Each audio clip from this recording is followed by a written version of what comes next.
As all of humanity scrambled under the blazing sun for a mere fish, Lin Jiao's purple fishing rod tore through the dimensional barrier, directly catching a coffee-brewing Daji with a critical strike. Even heroes from Honor of Kings became formidable allies, employing a hate-value system to transform despised characters into bait. Yet, as the characters he fished for grew increasingly extraordinary, a pair of scarlet eyes lurking in the depths seemed intrigued by this rod that threatened to disrupt the balance. Chapter 1. A different world?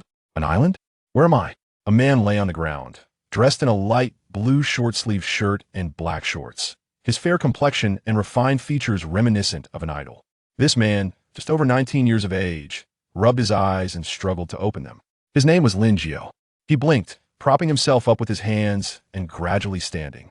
Shaking his still dizzy head, he exclaimed, "What is this? Am I really in a different world?" His face was a mask of disbelief. He had indeed crossed over. He had become the protagonist of a novel. Excitedly, he surveyed his surroundings, only to have his expression fall. He found himself at the center of a small island, surrounded by an endless expanse of blue ocean. Beyond his small plot of land, which measured merely around 100 square meters, there was nothing. This island was so minuscule that it was more akin to a large rock than a true island. Moreover, there was absolutely nothing on this island.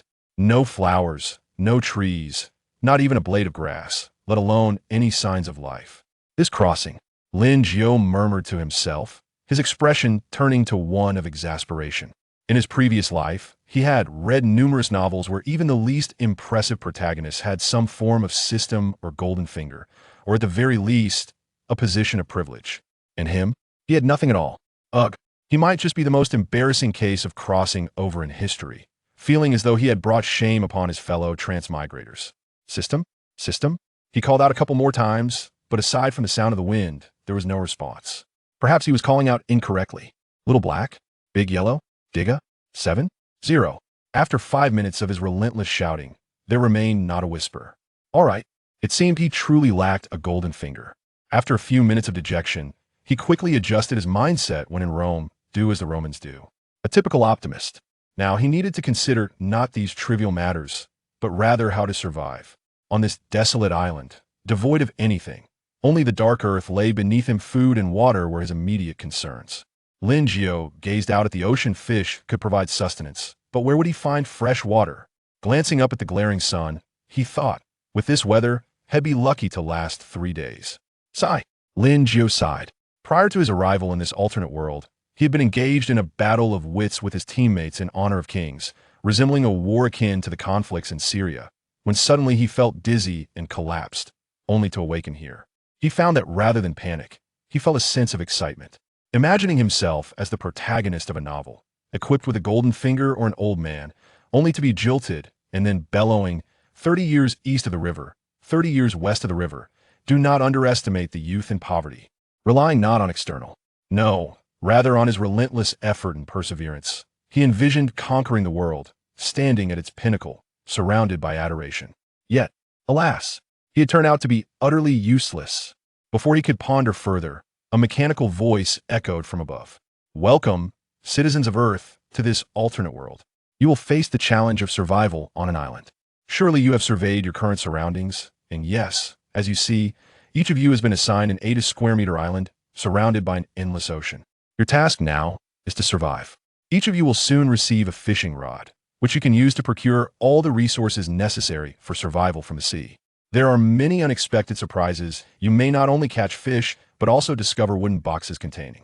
Well, you will find out for yourselves. To enhance your initial experience, each of you will be provided with basic resources, bread and water, distributed alongside the fishing rod. Of course, the difficulties you will face are manifold. Not only will you need to contend with food and shelter, but also with natural disasters and human misfortunes. Lastly, a friendly reminder, you're not dreaming. All of this is real. Please adjust your mindset and take it seriously. Survive, survive, survive. Wishing you pleasant living conditions. Goodbye. As the mechanical voice faded, a fishing rod and the so-called initial supplies appeared beside Lin Jiao. Before he could contemplate it further, a virtual screen materialized before him, displaying several templates with a distinctly high-tech feel. Name, Lin Jiao. Gender, male. Age, 19. Code, ZG5. 20 friends, group chat, world channel, regional channel, trading platform. Lin Jiao clicked on the virtual screen, finding the friends list completely empty, as was the group chat. He then opened a world channel, where a message read, "Friendly reminder. World channel speech cooldown, once 24 hours." Similarly, the regional channel displayed, "Friendly reminder. Regional channel speech cooldown, once 6 hours." Some quick-reacting individuals were already chatting away in the regional and world channels.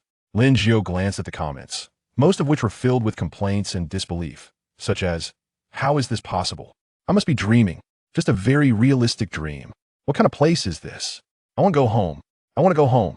This must be some sort of prank orchestrated by a production team. Everyone, don't believe it. We will go on a hunger strike." Lin Jiao chuckled at the absurdity and promptly closed the channel. Anyone with a modicum of sense would know this was not the work of a production team. Not to mention how they could have brought everyone here. Even this virtual screen was beyond current technological capabilities. Shaking his head, he dismissed these thoughts and glanced down at the so-called initial supplies. 3 pieces of bread and 2 bottles of mineral water, along with a black fishing rod. He couldn't help but grumble. This is what you call initial supplies? What a stingy offering. Despite his complaints, he obediently gathered the 3 pieces of bread and 2 bottles of water. Why refuse free resources? Just then, the scorching sun intensified his thirst. He opened one of the bottles of mineral water, took a small sip, then capped it again. 2 sips hardly quenched his thirst, but he had to conserve after all. He had no other source of fresh water at the moment. Damn it, there really is nothing here. Lin Jiao cursed. He found it hard to believe that an 80 square meter island could be devoid of all life. At the very least, there should be some insects. According to Bear Grylls, they were packed with protein, 5 times that of beef. Nutritionally superb. Yet, the reality was stark. He had not spotted a single insect. He scoured the entire island, leaving no corner unexamined, practically digging into the earth, but still found nothing. Am I really supposed to rely solely on that fishing rod? Lin Jiao glanced at the fishing rod on the ground, which appeared no different from an ordinary rod, even giving off a hint of cheapness. With a mix of skepticism and curiosity, he picked up the fishing rod, and the moment he grasped it, a transformation occurred. The formerly black rod now shimmered with a layer of blue-purple light, appearing entirely different. The sight was oddly familiar. It resembled an enchanted fishing rod from the game Minecraft, a concept he was well acquainted with. Enchantment? Surely it possessed attributes. Chapter 2. An enchanted fishing rod? A peculiar water monster? Enchantments? Surely there must be attributes. Indeed, at the very moment Lin Jiao grasped the enchanted fishing rod, an inexplicable piece of information surged into his mind.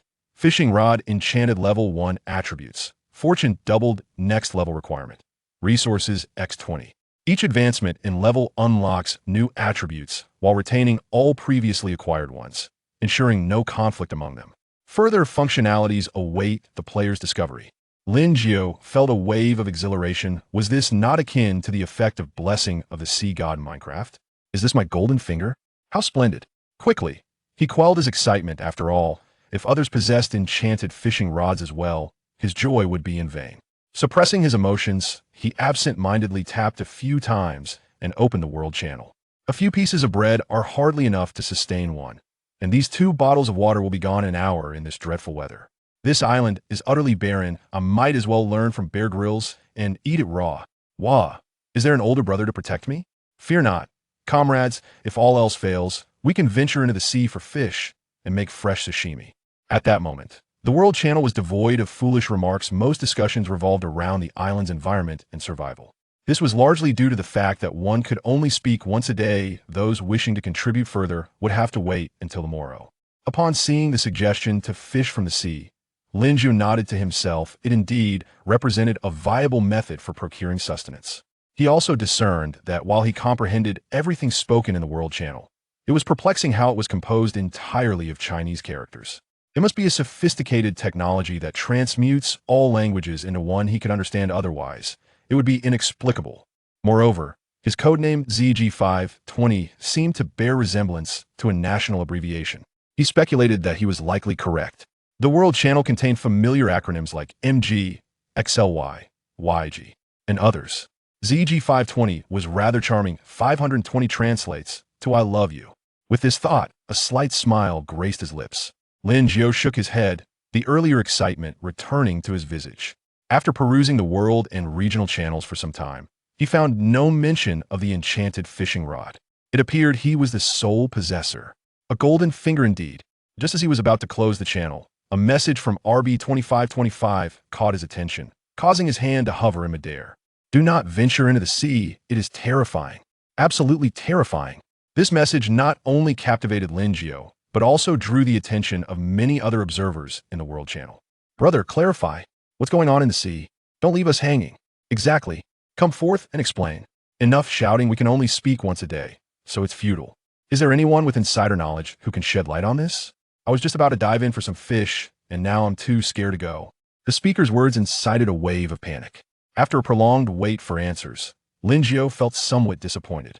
He attempted to switch to the regional channel, hoping to uncover useful information. Coincidentally, discussions about the matter were also taking place there. Brothers, have you heard? There seems to be something terrifying in the sea. Who knows what lies beneath? This world is truly frightening. I'm still trying to process this whole transmigration thing. And now there's talk of something dreadful in the sea. It's unbearable. Could it possibly be a sea monster? A water ghost? Lingio noticed that everyone's code names in the regional channel began with ZG, affirming his earlier guesses. As for the water monster and water ghost, his initial reaction was skepticism. Such notions seemed absurd. However, considering the reality of transmigration, the existence of sea monsters or ghosts did not appear entirely implausible. Oh my, how terrifying. There are actually green monsters in the sea. If I hadn't run fast, I would have been done for. A message from ZG2344 drew his attention. After a moment's hesitation, he sent a friend request to ZG2344. Shortly after, ZG2344 accepted. Lingio tapped a few times in the air. Hello, could you please elaborate on the situation in the sea? After waiting for a while without a response, he assumed many were likely seeking to inquire. After a brief pause with no reply, he decided to close the interface. He resolved to abide by the rules and fish for resources using his rod. Clutching the fishing rod, he approached the edge of the island, maintaining a safe distance from the water's surface. The mysteries of the sea remained unknown to all. He preferred to avoid any unforeseen consequences. Casting his line with a mix of skepticism and hope, he let the hook fall into the water nearby. Could this truly yield anything? He remained doubtful, especially without bait. Under the sun's radiant glow, the azure sea shimmered, glistening like jewels. After several minutes of inactivity, his doubts deepened. Fortunately, he had often fished with his grandfather, so he possessed a measure of patience. Ding! Just as boredom threatened to overwhelm him, a notification chimed. It must be ZG2344's response. He opened the chat interface and switched to the friends list. Hey, race the situation. I was so hungry that I devoured 3 pieces of bread. I intended to dive for fish to quell my hunger. As the seawater submerged me, I did not spot any fish or shrimp. I swam forward for about 10 more meters.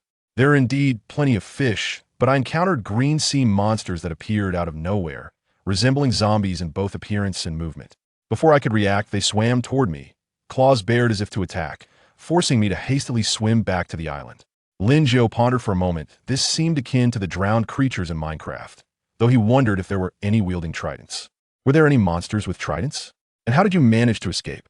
After sending his message, ZG2344 replied soon after. Trident? I didn't see one. I managed to escape primarily because they weren't very fast. Just before returning to the island, I glanced back, and those monsters were flailing in place, as if some barrier were holding them back. Thank you, brother. After expressing his gratitude, Lingio paced back and forth on the island, deep in thought. If ZG2344's account was accurate, these drowned creatures would be obstructed by an invisible barrier, unable to approach the island. Of course, it was also possible they simply couldn't ascend. Now, the situation might change in the future, so vigilance was still essential. As for the trident, he wasn't particularly concerned, merely inquiring out of curiosity. Perhaps it was still too early for such things to manifest. They might appear later, or perhaps they didn't exist at all. While lost in thought, the fishing rod in his hand suddenly began to tremble violently. Something was on the line. Chapter 3. Daji. Something has been hooked. Lingio's face lit up with joy. He finally had something on the line. He quickly stood up, retreating while gripping the fishing rod tightly, exerting all his strength to pull upwards. The rod merely trembled a few times, as if it were encumbered by a heavy weight. His cheeks flushed red, clearly indicative of his excessive effort. Goodness, how could it be so heavy? As Lingio continued to retreat, he strained with all his might to drag whatever was hooked to the surface. His hands trembled slightly, veins bulging in his arms. What on earth could it be? So heavy? It couldn't possibly be a drowned corpse. He muttered this, yet showed no sign of releasing his grip, his face growing even redder. He certainly did not want to miss out on whatever treasure lay within. What if it was something extraordinary? With a splash, a wooden box leaped from the sea, tracing an arc through the air before landing heavily on the ground. The wooden box landed intact, undamaged upon the island, swaying slightly due to inertia. However, Linjiao, having exerted too much force, stumbled and fell to the ground, the fishing rod landing beside him. Hiss. Linjiao gasped as he hit the ground, a sharp pain radiating from his arm. He lifted his arm to inspect it, noticing some redness and swelling at the elbow. Fortunately, thank goodness, it was broken. An infection in this desolate place would certainly be troublesome. Sitting on the ground with a pained expression, he rubbed his elbow before standing up and brushing off the dirt from his clothes. His gaze shifted to the wooden box he had just fished up, cautiously approaching it to ensure it wasn't harboring a corpse. Upon closer inspection, he couldn't help but exclaim, "This box is of surprisingly good quality. It hasn't even been damaged." He circled the box, but hesitated to open it, fearing it might contain something that could attack him. After a moment's hesitation, he bit his lip. "I must open it. Even if there's a corpse inside, I must see." He carefully placed his hand on the lid of the box and swiftly lifted it, immediately jumping back into a defensive stance, yet the next moment left him dumbfounded. "Master." A woman dressed in a maid outfit emerged from the box, the V-neckline immediately capturing his attention. And those black stockings. Unbearable. Overwhelmed by the visual impact, Linjiao quickly averted his gaze. She had delicate features, snow-white skin, and sparkling eyes that were simply enchanting. Why did this woman look so familiar? The more he stared, the more he felt he recognized her, yet he couldn't place who she was. The woman in the maid outfit, feeling somewhat embarrassed by his gaze, blushed and called out, "Master." Only then did Linjiao realize, scratching his head in embarrassment. It's a man's nature. It's a man's nature. Hey. The woman in the maid outfit looked at Linjiao with confusion, wondering why her master was acting so strangely. With her gaze upon him, Linjiao finally snapped back to reality and curiously asked, "What did you call me, master?" Linjiao's head was filled with a large question mark. Master? Could it be that the person he fished out would recognize him as her master? By the way, this fishing rod can actually catch a person. That's extraordinarily amazing. He realized he should never have doubted the fishing rod's utility or compared it to a mere cutlass. That would be an insult. An enchanted fishing rod is indeed remarkable. Its luck is doubled, and it seems that he alone could catch a person, as if only he possessed an enchanted fishing rod, or could everyone else do so too? As he pondered this, the woman interrupted his thoughts. "Master?" she asked, looking puzzled. What is your name?" Answering, the maid replied obediently, "My name is Daji." "Oh, Daji as in, what? You are Daji?" Linjiao exclaimed in disbelief. "Could it be, you are the Daji from the Shang dynasty?" he asked, still incredulous, shaking his head in disbelief, his expression one of utter bewilderment. "It can't be. That outfit could not possibly belong to the Shang dynasty. It resembles Daji from the game Honor of Kings instead." With this thought in mind, Linjiao scrutinized Daji once more, and the more he looked, the more she resembled that character. Daji regarded Linjiao with a strange expression. Could it be that her master was a fool? Nevertheless, she obediently answered his question. "The Shang dynasty? What is that? Can it be eaten?" Daji gazed at Linjiao with the innocence of a woman lured by a lollipop. Linjiao, seeing Daji's expression, was left speechless. Is this really the Daji he remembered, renowned for her beauty and allure? The one who spoke of driving in the game? He found it hard to believe. This was a complete subversion of his understanding of Daji. Raising his head, he locked eyes with Daji, her clear gaze compelling him to believe in the reality of the situation. "What else do you remember?" Upon hearing this, Daji's eyes darted as she pondered for a moment, a flicker of anguish crossing her face as she hugged her head and crouched down. Seeing this, Linjiao rushed to her side, gently patting her shoulder and softly saying, "If you can't remember, then don't worry about it." Daji nodded in response, slowly regaining her composure, yet she remained silent in her crouched position. Linjiao, observing her, felt a pang of frustration. He had never even had a girlfriend and was utterly clueless about comforting women. Forget it. Let her calm down for a bit, Linjiao thought, considering that since there was nothing else to do, he might as well see if anyone else had caught someone. "Is there anyone with food? I'm starving. Whoever gives me some food shall be rewarded in the future." What a fool, expecting food from others in this environment. After fishing for over half an hour, I caught nothing but a branch. Damn. Me too. I only caught a leaf. Isn't this just ridiculous? The comments in the World channel made Linjiao feel somewhat embarrassed. Perhaps he had been overthinking it. All these people were catching nothing but trash. He glanced over at Daji, who was still crouching beside him. That outfit, when she crouched down, was quite the sight. Ah, the scenery of this island is truly beautiful. A sense of inexplicable accomplishment surged within him as he sneakily admired the view. Daji remained crouched on the ground, and he didn't wish to disturb her. Not because of the view, but out of concern for her delicate heart. Just as he was lost in thought, a comment in the World Channel caught his attention. Has anyone caught a wooden box? There's actually a person inside. Chapter 4. The Provocation of Waifu. Has anyone caught a wooden box? There's actually a person inside. Lin Jiu's gaze sharpened, realizing that someone had already made the catch. This was not his golden opportunity, and a sense of disappointment washed over him. But he quickly adjusted his mindset. After all, he possessed an enchanted fishing rod, and as his level increased, the attributes he could unlock would multiply. His chances of reeling in a living being were significantly higher than those of others. Fortune doubled. With this thought, he turned his attention back to the World Channel. What? You can actually fish out a living person? I've only managed to catch a piece of bread so far. I also caught a living person, and they were in a wooden box too. I'm so envious, boohoo. All I've caught are a few twigs and small stones. A wooden box? There is also a person here, haha. It's the famous Huang guy from ancient times, but I'm not happy at all. I can barely feed myself, let alone take care of another. The Huang guy who fought Zhou Yu? How enviable. I've only managed to catch an ordinary person. The envy had become tiresome. The fresh spring water he had just caught suddenly seemed less appealing. What is there to envy? They can't even feed themselves. And now they have to take care of another person. Initially, he felt somewhat envious, but after hearing the comments from above, he glanced at the twigs beside him and for the first time realized that having bad luck could also be a blessing. Lin Jiu fell into deep thought. Indeed. Apart from the bread he had just consumed, he only had 2.5 pieces of bread and a little over half a bottle of spring water. He could not even secure his own sustenance, let alone look after someone else. His head throbbed. Surely, he couldn't allow Daji to go hungry. If it were a man, he might have been able to harden his heart, but Daji. A sound came from the direction of Daji, who was crouched on the ground. Lin Jiu cast a glance at her, his expression turning slightly grim. Could it be? Was it truly the case that what one thinks manifests? He recognized that voice all too well. Back when he first entered society, he could hear it almost daily. Daji lifted her head, meeting Lin Jiu's gaze, a sheepish smile gracing her lips as her cheeks flushed. She quickly lowered her head, pretending that nothing had occurred. Lin Jiu shrugged, offering a wry smile as he squatted beside Daji and gently asked, "Are you hungry?" Daji nodded slightly, her head bowed. Lin Jiu handed her an unopened piece of bread, ruffling her hair as he said, "Here, eat this." Daji raised her head, her bashful expression contrasting sharply with the seductive image people typically had of her.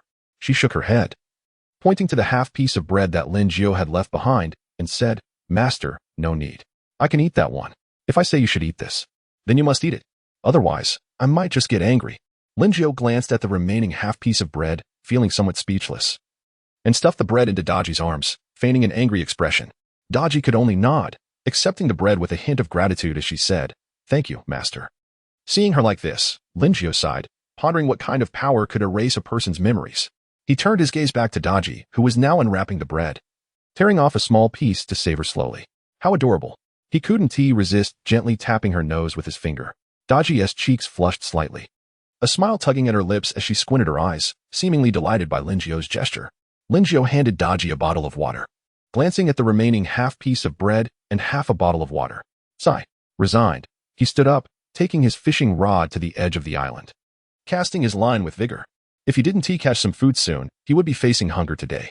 Daji looked at Lin Jiu with curiosity, puzzled by her master's actions. Lin Jiu sat on the ground, gripping the fishing rod, his body turned towards Daji as they exchanged light-hearted banter. Daji was often amused by his jokes, yet whenever he made a risky comment, her face would invariably become flushed. "Hey, do you know the 4 things I most want to do with you every day?" the man asked his girlfriend. She shook her head, and he replied, 3 meals a day. Daji blinked, pointing at Lin Jiu and laughing, "Master, you're mistaken. That is clearly 3 things." Daji thought to herself, "Master is so silly. How could he get that wrong? I'm so clever." Lin Jiu smirked, a sly grin spreading across his face. Before he could tease Daji further, the fishing line, which had been submerged for nearly 20 minutes, suddenly twitched, causing the entire rod to tremble. However, the movement was far less vigorous than when he had caught Daji. Drawing from his earlier experience, he yanked the line sharply, only to find the hook flinging into the air, revealing a bottle of spring water dangling from it. He instinctively reached out to catch it, fearing it would break from such a height. However, the water bottle vanished from midair and reappeared beside him. Linjiao stared blankly at the bottle of spring water that had materialized beside him. What on earth is happening? Daji, equally curious, gazed at the bottle. Linjiao pondered deeply. This must be some sort of special characteristic, but why couldn't the wooden box vanish and reappear beside him like this bottle of water? How strange. Despite his bewilderment, Linjiao didn't stop there. He cast the line once more. Several hours later, an array of items lay beside him. 2 bottles of spring water, 4 bags of bread, a packet of spicy strips, a bag of instant noodles, and a flint. As for the garbage they spoke of, he had only managed to reel in 3 twigs. He glanced up at the sky. The yellowish clouds were gradually filling the horizon, enveloping him in a sense of being in a paradise away from the world. The dusky yellow sky, the gentle evening breeze brushing against his face, and the entire island with only him and Daji made the atmosphere feel particularly serene, with the evening sun shining less fiercely than at noon. Linjiao set down his fishing rod, standing up and stretching. Sitting for so long had made him feel somewhat fatigued. He gazed into the distance before shifting his gaze to Daji, who lay on the ground with her eyes shut, breathing steadily. The sunlight illuminated her face, rendering her irresistibly alluring. Linjiao chuckled, shaking his head as he counted his items. The weariness he felt made him reluctant to continue fishing. Yet he also found himself feeling a tad bored. Daji was asleep, leaving him without anyone to converse with. Had it been the same time yesterday, he would likely have just finished dinner, scrolling through social media. Oh well, perhaps he should browse the channel. Sigh. After fishing all afternoon, I've only caught some garbage and a piece of bread. Even though I'm at sea, I can't even see a fish. ZG. CH niece? Do you think you CH niece are worthy of catching supplies? Not even deserving of bread.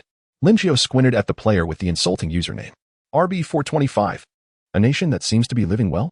Before he could ponder further, the world channel erupted into chaos, a war brewing that rivaled the Second World War. Those damned islanders.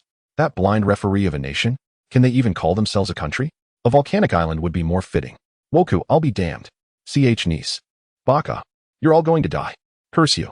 Was your mother's umbilical cord not cut when you were born? Damn it. Brothers, charge at these bastards. For the next 10 minutes, the channel was filled with the back and forth insults between players with the RB and ZG tags. However, it seemed the players from the Living Well nation were somewhat weaker. After all, the population of Huaxia was many times greater than that of the Woku, meaning that the Huaxia players in this alternate world vastly outnumbered their Woku counterparts. The speed at which the player known as the Woku unleashed insults was matched by a dozen or so Huaxia players who retaliated in kind. As the world channel permitted only 1 message per day, once the Woku had exhausted their quota for the day, the Huaxia players inundated the channel with their responses. After a brief period of this overwhelming barrage, the Huaxia players ceased their onslaught upon noticing the absence of further comments from the Woku. Just as the world channel returned to its usual pace, a message beginning with the code RB captivated everyone's attention. The Huaxia individuals proclaimed, if you are a man, do not rely solely on words, step forward and compete. Select the most valuable item from your nation's inventory and place it on the trading platform for a comparison. This must be done before the stroke of midnight. Live beings are excluded. Chapter 5. Upgrading the enchanted fishing rod. Bait fishing. The time was just before midnight. Excluding live bait. This message was posted by another player among the pirates. RB2717, RB4396. Linjiao noted down the code names of these 2 pirate players, hoping to avoid crossing paths with them in the future. Otherwise, Linjiao continued to observe the world channel for a while longer. But it was filled with meaningless banter. Perhaps it would be better to check the regional channel. This group of pirates was exceedingly arrogant. Were they daring to provoke us? What audacity! Should we respond to their challenge? Yes, we must. To remain silent would only embolden these pirates to think we are afraid. Well said. How could the illustrious people of our 5,000-year-old civilization be intimidated by a mere island nation? The players from our region were seething with rage, itching to confront them. Linjiao remained silent, his expression darkening, resolute in making them pay. How could our heritage be insulted by these clowns? His silence did not signify tolerance. He simply did not wish to squander his daily opportunity to speak on these fools. Those who insult our civilization deserve punishment. With this thought, his eyes narrowed. The value of the items? Let us not forget, he possessed a fishing rod that doubled his fortune. After an afternoon of angling, he was certain that it was exceedingly difficult to reel in valuable items at the early stages. Linjiao glanced at the bottom right corner of the interface. It was nearly 7 o'clock, with over 4 hours remaining. He picked up his fishing rod and sat down at the edge of the island. Just in case. He decided to fish a little longer, for if he remembered correctly, his enchanted fishing rod was on the verge of upgrading. Upon upgrading, it would unlock an additional attribute. Bread? Not particularly useful. Nylon rope? A pleasant surprise. More bread. Cola? A man sat at the edge of the island, tossing the bread he had caught aside, his expression one of dissatisfaction. This man was Lingio. He sought valuable items, though the probability of reeling in supplies was low. Given the vast population, bread was hardly rare. Of course, it was not worthless either. Most players had only managed to catch a bag or two of bread since the afternoon, at most 3 or 4 bags. Whereas he had already accumulated 8 or 9 bags. A bucket of KFC? Now that was something. Lingio's eyes finally sparkled upon reeling in the bucket. It wasn't merely because he enjoyed eating, rather. The enchanted fishing rod upgraded, unlocking a new attribute, bait fishing. The condition for the next level, 600 supplies. A message abruptly appeared in Lingio's mind, and a faint smile crept across his lips. At last, there was a change in his demeanor. He had fished for so long precisely to unlock this new attribute. Bait fishing? If memory served him right, in the game Minecraft, bait fishing increased the frequency of catches. A faster pace, combined with doubled luck, would be nothing short of extraordinary. He was eager to see what the pirates would use to compete against him.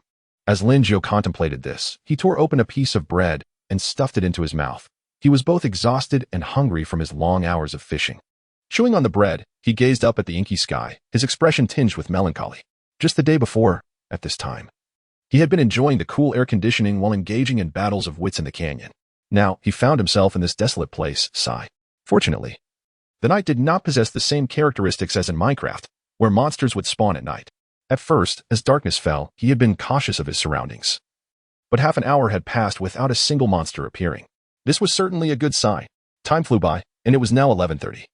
Lingio stowed his fishing rod and counted his supplies, a satisfied smile gracing his face. During this time, he had finally managed to reel in a commendable item. Master! A sweet voice called out, and Lingio turned to see a smiling figure. Have you awakened? Yes. It's a bit chilly, he observed Daji, who had wrapped her arms around herself, shivering slightly. Lingio felt the chill. He had focused entirely on fishing and had not noticed how quickly the temperature had dropped. During the day, he had worn a short-sleeved shirt under the scorching sun, but now it was rather cold. Lingio slightly lifted his hand and retrieved a portable tent from the wooden box Daji had come from. Seeing Lingio fiddling with the items, Daji looked puzzled. What is that? Quickly, Lingio set up the tent, and since he lacked stakes, he had to insert branches directly into the corners, embedding them a few inches into the soil. All right, you should try going inside. It should be warmer. Lingio beckoned to Daji. Curiously, she approached, and Lingio gestured for her to enter. Upon seeing me inside, Daji exclaimed, "Wow, what is this? How magical. It looks like a small house." Once inside, she felt shielded from the cold sea breeze, joyfully waving for Lingio to join her. Lingio shook his head, exchanged a few words with Daji, and returned to the wooden box. He glanced at the time. There were 12 minutes until midnight. Switching to the regional channel. With just 12 minutes remaining, bread, bottled water, and other items were hardly worth mentioning. Instant noodles? Forget it. I have a short-sleeved shirt. What use is a short-sleeved shirt in this cold? I caught a dagger. Lingio observed the chatter, noting that most players were discussing bread, water, and instant noodles, with only a select few possessing rare items. He opened the trading platform and found only one item listed by a player with the codename RB7499, raw beef, 1 pound. A pound of raw beef, compared to what most players had acquired on the first day, was indeed a rarity. After all, most players only had 2 or 3 pieces of bread, and the nutritional value of the beef was leagues above that of bread. While players from our region had also caught raw meat, they had only managed 2 or 3 pieces, with the heaviest being nearly half a pound, which paled in comparison. Damn, is it possible that we, the players of our great civilization, cannot produce a single item that surpasses that of the pirates? How infuriating. How could they be so fortunate? With 6 minutes remaining, if all else fails, I'll just list the dagger. How is it possible that these heartless pirates can fish up such good supplies? I refuse to accept this. I refuse to accept it. Whoever has an item of greater value than that beef, bring it forth. Don't hide it. Are we really going to lose to them? Damn. In the regional channel, no one could produce an item that surpassed the raw beef. Lingio scoffed derisively, playing with the flint in his hand. It was his turn. Chapter 6. It is late at night. Time to sleep. The Chinese are just as they are. I glanced at the trading platform, and it remained desolate. The Chinese have numbers, but in the eyes of our great empire, they are of no significance. Long live our island nation. Let us swiftly defeat those swine. Our empire is the mightiest. What is a mere Chinese nation to us? The entire world will soon belong to us. Let the Chinese come forth and boast again. Do not rejoice too soon. In the World Channel, the provocations from the Japanese were incessant, and the Chinese players understood their current disadvantage. They were at a loss for words to retaliate. Lin Jiao observed the smug expressions of the Japanese in the World Channel. His countenance darkened. But soon they would have no reason to smile. Let them revel for a while longer. He hastily listed a flint on the trading platform. Trading platform, flint effect, fire starting, usable for 1 month, remarks. Lin Jiao smirked. This effect was rather straightforward, yet it seemed adequate. As for the remarks, he pondered for a moment, a wicked smile creeping across his face. Remarks, may the Japanese islands return to the embrace of the motherland soon. And may the Japanese people confront the truth correctly. Surveying this remark, he thought, not bad at all. He felt quite satisfied, believing the Japanese who had yet to return would also be pleased. After a final glance, he confirmed the listing with a random click, switching to the regional channel. All right, enough squabbling. There are 3 minutes left. If necessary, I'll just list the dagger. Sigh. It must come to this. Just thinking of the smug faces of those little Japanese makes me irritable. The crowd in the regional channel hesitated repeatedly, ultimately settling on the dagger. Lin Jiao recognized that it was time for him to step forward. He quickly typed a line on the interface. Quick, look at the trading platform. Someone has listed an item. A flint. Upon sending this message, the regional channel fell silent, and a few seconds later. Who is this great hero, so impressive? Well, quickly, go check it out. Is it true that a flint has more value than raw beef? Of course. It can start a fire. For warmth, cooking meat. Illumination. Who doesn't need fire? Brothers, I just checked. The person who listed the flint has hidden their ID. Sniff sniff. How about it? I want to add you as a friend for a sweet romance. Ugh. Lin Jiao read this and quickly switched to the World Channel, feeling nauseated. If he continued, he feared he would regurgitate his previous meal. As for hiding his player ID, he discovered he could conceal it during trades. And he did so without hesitation. He wasn't afraid of the Japanese causing him trouble. Rather, he was wary of the players in the regional channel. He knew all too well what it felt like to become famous among the Chinese. And those disgusting SSF and freeloaders, if they saw his ID, they would surely bombard him with friend requests. At midnight, the World Channel, once filled with Japanese, now scarcely had a presence. In the face of the flint, a mere pound of beef was insignificant. Perhaps even an entire live cow would be more comparable. However, he was taken aback when, at the stroke of midnight, the trading platform suddenly listed 1.5 pounds of raw beef.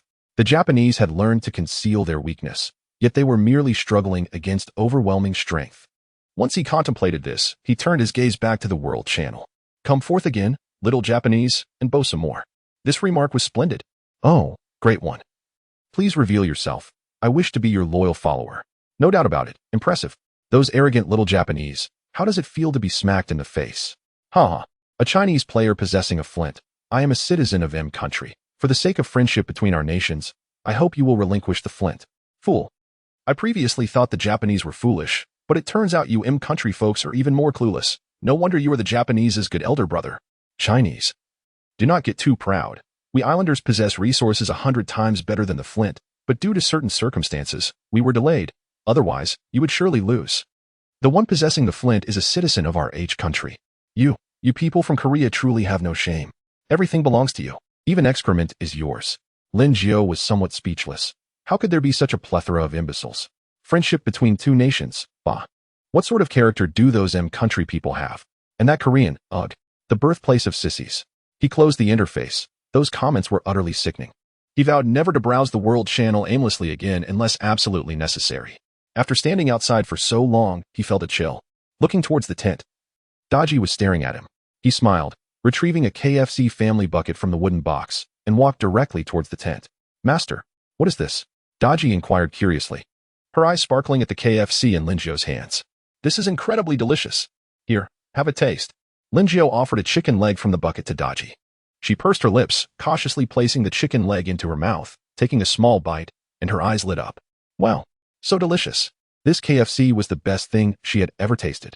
Unconcerned with her image, she devoured it eagerly, and soon only a bone remained in her hand. She licked the grease from her fingers, gazing longingly at Lin Jiao. Feeling Daji's gaze, Lin Jiao paused, looking at her in confusion. But upon seeing her expression, he immediately understood. He chuckled, saying, "Eat up. Go ahead, don't hold back." With Lin Jiao's permission, Daji eagerly reached in, pulling out a chicken wing and munching away. Master is too kind. Woo-woo. Such a delicious treat, and I get to eat freely. From now on, I will do whatever the master asks, even if it involves some unreasonable demands. Thinking of this, a blush crept onto Daji's face. Lin Jiao continued to enjoy his chicken, but due to the darkness, he could not discern Daji's current expression.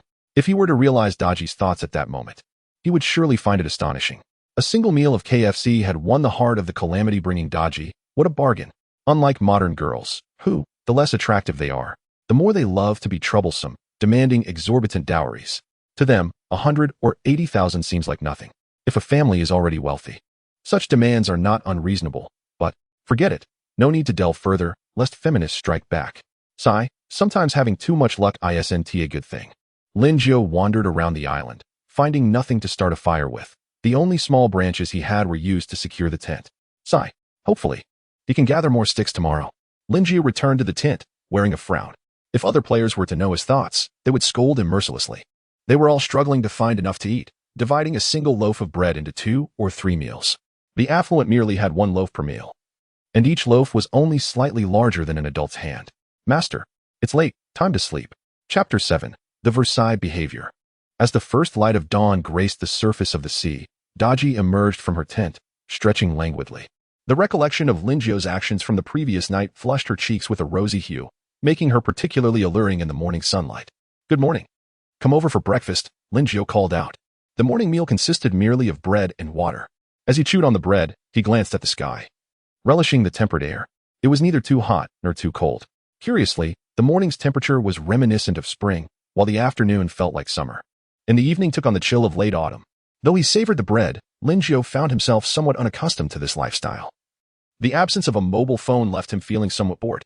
He switched to the regional channel, discovering that many had risen, primarily awakened by hunger or the cold. How did you all sleep last night? One voice inquired. What do you think? I was jolted awake 5 or 6 times from the cold, and after 4 o'clock. I couldn't sleep anymore. I fished all night, and now the temperature is just right. Off to sleep now, goodbye. Well, why didn't I think of that? I'll do the same tonight. Hope it's not too hot by noon. You all are lucky. I was cold and hungry all night. I didn't catch a single piece of bread. A chorus of complaints ensued on the regional channel, lamenting their unfortunate circumstances. However, one particularly irksome comment stood out. Ugh. It is a bit chilly. This tent isn't of great quality, and those 5 or 6 pieces of bread taste rather bland. Seriously? Is this what they call Versailles? I could just kill you. Damn it. I only caught 1 piece of bread all day, and this is my last. Brothers, that's not the point. The real issue is that he has a tent. Meanwhile, on an identical island, a man seated inside a tent chuckled with satisfaction, his vanity immensely gratified. However, his tent was somewhat shabby and smaller than Lin Jiu's. Ah, what luck! Am I the protagonist of a novel? He mused, his smile widening as he seized a piece of bread and devoured it heartily. A protagonist? Perhaps, if Lin Jiu were absent. Coincidentally, Lin Jiu caught a glimpse of the last Kentucky Fried Chicken meal and cola in his wooden box, then turned his gaze to Daji. Look at you, trying to show off in front of me. Versailles is not for you. Feeling a tad embarrassed under Lin Jiu's gaze, Daji paused, assuming he had something to say. Yet, as moments passed in silence, confusion washed over her. In truth, Lin Jiu was not fixated on her. He was simply glancing in her direction while observing the regional channel. I envy that guy. Unlike me, who has stuck eating a family bucket and has to sleep on Daji's lap in the tent at night. Not to mention, I have a dozen pieces of bread that I can't finish. Regrettably, he realized his slip of the tongue as thoughts of Daji crossed his mind. Is she the Daji from the Shang dynasty or the one from the game? Both had traversed into another world. Why was there such a disparity in their treatment? I'm no Li Jie. Could it be that there is a system involved? Hey, I'm XXS. Could you spare some extra bread for me? Just 2 pieces would be enough for a warm bed. His comments drew attention, and he mused about the various friend requests flooding his notifications, all echoing similar sentiments. Boss, will you take me as a subordinate for just 1 piece of bread? I'd traverse any peril for you. How about I warm your bed, brother? Are you in a relationship? Overwhelmed by the repetitive nature of the requests, he contemplated closing them. Yet, one caught his eye. ZG 4399. Do you have any KFC family buckets left? I could trade other supplies. The code reminded him of a certain video game. Perhaps being a bit ostentatious wouldn't be so bad. He accepted the friend request, and before he could greet the newcomer, 4399 sent a message. 520. Do you have a family bucket? I'd be willing to trade. Lin Jiu pondered. What do you intend to trade? How much? I can offer chicken nuggets and legs. I have bread, water, and a set of women's clothing. The mention of bread and water stirred little in Lin Jiu, but the mention of clothing piqued his interest. In such sweltering heat, he could manage without a change of clothes, but Daji could not. Though excitement bubbled within him, he restrained his emotions, ensuring 4,399 remained oblivious to his eagerness. He had never engaged in commerce before, but he understood that one should not reveal their enthusiasm when purchasing, lest they be taken advantage of. All right, 1 piece of bread for 1 chicken nugget, and 1 bottle of water plus a piece of bread for 1 chicken leg. What? That is outrageous. Absolutely not. Besides, don't you have Daji? Trade me half a bucket for that set of women's clothing. 43.99 expressed disbelief that a single piece of bread could only yield 1 chicken nugget. Lin Jiu replied nonchalantly, I caught a set of women's clothing, so I don't need it. In truth, he had not caught any women's attire. He merely fabricated the story to project an image of abundance, making it easier to negotiate. Unbeknownst to him, he was already displaying the traits of a savvy trader. Oh, I see. But that's still too steep. How about 3 chicken nuggets for 1 piece of bread, 1 chicken leg for 1 piece of bread, and the women's outfit for 1 chicken leg? A bag of fries and a cola? 4,399's tone conveyed disappointment. He had hoped to profit from this exchange. After a lengthy negotiation lasting several minutes, Lin Jiu ultimately settled on 2 chicken nuggets for 1 piece of bread and 1 chicken leg for 1 piece of bread and half a bottle of water. As for the women's clothing, Lin Jiu agreed, but added a stipulation. He wanted all the branches 43.99 had fished up. Although 43.99 was puzzled as to why Lin Jiu desired those useless items, he was more than willing to comply. The two agreed that Lin Jiu would first send the items via the friend transfer feature, and then 4,399 would reciprocate. Lin Jiu was unconcerned about 4,399's reliability. He was not in dire need, but 43.99 would find himself on his blacklist should he attempt to deceive him. In the end, Lin Jiu acquired 3 pieces of bread, half a bottle of water, a set of women's clothing, and several branches of varying sizes, the largest nearly a meter long with a diameter of around 10 centimeters. Seems like 43.99 has decent luck, Lin Jiu mused, recognizing that not many could catch 3 pieces of bread, and he suspected 4,399 had retained some for himself. Content. He nodded at the branches on the ground, satisfied that he had gathered enough firewood and no longer had to worry about a lack of fuel for the evening. The absence of firelight at night often left one feeling uneasy. Just as he prepared to close the interface, 43.99 could no longer contain his curiosity. 520. What do you need those branches for? Oh, nothing much. I just couldn't catch anything else, and I needed something to start a fire. It took a while to fish up a few, and I'm using them to secure the tent. To be candid, I find little desire for bread. It possesses a rather insipid flavor. Chapter 8. The Drowned Corpse. To speak frankly, I find little desire for bread. It lacks flavor. When 43.99 encountered this message, he stood frozen in place, bewildered. After a few moments, he glanced at the chicken leg in his hand, suddenly feeling a loss of appetite. A daily consumer of fried food, for the first time, he felt disinclined to eat. Can you believe such words? Is he truly lamenting his fortune? Complaining about not catching trash? Expressing disdain for bread's taste? Meanwhile, everyone else is preoccupied with the struggle to fill their stomachs, grateful for any morsel available. And here he is, dismissing bread as unappetizing? How absurd. He himself is the most ungrateful, questioning everything without cause. He looked down at the 2 loaves of bread beside him, tears welling up as he tucked the unappetizing bread into his pocket. Lin Jiu noticed that 43.99 had yet to respond and casually closed the interface, unaware that his careless remark had deeply wounded a young man's heart. Had he known, he would have added, Daji's legs are truly soft. After breakfast, Lin Jiu resumed his arduous fishing life. He cast the line and reeled it in with a newfound agility compared to yesterday. Daji sat beside him, and whenever Lin Jiu felt his shoulders ache, she would massage him, pat his back, wipe the sweat from his brow, and offer him water, while others sought survival on the island. Lin Jiu seemed to be on holiday, enjoying impeccable service. Thus, a tranquil morning slipped by. Bread, sausage, snacks, bottled water. Lin Jiu sat on the ground, tallying the morning's catch. The variety of food had significantly increased, and he had also managed to reel in quite a bit of junk. To his surprise, he had even caught a 20-centimeter dagger, yet he still had not snagged the beef or lamb he desired. He had hoped for a barbecue at noon. Alas, disappointment washed over him. He called Daji over for lunch, inviting her to choose from the plethora of snacks. Master, what's wrong? Daji noticed Lin Jiu's disappointment and couldn't help but ask. Lin Jiu shook his head, signaling that he was fine. Seeing this, Daji refrained from pressing further and casually picked a few snacks, obediently sitting beside him. What to do about disappointment? Naturally, one must glance at the channel to witness the hardships of others to restore inner equilibrium. Haha, this morning, I caught 4 loaves of bread, so I can finally have a filling lunch. How enviable. Wow, I only caught 2 loaves. That's it. I caught a sausage, so I'll have bread with sausage for lunch. I only caught a pack of snacks, But my water is nearly gone. The lucky ones are here. A can of milk. Lin Jiao's previously disheartened mood was instantly uplifted upon reading these messages. A sausage? A can of milk? How could they be so joyful? He glanced at his half-box of snacks, realizing perhaps he had been too greedy. After lunch, Lin Jiao resumed his fishing endeavors. He looked at Daji, who placed her delicate hand above his head, attempting to shield him from the sun. Surviving on this island didn't seem too challenging. It felt more like a vacation.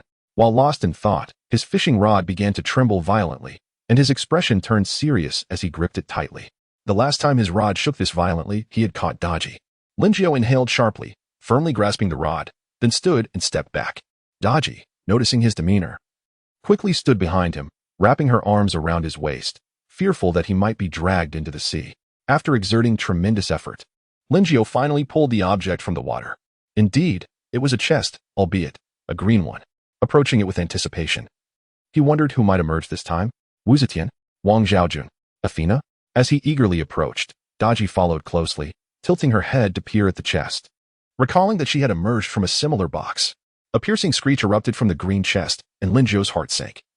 Instinctively placing his hand on the dagger at his waist, stepping back, Daji, tense, clutched at Lin Jiao's clothing, her face betraying her anxiety. Lin Jiao stared intently at the chest as, from within, a green head slowly emerged, followed by a wholly green creature crawling out. This resembled a drowned corpse. The creature scanned its surroundings before locking its gaze on Lin Jiao and emitting a fierce roar. With a terrifying screech, the drowned corpse lunged at Lin Jiao. Fear surged through him as he shakily drew his dagger, raising it defensively. He had slain many drowned corpses before, but only in the realm of games. The creature's movements were reminiscent of those in the game, slow and somewhat clumsy. Lin Jiao, gritting his teeth, urged Daji to retreat and charged at the drowned corpse, thrusting his dagger toward it. The creature did not evade, it focused solely on attacking Lin Jiao. However, he was much quicker, and his dagger pierced its arm, sinking in about 3 centimeters. Elated, Lin Jiao reveled in his success, but the next moment, he felt the dagger cease to penetrate further. The drowned corpse howled in pain, instinctively swiping at Lin Jiao with its other claw. Lin Jiao swiftly withdrew his dagger, unwilling to allow the creature to land a hit, fearing even a non-venomous scratch could lead to infection in such an environment. Dodging the attack, he wiped the cold sweat from his brow, narrowly avoiding the creature's claws. Yet to Lin Jiao's astonishment, the drowned corpse did not pause. Its other claw lunged at him. Realizing he had no time to evade, he raised his arm to shield himself. From a distance, Daji sensed her master was in danger, her demeanor shifting entirely. Her eyes, once black, transformed into heart-shaped pink pupils as she focused intently on the drowned corpse. The creature's assault halted abruptly. Lin Jiao, unaware of Daji's transformation behind him, braced himself for the inevitable strike. But suddenly, the drowned corpse froze, its claws suspended mid-air, maintaining its attack stance. With no time to ponder, Lin Jiao plunged his dagger into the creature's neck, then gripped it with both hands, applying force to drive it deeper. A torrent of green blood erupted from the wound, and in the next moment, the creature collapsed lifelessly to the ground. Lin Jiao delivered 2 additional strikes to its neck, ensuring its demise before collapsing onto the earth. At this moment, he was not the only one suffering from the onslaught of the drowned corpse. Chapter 9, Skills? On a desolate island, there stood a disheveled man with an unkempt beard. Damn, if I can't catch any food today, I shall go to bed hungry once more. He cast a complex glance at the empty bag of bread beside him, which still contained a few crumbs. Lowering his gaze, he rubbed his stomach, his expression one of distress. A CEO of a Fortune 500 company would never stoop to consuming such remnants. Not even a morsel. He would rather starve than. Perhaps, it wouldn't hurt to indulge, as no one would witness his disgrace. He lifted the bag and tipped it into his mouth, vigorously shaking it until the remaining crumbs fell into his mouth. He then licked his lips with his tongue, a look of reluctant satisfaction on his face. His gaze fell upon the empty bag in his hand, and he realized he had gone over a day without sustenance. Since yesterday, he had caught nothing but a bottle of water. His luck had truly run dry. Although there were novice resources available yesterday, to him, those 3 pieces of bread represented an entire meal, and he had initially consumed them with reluctance. He had not yet shed the identity of a Fortune 500 CEO. He devoured the 3 pieces in one sitting, only to regret it by evening. Sighing, his stomach let out another insistent growl. Gritting his teeth, he tightly closed his eyes, tearing open the bread bag and licking it with his tongue. Had he not done so, he might have been better off. Now, he felt a parching thirst. He had no water left. He even attempted to drink seawater. While it was refreshing at first, it left him even thirstier moments later. The fishing rod. He grasped the fishing rod, placing his last hope upon it. Moments later, just as dizziness began to overtake him, the rod began to tremble violently. He shook his head vigorously, striving to remain alert. Perhaps he would catch a loaf of bread. Or even a bottle of water would suffice. Damn! Why was this so difficult? He barely managed to avoid being pulled into the sea, his face paling in terror, realizing that the hook might bear food. He gritted his teeth and summoned all his strength. Finally, what emerged was not a fish, but a green wooden box. He felt a surge of disappointment, but noticed an opening on the box. It seemed to be unlockable. How much food could be within such a large chest? Surely, it could not be empty, considering the effort it took to haul it up. Dozens of loaves of bread. A dozen bottles of water. Yes, it had to be. As he fantasized about the bounty within, he approached the box, his face alight with excitement. Finally, fortune had smiled upon him. Ha ha. Food, here I come. Creak. The sound of the box opening rang out. Food, here I come, he exclaimed eagerly, thrusting his head inside. Moments later, he lay on the beach, gulping down water. Seconds later, a piercing scream erupted from the box. His body trembled violently as crimson blood began to stain the green chest. A drowned corpse, bloodied and gnawing, clawed its way from the box. Still chewing on a piece of human flesh, it grasped the man's pant leg with its claws, turned, and dragged the body into the sea. In the regional chat, brothers, if you ever catch a green wooden box, do not open it. What is going on? Yes, do not open that green wooden box. There are monsters inside. What box? Can you actually catch boxes? It seems so. I caught a wooden box before, but it wasn't green, and there was a person inside. So, normal colored boxes have people, while green ones contain monsters. Elementary, my dear Watson. Some clever individuals in the chat had deduced the distinction between the two boxes. I just caught a green wooden box and was about to brag, but then I saw your conversation. What should I do? Find a shady spot, lie still, and try to remain calm. Draw that monster into the water. It will swim away and stop attacking you. Don't ask me how I know. Just know I got bitten on the arm. By the way, who has bandages or antiseptics? I will trade all my supplies for them. Thanks for the intel upstairs. Safe travels. May good fortune follow you. Guys, don't worry about that box. It seems it can't escape on its own. That's reassuring. Following the advice of the previous speaker, if I don't lure it into the sea soon, I might be in trouble. Has anyone managed to kill that monster? Impossible. A monster that terrifying cannot be defeated. If someone does, I would gladly call them father. Lingio observed the discussions in the regional chat. Astonished by the strategies proposed to deal with the drowned corpse, he had foolishly engaged it in combat, luring it into the water, not opening the wooden box. The second method appeared safer, yet he preferred the seemingly perilous first option. After all, having a drowned corpse on his island would rob him of sleep, and there was no guarantee it would remain contained. If it broke free while he slept, ascending to paradise in his dreams. With this thought, he became increasingly resolute in his decision to eliminate the monster from the island. Daji, what troubles you? You appear unwell. Daji's complexion was pale. Cold sweat beading on her forehead as she sat on the ground, looking incredibly weak. Summoning her strength, Daji slowly rose, forcing a smile. Though Lin Jiao could only feel concern, he hurried to her side, supporting her, fearing she might collapse at any moment. Master, I am fine. Daji shook her head, indicating that she was not severely harmed. Lin Jiao was not convinced. He was no fool. He quickly assisted Daji into the tent, opening a bottle of water and offering it to her. What happened? Why are you so weak all of a sudden? Were you frightened? Daji shook her head again. Her voice weak as she replied, that moment drained all my strength. I just need to rest a bit. Do not worry about me, master. Upon hearing this, Linji was taken aback, recalling the events that had just transpired. Could it be that her actions had halted the corpse? His eyes sparkled with excitement. His joy evident as he exclaimed, "Was it you who made the drowned corpse stop moving?" Daji's pale face showed a slight improvement as she nodded slowly. With Daji's affirmation, Lin Jiao was nearly overwhelmed with elation. Wasn't this akin to Daji's second ability in the game? Would her first and third abilities also be? Daji, I must ask you something serious. Please answer truthfully. Daji, sensing the gravity in his expression, bit her lip and nodded. Do you possess any other abilities? Daji looked puzzled. Other abilities?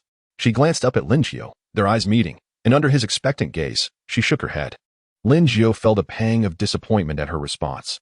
How wonderful it would have been if she had more abilities. One ability was already remarkable. Perhaps he was being greedy. Should he give this skill a name? Dizziness? Enchantment? After a while, Lin Jiao still could not find a suitable name. He was adept at many things, except for naming. Perhaps we could directly adopt the names of skills from the game? Idle Charisma. Chapter 10. Han Xian. Thunderous Lightning. The celestial prowess is collapsing. Lin Jiao, while fishing, hummed a tune, his expression revealing a buoyant mood. He had just conferred with Daji, who was uncertain about the name of her ability, and together they joyfully settled on a name for the skill. Observing Daji's frail state, he allowed her to rest inside the tent, shielding her from the sun. From her, he learned that her ability had little effect on those with strong willpower, causing dizziness for only 2 to 3 seconds. However, for those lacking intellect, like a mindless corpse, she could induce dizziness for around 10 seconds. This was truly a formidable weapon. Yet, he would not permit Daji to use it lightly, as the side effects were too severe, and he feared it could inflict considerable harm on her body. If anything were to happen to Daji, how could he? Yet again bread. How tiresome. Linjiao tossed aside the bread he had just caught, visibly displeased, for he had no shortage of it. His wooden box already contained 20 to 30 loaves, and he was growing weary of them. Oh, beef? Linjiao was pleasantly surprised to find a piece of beef, weighing approximately a pound. This was perfect for supplementing Daji's strength in the evening. His spirits lifted, as life seemed to be growing increasingly bountiful. Notably, his fishing time had decreased from around 20 minutes to approximately 15. The bait attribute was indeed effective. He pondered whether the bait attribute here could be upgraded like in Minecraft. During this waiting period, he opened the regional channel, for it was the only means to pass the time on this island. He also sought to see if there were any supplies available for exchange. Could 3 loaves of bread procure a bottle of water? Is the upper level truly devoid of food? Have they only managed to fish up bread and not water? Selling Han Xin, private message me if interested. What the heck? Han Xin, the more, the merrier. Brother, I added you, please confirm. I can barely feed myself, let alone care for another. I might consider it if it were a female. I concur with the previous statement. I can only barely sustain myself. I have no interest in Qin Shi Huang. Linjiao squinted. Han Xin? I wonder if it is the historical figure or the one from the game. ZG 8466. Without hesitation, he sent a friend request. Others may lack food, but he did not, having grown weary of bread. Trading for Han Xin seemed a fair exchange, provided it was not excessive. An elderly man, nearing 100, sat on the ground, gazing skyward, his face etched with worry. Everyone seems intent on getting something for nothing. This is truly unethical. Indeed, this was the 8466 who possessed Han Xin. He had initially thought that, given Han Xion's prominence in Huaxia, he would be able to exchange for a reasonable amount. He recognized that everyone was struggling, and he had not expected much. Yet, most were merely looking to exploit the situation, with only a handful making offers, and those were dismally low. The majority offered 2 loaves of bread, with the highest bid being merely 5 loaves and a bottle of water. This fell far short of his expectations. However, considering his current predicament, he sighed. If no one would bid higher, he would have to settle for the offer of 5 loaves of bread. Survival was paramount. Moments later, he felt utterly disheartened. Most were merely there to spectate and bid low. Just as he was about to message the player who offered 5 loaves and a bottle of water, a friend request came through, halting his hand. ZG 520. If his memory served him right, this was the individual who had mentioned resting on Daji's lap in the regional channel. It seemed he possessed ample supplies. He had a vivid impression of 520, quite the show-off. He accepted the friend request and gestured in the air. Are you interested in purchasing Han Xin? I only accept food in exchange, no credit allowed. He hoped that a satisfactory price would be forthcoming. After waiting a moment with no response, disappointment crept in. Was this fellow merely jesting? 5 loaves of bread and a bottle of water were quite reasonable. After some deliberation, he chose to continue waiting. Perhaps the other party was simply preoccupied. At that moment, Linji was struggling to reel in his line, which was only slightly lighter than the box used for carrying corpses. After much effort, a 1-meter-long wooden plank appeared on the island. What use is this? Firewood? For building? Don't be absurd. It could barely suffice for a small shelter. A message from ZG 8466. He switched to the friend list and chuckled upon reading it. Perhaps he had been frightened off by those seeking to exploit him. He could relate to this. Recalling his previous novels, he was besieged daily by exploiters who neither voted nor supported, yet demanded to be catered to. Rest assured. No credit. State your price, and I shall see if I can accept it. Deeply ensnared in his dilemma, 8466 felt a flicker of joy upon receiving a response. After some contemplation, he proposed, not much, just 15 loaves of bread and 5 bottles of water. He was clearly attempting to inflate the price to gain more. Linjiao glanced at the message, frowning. 15 loaves were merely 1/3 of his stock, not excessively unreasonable, and he could afford it. However, for others, 10 loaves might be a stretch. This price, he would surely not agree. 15 loaves was out of the question. That was excessive, and 5 bottles of water were equally implausible. In this weather, both of them knew how precious fresh water was. 8 loaves of bread and 2 bottles of water. 8466 furrowed his brow, aware that the other party would likely counteroffer, but having the offer seemed excessive. After a lengthy exchange of words, they settled on a deal of 10 loaves of bread and 3 bottles of water. Let's do the transaction on the trading platform. As for this friend request, you should understand, right? 8466 said cautiously, fearing he might upset Lin Jiao and jeopardize the deal. After all, Lin Jiao had made the highest offer, and he did not wish to lose this opportunity. Lin Jiao had no objections to this proposal. He understood perfectly. The trading platform operated in 2 ways. One could directly list items with set prices for anyone to purchase, while the other allowed private transactions, where 2 friends could list items for exchange, and if both parties agreed, the deal would be finalized. Essentially, they were quite similar, with the distinction that the first was open to all, while the latter was exclusive to designated friends. Soon, they completed the transaction. A flash of white light enveloped the area, and a gallant figure emerged beside Lin Jiao. Master. Lin Jiao scrutinized him closely, and he appeared much like the historical descriptions. He was likely a historical figure. He had not anticipated that trading for a living being was indeed possible. He had approached it merely with a sense of curiosity. Incredible. He wondered if the individual who had been traded to him would be as loyal as Daji. Never mind. You shall call me boss from now on. Han Xian's expression turned serious, lacking any semblance of a smile, which made Lin Jiao feel somewhat uneasy. A man calling him master felt inherently strange. When Han Xian uttered the term master, Lin Jiao felt no pride or satisfaction, only a sense of chilling discomfort. Chapter 11. The Beef Bread. It's gone. Lin Jiao cast a satisfied glance at Han Xian, who stood behind him, exuding an aura that was distinctly exceptional. With him around, the safety on the island felt significantly enhanced. Lin Jiao found it difficult to comprehend why 8466 would part with Han Xian. They had already spent 2 days on the island. Even if they could not thrive like him, surely they could at least manage their basic needs together. Unable to contain his curiosity, he asked, and the moment he did, he inadvertently struck a nerve with 8466. From 8466, Lin Jiao learned that 60 of people struggled to meet their own basic needs, let alone support another. 8466's situation was even more dire. In 2 days, he had only managed to catch 4 loaves of bread and a bottle of water. With the initial supplies, he could make do. But Han Xian's presence made food scarcity palpable. By morning, all the bread had vanished, and after a fruitless morning of fishing, he had no choice but to sell Han Xian. However, it was not entirely negative. He had managed to catch a drowned corpse, which Han Xian helped him deal with, or he might have met his demise at its hands. After hearing this, Lin Jiao was at a loss as to whether to consider himself fortunate or unfortunate. He glanced at the meager branches he had caught, and feeling generous, he decided to purchase all the branches 8466 had caught for the price of 2 loaves of bread. This act left 8466 overwhelmed with gratitude, making Lin Jiao feel slightly embarrassed. He simply needed those branches. He was not foolish. As dusk fell, a magnificent crimson hue painted the sky, the sunset casting a breathtaking glow. Once I finish this cast, I'm done for the day. Lin Jiao seemed to be speaking to himself, or perhaps addressing Han Xian behind him. Suddenly, the fishing rod began to tremble violently. He focused intently on it, surprised that this final catch was extraordinary. I hope it isn't another drowned corpse. With great effort, he began to reel it in, and noticing his struggle, Han Xian stepped forward. Boss, let me take over. Lin Jiao glanced at Han Xian's serious expression and nodded in agreement. Han Xian swiftly took the fishing rod from Lin Jiao's hands and, with a gentle breath, effortlessly pulled up whatever was snagged on the hook. Upon closer inspection, Lin Jiao's eyes widened in astonishment. It was indeed something he had hoped for, a green chest crashing heavily onto the ground. Han Xian stood before the chest, awaiting Lin Jiao's command. There's a creature inside. Be cautious, Lin Jiao warned before gesturing for him to open it. He felt no anxiety about Han Xian's safety. Even the drowned corpse posed only a slight threat compared to Han Xian's capabilities. If Han Xian struggled against this, Lin Jiao would certainly question his authenticity as a warrior, especially since he had already dealt with a drowned corpse before.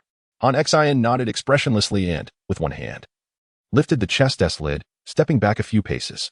Here, take this. Lin Jiao instinctively reached for the dagger at his waist, drawing it out and offering it to Han Xian.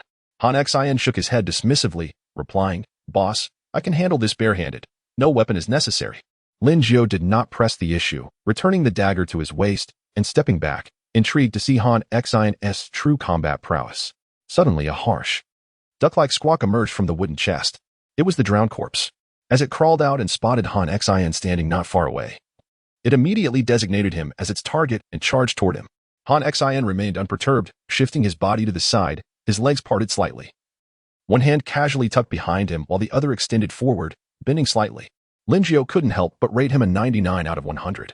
Withholding a point to avoid inflating his ego, the drowned corpse, enraged, let out a more piercing shriek.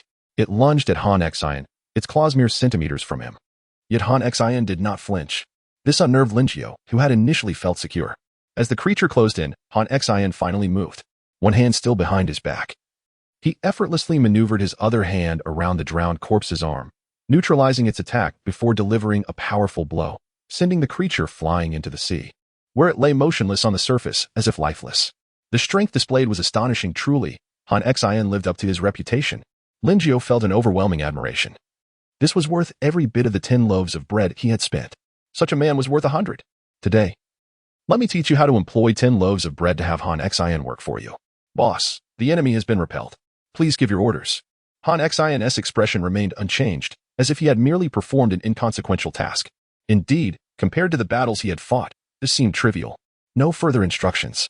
Let us clean up and prepare for dinner, Linjiao called out, organizing his fishing rod and counting the day's haul. Most of it consisted of water and bread, along with some snacks. To his surprise, he had also caught 2 bundles of wooden planks, each containing 5 pieces. Additionally, there was 1 pound of beef, 1 pound of lamb, and a short skirt perfect for Daji. Master, the beef is ready. We can eat now, Daji exclaimed, pointing at the beef roasting over the campfire, her eyes sparkling with anticipation. Linjiao couldn't resist ruffling her hair at the sight of her adorable demeanor. 20 minutes prior, he had entered the tent to wake her. After a good rest, Daji appeared much more energetic, no longer frail as before. Wait a moment. I'll prepare something delicious for you. Linjiao smiled as he rose, making his way to the shore to wash his dagger and hands. Upon returning to the campfire, he found comfort in the warmth of the flames, which provided a sense of safety. He moved the rack with the cooked beef aside, tore open 3 bags of bread, and split each loaf, placing 2 sausage links inside each, followed by a drizzle of ketchup from the bucket. Daji's eyes widened in curiosity as she observed Linjiao's actions. Han Xian, sitting by the fire, maintained his stoic demeanor. Yet the subtle gulp he made betrayed his hunger. After a few minutes, Linjiao sliced the beef into 3 portions and stuffed them into the bread, closing each loaf afterward. Not bad. He nodded in satisfaction at his creation before handing the bread to both Daji and Han Xian. Daji gleefully accepted her portion, having long craved this bread. She took a gentle bite, and, under Linjiao's expectant gaze, nodded enthusiastically. Delicious. So good. Oh my. She then devoured it eagerly. Linjiao turned to Han Xian, who did not share Daji's eagerness and instead took a measured bite. For the first time, Han Xian's usually impassive expression shifted, revealing a hint of confusion, followed by enjoyment. This flavor. He felt as though he had never tasted anything quite like it before. Without regard for his heroic facade, he stuffed his mouth with the bread, finishing one in just 3 bites. His eyes fixated on Linjiao, or rather, on the bread in Linjiao's hand. Linjiao felt a shiver run down his spine under Han Xian's intense gaze, glancing down at the untouched bread in his hand before returning his gaze to Han Xian's expression. All right, considering your bravery today, take it. Enjoy. Thank you. Boss, Han Xian exclaimed, his joy palpable as he accepted the bread and began to eat voraciously. Linjiao, feeling his own hunger rise, swallowed hard as he watched.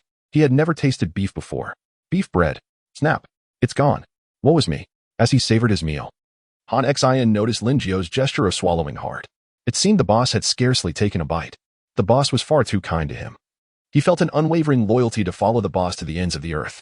Linjiao was oblivious to Han Xian's thoughts. If he were to discover them, it would not merely mean missing out on meat today. Abstaining tomorrow would be utterly inconceivable. Chapter 12, A Boring Life.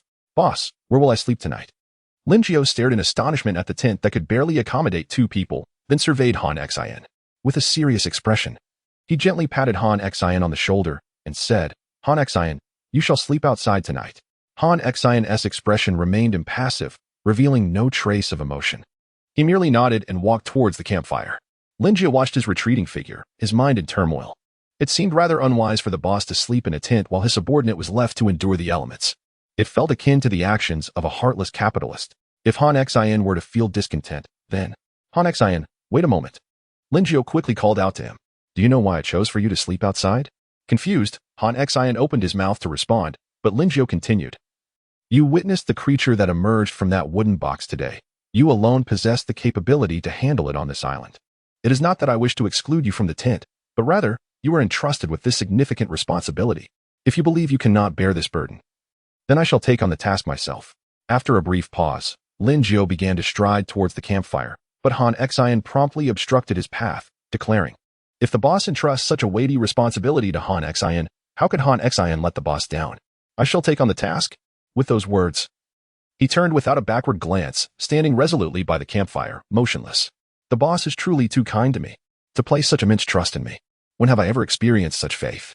Reflecting on this, his posture straightened slightly. Lin Jiao, witnessing the scene, nodded in satisfaction. Ancient individuals are indeed easily deceived. Is this a deception? Not at all. This is merely utilizing conversational skills. Is there any problem with that? No, there is none. He assigned his employee the task of keeping watch. Is there an issue with this? Certainly not. Subsequently, he cast one last glance at Han Xian before taking Daji's hand and entering the tent. He even thoughtfully pulled the tent flap closed. Master, Daji, noticing Lin Jiao closing the tent, felt a blush rise to her cheeks, her fingers fidgeting nervously. Lin Jiao, puzzled, inquired, "What is it?" "It's just. Shall we continue with what we were doing last night?" By the end of her sentence, Daji's face was flushed, filled with anticipation. The events of last night had brought her immense joy. What we did last night? Lin Jiao regarded Daji with curiosity. What was there to feel shy about? Couples engage in such activities daily, do they not? Daji murmured, her embarrassment compelling her to wish to bury her face. Very well, let me continue with the joke. I didn't finish last night. Indeed. It was merely a joke and a story. Surely, some might misconstrue it. Those who thought otherwise, step forward. Lin Jiao shook his head in resignation and began. Xiao Ming asked. He chuckled. Once upon a time, there was a snake. Master, you're being improper again. Hearing the laughter emanating from within the tent, Han Xian, puzzled, glanced back at the tent. Seeing nothing amiss, he turned back, dutifully resuming his role as a diligent worker. Finally, he had lulled this ancestor to sleep. Lin Jiao took a sip of water, casting a glance at the peacefully slumbering Daji. For the first time, he felt that such a life was perhaps not as fulfilling as he had imagined. He still had stories to tell. Alas, this monotonous existence of cuddling with Daji while Han Xian kept watch was becoming rather tiresome.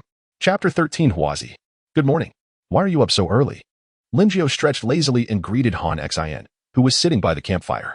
He rubbed his eyes, still feeling the effects of a restless night. Daji had alternately nestled against him and entwined her legs around him, and the most outrageous part was when she pressed her foot against him. Was this a test? Was there really a need to challenge an old comrade like this? He shook his head and approached Han Xian, casting a glance at him that made him feel somewhat embarrassed. Han Xian's face appeared haggard, adorned with dark circles beneath his eyes.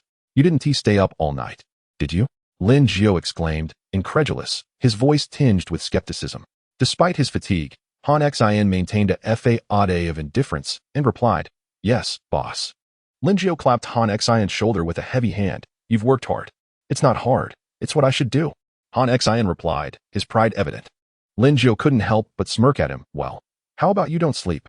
You could keep watch a bit longer? At this suggestion, Han Xian shuddered and gave Lin Jiao a complex look.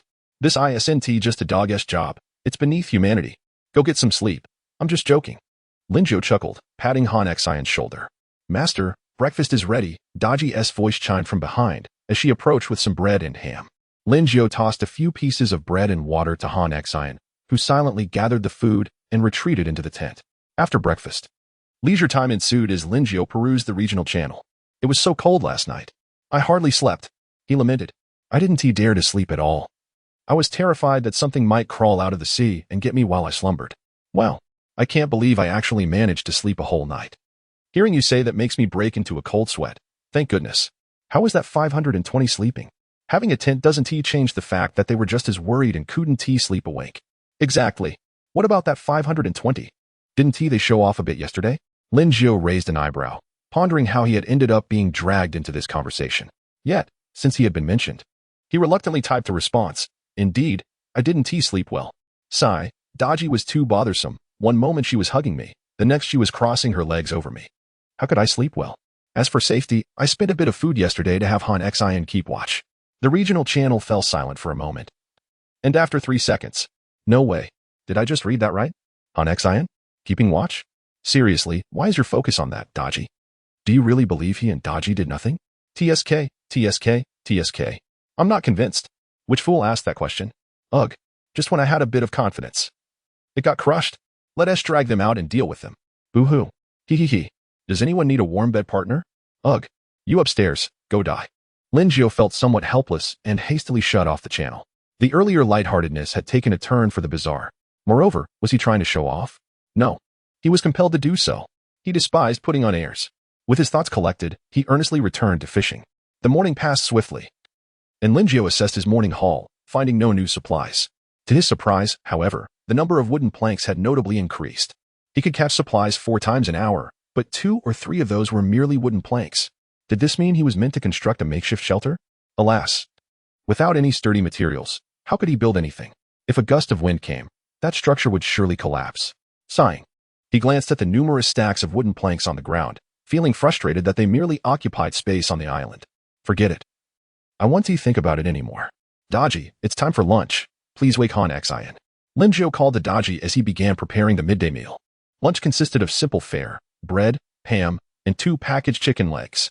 How would they divide the 3? The solution was straightforward. He would go hungry. Thinking this, Linjiao looked at the 2 chicken legs in his hands, tears involuntarily streaming down his face. He might just be the most humble of bosses. Master, aren't you going to eat the chicken leg? It's so delicious, Daji said, wiping grease from her mouth, clearly savoring her meal, while curiously glancing at Linjiao. Han Xin also paused to look at him. I'm not really a fan. You two enjoy? Linjiao replied, fighting back tears as he spoke. Daji, puzzled, wondered why their master didn't want to eat, yet seemed on the verge of tears. It's so tasty. The sound of Daji enjoying her meal made Linjiao finish his bread and sausage, tears still in his eyes. Linjiao sat by the sea, his expression visibly less cheerful than in the morning. The force with which he cast his line significantly increased. Smoke?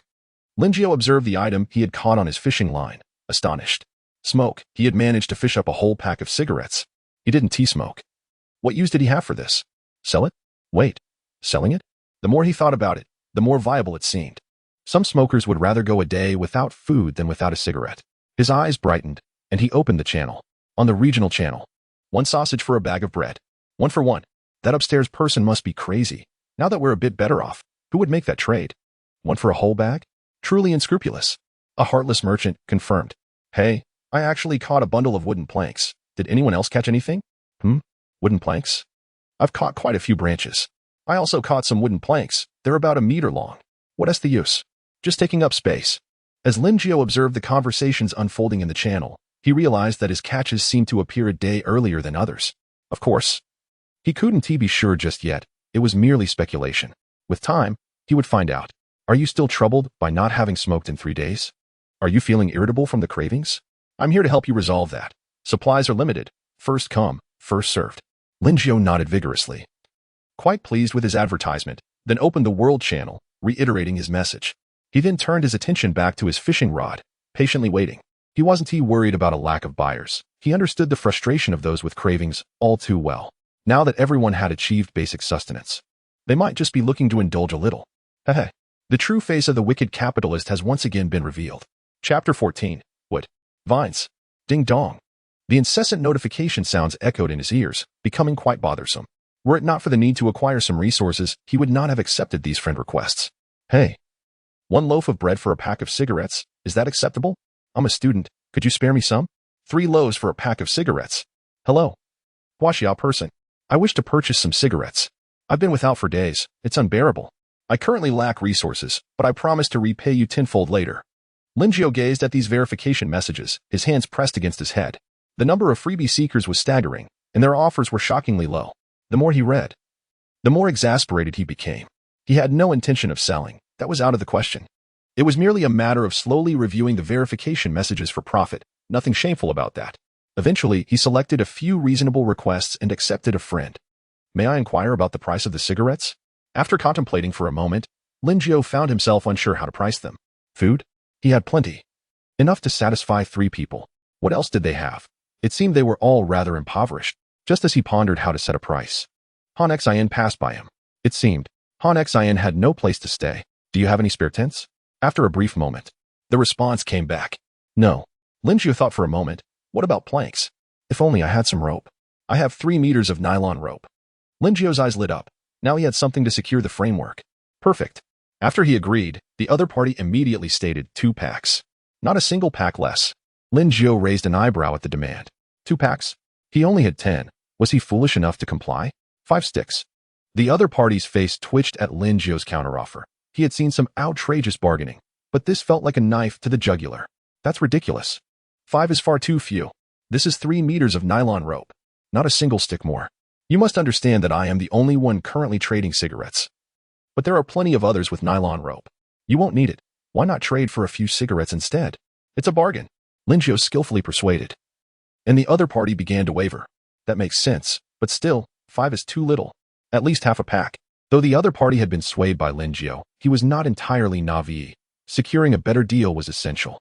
8 sticks, that's my final offer. Or it's off. Still insufficient. Let us make it 10. Seeing the ongoing negotiation, Lin Jiu simply typed 2 words in the chat. Goodbye. As he was about to select another individual to trade with, the other party grew anxious at Lin Jiu's attitude. He was a seasoned smoker. Not having cigarettes was truly agonizing. Fine, 8 sticks it is. Lin Jiu smiled, realizing that 8 sticks were not their bottom line after all. As a conscientious trader, he decided not to go back on his word. All right, it's a deal. Thus, the two reached an agreement for 8 sticks of cigarettes. Lin Jiu examined the nylon rope in his hands, weighing it. Not bad. In subsequent trades, he consistently exchanged 6 sticks of huazi for 3 meters of nylon rope, and for shorter lengths, he managed with 3 to 4 sticks. Surprisingly, he even obtained a tent for just 5 sticks, ensuring Han Xian finally had a place to sleep tonight. After more than 10 minutes, Lin Jiu had traded away half a pack of huazi, most of which had gone for nylon rope, while a small portion was exchanged for food and other supplies. He casually collected some branches, amidst some curious inquiries reminiscent of 4,399 players. And then, they suspected Lin Jiu was playing a pirated version. Oh, how they regretted their curiosity. The huazi he had just acquired had already lost its allure. Lin Jiu found it amusing when someone bought cigarettes only to realize they had no flint, and he seized the opportunity to profit from their misfortune. Ding ding ding. Lin Jiu hummed to himself, clearly in high spirits, though one frustration lingered. It was challenging to tie the planks with nylon rope. Round logs would be much easier. He hoped to reel in some wood that afternoon. As Lin Jiu contemplated, he beckoned Han Xian to help move the stack of planks to the other side of the island and set up his tent. Daji stood behind him, gently massaging his shoulders and offering him water, making for quite a pleasant experience. Wow, wood! Lin Jiu exclaimed, astonished by the wood he had caught. Feeling that his wishes had come true, building a house now seemed feasible. He carefully inspected the wood, which measured about 2 meters in length and 30 centimeters in diameter, ample for constructing a small house. Oh, vines? Lin Jiu noticed the approximately 4 to 5 meter long vines, pulling them with considerable force. To his surprise, the vine showed no signs of damage. Skeptical, he pulled harder, only to find it still intact, while his hands bore red marks from the pressure. Han Xian, come here and see if you can break this vine. Han Xian approached, his strength far surpassing Lin Jiu's. He could easily propel a drowned corpse 3 to 4 meters away. Gripping the vine, he pulled with all his might, yet it remained unyielding. Feeling embarrassed in front of his boss, he focused intently, bent his knees slightly, and with a fierce roar, a small crack appeared. Han Xian increased his effort, his face reddening, and then, snap! The vine broke. Lin Jiu nodded at the sight, then had Han Xian test the nylon rope's strength. Known for supporting substantial weight, the nylon rope in Han Xian's hands showed signs of wear within 5 seconds, with a noticeable crack indicating it wouldn't hold for long. That's enough. Thank you for your efforts. Lin Jiu patted Han Xian on the shoulder, gaining a clearer idea of how to utilize the nylon rope and vines. He hoped for a fruitful catch of wood and vines that day. Master, why not let me fish?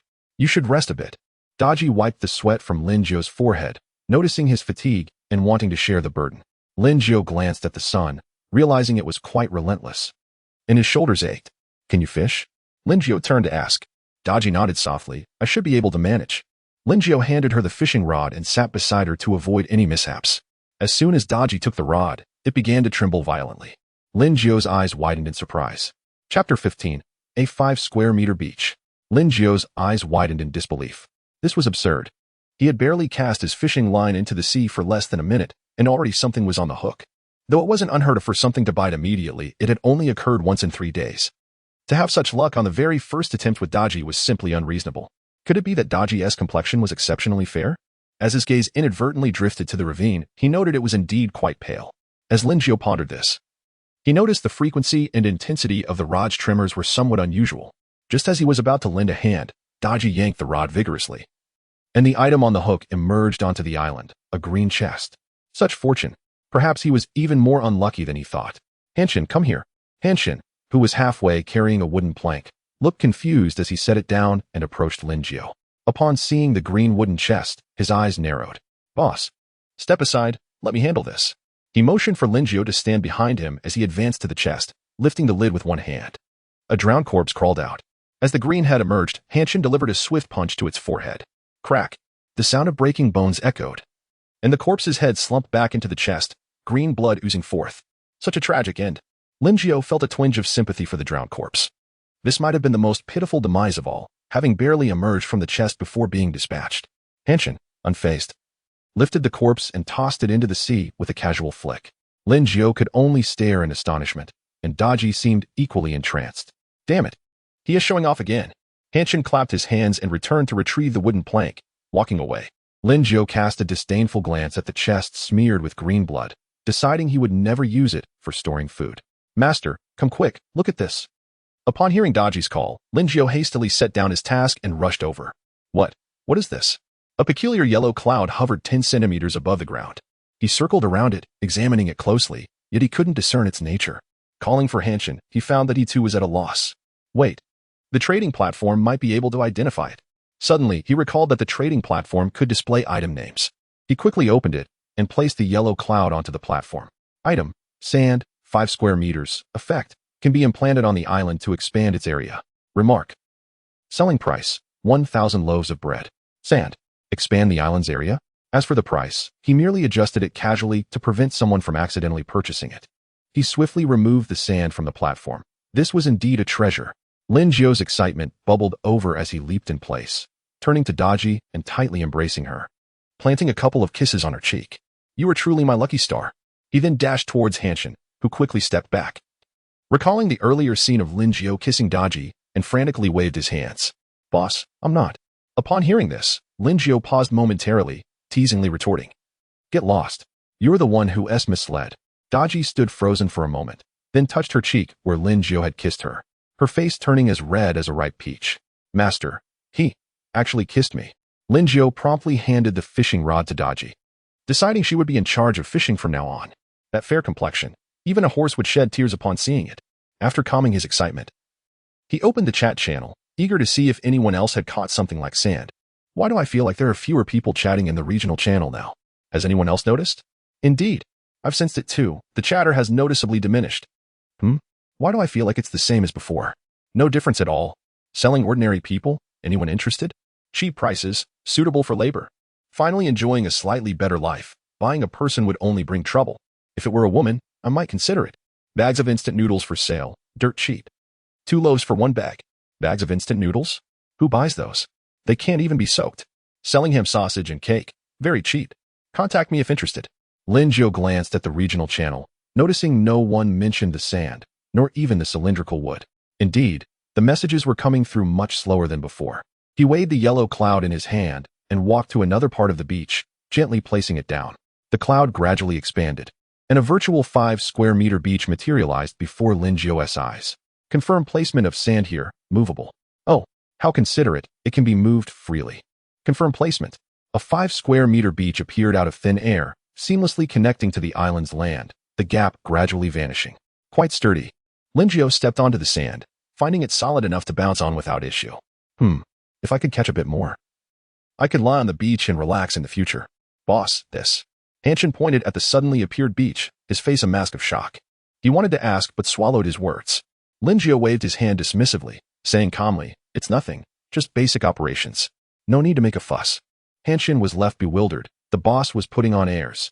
But why did his tone and expression seem so familiar? Surely he hadn't spoken like that before. Impossible. It couldn't be. He was that annoying. With a complex expression, Hanshin hurriedly walked away, determined to return to work. It's definitely not out of guilt. Absolutely not. Linjiao chuckled to himself, amused at the dramatic change in Hanshin's demeanor. Little one, trying to show off in front of me. Let us see who truly shines. Shaking his head, he refocused, wiping the sweat from his brow. The sun, it was already 4 in the afternoon. Yet the heat remained oppressive. He glanced at Daji, whose originally fair complexion was now flushed a bright red from the sun. This won't do. In such sweltering heat, exposed to the sun, it's bound to cause problems. If Daji gets tanned, It would not only lower the island's aesthetic appeal but also hinder my enjoyment of the scenery. Perhaps I should build a canopy? That could work. He rummaged through a wooden box, finally unearthing 3 deep purple cloths near the bottom. Unfolding the fabric, each piece measured approximately 3 meters long and 1 meter wide, ample for constructing a small shelter. He called out for Hanshin to bring over 6 wooden poles. Lin Jiu squatted, sketching out plans, while Hanshin quietly observed his every move from the sidelines. Lin Jiu felt somewhat vexed. He was still short one suitable tool. Chapter 16. Strength Amplified. One-on-one with the drowned corpse. Han Xian, come over here and cut the wood at the spot I indicated. Lin Jiu handed a small saw to Han Xian, gesturing towards a particular section of the wood. This saw was a recent acquisition, procured at a steep price of 2 gold coins from the regional channel.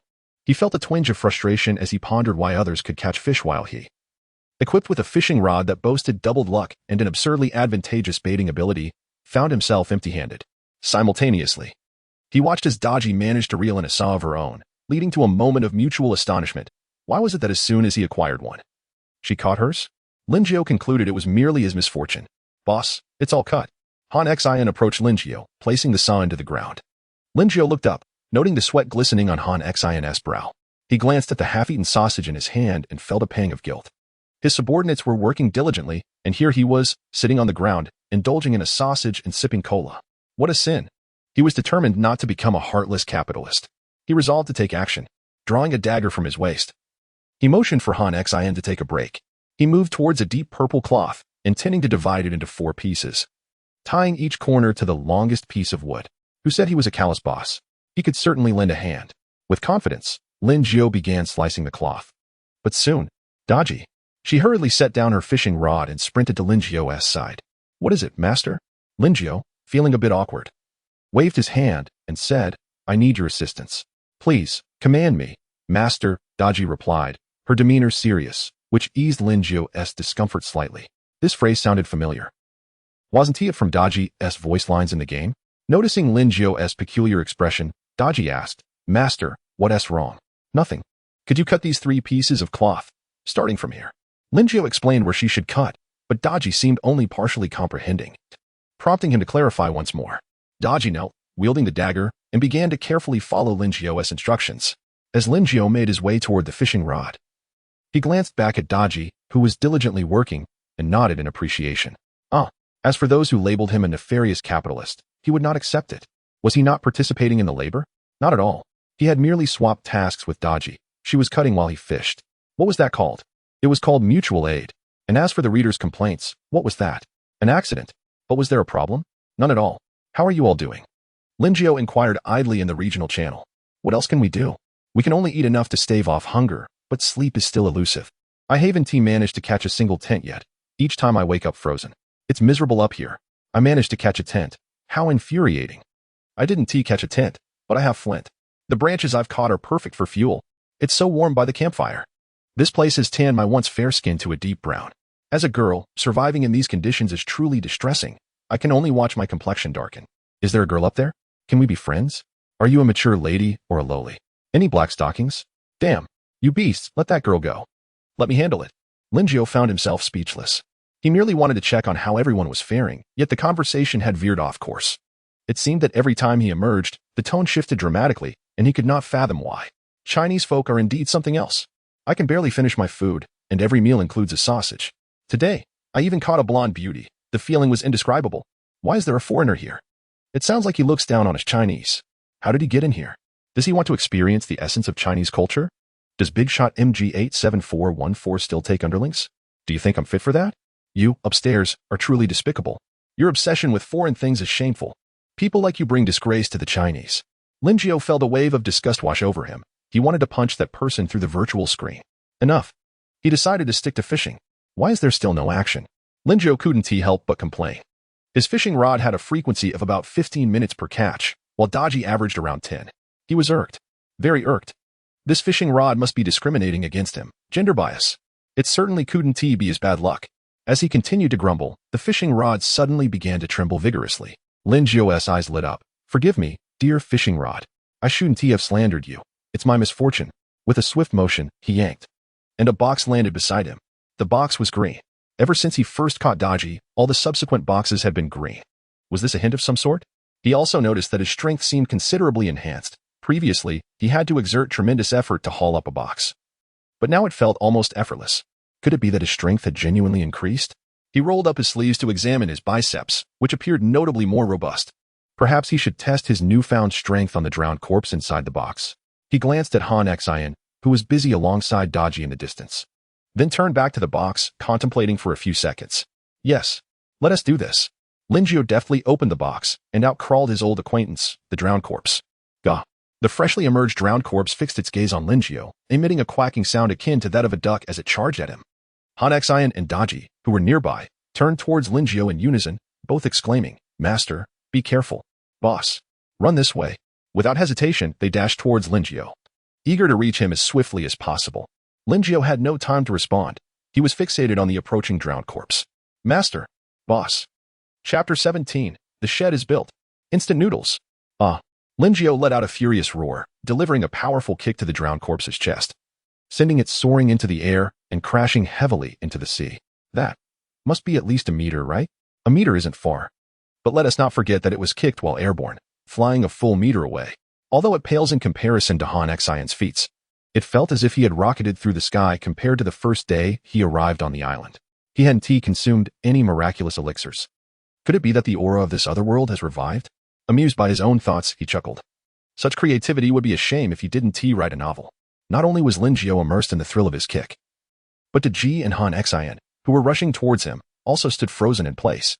Han Xian, though, merely rubbed his eyes, a slight change in his expression. While Daji's face displayed sheer shock, her mouth agape, as if an egg could fit inside. "Master, how have you become so formidable?" Daji asked breathlessly.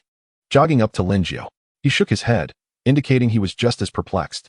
Han Xian, clenching his fists tightly, bowed his head and said, "That kick was incredibly heroic. It makes Han Xian feel inadequate."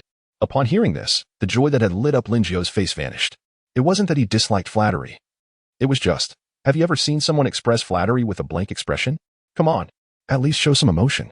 The flat tone accompanied by an unperturbed demeanor felt more like mockery than praise, especially coming from someone of Han Xian's caliber. Forget it. It's not easy to get Han Xian to flatter him. What more could he ask for in terms of expression and tone? He understood Han Xian's character well enough not to let it upset him, nor would he seize the opportunity to burden Han Xian with extra work or exploit him. He was a good boss. Han Xian, come here and help move some supply boxes to the far west of the island. Han Xian looked puzzled. Haven't these boxes always been placed here? Why move them again? Daji mirrored his confusion, asking, "Master, why must we move them?" Caught off guard by the question, Linjiao pretended to ponder deeply before responding, "It's not safe to leave them here. What if a drowned corpse damages these items? But we could place them in the..." Before Daji could finish, Linjiao raised his hand to interrupt. "Are you doubting your master?" "All right, Han Xian, move them." Daji seemed to grasp something and fell silent, staring at Linjiao with a peculiar gaze. It felt intentional. "No, leaving them here is still too unsightly. Let us move them to the center." Feigning contemplation, Linjiao paced around several wooden boxes before issuing another command. Han Xian, slightly bewildered, wondered why they were moving back after barely resting for 2 minutes, but he didn't hesitate further. He bent down, lifted a wooden box, and headed toward the center of the island. Linjiao watched his retreating figure, stifling a chuckle behind his hand. He was certainly not punishing Han Xian. Absolutely not. What ulterior motive could he possibly have? He merely wished for Han Xian to engage in some physical exercise. Under the scorching sun, Han Xian was drenched in sweat from the relentless heat and the back and forth lifting. Linjiao smiled and offered him a bottle of soda, thinking that, exercise was indeed completed. After surveying the 4 triangular pieces of fabric, Linjiao instructed Daji to err on the side of cutting them larger rather than smaller. He tied the top corners of the 4 triangular fabrics to the ends of the 5 longest wooden poles, securing them with a tight knot. He then brought out nylon rope, splitting it with a dagger, wrapping it tightly around the poles and securing it with another knot. He repeated the process, tying the other 2 corners of each triangle to 2 other poles. "Han Xian, come lend a hand." Linjiao called to Han Xian, who was resting. Han Xian hurried over, and together they lifted the 5 poles to the fishing spot. Daji, putting down her fishing rod, asked in confusion, "What is this for?" "Isn't this the fabric I cut? Don't you find it uncomfortable fishing under the sun every day?" Linjiao asked with a smile, then continued, "Come, lend a hand." With their combined efforts, a small shelter was constructed at the edge of the island. Despite a few minor interruptions, none of it mattered. Linjiao shook the shelter, finding it fairly sturdy. He nodded in satisfaction, pleased that his efforts to bury the wood deep into the ground were not in vain. He wondered about the effectiveness of this sunshade. Unfortunately, it was now dark, and he would have to wait until tomorrow to test its efficacy. Calling Daji over, he inquired about the supplies they had caught today. To his surprise, wood, clothing, and bedding accounted for more than half of the total haul. While food appeared to be diminishing gradually, causing him some concern, what astonished him most was the discovery of a ceramic pot among the catch. It suddenly reminded him of the several bags of instant noodles in the boxes. He knew what dinner would be tonight. Excited, he set up a frame. Placing the pot on top, igniting a fire with branches below, and pouring mineral water into the pot. Daji and Han Xian, accustomed to his antics, asked no questions. Linjiao sat beside the newly constructed shelter, gazing up at the sky. The dark canvas was adorned with countless twinkling stars, and the gentle sea breeze caressed his face, calming his restless heart. It had been a long time since he had witnessed such a breathtaking starry sky, with mobile phones, computers, and other entertainment devices dominating human life. Indeed, the allure of entertainment has increased, but so has the pace of life. Often, he felt as though 2 or 3 days had passed in the blink of an eye. Slowing down life seemed rather pleasant. Perhaps this way of living. Master, the water in the pot is boiling. Daji's exclamation pulled Linjiao back to reality. He rushed to the stone pot, where the water was bubbling vigorously, steam wafting across his face. He had almost lost himself in thought. Fortunately, he preferred to wait for the water to boil before adding the noodles. He hurriedly poured 5 or 6 bags of instant noodles into the pot, adding all the seasoning packets. He grabbed a wooden board and covered it. Then removed the pot from the frame and set it aside. Wait, he seemed to have no bowls and no chopsticks. The lack of bowls wasn't a significant issue. They could always eat directly from the pot. But without chopsticks, they couldn't possibly use their hands. He quickly darted to the spot where the wooden boards were stored, bending down to grab a saw.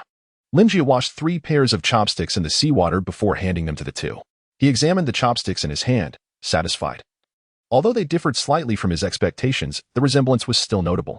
At least they bore some similarity. They were just thin pieces of wood. He lifted the board, inhaling deeply, his face alight with bliss. Delicious. It smelled absolutely divine. Hurry, eat up. Linjiao beckoned the 2, who could hardly contain themselves upon catching a whiff of the aroma, merely awaiting his cue. Master, this is too delicious. Daji exclaimed, her demeanor transforming as she devoured the meal heartily.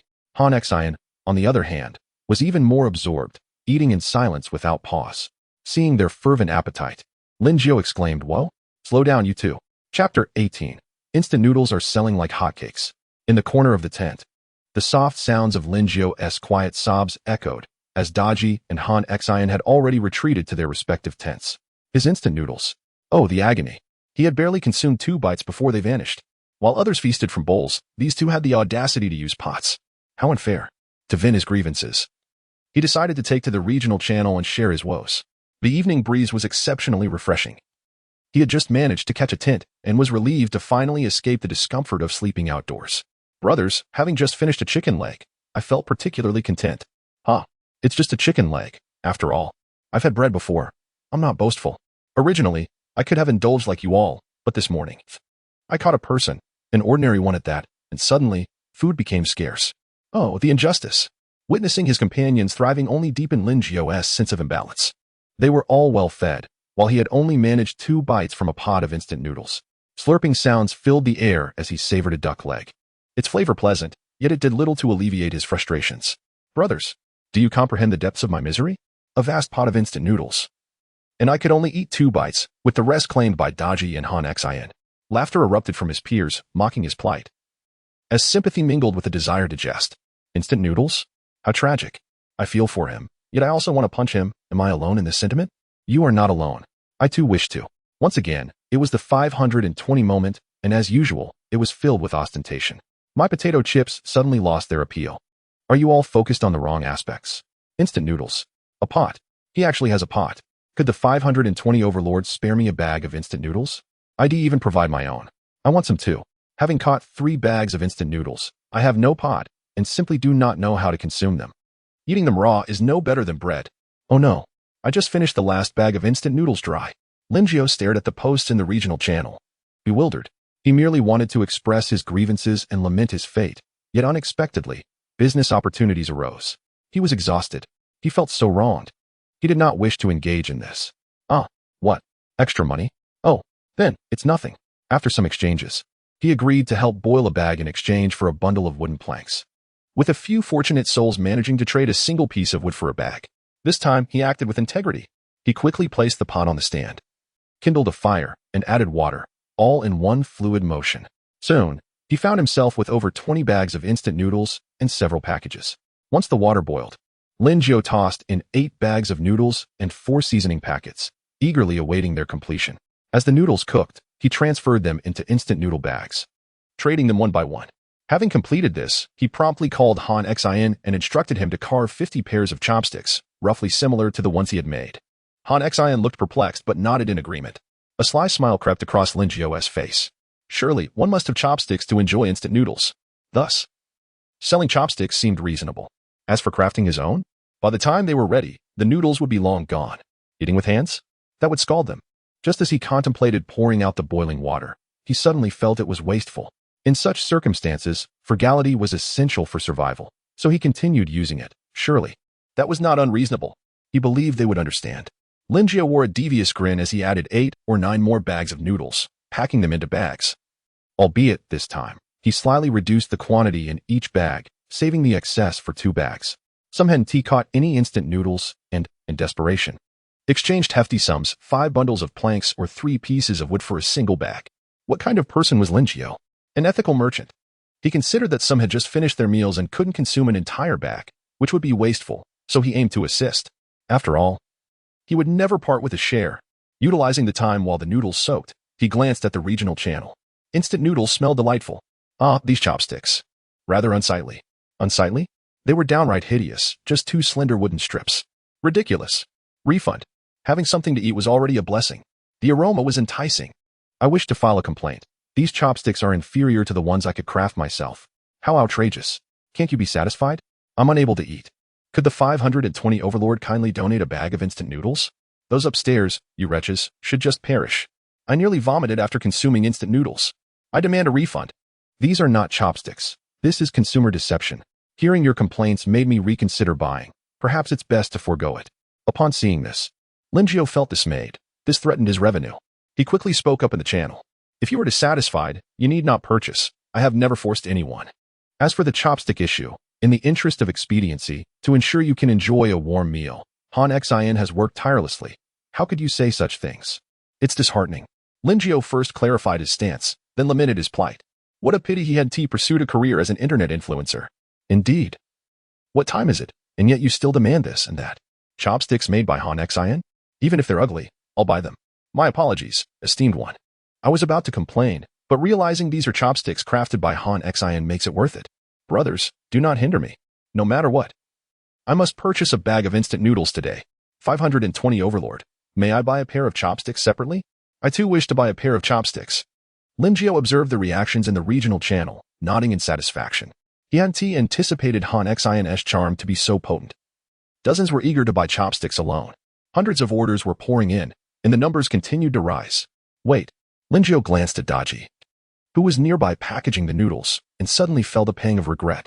If only he had claimed it was Daji's instant noodles, he would have struck gold. He lamented, slapping his forehead. What a missed opportunity. Any further comments would have to wait 2 hours. In the interim, a player from M country expressed interest in purchasing. Upon glancing at the username, he recognized it as the individual who had previously mocked them in the regional channel. Without a second thought, he promptly blocked them. As for how they had accessed the Chinese regional channel, he speculated they must have been working or traveling in China prior, which would explain their presence. He could set a higher price and take advantage, but he would never sell to someone who insults China. Profiting must have its principles. He was clear about which money was worth earning and which was not. He would never allow himself to become a merchant devoid of integrity. Chapter 19. Another person caught. Good morning. Thank you for your hard work yesterday. Lin Jiao stretched lazily and greeted the 2 individuals outside. They both nodded in acknowledgement, their faces etched with fatigue, clearly exhausted from the previous night's endeavors. The business had been exceptionally bustling, nearly overwhelming him. The only silver lining was that someone wished to purchase instant noodles from him. But lacking stock, they offered something that nearly made him leap with excitement, a cloud of land, a generous 10 square meters. Fortunately, the transaction was conducted through friends. Had it been through a trading platform, he would have had to spend a fortune to acquire it. Seeing the other party innocently ask for a bag of noodles, he felt a pang of compassion and gifted them an additional pack. After the initial exchange, he yearned for a second opportunity. Envisioning the possibility of acquiring more land clouds or sandy land clouds, yet none followed. This was understandable, as such items were exceedingly rare. With luck doubled and the charm of Daji enhancing the odds, he was fortunate to have landed just one. He felt quite content with that. How much did he earn? He glanced behind him at the towering stacks of planks and wood, a headache brewing. His profits were indeed a source of distress. He had not sought this. He was compelled into it.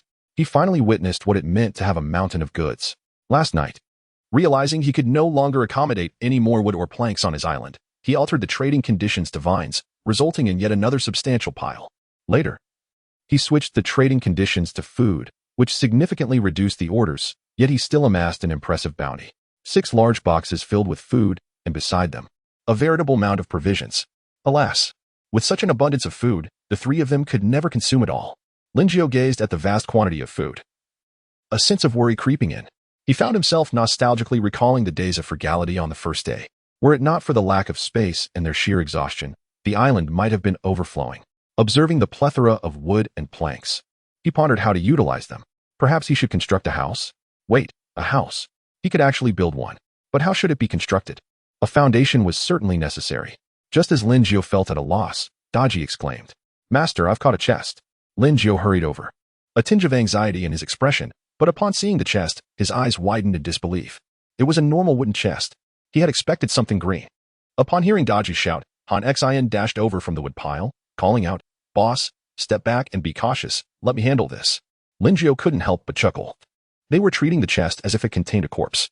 No need to be alarmed. There are no monsters inside, just a person. He swiftly blocked Han Xion's attempt to open the chest, not wanting the occupant to be met with a punch that could end their life before they even emerged.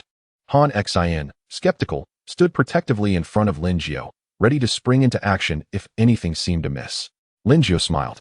It was reasonable for Han Xion to react this way, having never encountered such a situation before, which at least showed his loyalty. Under Han Xion's watchful gaze, he lifted the chest's lid. Han Xion's eyes were fixed, tense and poised. A middle-aged man slowly stood from the wooden chest, his expression one of alarm upon seeing Han Xion. Linjiao quickly pulled Han Xion behind him, assuring him, "This is not a corpse, it's a living person. Hello. Do not be afraid. Sometimes monsters emerge from these chests. My brother is just concerned for my safety, so there is no need for fear." With that, the man's expression of terror began to dissipate, and he knelt before Linjiao, bowing his head. "Long live my master." Linjiao had never encountered such a display and found it both amusing and bewildering. He hastily helped the man to his feet. "What are you doing? Quickly, stand up. You're shortening my lifespan." After several attempts to lift him, Linjiao finally had to invoke the command rise for him to comply. "What is your name?" The man pondered for a moment before responding. In reply to my master, "My name is Lei Fada." Linjiao couldn't help but laugh upon hearing the name. It was simply remarkable. Lei Fada looked confused, not understanding what was amusing Linjiao. Suddenly, Linjiao froze, scrutinizing Lei Fada's attire and recalling his earlier actions. His eyes widened. Could it be the one and only?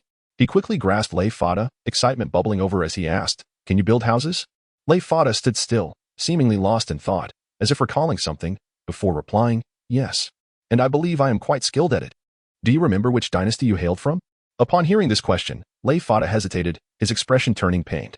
Noticing this, Linjiao quickly interjected, "Never mind, forget it." "Yes, master." After relinquishing his thoughts, Lei Fada gradually returned to normal. "Do not call me master, just refer to me as boss like Han Xion does. And please, no more bowing." Upon hearing this, Lei Fada agreed to the first request but staunchly refused the second, as it was ingrained in his perception of respect. After several unsuccessful attempts at persuasion, Linjiao resorted to threatening to dismiss him if he refused, which finally led to Lei Fada's reluctant agreement. Linjiao was now certain that the people he caught remembered nothing but their names and the skills they possessed. He was thrilled. Catching Lei Fada was a stroke of fortune. Initially, he had felt a tinge of disappointment upon realizing he had caught a man, yet now he was grateful. Who was Lei Fada? Surely, he had heard of Kangxi. Most of the palaces were constructed by Lei Fada. When Kangxi sought someone to build a palace, he presented a challenge that no one could solve, except for Lei Fada. From that point on, he truly lived up to his name and prospered. Now, with his worries about building a house alleviated, Lei Fada's appearance signified his own prosperity. The more Linjiao contemplated, the more excited he became. Unable to restrain himself from embracing Daji and planting fervent kisses on her delicate face, exclaiming, "You're not only grand but also fair-skinned. Your luck is extraordinary. I adore you. With a face full of exhilaration, he pointed towards the towering pile of wood and asked, "Lei Fada, are these materials sufficient to construct a house accommodating 4 people?" Lei Fada surveyed the wood nearby, bowed his head in contemplation, and replied, "It's enough. But the house might be a tad small. After all, your space is rather limited." Linjiao nodded, acknowledging the truth of the statement. It was indeed somewhat cramped. Only about 100 square meters. No matter, as long as it can house 4 people. Once the island expands a bit, we can enlarge the house. While Linjiao conversed with Lei Fada, Daji blushed deeply, lowering her gaze, glancing at a particular spot. Is it truly grand? As long as the master is pleased. Chapter 20 ZG 71444. Dongjua. Heave ho. Heave ho. Let's go. A few individuals were bustling about on the island. Engrossed in their tasks, it was none other than Linjiao and his companions. They were resolute in their endeavors. Linjiao hoped that by the end of the day, they could complete the house. Otherwise, the abundance of wood would occupy too much space, and a house is essential for a true home. Daji, on the other hand, continued her fishing, seemingly more focused than the day before, perhaps influenced by Linjiao's kiss the previous night. Han Xian, put in more effort. Let's aim to finish the house today. Han Xian merely nodded, wiping the sweat from his brow as he continued to construct the foundation under Lei Fada's guidance. If others were to learn that the illustrious Han Xian was laboring to build a house, they would undoubtedly chastise Linjiao for squandering talent. Liu Bang had already fainted in the restroom. But knowing this mattered little, for the enchanting Daji was still assisting him in fishing. Meanwhile, King Zhou was advancing with a 1,000,000-strong army. On another island, a man sat by the shore, casting his fishing line while muttering to himself. Damn it. Will something good come up today? Damn. If I get the chance, I will surely give 520 a good beating. It's merely luck that he caught a pot. I can do it too. Not only will I give him a beating, but I will also seize all his supplies. Indeed, 520 referred to Linjiao. While Linjiao enjoyed a windfall the previous night, others looked on with envy, and some even harbored jealousy. This man was none other than ZG 71444. Since his arrival on the island, his luck had been consistently poor, coupled with Linjiao's frequent displays of success in the regional channel. His feelings of envy morphed into jealousy, eventually culminating in hatred and aversion to the affluent. There were many like 71444 who harbored jealousy toward Linjiao. Damn it. Why can't I catch anything? Damn. My luck has surely been stolen by that 520 bastard.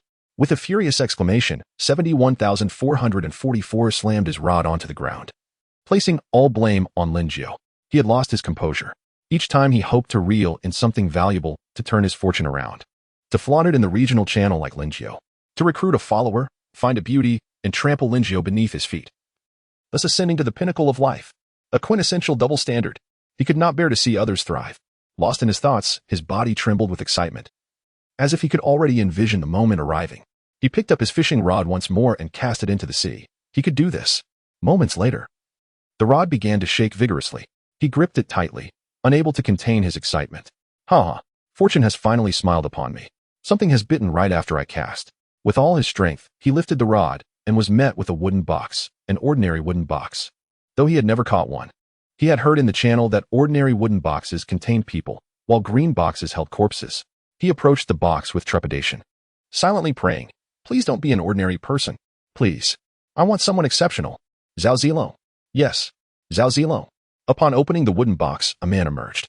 The man who stepped out bore a resolute face, adorned with a full beard, and while somewhat rotund, his aura was distinctly unique. "Master." The man bowed to 71444. His demeanor filled with reverence. 71444 stifled his inner excitement and cautiously inquired, "What is your name?" Replying to my master, "I am called Dongjua." Chapter 21. The disappearance of the fishing rod. As dusk descended, an eerie silence enveloped the island, accompanied only by the whispering sea breeze. Han Xian, one last push. Just place this final plank, and we shall be done. Linjiao called out to Han Xian atop the roof. Han Xian, filled with a sense of melancholy, turned his gaze, suspecting Linjiao was exploiting his workforce, yet lacking any evidence. He secured the last plank firmly and leaped down from the rooftop. Standing silently behind Linjiao, his eyes still reflecting that lingering sorrow. "Magnificent! Truly magnificent!" Linjiao exclaimed, circling the newly constructed wooden house, his face alight with joy after a long day's toil. Though only covering about 30 square meters, he felt immense satisfaction, for it occupied a significant portion of the island. The wooden structure had been erected with timber and secured with planks, including the roof. "Well, master, do we have a house to dwell in?" Daji exclaimed, dashing towards the modest abode.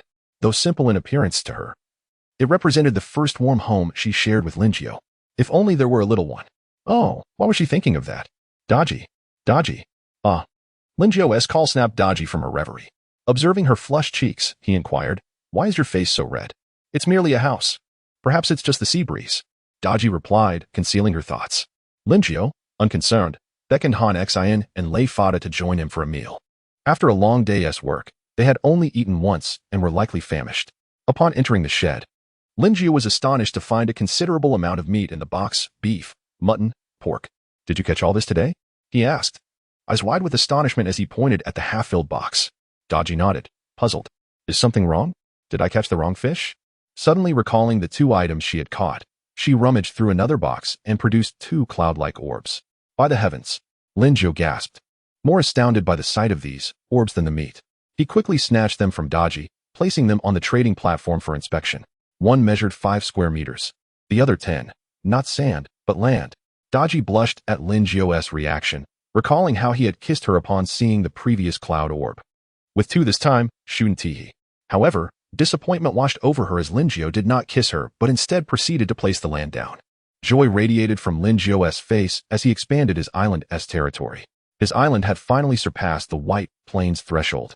He felt an overwhelming urge to kiss Daji. As Lingio approached her with a beaming smile, Daji's cheeks flushed, already anticipating his next move. She closed her eyes, waiting in eager expectation. Han Xian and Lei Fada, aware of the impending moment, turned away hastily. Observing Daji's understanding demeanor made Lingio smile even wider. But where was that fishing rod? Daji, with her eyes still closed, grew puzzled when the anticipated moment didn't arrive. Where is Master? She wondered. Looking around, she noticed Lingio had vanished, glancing back to see him searching frantically. Master, what are you looking for? The fishing rod. Where has it gone? Lingio's tone was filled with urgency and frustration. Daji, for the first time, felt the sting of his ire, her eyes glistening with unshed tears. I distinctly placed it right here. How could it be missing? Daji exclaimed, spinning around in distress, on the verge of tears, convinced she had left it there. Han Xian and Lei Fada, hearing the commotion, rushed over to assist in the search, fully aware of the fishing rod's importance to their survival. Despite not understanding how it managed to procure their resources, they knew it was vital, much like how Lingio occasionally conjured items from thin air. Boss, over there. Lei Fada shouted, tapping Lingio's shoulder and pointing into the distance. Following Lei Fada's finger, Lingio spotted the fishing rod, glowing faintly with a lavender hue, drifting away on the water. Oh no, all our resources depend on that rod. Without it, we could starve. This was no ordinary fishing rod. It possessed enchanted properties. His golden finger, estimating the distance, Lingio realized it was at least 200 meters away. He stomped his foot in frustration, contemplating whether to swim. Yet, the waters could be teeming with dangers, and he didn't know how to swim. Just then, a splash broke his contemplation. Han Xian had jumped into the sea, swimming towards the fishing rod. Han Xian, be careful. Lingio called, worry etched on his face as he watched Han Xian's retreating figure. Han Xian remained silent, only giving a thumbs up in response. Master, I'm so sorry. Daji approached Lingio, head bowed, tears beginning to fall. Wait until Han Xian returns to discuss this. Lingio was furious, yet he refrained from unleashing his anger on Daji. The damage was done, and while he wouldn't let her off scot-free, he recognized the futility of venting now. Daji stood behind Lingio, too ashamed to meet his gaze. Lingio, however, focused intently on Han Xian's progress. 10 meters, 20 meters, 30 meters, 40 meters. As Han Xian drew closer to the fishing rod without incident, Lei Fada approached Lingio, offering reassurance. Boss, don't worry, Han Xian will be fine. Lingio merely nodded, keeping his eyes fixed on Han Xian. 100 meters. 150 meters. I got it. Han Xian exclaimed, seizing the fishing rod and waving it towards Lingio. Seeing this, Lingio finally relaxed a bit, shouting, come back quickly. Han Xian, understanding the urgency, began to swim back, but the added weight of the fishing rod slowed him down significantly. The 3 watched anxiously, powerless to assist, only able to stand and hope for Han Xian's safe return. May nothing unforeseen occur. This was the shared thought among the trio. But just as they were about to breathe a sigh of relief, calamity struck. Chapter 22. The Shark. Just 120 meters away, an unexpected transformation occurred.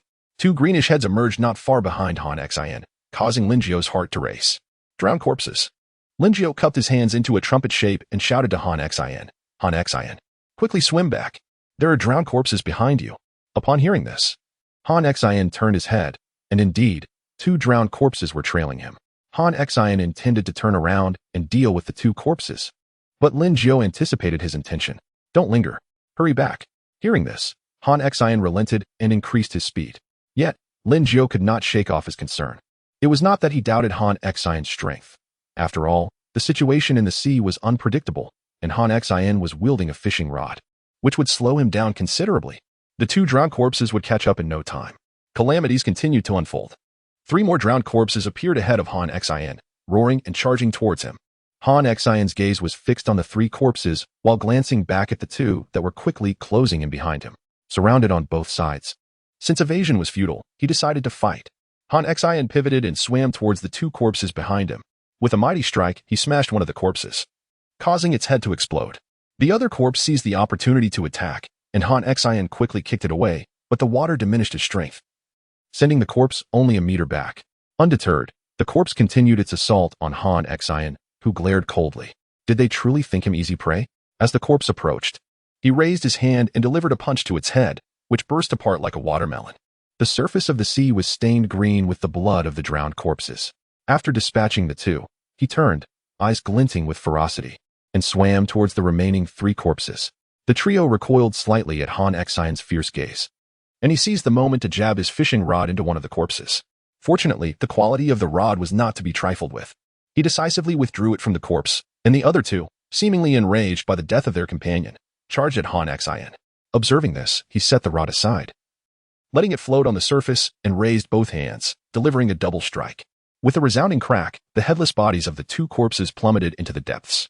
After eliminating these 2, no more corpses surfaced, and a smile crept across Han Xian's face as he grasped the fishing rod and swam towards the island. On the island, Lin Jiao and the others breathed a sigh of relief, having witnessed Han Xian successfully vanquish the corpses. Lin Jiao fixed his gaze on Han Xian, who was drawing nearer, the weight of his anxiety finally lifting.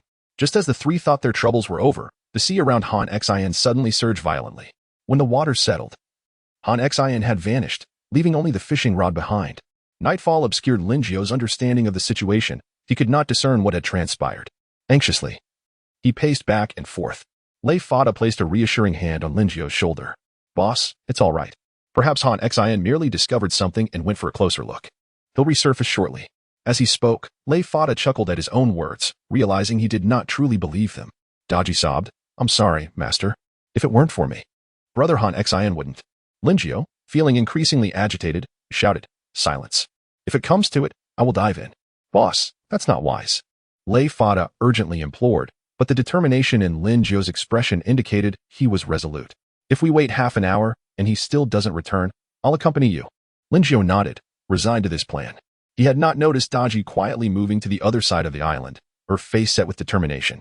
Since she was the cause, she felt compelled to act. Boss, we can't wait any longer. Just a little longer. Lei Fada grasped Lin Jiao tightly, refusing to let him plunge into the sea. Lin Jiao, frantic, shouted, If I don't go, who will? It's been over 10 minutes. Who knows what has happened to Han Xian? I've only seen him surface a few times. And what about the fishing rod? I have no idea where it is now. If I don't retrieve it, we'll starve. But Lei Fada struggled to find words, but Lin Jiao's concerns were valid, leaving him at a loss for how to persuade him. I will go with you. Lin Jiao turned to Lei Fada, who wore a determined expression. Lin Jiao smiled. Having such a brother and subordinate was worth it. Death awaited whether they remained or dove in. Better to die with purpose than to perish without meaning. Regrettably, he was still a virgin. If only he had been with Daji on the first night. Daji? Wait, where is Daji? He quickly turned to Lei Fada, asking, Where is Daji? Have you seen her? Only then did Lei Fada recall Daji's absence. Reflecting, he said, Boss, I saw her heading that way. I thought she went in her room to calm down, but now it seems. Lin Jiao understood the implication, but rushed toward the wooden house. Moments later, he emerged anxiously. Boss, did you see Daji? That girl must have gone into the sea from the other side of the island. Lin Jiao shook his head, his tone fraught with urgency. Now recalling Daji's remorseful expression, he realized he had focused solely on Han Xian, neglecting to consider her feelings. We must dive in and search. Just as Lin Jiao and Lei Fada prepared to enter the water, Lei Fada exclaimed, Master, look, doesn't that figure resemble Daji? Lin Jiao quickly raised his head, spotting a vague silhouette on the surface of the sea. Though unclear, he was certain it was Daji. Soon, she surfaced, holding a fishing rod. Master, look. I found the fishing rod. Daji, oblivious to her soaked attire, gleefully waved the rod. For reasons unknown, tears welled in Linjio's eyes at the sight. He reached out to tousle her hair, gently saying, I'm sorry. I was too harsh earlier. Please don't be mad at me, okay? I'm not angry with you, master. It's my fault for carelessly losing the fishing rod. You shouldn't be upset with me. Daji smiled up at Linjio. He playfully pinched her nose and embraced her tightly. Daji whispered, Master, I'm all wet. Hearing this, Linjio held her even closer. Master. I don't mean to interrupt, but Han Xian still hasn't resurfaced. Lei Fada cautiously interjected, fearing to disrupt the tender moment between Linjio and Daji. Linjio, startled, quickly released Daji. Right. Han Xian hasn't come back. Don't worry, Master. Brother Han Xian will be back soon. Before Linjio could inquire further, a figure emerged from the sea near the island, but their gait seemed off, as if dragging something. Han Xian. Linjio exclaimed in delight, recognizing his friend. He noticed Han Xian appeared to be hauling something, but the darkness and distance obscured the details. As Han Xian approached, Linjio exclaimed in astonishment, Oh my, a shark.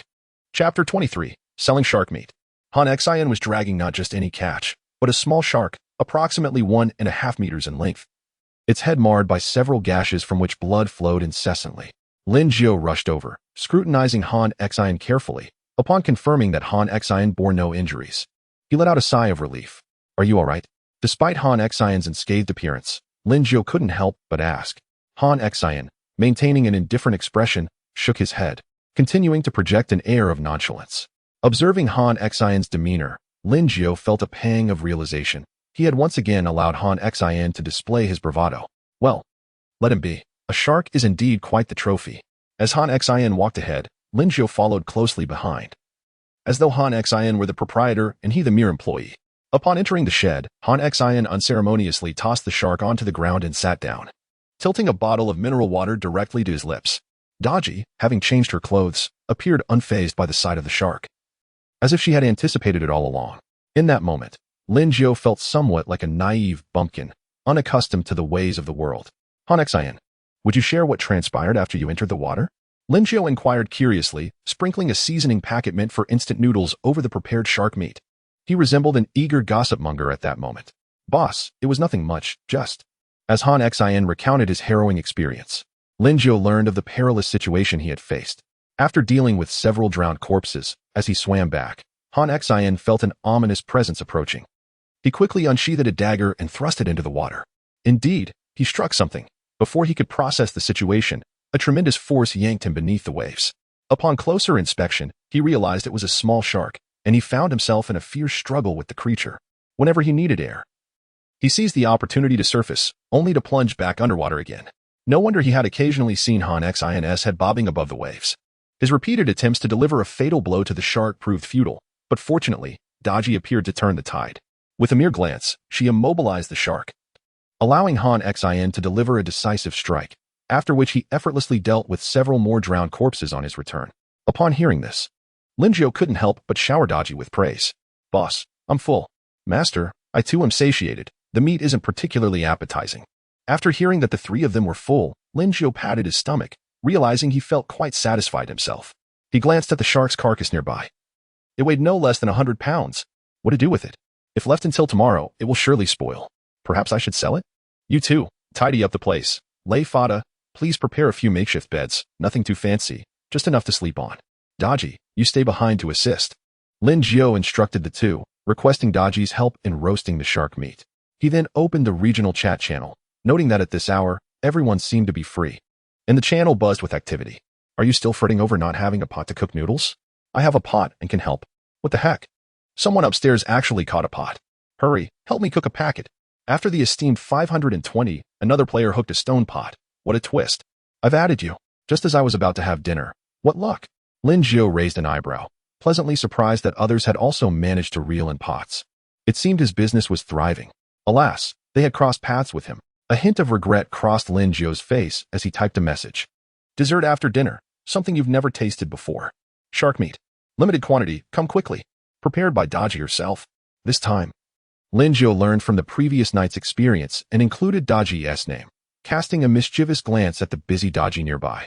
Hey, 520, have you prepared the shark meat? What the heck? Who wants to eat instant noodles?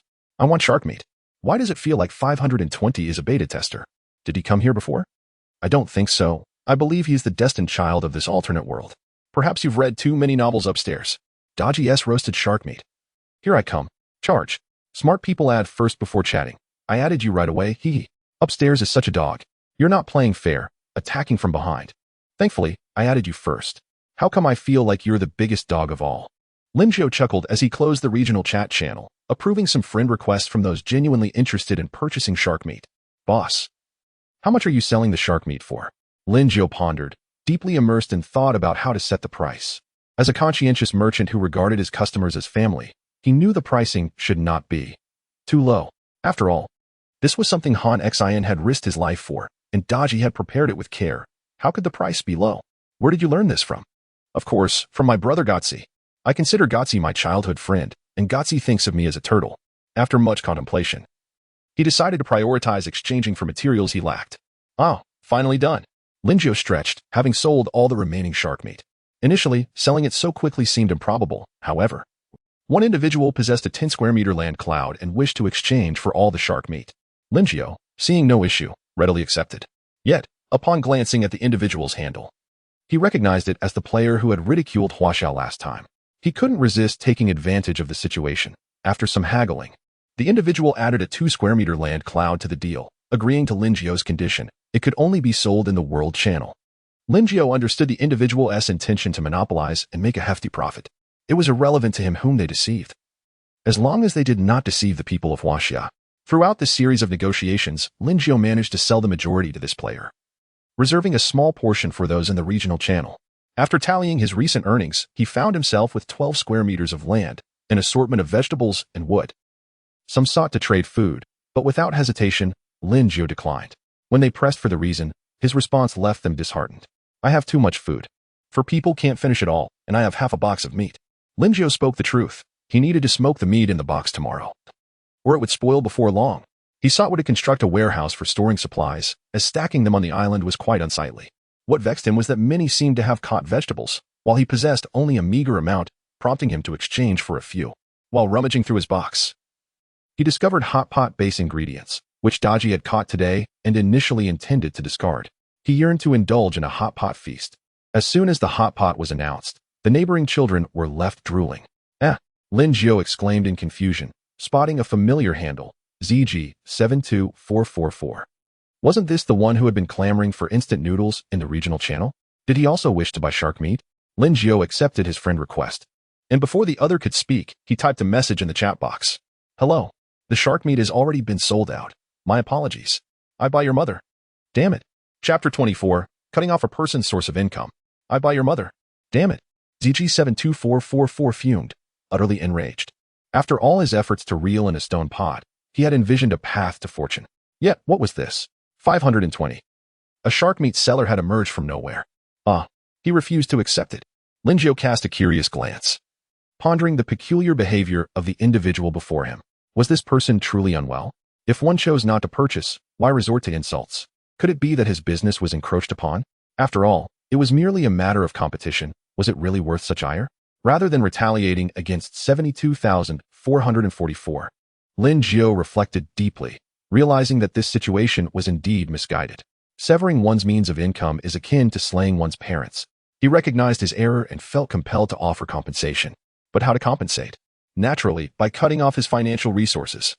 He reasoned that since 72444 had been assisting others with instant noodles, surely his hands must be weary. To alleviate 72,444's discomfort, he would let him endure this hardship instead. He firmly believed that 72,444 would be moved to tears by such a gesture. Fortunately, the supply of shark meat was limited, and he anticipated that many others would still seek his noodle services. 72444, seated before the stone pot, observed the water nearing a boil and spoke with a fierce tone. Damn it. Should you dare to encroach upon my business again? Humph. With all the shark meat sold out, let us see how you plan to compete. Dongjua, come over and add some firewood. Soon, I shall lead you to wealth beyond measure, elevating you to the pinnacle of life. Dongjua approached, carrying a bundle of firewood, and ingratiatingly remarked, Master, your wisdom is unparalleled. You shall undoubtedly unify the realm. Dongjua envisioned a future where his master reigned supreme. Upon hearing this, 72,444's irritation transformed into delight. Who wouldn't enjoy such flattery? Linjiao mused. I shall spank Daji. Filled with ambition, 72444 activated the regional channel. 2 hours had elapsed, allowing him to speak. Just as he prepared to input his proclamation, a comment doused his enthusiasm like cold water. Although the shark meat was sold out, Daji could still assist you with noodles. Furthermore, she would even provide a sausage. The once disgruntled crowd in the regional channel erupted with excitement. I told you, the 520 master wouldn't be so heartless. Look. Daji is serving noodles and throwing in a sausage. Long live the 520 master. The astute ones had already sent friend requests. For those in need of warmth. Consider me. Don't embarrass yourself upstairs. The 520 master has Daji. What use do you serve? Double? The thrill? Just imagining it is exhilarating. 520 master. May I join? I wouldn't mind playing cards with both of you. Suddenly, I find the woman beside me less appealing. Huh, you upstairs should be content. I caught a plain woman, what's the fuss about? 72444, upon witnessing this, felt his vision turn crimson with rage. 520. I shall not share the heavens with you. Dongjua, sensing the tempest of his master's fury, quickly retreated, fearing collateral damage. Observing his master's distressed demeanor, he shook his head, filled with disappointment. Alas, when will this life come to an end? When shall I enjoy a life free from hunger? The more 72,444 contemplated, the angrier he became, unable to contain his indignation. He opened Linjiao's friend list and bombarded it with a flurry of messages. What the hell? Are you devoid of integrity? You miserable creature. I curse you. Seeing the barrage of messages he had unleashed, 72,444 felt a modicum of relief. Dongjua, come here and knead my legs. Dongjua hurried over, bowing and scraping as he began to massage 72,444's shoulders. Seated comfortably on the ground, 72,444 savored the moment. Though his heart ached for the pot of water before him, this water represented 2/3 of his freshwater supply. Oh, the sorrow. Ding dong, ding dong, ding dong. What is this incessant noise? It's giving me a headache. How annoying. Linjiao, preoccupied with preparing noodles, found the message alerts increasingly maddening. Without a glance, he swiftly silenced the notifications. Poor 72444 remained unaware that his furious barrage of messages had been entirely disregarded by Linjiao. As for Linjiao's noodle preparation, if the regional channel's participants were to discover this, they would surely flood the chat with complaints. Yet, they remained oblivious, even if they knew what of it. He was Daji's master, and his actions were tantamount to hers. Was there any issue with that? Absolutely not. After a considerable period of labor, Linjiao concluded his transactions. Thus far, he had not acquired the desired items, yet he lacked for nothing else. The wood and vines he possessed were sufficient to construct 2 storage units. Oh, I'm utterly exhausted. Linjiao stretched, tidied up, and retreated indoors. Meanwhile, Han Xin was left outside to stand guard and fish. Master, you have returned. Daji had arranged the bedding and awaited Linjiao at the bedside. He nodded in acknowledgement, surveying the space. Though the bed's appearance differed significantly from modern designs, it was quite commendable under the circumstances. After all, many still slept beneath the sky, using the earth as their mattress. What he appreciated most was the simple division of the house into 2 rooms. Linjiao felt immense satisfaction when Lei Fada proposed this idea. He had a promising future ahead. Master, allow Daji to serve you in your slumber. Daji uttered this with a slight blush. Linjiao, puzzled, entered their shared chamber. While Daji's cheeks flushed as she approached him, prepared to assist in loosening his attire. Chapter 25. The Judge. Truly blind. A ray of sunlight gradually illuminated the surface of the sea, causing it to shimmer like 1,000 diamonds, while the morning sea breeze brought an invigorating freshness. Good morning. Linjiao pushed open the door and stepped outside, where the other 3 were already bustling about. He suddenly recalled that he seemed to be the last one to rise each morning. Han Xin was still laboriously enduring beneath the shed, tightly gripping his fishing rod. Upon witnessing this scene, Linjiao felt a twinge of embarrassment. Do you also feel embarrassed? Do you consider yourself polite? Han Xin inquired. Linjiao approached Han Xin and patted him on the shoulder. Han Xin turned around, his face haggard, adorned with dark circles under his eyes. Boss, you're awake. Linjiao nodded, pondering why Han Xin's tone seemed to carry a hint of resentment. Surely, he must be mistaken. Yes, Han Xin, you've worked hard these past couple of days. Starting today, you shall alternate night watch duties with Lei Fada. Linjiao felt the intensity of Han Xin's gaze. As if he were a beast under scrutiny, and upon reflection, he realized the truth of it. Yesterday, Han Xin had battled sharks and corpses in the sea, while he had asked him to keep watch. Sigh. Upon hearing Lin Jiao's words, Han Xin's pretentious demeanor finally exhibited a flicker of change. The boss has finally developed a conscience. Lin Jiao replied, "You think too much. I'm merely concerned that you might collapse from exhaustion. Then I would be left without help. Everyone, pause for a moment and come have breakfast." Lin Jiao beckoned to the others to join him for a meal. Old Lei, you will alternate night watch duties with Han Xin from now on. Do you have any objections? Lin Jiao directed his gaze toward Lei Fada, who shook his head and replied, "As you command, boss. Also, after breakfast, let's construct the warehouse." Lei Fada nodded while sipping his milk, gesturing an okay sign. Having settled the matters at hand, Lin Jiao was about to pick up his chopsticks when a startled cry from Daji interrupted him. "Master, another wooden box has been caught." Lin Jiao hastily set down his chopsticks, and the weariness on Han Xin's face vanished as he turned around, brimming with anticipation. Phew, it's just an ordinary box. Upon seeing this, Han Xin relaxed his guard. After previous encounters, he had come to understand that such boxes contained living individuals, not corpses. Let me see who we've caught this time. Lin Jiao rubbed his hands together, his face alight with expectation as he approached the wooden box, silently wishing, let it be Rem. If not, then Wang Xiaojun would suffice, or Jiao Chan. Just not some old hag. With great anticipation, Lin Jiao opened the lid of the box, and to his astonishment, a man stood up before him. A man. Lin Jiao felt a pang of disappointment. Is this really it? How can this satisfy the vast readership? It had even delayed his breakfast. Wait, why does this person look so familiar? Where have I seen him before? Hey, you there, pirate? What is your name? Though Lin Jiao harbored disdain for pirates, it was not a blanket hatred, nor was it driven by ethnic prejudice. The man in the box spoke in halting Chinese. I am Yinxia. Lin Jiao burst into laughter. Apologies. But your name is simply too amusing. The others, including Daji, also chuckled lightly, clearly catching the pun. The man did not seem angered by their laughter. Instead, he maintained a serious demeanor. I was previously a referee, a judge for the Olympics. Lin Jiao immediately ceased his laughter, glancing around at his companions in disbelief. No wonder this man seemed so familiar. He thought to himself, I only remember the heroines from films, like Akiho Yoshizawa. Cough cough. A wicked smile crept onto Lin Jiao's face as he fixed his gaze upon Yinxia. Yinxia felt a shiver run down his spine, sensing his master's mischievous intent. Could it be? His master is. Never mind, the master looks quite decent, if he has needs. It wouldn't be out of the question. With this thought, Yinxia threw a self-proclaimed charming glance, his tongue swirling at the corner of his mouth. Ugh. Lin Jiao was nearly repulsed by this expression, while Han Xin and the others looked at Yinxia with disdain, particularly Daji. Maintaining a smile, Lin Jiao approached Yinxia, rubbing his hands together. Daji gazed at Lin Jiao in disbelief. Surely, the master does not find that appealing? Yinxia wore an expectant expression. Come on. Unleash your wrath upon me. Show no mercy. Then, a fist connected with Yinxia's face. Take that. I'll make you blind. I'll show you what it means to be an Olympic fool. The blows rained down upon Yinxia like a thunderstorm. You're blind, are you? I'll make you truly blind. And stop with those flirtatious glances. Ah, it hurts. But it feels so good. To his surprise, his master, who appeared so gentle, struck with such ferocity, he liked it. Yinxia was engulfed in a whirlwind of pain and pleasure, mistaking Lin Jiao's actions for foreplay. Feeling insulted, Lin Jiao lifted his foot and delivered a powerful kick below the belt. Ah! Yinxia clutched himself, his face contorted with agony as he let out a pained cry. Enjoying yourself, are you? I'll make you savor it. Lin Jiao spat angrily, seemingly unsatisfied, and landed another kick. This punch is for your blindness during gymnastics. This kick is for your rule alterations. This kick is for your country's nuclear waste discharge.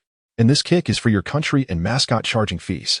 As Lin Jiao continued to strike, the pounding persisted for over 10 minutes, leaving Yinxia bruised and battered, a sight to behold.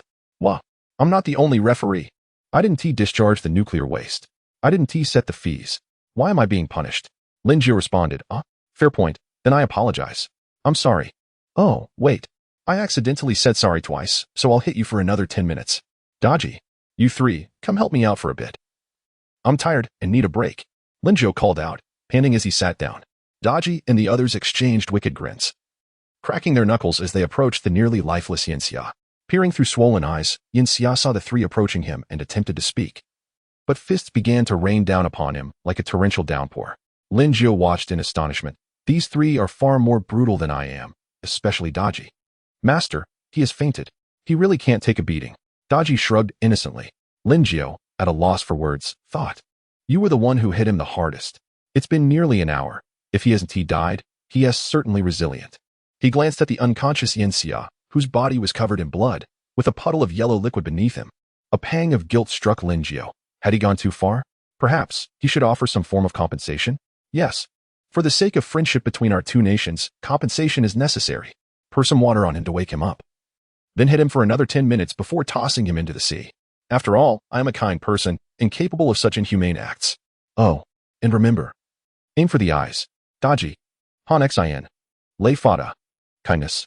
I can't bear the weight of that. 10 minutes later, Xia was tossed into the sea. At that moment, tears nearly welled in his eyes. He has finally escaped from the clutches of evil. Alas, little does he know that he is about to face the harrowing ordeal of drowning. Lin Jiao gazes upon the scene with a sense of profound satisfaction. The referee has truly become blind. In this moment, he feels he has fulfilled a dream for him. How remarkably benevolent he is. Chapter 26. It's raining. Old Lei. Begin preparations to construct the warehouse. Han Xin, you may return to rest for now. Lin Jiao commanded, rising from his seat and striding towards the timber, with Lei Fa following closely behind. Suddenly, the sky darkened ominously. Lin Jiao glanced upwards, disbelief etched on his face. Surely it's not going to rain, Old Lei. Hurry. Help me move the supplies indoors. Daji, stow away the fishing rods and take cover inside. It seems rain is imminent. Lin Jiao urged anxiously, and he dashed to carry the wooden crates filled with provisions into the shelter. Han Xin, hearing the commotion, abandoned his rest and rushed out to assist. Boss. What about those logs? Lei Fa exclaimed from behind. Lin Jiao pondered for a moment, then turned to Daji. Daji, how many raincoats did you manage to fish up? About a dozen. After a moment of contemplation, Lin Jiao transported some of the logs into the shed, draping the excess raincoats over the sides. Quickly, the four of them busied themselves without pause. Phew. Boss, what about the remaining logs? Lei Fa pointed to the exposed timber. Lin Jiao glanced at it, at a loss for a solution. Let them be. If they get wet, they get wet. Just as he finished speaking, a raindrop splashed onto Lin Jiao's face. Inside, now. He led the three into the shelter, and just as they crossed the threshold, the rain began to pour heavily. The water cascaded onto the ground, instantly drenching the parched earth. Lin Jiao stood at the doorway, watching the scene unfold, his heart aching for his precious wooden planks. Oh, wait, the rainwater, it's fresh water. He hastily donned his raincoat and dashed outside, rummaging through the shed until his eyes brightened as he found it, a shovel. He had caught a glimpse of it the previous night, likely another one of Daji's catches. Seizing the shovel, he made his way to a spot on the island and began to dig. At first, Han Xin and the others were perplexed, but upon witnessing Lin Jiao's actions, they soon understood. They too donned raincoats and hurried to join him. What brings you here? Lin Jiao asked, surprised by their presence.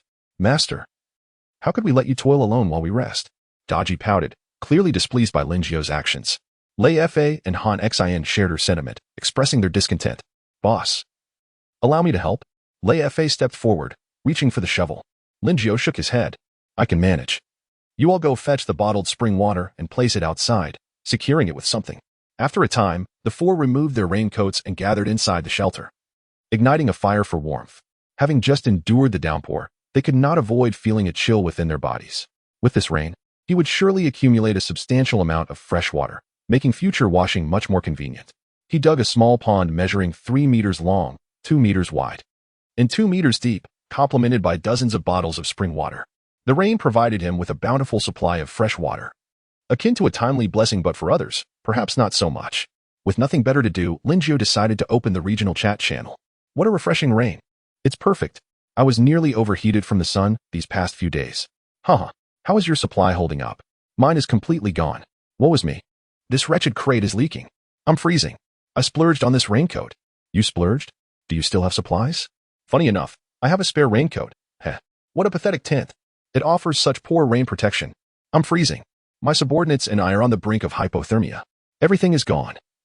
It's as if I've returned to square one. As Lin Jiao observed the lamentations flooding the regional chat, he felt a pang of sympathy for 3 seconds, only 3 seconds. It appeared that the weather was uniformly dreadful everywhere. To confirm his suspicions, he opened the world chat, which had been neglected for several days. Damn it. This rain has ruined all my supplies. Is there anyone selling raincoats? I'm freezing. All the clothes I caught are soaked. I prefer the heat. This is miserable. The world chat echoed similar sentiments. Lin Jiao sighed, realizing that many would likely catch colds due to this weather. Having subordinates was a blessing, but for those alone, a cold could mean an inability to fish. If someone with a weaker constitution fell ill on this island, it could spell disaster. But did this concern him? Not at all. Oh, right, someone had sent him numerous messages last night. He hadn't had the chance to read them. It was from 72444. He opened 72,444's profile and found a slew of vulgarities. Goodness. Even his family had been insulted in response to such behavior. Lin Jiao simply replied, "Is the rain treating you comfortably?" Meanwhile, on another island, the drenched 72444 and Dongjua leaned against each other for warmth. Upon hearing the alert sound, he opened the message, his face flushing red. "What are you bragging about? Aren't you also soaked in the rain? Even with a raincoat? All the supplies you traded for are gone, right? Haha." He retaliated directly, refusing to let Lin Jiao get under his skin. 72444 felt his taunt was well executed. But the next moment, no need to worry about me. I'm indoors enjoying the splendid view. Supplies are indeed a headache. A single house and shed can't contain it all, and much got wet. 72444's expression turned blank, as if awakening from a grave illness. The jester is me? Oh, by the way, I'm going to have hot pots soon. Seeing this, 72,444's anger flared. Hot pot? Eat, eat, eat. You'll choke on it. I have Dongjua to ensure my safety. What do you have? But immediately after sending the message, he regretted it. Realizing that he had let his anger cloud his judgment, 520 had Han Xin and Daji. What was his Dongjua worth? Oh, how I envy you. Dongjua, doesn't he have to suffer like I do, living in a house built by subordinates and munching on chips fed to me by Daji? Upon reading this, 72444 furiously closed the friend interface. He wanted to rebut but found no grounds to compete with Lin Jiao. Damn. Stop sitting around. Get out there and fish. If you can't catch a raincoat, don't even think about eating today. 72444 kicked the ground in frustration, roaring in the rain. His demeanor resembling that of a fallen, he could only vent his anger on his subordinate. Under the mysterious influence, Dongjua dared not speak further and obediently approached the seaside, fishing in the rain. Come, today I shall treat you all to hot pot. Lin Jiao called out to Daji and the others. Hot pot? Master, what is that? Daji inquired, her face a picture of confusion, while Han Xin and Lei Fa appeared equally baffled. Hot pot? A pot that has hot? And then we eat from it? Lei Fa mused, waving his hands dismissively. Boss. Never mind. You enjoy it. I'll pass. Lin Jiao was perplexed. How could anyone refuse such a delightful dish? Are you certain? Don't blame me if you end up drooling later. Lei Fa nodded vigorously, like a chick. I'm sure. I'm not hungry. Lei Fada thought to himself. It must be a sign of madness for me to drool in such a manner. If he were to drool, he would no longer bear the surname Lei. Chapter 27. The drowned corpse with the trident. Bring me the vegetables, beef, enoki mushrooms, and ham sausage. Lin Jiao rubbed his hands together, excitement gleaming in his eyes as he gazed at the bubbling hot water, relishing the thought of his favorite spicy broth. The aroma wafted through the air, prompting Daji to hastily bring forth the ingredients, while Han Xion's eyes were fixated on the stone pot, his mouth watering incessantly. Seeing Han Xion's predicament, Lin Jiao couldn't help but tease. Is this all? Just this? Lei Fada turned his head away, choosing to ignore the tantalizing scene. Regret nearly spilling from the corners of his mouth. It smelled divine, but surely the taste would not live up to the scent, right? Lin Jiao began to add the food into the pot, pulling out a bottle of Lao Gan Ma chili sauce and 4 bottles of 1982 Coca-Cola. Long live Lao Gan Ma. Let's dig in. Finally, we can eat. What a pity that some people don't enjoy this. This beef is exquisite. Lin Jiao chewed thoughtfully, deliberately making smacking noises, reveling in the flavors. Daji stifled a laugh, glancing at Lin Jiao and then at the drooling Lei Fada. Master, you're quite mischievous. This dish becomes even more delicious after being cooked. It smells so good. Daji chimed in, her voice playfully raised, winking at Lin Jiao. What a clever girl. I like her. Han Xian cast a sidelong glance at Daji, suddenly reminded of his saying, those who are close to vermilion become red, and those who are close to ink become black. Lei Fada wiped the corner of his mouth, tears of regret glistening in his eyes. How he despised himself for his gluttony. Wasn't this bullying the innocent? All right, don't force yourself. If you want to eat, just join us. Lin Jiao called out with a smile, handing a bottle of the 1982 Coca-Cola to Lei Fada. He understood that Lei Fada valued his pride, and a little just could lighten the mood. Grateful, Lei Fada accepted the cola, a hint of a smile breaking through as he nodded at Lin Jiao. Soon, however, he regretted it. With chopsticks in hand, Lei Fada devoured the food with fervor, barely caring about the heat. Goodness, even he and Daji couldn't keep up with his speed. As for Han Xian, each one outdid the last in veracity. Thankfully, there was plenty of food to go around. Lin Jiao, too, joined the ranks of the eager eaters. If he didn't hurry, he would have to wait for the next round of dishes. Eating with enthusiasm was crucial. Any lack of zeal would be concerning. Burp. Han Xian, satisfied, patted his belly and took a swig of cola. Noticing Han Xin's demeanor, Lin Jiao couldn't help but smirk, finding a hint of charm in him. Han Xin, don't you think you look great like this? Why act cool and aloof every day? Isn't it tiring? Boss, what does acting cool mean? Han Xin, realizing his lapse in composure, hastily adopted a serious demeanor, feigning ignorance in response to Lin Jiao. Lin Jiao was rendered speechless, attempting to maintain an image while pretending not to understand. Well, Han Xin was quite the character. He resolved to mold Han Xin into a more endearing version of himself. If that failed, a foolish version would suffice. He chuckled at the thought.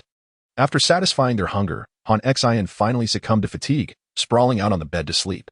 Lei Fada retreated to sketch the warehouse blueprints, leaving just him and Daji with little to occupy themselves. Daji, you should take a rest too. Master, I'm not very sleepy. Daji smiled sweetly, tilting her head to gaze at Lin Jiao, appearing exceptionally adorable.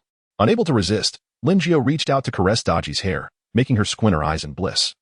Reminiscent of a crescent moon, utterly enjoying the moment. Thus, the two remained in silence, cherishing the tranquility. Help! Somebody save me! Two monsters wielding weapons have appeared on the island. What are those things? Why don't I have them? I don't have them either, just a bit chilly. I spent a fortune on a raincoat. I have them too. Help! It looks like the drowned corpses with tridents from Minecraft. Minecraft? What is that? A game? A movie? An anime? How do you not know? I've played it since middle school until I graduated from college. It's incredible. Help! I also have drowned corpses. Does anyone have weapons? I'll pay handsomely. Huh, have you ever seen anyone reel in weapons? Whoa, guys, I also have drowned corpses, and there are two of them. Lin Jiao furrowed his brow as he observed the channel. Drowned corpses wielding tridents? Appearing out of nowhere, and the frequency seemed alarmingly high. Just as Lin Jiao pondered, Daji exclaimed, Master, look quickly. A monster has appeared on the island, and it seems to wield a weapon. Lin Jiao looked up, his pupils narrowing. Directly in front of them stood a drowned corpse brandishing a trident. The drowned corpse spotted Lin Jiao, raising its hand and hurling the trident fiercely towards him and Daji. Lin Jiao swiftly pushed Daji aside and slammed the door shut, the sound of impact echoing. The trident's sharp tip pierced through the door, glimmering ominously. Inside, Lei Fada hastily set aside his work and rushed over, confusion etched across his face. Before he could ask, Lin Jiao charged out. With the trident gone, the drowned corpse, seeing Lin Jiao approach, let out an excited roar. Food had come right to its doorstep. It intended to savor this delicacy. The woman inside appeared even more appetizing. Lin Jiao lunged at the drowned corpse, which charged back at him. With a single punch, he sent the corpse staggering back a meter. The drowned corpse blinked in confusion, unable to comprehend why this man before it was so strong. The strength of the drowned corpse seemed to have increased slightly, Lin Jiao mused. Previously, he could easily send it flying a meter or two. This time, it had only been pushed back a meter, and he had not been prepared for water. Drawing a dagger from his waist, Lin Jiao focused on the advancing drowned corpse. 1 strike, 2 strikes, 3 strikes. The corpse's head rolled onto the ground, lifeless and unblinking. He glanced at the damaged blade, feeling a pang of regret. After so many days, he had only managed to reel in 2 daggers, one for himself and one for Han Xin. Frustration bubbled within him as he vented all his displeasure on the corpse, kicking its body into the sea. As he prepared to return, Daji urgently pointed behind him, exclaiming, Master, watch out behind you. Lin Jiao turned to see 2 more drowned corpses emerging at the island's edge, one wielding a trident while the other was empty-handed. Just 2. Hardly a threat. A smirk crept onto Lin Jiao's lips. With 2 drowned corpses, he could dispose of them in no time. Striking what he believed to be a cool pose, he declared to Daji, just 2 drowned corpses, nothing to worry about. What the heck? Why are there so many drowned corpses? Lin Jiao's eyes widened in disbelief. More drowned corpses were surfacing around the island, especially above where the territory had expanded, revealing a staggering 7 more corpses. In total, there were nearly 10, 3 of which were brandishing tridents. Chapter 28. The drowned corpse breaks free on an island. 72444 trudged through the damp soil, his body thoroughly soaked. He complained to Dongjua, who was fishing. Are you utterly useless? After all this time, you still haven't caught a raincoat. We'll eat when you finally catch something. After venting his frustrations, 72444 pulled out a bag of bread, tearing it open and preparing to take a hearty bite when, out of thin air, a drowned corpse wielding a trident materialized before him. Startled, 72444 dropped the bread, shouting in panic, Dongjua, save me. Help. There's a monster. Hearing the commotion, Dongjua quickly turned, but before he could react, the drowned corpse hurled its trident at 72444. Dongjua's eyes widened in alarm as he shouted, Master, be careful. Get down. Paralyzed with fear, 72444 stood frozen, allowing the trident to hurtle toward him. In that crucial moment, Dongjua swung his fishing rod at the flying trident. With a sharp crack, the rod struck the trident mid-air, diverting its path, so it grazed past 72,444's ear. A stream of yellow liquid trickled down 72,444's legs. But the rain quickly washed it away, carrying it off. "Master, run to me," Dongjua called out, rushing towards 72444, who also began to flee as the drowned corpse charged after him. Finally snapping out of his stupor, 72,444 turned and sprinted towards Dongjua, but in his haste, he stumbled and fell to the ground, his face smeared with mud, rainwater, and dirt flooding his mouth. Ugh, why is the rain so salty with a foul stench? He spat onto the ground, suddenly recalling something that made his stomach churn. No, it can't be. He fell to the ground, retching, unable to distinguish whether it was tears or rainwater staining his face. Meanwhile, Dongjua had swiftly dealt with the drowned corpse and rushed to assist 72444, lifting him up with a look of deep regret. "Master, I am so sorry for frightening you." Dongjua then caught a whiff of a strange odor, but maintained a stoic expression. Embarrassed by his earlier humiliation, 72444 kicked Dongjua in anger, cursing, "You worthless fool." "Damn it." Dongjua bowed his head, silent, a mysterious force compelling him not to retaliate. On another island, several green wooden crates lay at the water's edge. A man donned in a raincoat felt fortunate, having secured extra raincoats to cover the supplies within the crates, relishing the rain spectacle. What a tragedy for everyone else. "Luckily, I snagged 2 raincoats, and there aren't any hideous monsters lurking on this island," he mumbled to himself, surrounded by numerous water bottles collecting rainwater. Convinced he was the luckiest person, rivaling even 520. He envied 520's reputation, knowing that silence in the regional channel kept the peace. But a single word could incite a frenzy. He longed for such a life, if only he could take their place. Little did Linjiao know he had already become renowned across the land. Just as he pondered this, the green crates on the island began to tremble violently. The man found it odd. Why were the crates moving on their own? Wait, could there be drowned corpses inside? As he stood up to retreat, the wooden panels of the crate splintered, and one by one, green drowned corpses emerged. "Holy SHT! Help!" he screamed, hastily backing away as several corpses fixated on him. Gagging sounds echoed as they lunged at him like ravenous wolves. The man, paralyzed with fear, collapsed to the ground, and by the time he regained his senses, the drowned corpses were upon him. "Ah!" he screamed, as they latched onto him, his body convulsing before going still. Moments later, the drowned corpses, bloodied and satisfied, ambled toward the sea. "Friends, if there are green crates on your island, find a way to dispose of them. Just now, a drowned corpse crawled out of one of my crates, and I barely survived thanks to an ancient leader I caught. Oh no, I have 4 or 5 green crates on my island. What should I do? They won't budge. Me too. It's over. I'm finished. Someone save me. Help. My will is already written, haha. I barely managed to deal with the sudden appearance of a drowned corpse, and now there are 3 green crates left. Sigh. Condolences, brother. Haha. I have Dongjua. I'm safe and sound. Aren't you envious?" Linjiao glanced at the conversations in the regional channel, his brow furrowing. It seemed that not only were they growing stronger, but the monsters were also becoming more formidable. This rain not only destroyed many supplies, but also heralded the bad news of stronger monsters. Who knows what other changes might occur? He had previously considered leaving the crates containing drowned corpses on the island as a mistake. It was only a matter of time before trouble arose. Why was 72,444 reveling in this misfortune at such a moment? Linjiao felt a deep aversion towards such individuals. He couldn't help but wonder why. After observing the regional channel for so long, the maximum number of drowned corpses appearing on each island was only 5, yet there were over a dozen here. 20 minutes earlier, when a dozen corpses had appeared, Han Xian had been roused from his slumber by the sounds of battle. He stormed out in a fury, pulling a trident off the door and seeking the source of the disturbance, determined to teach the culprit a lesson. "Ah, boss, never mind. It's all good." Naturally, he unleashed his frustration on the dozen drowned corpses. Initially, Linjiao had worried that Han Xian might struggle against so many corpses, especially since they had become stronger. However, he soon realized he had underestimated Han Xian. Despite the enhanced corpses, they remained mere fodder before Han Xian. With his trident, he dispatched them one by one, their lifeless forms collapsing as he kicked their bodies into the sea. Under the relentless rain, the island's green blood swiftly washed away into the ocean. Linjiao cast a glance at the drenched, slumbering Han Xian, grateful to have such a capable subordinate. Otherwise, he might have already met his demise. Chapter 29, Ginger Soup. World Channel. At 2 in the afternoon, the rain had ceased, though the clouds remained heavy. Alas, It feels as if we have regressed to square one.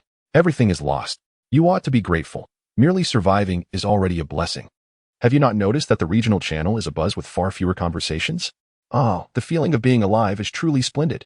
Who has medical supplies, preferably disinfectants? I was snagged by a dead body. I am uncertain if it is poisonous. Based on my experience with a broken leg, you need not worry.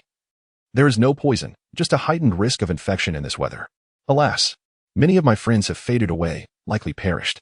Surviving alone is commendable. Do not dwell in sorrow, quickly gather your supplies. The regional channel no longer resembles its former lively self. The incessant messaging has dwindled, with every message receiving a response after a span of 2 or 3 seconds.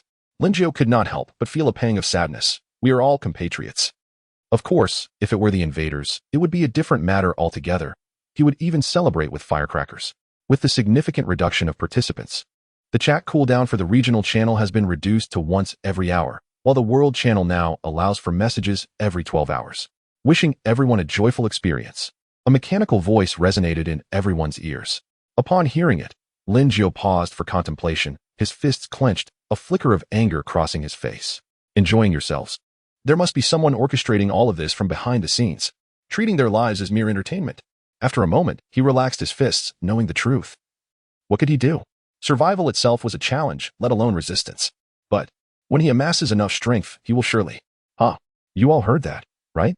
Someone is manipulating everything from the shadows, disregarding our lives. What good is knowledge when we cannot even secure our basic needs? Indeed. It seems nearly half of the population has perished. Have you seen the esteemed 520? He usually capitalizes on chaos at this hour.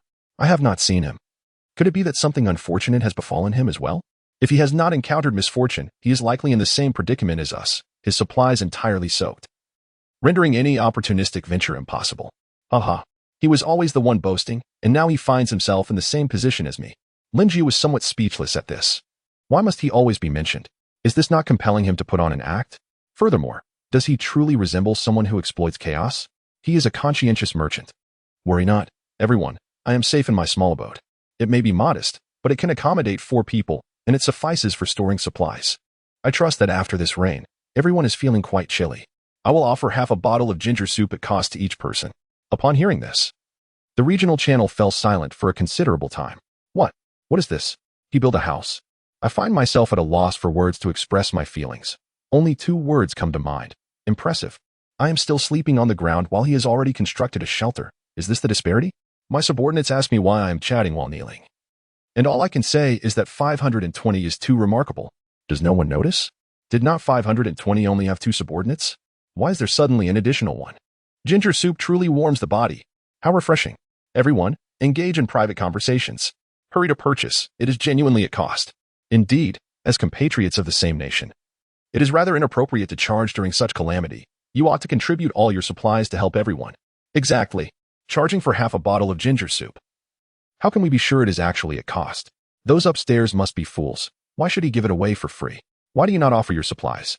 I am utterly nauseated. Foolish dogs. Linjiao felt disgusted by the remarks urging him to share his supplies. Is this what it means to be a moral high ground dog? And those questioning if he is charging a fair price, he wished to slap them across the face. He promptly blacklisted all those foolish individuals.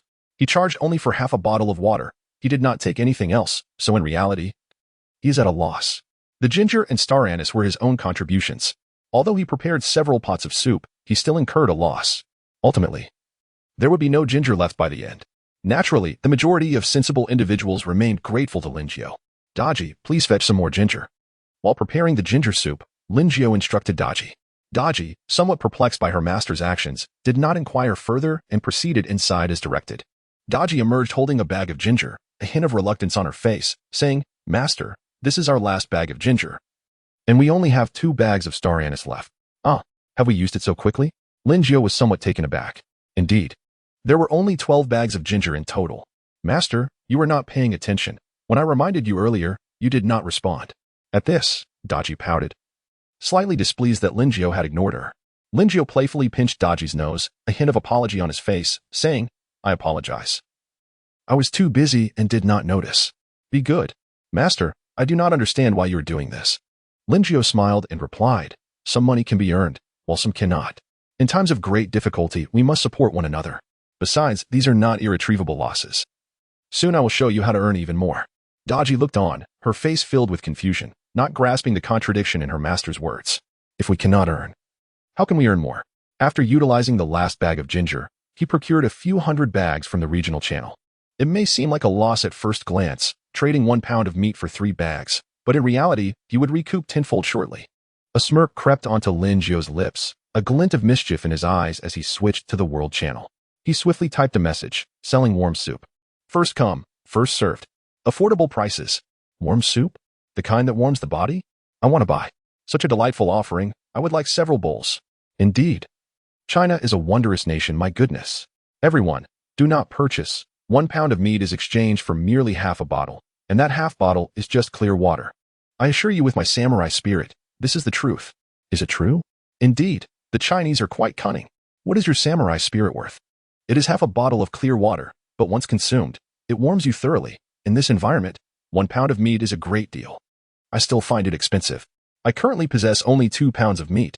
Alas, I would have to part with half. Who dares insult our samurai spirit? You shall perish. I traded a mass of black clouds for 3 bottles of warm soup. Drinking it feels so comforting. Lin Jiu observed a foreigner fiercely defending his position, leading him to suspect that he had inadvertently hired a brigade of trolls. He would have to offer them a discount next time. As for the invaders, humph. A dog cannot change its nature. From this point forward, anyone purchasing ginger soup from him with the RB symbol will be charged double. He would reserve the most diluted pot for them. Humph. Just wait. Of course. He would not only accept meat, his primary focus would remain on acquiring special resources. Lin Jiu busied himself, contemplating. Daji gazed in awe at the seemingly endless stream of supplies, her eyes wide with disbelief. This is far too much. Chapter 30. Clay. Lin Jiu hummed a little tune as he tidied up the spoils of the afternoon, occasionally sharing a risku joke with Daji. The quantity of meat he had accumulated was beyond count, and he had exchanged for a considerable amount of special materials. To his surprise, the land cloud had yielded a generous 50 square meters, while the desert cloud was somewhat less, providing only about 5 square meters. His floating island was poised to exceed the 200 square meter mark. Indeed, it was much easier to earn money from foreigners. He needed to nurture these gullible souls well. The following morning, Lin Jiu approached the night watchman Lei Fada and glanced at the previous night's haul, feeling somewhat astonished. He had left behind several weapons, knives, swords, axes, crafted from bronze, but their sharpness left much to be desired. Oh well, they would have to suffice. After everyone had washed up, Lin Jiu called them over for breakfast. Considering many were eating damp bread, he decided to keep his meal modest, not wanting to appear out of place. One must be humble and refrain from flaunting wealth. For breakfast, he opted for a simple meat sandwich, just lamb, perhaps with an extra sausage.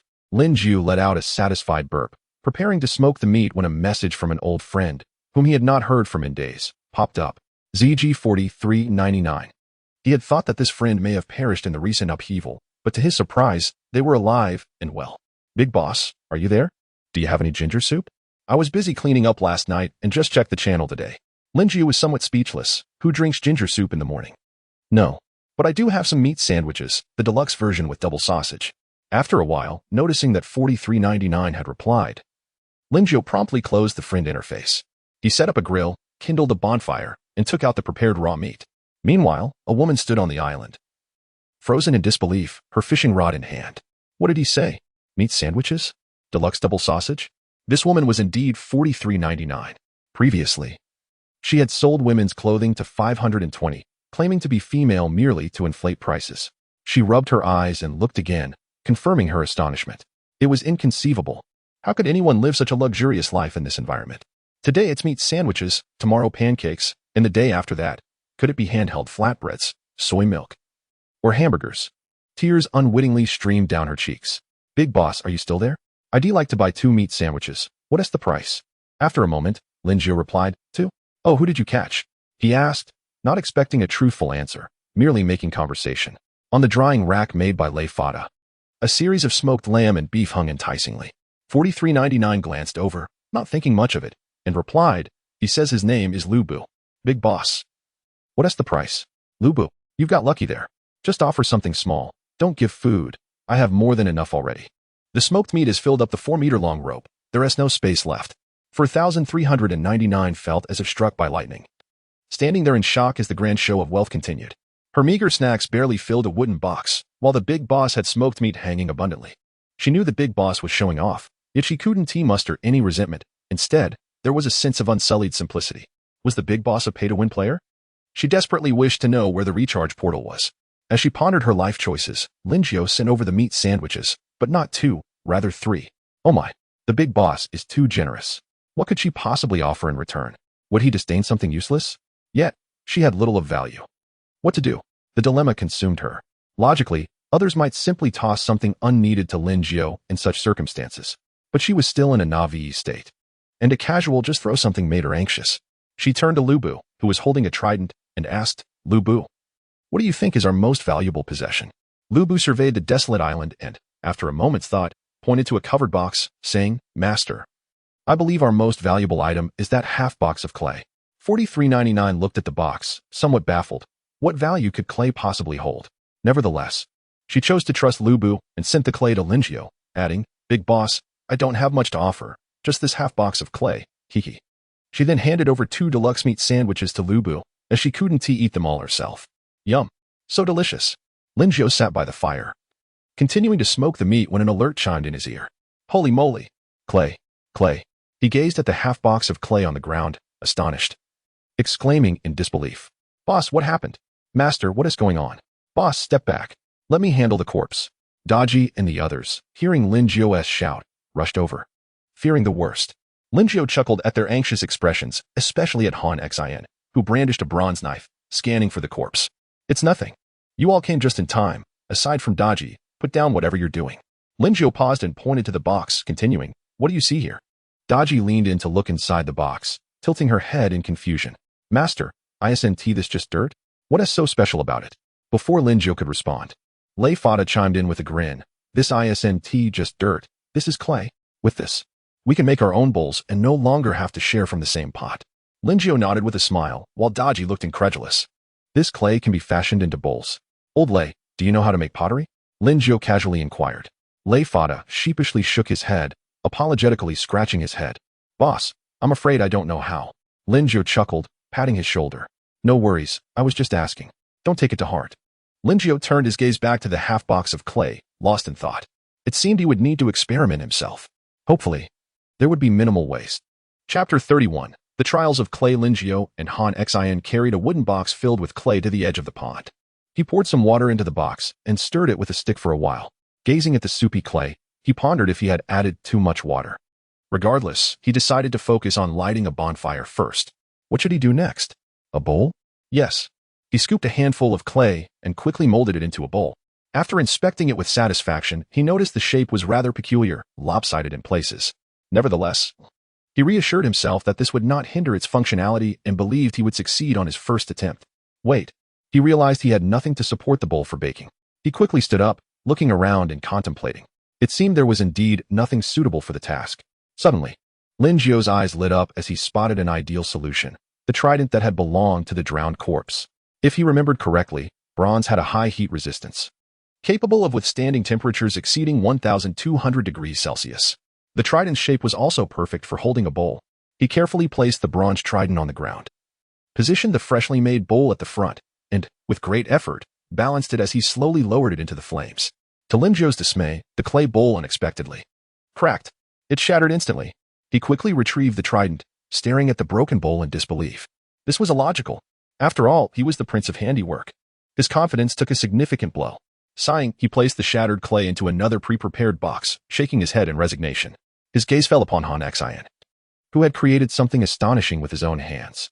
It was both heavy and thin, resembling a sheet of paper, adorned with numerous tiny dots. Could this be called a bowl? He glanced over at Lei Fada and marveled at how their skills were surprisingly comparable. His confidence restored. Linjiao straightened his back and retrieved another lump of clay that had been sun-dried and sticky. This time, he learned from his previous mistake. First shaping the bowl and then carefully smoothing out the uneven areas with his thumb, striving for uniform thickness. Finally, it resembled an actual bowl. This time, success was assured. Linjiao gingerly placed the bowl at the front of the trident, eyes fixed intently on it as he slowly introduced it into the fire. To his relief, the bowl did not crack immediately upon entry, and as it began to solidify, the anxiety that had lodged in his throat began to dissipate. But in the next moment, it cracked. Not only the bowl, but he felt his spirits shatter as well. Alas, Han Xin and Lei Fada's creations were even more dismal, strange, and misshapen. They could have easily passed for abstract art. Unsurprisingly, both of their bowls cracked before they even solidified. 2 hours passed, and the three men hung their heads in despair. Utterly devoid of motivation. One box was filled with failures, prompting Linjiao to pour water into it and stir slowly with a stick. Just as he was about to bolster his spirits for another attempt, a sudden cry pierced the air. "Master! Help!" Linjiao quickly turned his head to see Daji and a drowned corpse, both staring at each other with wide eyes, neither making a move. He recognized that Daji had activated her skill, which, while powerful, had a critical flaw. She could not be attacked or move while it was in effect, rendering her a target. Without hesitation, Linjiao seized the searing trident and swiftly thrust it into the drowned corpse's skull. Daji, unable to maintain her skill any longer, looked pale and sat on the ground, panting, though her after effects were noticeably less severe than before. Linjiao glanced at the broken box beside them. Piecing together the events of the previous day, Daji had fished up a green wooden box, unaware that the drowned corpse could break free from it. Before she had the chance to inform him, she was already attacked by the emerging threat. Linjiao looked at the stationary Lei Fada and Han Xian, then back at the weakened Daji. Sighing, he realized that fishing had become perilous. It was safer for him to fish than to let Han Xian, the Dark One, do so, and having Daji fish posed a significant risk. If Daji were to fish while Han Xian stood guard, they would be short on manpower. If only they could recruit someone more capable. Seeing Daji's frail condition, Linjiao had a sudden inspiration. He called out to Han Xian. "Han Xian, come here. Han Xian, you fish first. Daji will assist me in making a bowl." Without giving Han Xian a chance to respond, he took Daji's delicate hand and led her toward the pond. Lei Fada stood there, unsure of what to do, feeling more like a hindrance than help. Noticing Lei Fada's awkwardness, Linjiao smiled and patted his shoulder, saying, "Old Lei, go on. Check which of those wet pieces of wood are still usable and bring them back." Gratefully, Lei Fada scurried away, resembling an escaped prisoner fleeing a prison. Linjiao, seeing Daji's puzzled expression, patiently explained how to mold the clay into the desired shape. Daji nodded, seemingly understanding, and picked up the clay, following Linjiao's gestures. Moments later, "What the hell? Is this real?" Linjiao rubbed his eyes vigorously as a bowl more beautiful than all the ones he had crafted in 2 hours appeared before him. This was hard to accept. No matter, it would surely crack during baking. If it didn't, he would live stream eating 10 pounds of rice. This was undoubtedly jealousy rearing its head. Daji gradually placed the bowl at the end of the trident and introduced it to the fire. 1 minute, 5 minutes, 10 minutes. It remained intact. "Master, how long do I have to hold this? My arm is getting tired." Daji pouted, inquiring. Linjiao thought for a moment, recalling that it should be over 6 hours.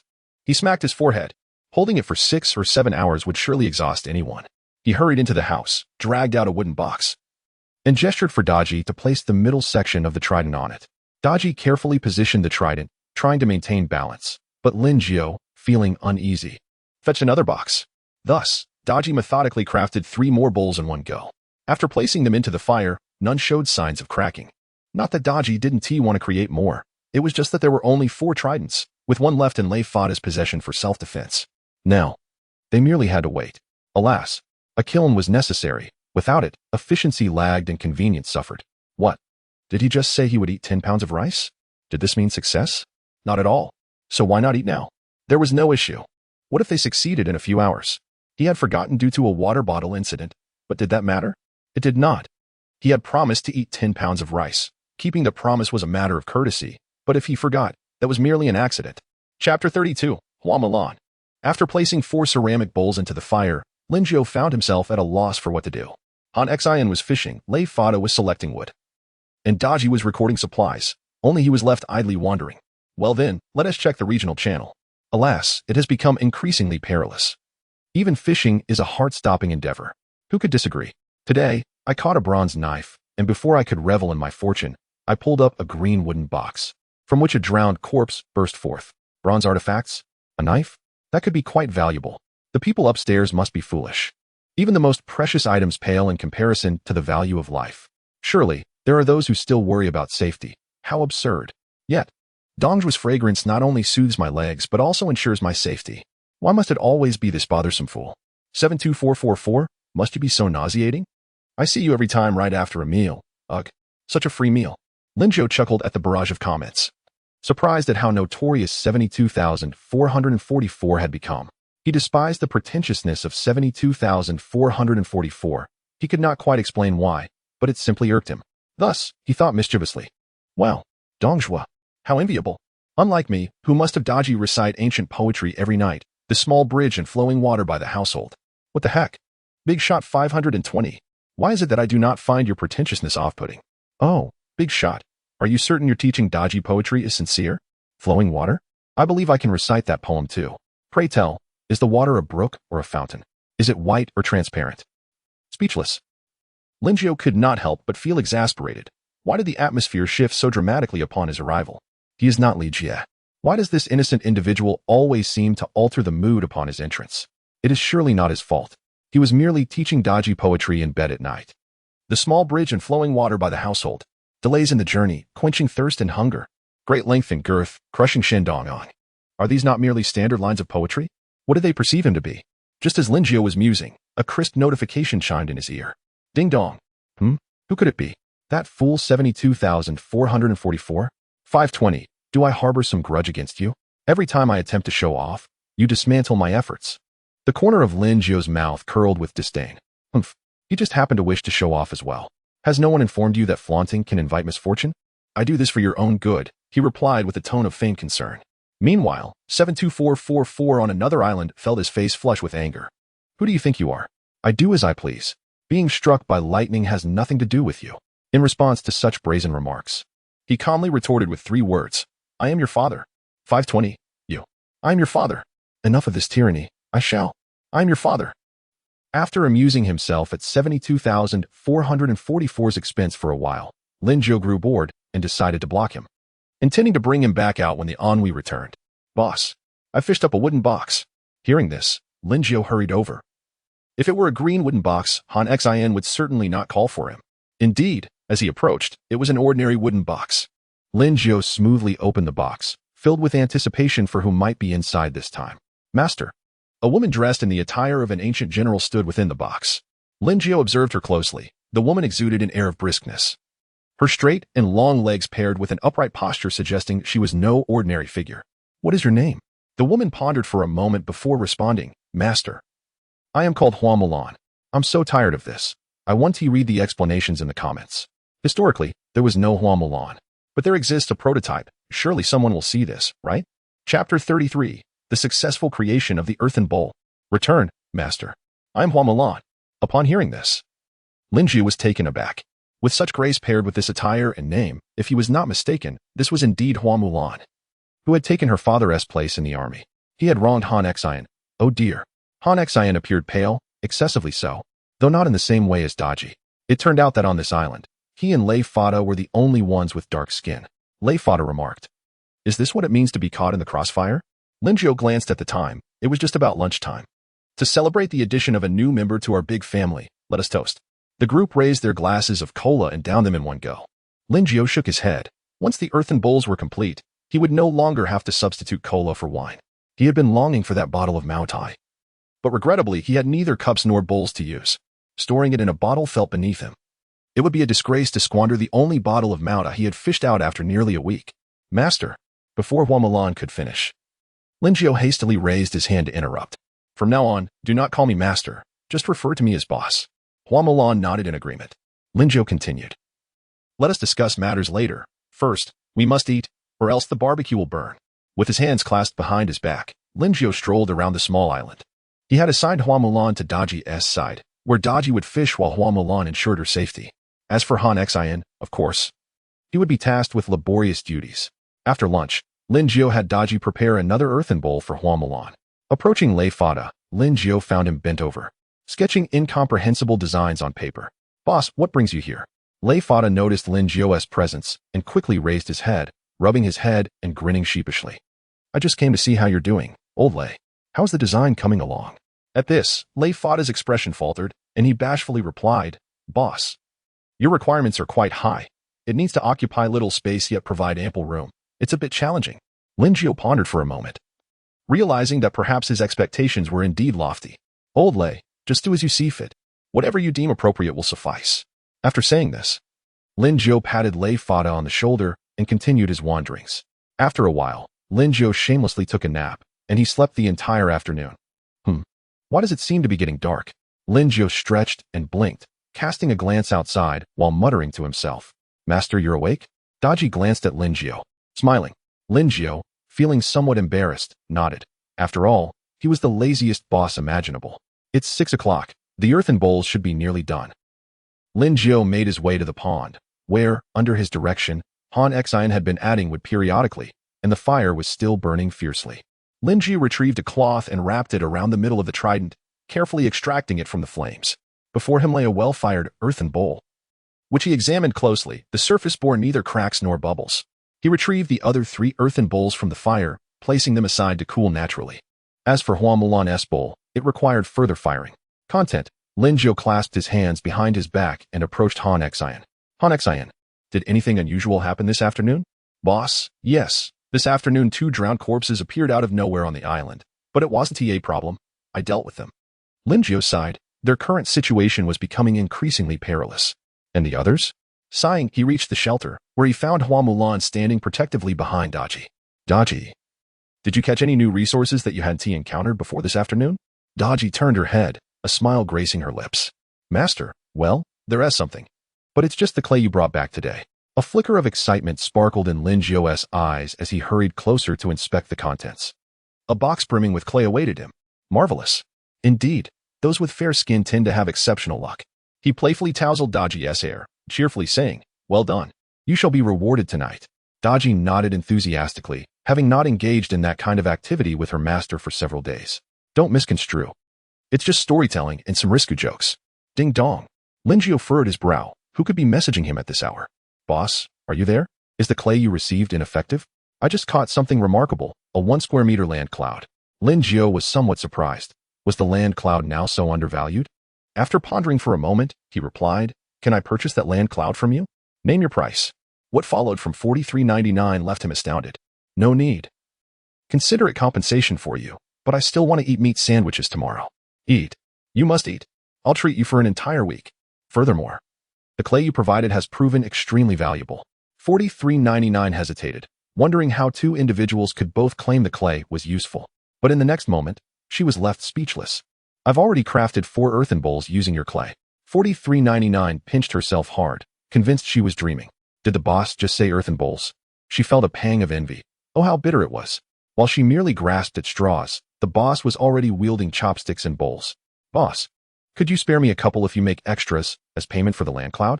Lin Jiao found himself utterly speechless at $43.99, particularly exasperated. How could someone be so naive? It made him feel embarrassed to take advantage of her. Nevertheless, Lin Jiao accepted the terms with a guilty conscience. All right. Chapter 34. Foreign Friends.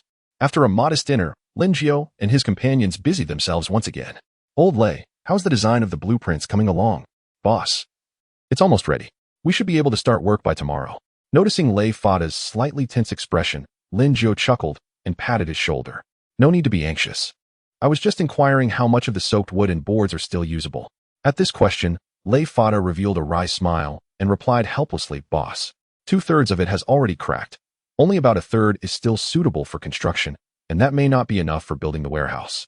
Upon hearing this, Lin Jiao's brow furrowed slightly. Is the wood we stored in the shed insufficient as well? Lei Fada shook his head with a bitter smile. If we were to use the cracked wood, it would be enough, and we would even have some left over. That won't do. We must use only the intact wood. I will find a way to procure it. We cannot compromise on safety. In the regional channel, someone announced, my house is almost finished, ha ha ha. I've only constructed a little. It will probably take another 2 days. Is anyone selling wood? I'm completely out. I sold it all previously. Me too. There's simply not enough wood available. There are some for sale, but they are exceedingly expensive. I envy those who have subordinates catching wood. Building a house alone is far too slow. Brother, don't even think about it. The prices for ordinary wood are skyrocketing. Observing the chatter in the regional channel, Lin Jiao fell into contemplation. It seemed he could not exploit the situation as he had hoped. Everyone had already recognized the significance of housing and had taken precautions against the next rainfall. Sighing, he wondered who had foolishly informed them, thwarting his plans. Well, I might as well try to gather some wood, as long as the prices haven't surged too much. It should be fine. Cough, cough, cough. I'm looking to buy a bit of wood. If anyone is willing to sell, please contact me. Just a bit? Do you have the means for that? Such bravado without any backup. Ah, the Great 520? Then there's no problem. Isn't the Great One already finished with their house? Why would they still need to buy wood? Great One, I'm selling. At a bargain. 2 loaves of bread for 1 piece of wood. Upstairs, you're truly delusional. The highest price is only one loaf of bread for one piece of wood. Seeing all this, Linjiao pondered deeply. Previously, wood had little value. Everyone was too preoccupied with their basic needs, and one loaf of bread could buy dozens of pieces of wood. Now, he glanced at the messages in his friend list. The common offer was one loaf of bread for 3 pieces of wood. Some even treated him like a fool, demanding 10 bags of bread and 2 bottles of mineral water, believing he would buy a large quantity of wood. He swiftly blocked such individuals. Realizing there were quite a few, Linjiao approached Daji, who had been keeping track of their supplies, still unaware of how many loaves of bread they possessed. Daji, how many loaves of bread do we have now? Master, we have 93 bags of bread. Taken aback by Daji's response, Linjiao wondered, how could there be so many? After some thought, it seemed they hadn't consumed much bread, and considering their previous exchanges, this amount didn't seem excessive. Let us reserve 30 bags, in case we need to make meat buns or hamburgers later. The probability of catching bread had diminished, and snacks were also declining. Most of their haul consisted of rice, vegetables, and meat. It appeared he had yet to steam rice. He had never done so without bowls. We'll have rice for lunch tomorrow. After some deliberation, he decided to check the world channel. If the prices were similar, he would buy in the regional channel. Money should be spent on his own people. In the world channel, someone remarked, is there anything new happening lately? Nothing. Same as before. What could possibly change? Just now, I was nearly ambushed by a drowned corpse. It appeared out of nowhere on my island. Sympathies to that unfortunate individual. Ah, what? Pirates? Then it's no big deal. How are you still alive? How dare you insult us islanders? You think you can count as humans? Your actions speak volumes, and don't get me started on the nuclear wastewater. The list goes on. Seeing such exchanges in the world channel, Linjiao's eyes lit up. It seemed the foreigners had no immediate plans to build houses. Perhaps he could seize another opportunity. He quickly typed a message in the world channel. High prices for wood. Seize the moment, or you shall miss out. The high price was essentially 1 bag of bread for 8 pieces of wood. This was 2 pieces less than before, but 4 to 5 pieces more than in the regional channel. With this price, Linjiao exchanged all his 60-odd bags of bread to prevent them from catching on. He also traded some wood using other supplies, but midway through, he was interrupted by someone who recognized his actions. This person was none other than 72,444, who had always been at odds with him. Although he felt a tinge of annoyance, he said nothing. He had already amassed a significant amount of wood in the world channel. Ah, truly, the foreign friends are generous, not to mention a warehouse. With the current supply of wood, it would be adequate for 2 warehouses. Look at our foreign friends. Their selfless spirit for the sake of international friendship is truly touching. What? Those wanting refunds, cursing at him? Apologies, he didn't notice. With a chuckle, Linjiao closed the channel. A broad smile gracing his face as he approached Lei Fada, pointing towards the pile of wood. Old Lei, take a look. Is this what's sufficient? Following Linjiao's gesture, Lei Fada gasped. Boss, you are incredible. This is not just enough. It is far more than sufficient. Linjiao patted Lei Fada on the shoulder, hands clasped behind his back, walking away with an air of confidence, leaving behind a starstruck Lei Fada. Do not idolize me. I am but a legend. Soon, it was time for bed. After freshening up, the group was preparing to retire when Hua Mulan, looking perplexed, asked, Boss, where will I sleep tonight? Upon hearing this, Linjiao felt as if struck by lightning. Indeed, where would Hua Mulan sleep? He had given no thought to her accommodations. At that moment, Daji sprang out from behind Linjiao, squinting her eyes with a smile. Master, you could let Sister Hua Mulan sleep with us. Linjiao froze, while Hua Mulan's face flushed slightly. The bed seemed only large enough for 2. Master, do not worry. It will be sufficient. Daji concluded with a mischievous smile, winking at Lei Fada. Before Linjiao could process it, Daji pushed him into the room, with Hua Mulan silently following behind. A night passed without a word. Chapter 35, Han Xian in a bind. Ah, good morning. Boss, good morning. You seem to look rather weary today. While fishing, Han Xian glanced at Linjiao, noticing the latter's fatigued expression, with dark circles under his eyes. Linjiao rubbed his eyes, feeling drowsy, and let out a wry smile as he recalled the events of the previous night. He waved his hand dismissively. After all, being pinned down by 2 people while trying to sleep left little room for rest. What an injustice. Master, you're awake. Daji exclaimed joyfully, bouncing over. Appearing quite pleased from the previous night's escapades, Linjiao chuckled softly and ruffled her hair, resigned to the fact that she was indeed quite a handful. Whoever claimed that playing cards was enjoyable was sorely mistaken. He vehemently disagreed. After a brief wash-up, Linjiao called a few people over for breakfast beneath the shelter. Once they finished a simple meal, Han Xian dragged his weary body towards the house. Logically, he shouldn't have been on night watch last night. But his boss insisted he take another shift. The reasoning was that old Lei needed to build a warehouse this morning. So Han Xin had to hold the fort for an additional night.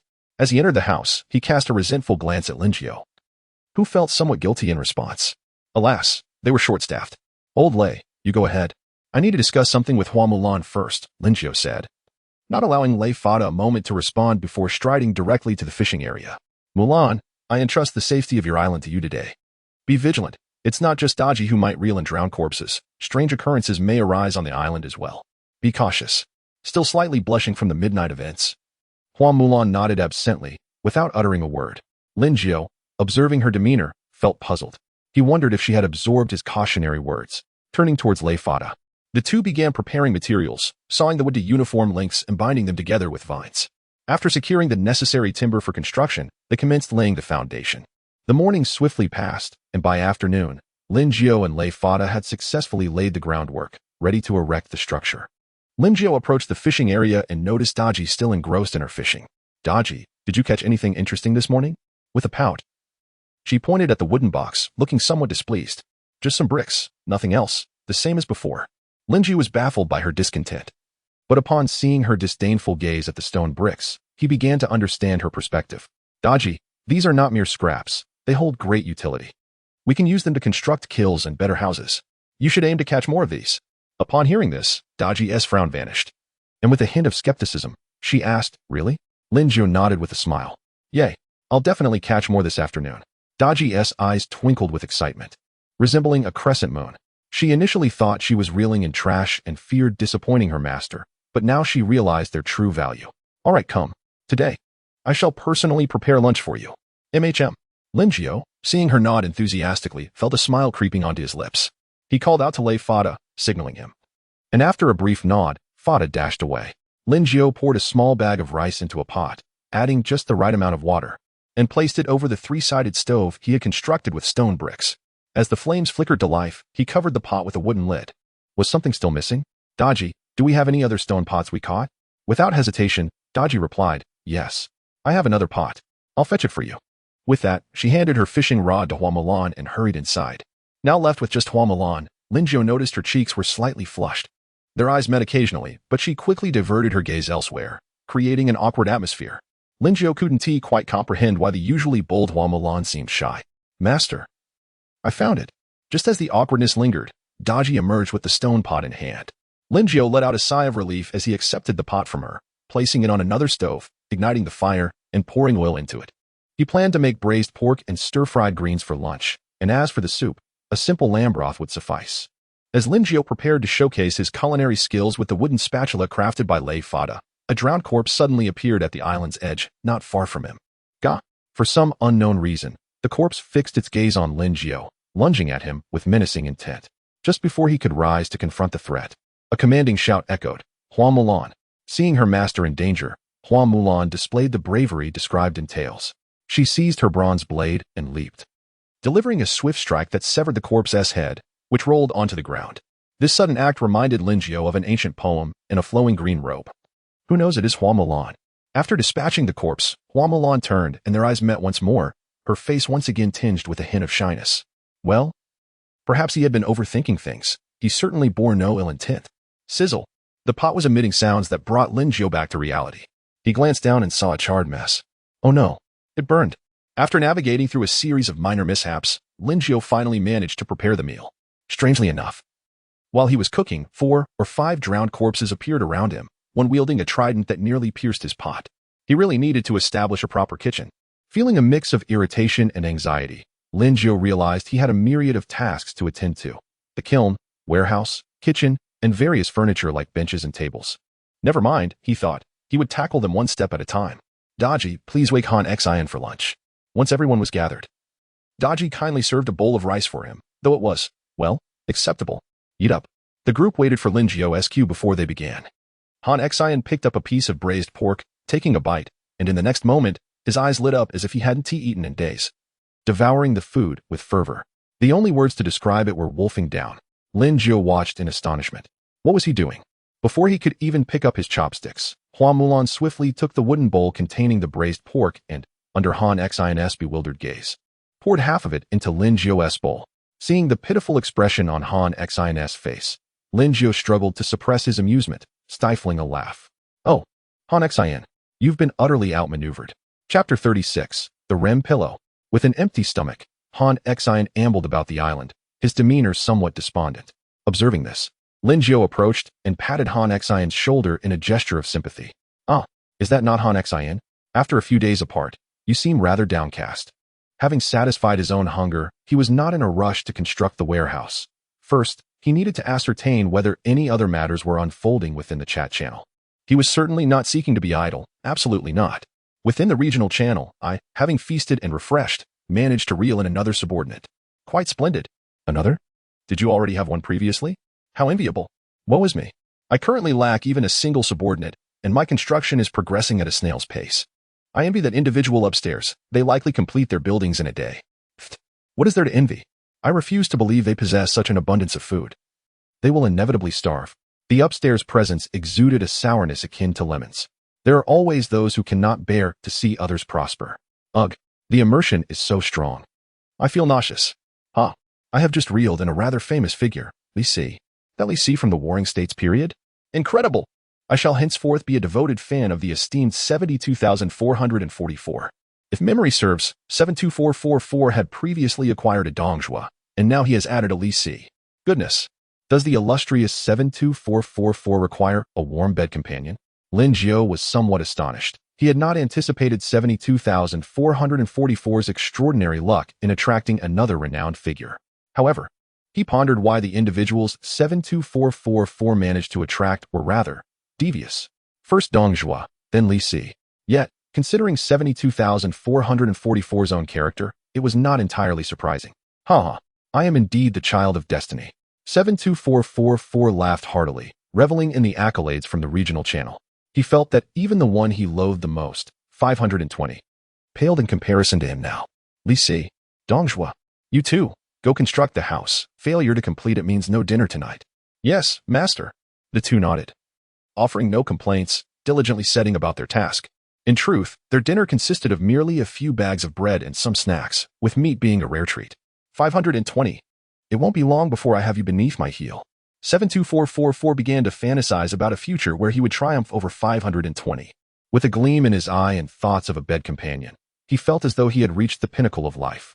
At this moment, Lin Jiao remained unaware of 72,444's burgeoning aspirations. Even if he had known, he would merely chuckle. Compared to him, this was inconsequential. Han Xian and Hua Mulan possessed martial prowess far superior to those two, and with Daji's innate abilities, they were hardly noteworthy. Just as he was engrossed in constructing the warehouse alongside Han Xian, Daji exclaimed, "Master, come and see. This pillow is rather peculiar." Upon hearing her, Lin Jiao set aside his work and hurried over. Daji handed him a pillow, which was surprisingly large. Upon glancing at the design, his expression shifted to one of increasing peculiarity. This was no ordinary pillow. It was clearly a body pillow adorned with the image of Rem, clad in swimwear. Lin Jiao's expression transformed from strange to one of gleaming excitement.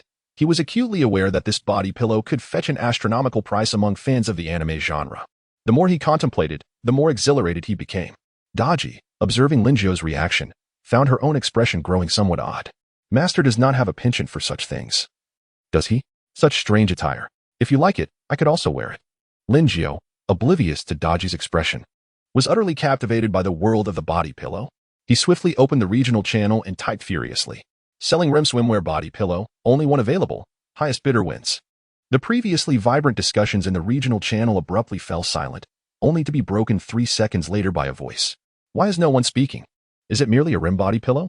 Damn. What do you mean merely? I'm going for it. Hands off my wife. I will bid high. Today. I must seize that Rem body pillow, even if I go hungry. Ugh, I don't understand. It's just a body pillow. I don't get it either. Is it really that significant?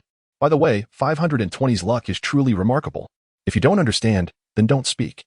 That is my wife. Goodness gracious. Lin Jiao was aware that the announcement regarding the sale of the Rem body pillow would incite a frenzy.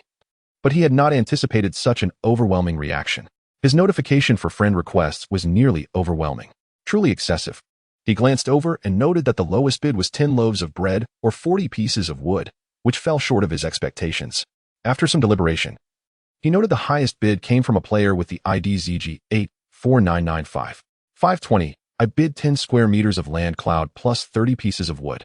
Is that acceptable? This bid exceeded his own anticipated price, but as a merchant, one must always seek to negotiate higher. A counteroffer of 15 square meters of land cloud and 50 pieces of wood was made. The bidding was purely fabricated. If someone truly offered that much land cloud, he would have sold it long ago. After a while, the player 84995 responded, "Esteemed one, my highest offer is 10 square meters of land cloud and 30 pieces of wood, but I can also add 10 square meters of desert cloud." Lingio's pupils dilated. Desert cloud? Since he had initially caught a desert cloud, he had not encountered another since, nor had he seen one in trades with others. He was determined to acquire this desert cloud. Once he expanded a bit more, he envisioned himself, alongside Daji and Hua Mulan, lounging on the beach. Sipping cola under the sun, what bliss! The desert cloud seemed of limited utility. One knew how scorching the sand became under the relentless sun, rendering it uninhabitable, let alone suitable for storing goods. Though he craved the desert cloud, he felt compelled to raise the price, for who does not desire to earn a little more? After some consideration, the final offer was made, an additional 10 pieces of wood. Lingio recognized this as likely the final bid and readily agreed. Very well. The Rem body pillow is yours. Upon receiving the desert cloud and land cloud, Lingio eagerly integrated them into his island. With the recent transactions, coupled with the clouds Daji had caught, his island was on the verge of surpassing 300 square meters. Exhilarating. Indeed, profits in the anime realm are bountiful. No wonder the Japanese pirates are so enamored with the anime industry. Chapter 37. The Divine Light Staff. Lingio meandered around the island, his heart heavy with melancholy. Initially, his island measured a mere 80 square meters, but unbeknownst to him, it had expanded to nearly 300 square meters. From being a solitary endeavor, he had gradually developed a small community of 5. The once desolate island now began to take on a semblance of structure. Alas, it would not be long before enlarging the island would become an arduous task. Even the foreign chais would no longer be easily harvested. Everyone had commenced constructing their own abodes, and it was evident they would not be content with such limited space, especially as more subordinates joined the ranks. When the time came to negotiate for additional land, it would be as difficult as scaling a mountain. Lost in thought, he reached the warehouse construction site, where Han Xin and Lei Fada were toiling away, sweat glistening on their brows. The warehouse was beginning to take shape. "Boss," Lei Fada called out upon spotting Lingio, pausing his work with a smile and a nod. Coughing awkwardly, Lingio had intended to slip away unnoticed, but the call made him feel somewhat embarrassed. He forced a smile and approached, not wanting to appear as a heartless employer who exploited his workers without offering any compensation or effort. Perceiving Lingio's thoughts, Lei Fada chuckled. "Boss, feel free to leave. Han Xin and I have everything under control." Before Lingio could respond, Han Xin, puzzled, interjected, "Brother Lei, didn't you say we were short on manpower?" The atmosphere grew awkward, and Lingio felt a flush of embarrassment. Lei Fada quickly intervened. "Boss, what I meant to say is that we have enough hands for this warehouse. If we were to build another, then we would be in need." With this clarification, Lingio's expression softened slightly. Han Xin seemed poised to say more, but Lei Fada swiftly covered his mouth. "Get back to work." Feeling a bit dejected, Lingio departed. Though he bore no grudge against Han Xin, if Han Xin were more articulate, he would hardly be the same person. Arriving at the fishing spot, he found Daji observing him with concern. "Master, what troubles you?" Lingio shook his head, signaling that he was fine, then requested Daji's fishing rod, wishing to catch some fish to alleviate his mood. Daji and Hua Mulan sat quietly beside him, keeping him company. "Wait," he said, suddenly curious. "Daji, has the fishing time shortened with this rod?" Daji pondered for a moment and replied, "Master, it seems that since the day after the rain, what used to take about 10 minutes now only takes around 10 minutes, sometimes even just a few to catch supplies." Lingio considered this and found it unsurprising. As the monsters grew stronger, it was only logical that the time to catch resources would diminish. Soon, the fishing rod trembled in his grasp.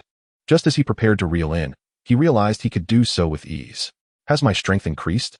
He had not fished in several days, as Han Xin and Hua Mulan had handled the corpses. Thus, he was unaware of his own physical changes. As he examined the catch, his brow furrowed. A fish? A live fish? A grass carp flopped energetically beside him, and Lingio swiftly grasped it. The fish squirmed violently, attempting to escape back into the sea. However, that was an impossible feat. Daji and Hua Mulan approached with curiosity, having never seen a living creature other than humans and corpses on the island. Daji squinted, poking the fish's tail with her finger. "Stop playing. Let me put it in the pond before it dies."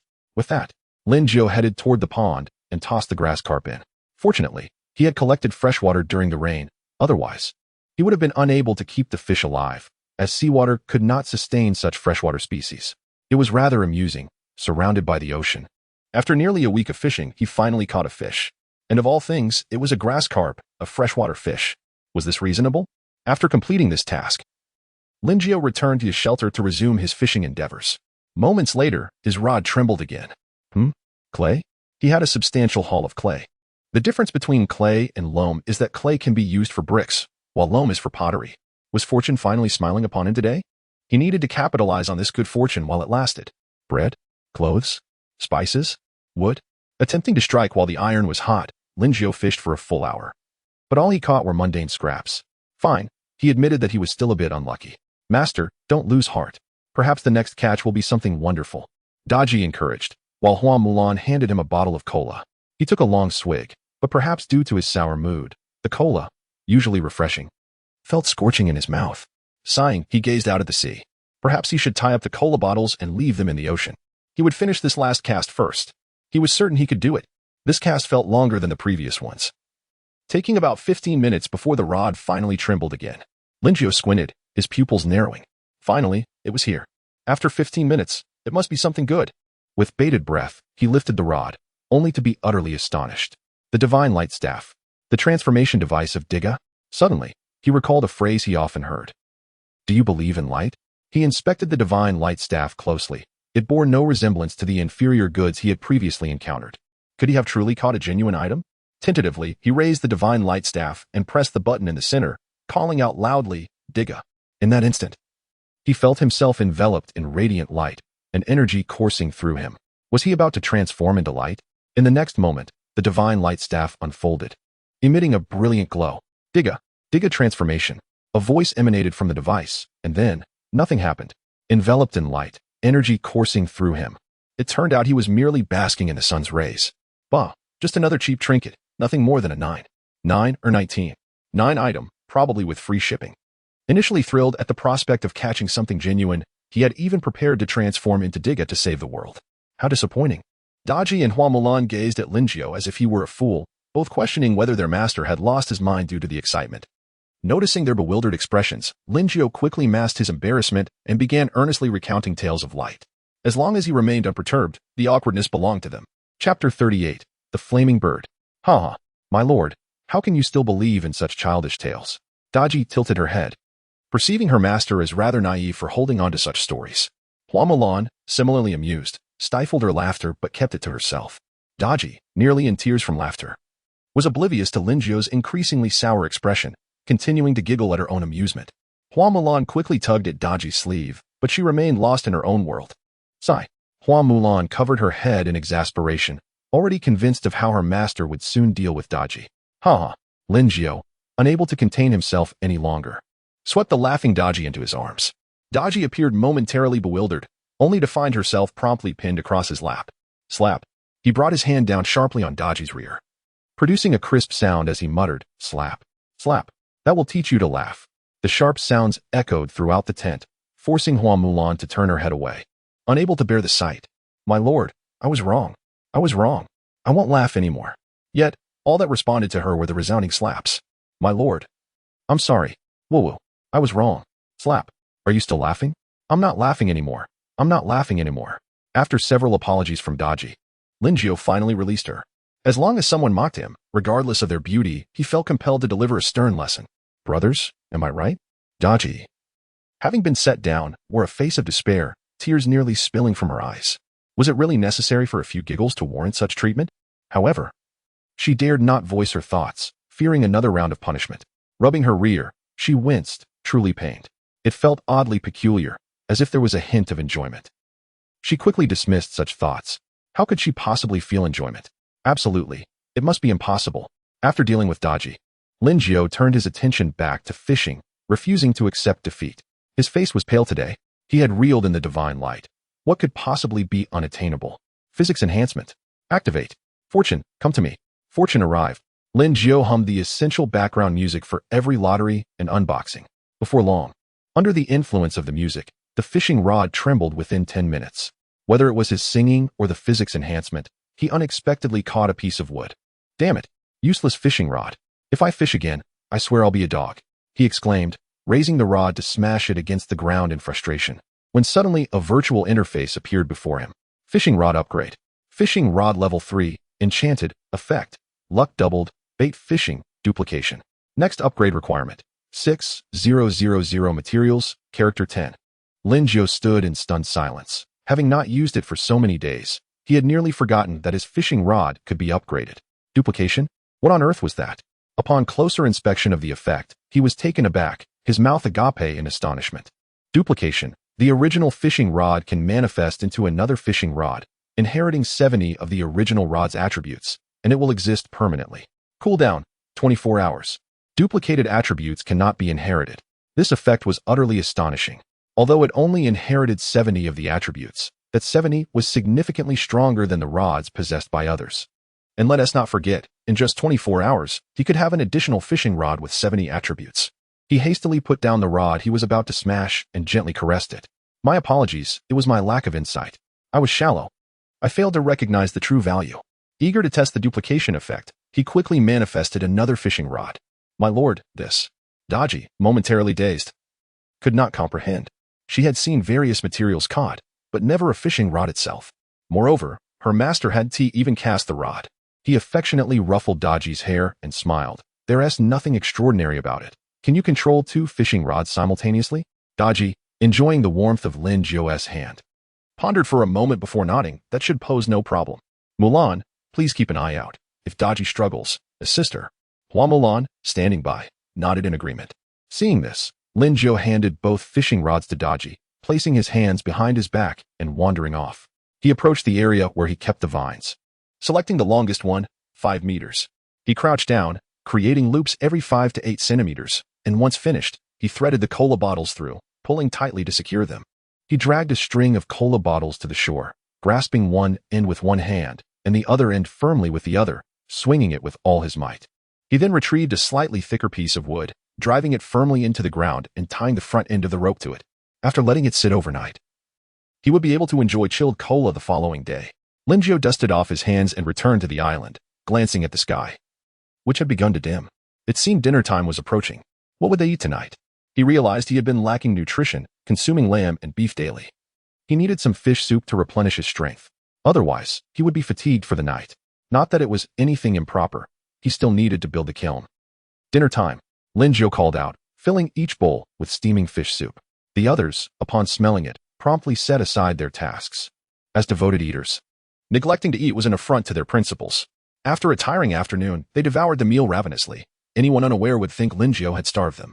Daji, how much clay did you catch this afternoon? Lin Jiao asked, savoring the delicious fish soup as he turned to Daji.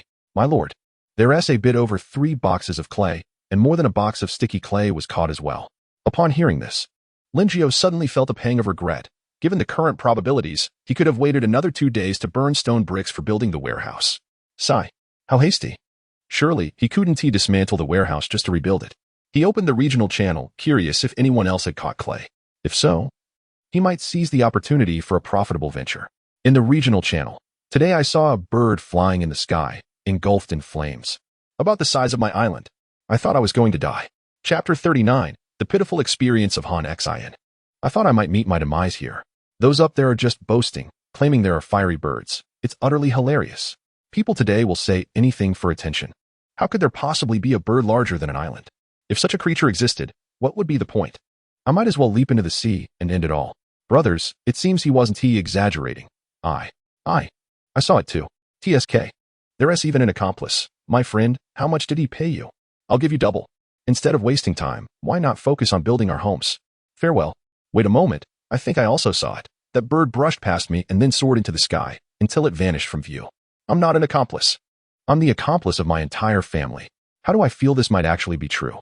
Initially, the crowd in the regional channel did not believe it. But as more and more individuals attested to the sighting, their skepticism gradually turned into a mix of belief and doubt.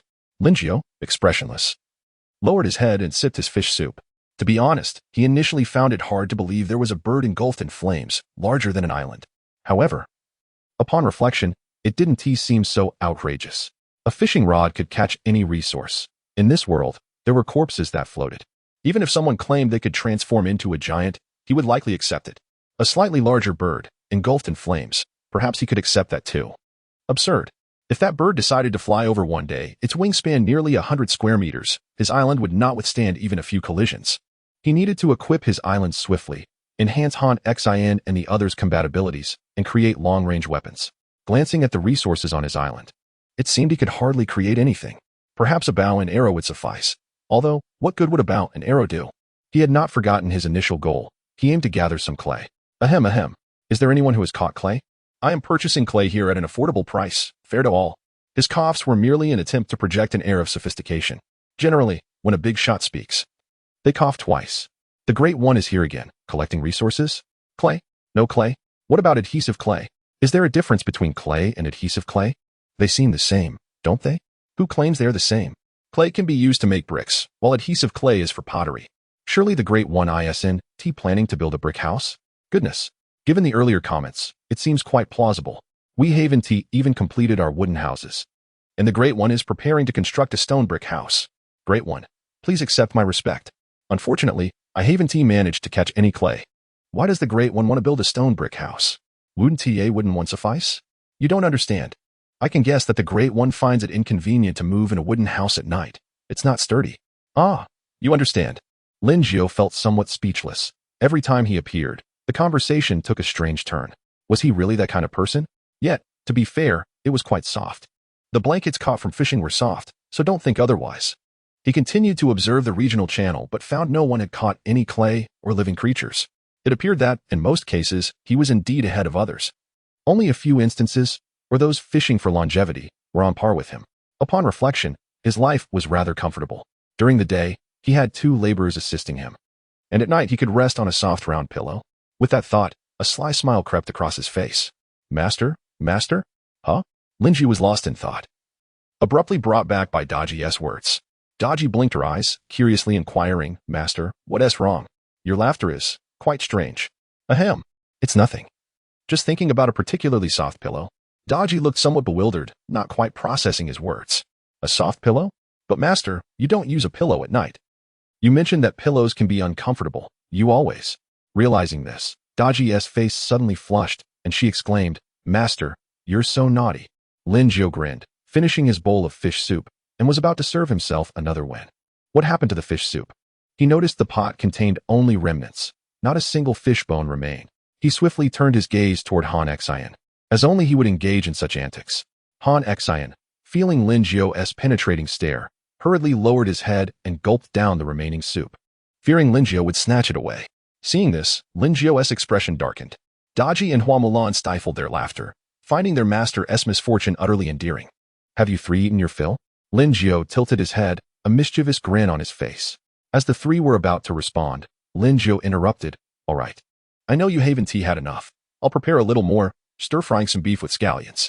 Han Xin will surely be satisfied, so. No sooner had he finished speaking than the 4 of them froze in place. Lei Fada, I'm not full, but can I say something? Daji, I'm actually full. Hua Mulan, I'm full too. Han Xin, I'm still hungry. Lin Jiao stir-fried another dish, turning the leftover rice into a half pot of fried rice. The tantalizing aroma compelled Daji and Hua Mulan to indulge a bit more. As for Han Xin, he gazed at Lin Jiao with a mournful expression. Lin Jiao paid him no mind, devouring his meal, occasionally making audible sounds of enjoyment. Han Xin felt quite disheartened and aggrieved. He stood up, intending to retreat inside, not wanting to witness this cruel scene. Wait, don't leave just yet. Lin Jiao quickly called out to him, handing over a bowl of fried rice. Han Xin, upon seeing this, felt tears welling up with gratitude. Indeed, the boss couldn't bear to part with him. He immediately began shoveling the rice, and before long, his bowl was empty. He awkwardly scratched his head and sheepishly asked, Boss, may I have another bowl? Of course. Lin Jiao beamed, though internally he couldn't help but grumble. Goodness, he can truly eat. His appetite rivaled that of 3 or 4 people. Daji and the others looked on in disbelief, their expressions filled with incredulity at their boss's newfound leniency. Just as Han Xin was halfway through his meal, Lin Jiao casually remarked, Han Xin, having eaten so much rice, it wouldn't be too much to ask for a little help later, would it? Upon hearing this, Han Xin's chopsticks clattered to the ground. Daji and the others exchanged knowing glances. If their master didn't find a way to put Han Xin in a tight spot, it would be as if he had been replaced. Han Xin, am I too late to regurgitate my meal? With a forlorn expression, Han Xin finished every last grain of rice. daring not to request another bowl, fearful that Linjiu would trap him again. Seeing Han Xin's demeanor, Linjiu nodded with satisfaction and turned to Lei Fada, saying, "Old Lei, is the warehouse complete?" "Boss, it's done, it's done." Noticing Lei Fada's anxious demeanor, Linjiu felt somewhat exasperated and patted him on the shoulder. At this touch, Lei Fada trembled all over. "Old Lei, am I really that terrifying? I don't bite." Lei Fada hastily shook his head, waving his hands. "You do not consume human lives, yet you lead individuals to their doom without remorse." Chapter 40, Alive.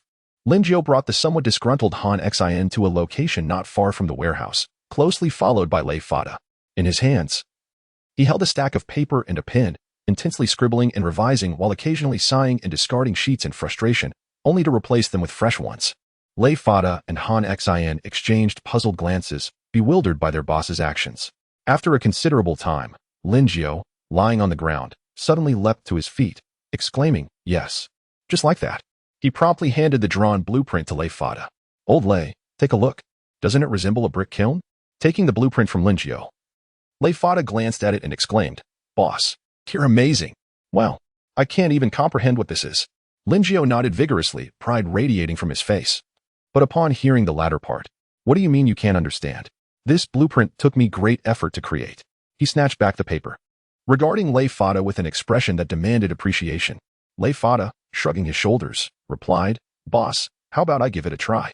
Linjiu looked at Lei Fada with skepticism. A builder capable of creating a brick kiln? Nevertheless, he chose to trust Lei Fada and handed him the paper and pen. He didn't doubt himself. Rather, he wanted to provide his subordinate an opportunity to shine. Indeed, just like that. Then, he thoughtfully lit a torch to offer Lei Fada a better working environment. The next moment, he was taken aback. He hadn't expected someone to be more considerate than himself. Han Xin silently took the torch from Linjiu's hand.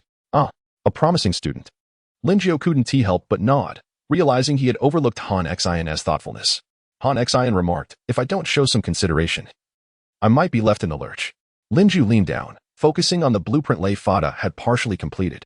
The lines were distinctly outlined, and the structural design was methodical. However, it still fell short compared to his own standards. Soon, Lei Fada finished the drawing and handed it to Linjiu. Upon receiving the blueprint, Linjiu took a glance and felt a wave of astonishment. Even as a layman, he could comprehend it, leaving him curious about how old Lei had managed to create it. Just as he was about to commend Lei Fada, he noticed a hint of pride in Lei Fada's expression and quickly quelled that thought. "It's decent, but still a bit lacking compared to mine," Lei Fada replied. "I want to elaborate, just observe my expression."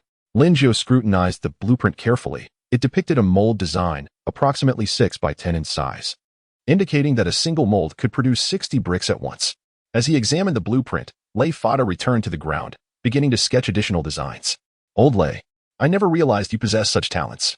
Linjiu held 7 or 8 blueprints in hand, detailing ventilation openings, land area, and all essential aspects. What pleased him most was the compact footprint, a simplified version. Truly impressive. "Old Lei, how did you acquire this knowledge?" Linjiu mused, recalling that he hadn't encountered any historical references indicating Lei Fada's ability to construct a brick kiln. Indeed, history is often penned by humans and is somewhat unreliable. Glancing at the time, Linjiu noted it was past 8, with only 2 or 3 hours remaining. He contemplated the quantity of stone bricks he had. Realizing they were insufficient for constructing the simplified brick kiln, he reluctantly cast aside his earlier intentions of beginning the construction. "Daji, come here." He called out to Daji, who was fishing nearby, and subsequently directed Lei Fada to take over. Daji sprinted to him, somewhat perplexed. "Master, it's not yet time to change shifts for sleep?" Linjiu waved his hand, gently patting Daji's head, and smiled. "I called you over for a reason. Pause your fishing for now. Let old Lei take over the watch tonight while you make a few ceramic bowls." Daji nodded, not probing further, and turned to head toward the water's edge. The night passed without incident. Linjiu stretched and emitted a peculiar sound. Coincidentally, Daji was outside the door and, upon hearing him, felt a blush rise to her cheeks. Stepping outside, Linjiu found the sun unusually bright, causing him slight discomfort. "Daji, why are you blushing?" "Master, it's nothing," Daji replied hurriedly before darting away. He felt a bit confused but dismissed it, attributing it to the sun's rays. "What is the joyful planet? What is the joyful planet? Let me take you on an exploration." Linjiu hummed a previously catchy tune while splashing water on his face. Alas, it was time for him, as the boss, to prepare breakfast. As he approached the shed, he noticed several individuals seated on the ground. an array of food before them. Upon closer inspection, he exclaimed in surprise, "My goodness! There's milk, meat sandwiches, cola, and more. What is this?" he questioned, bewildered. Daji smiled and replied, "Master, all of this was prepared by Sister Mulan." Taken aback, Linjiao glanced at Hua Mulan with appreciation. After expressing his gratitude, he picked up a meat sandwich and took a bite.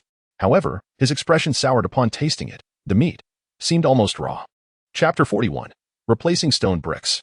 Enduring the discomfort, Linjiao finished his meat sandwich, feeling utterly despondent. Under his meticulous guidance, Hua Mulan repeatedly assured him that she would ensure the next one was properly cooked. When he heard those words, he was momentarily frozen in place. Next time. There would indeed be a next time. He might just be the most beleaguered boss alive. He was not alone in his plight.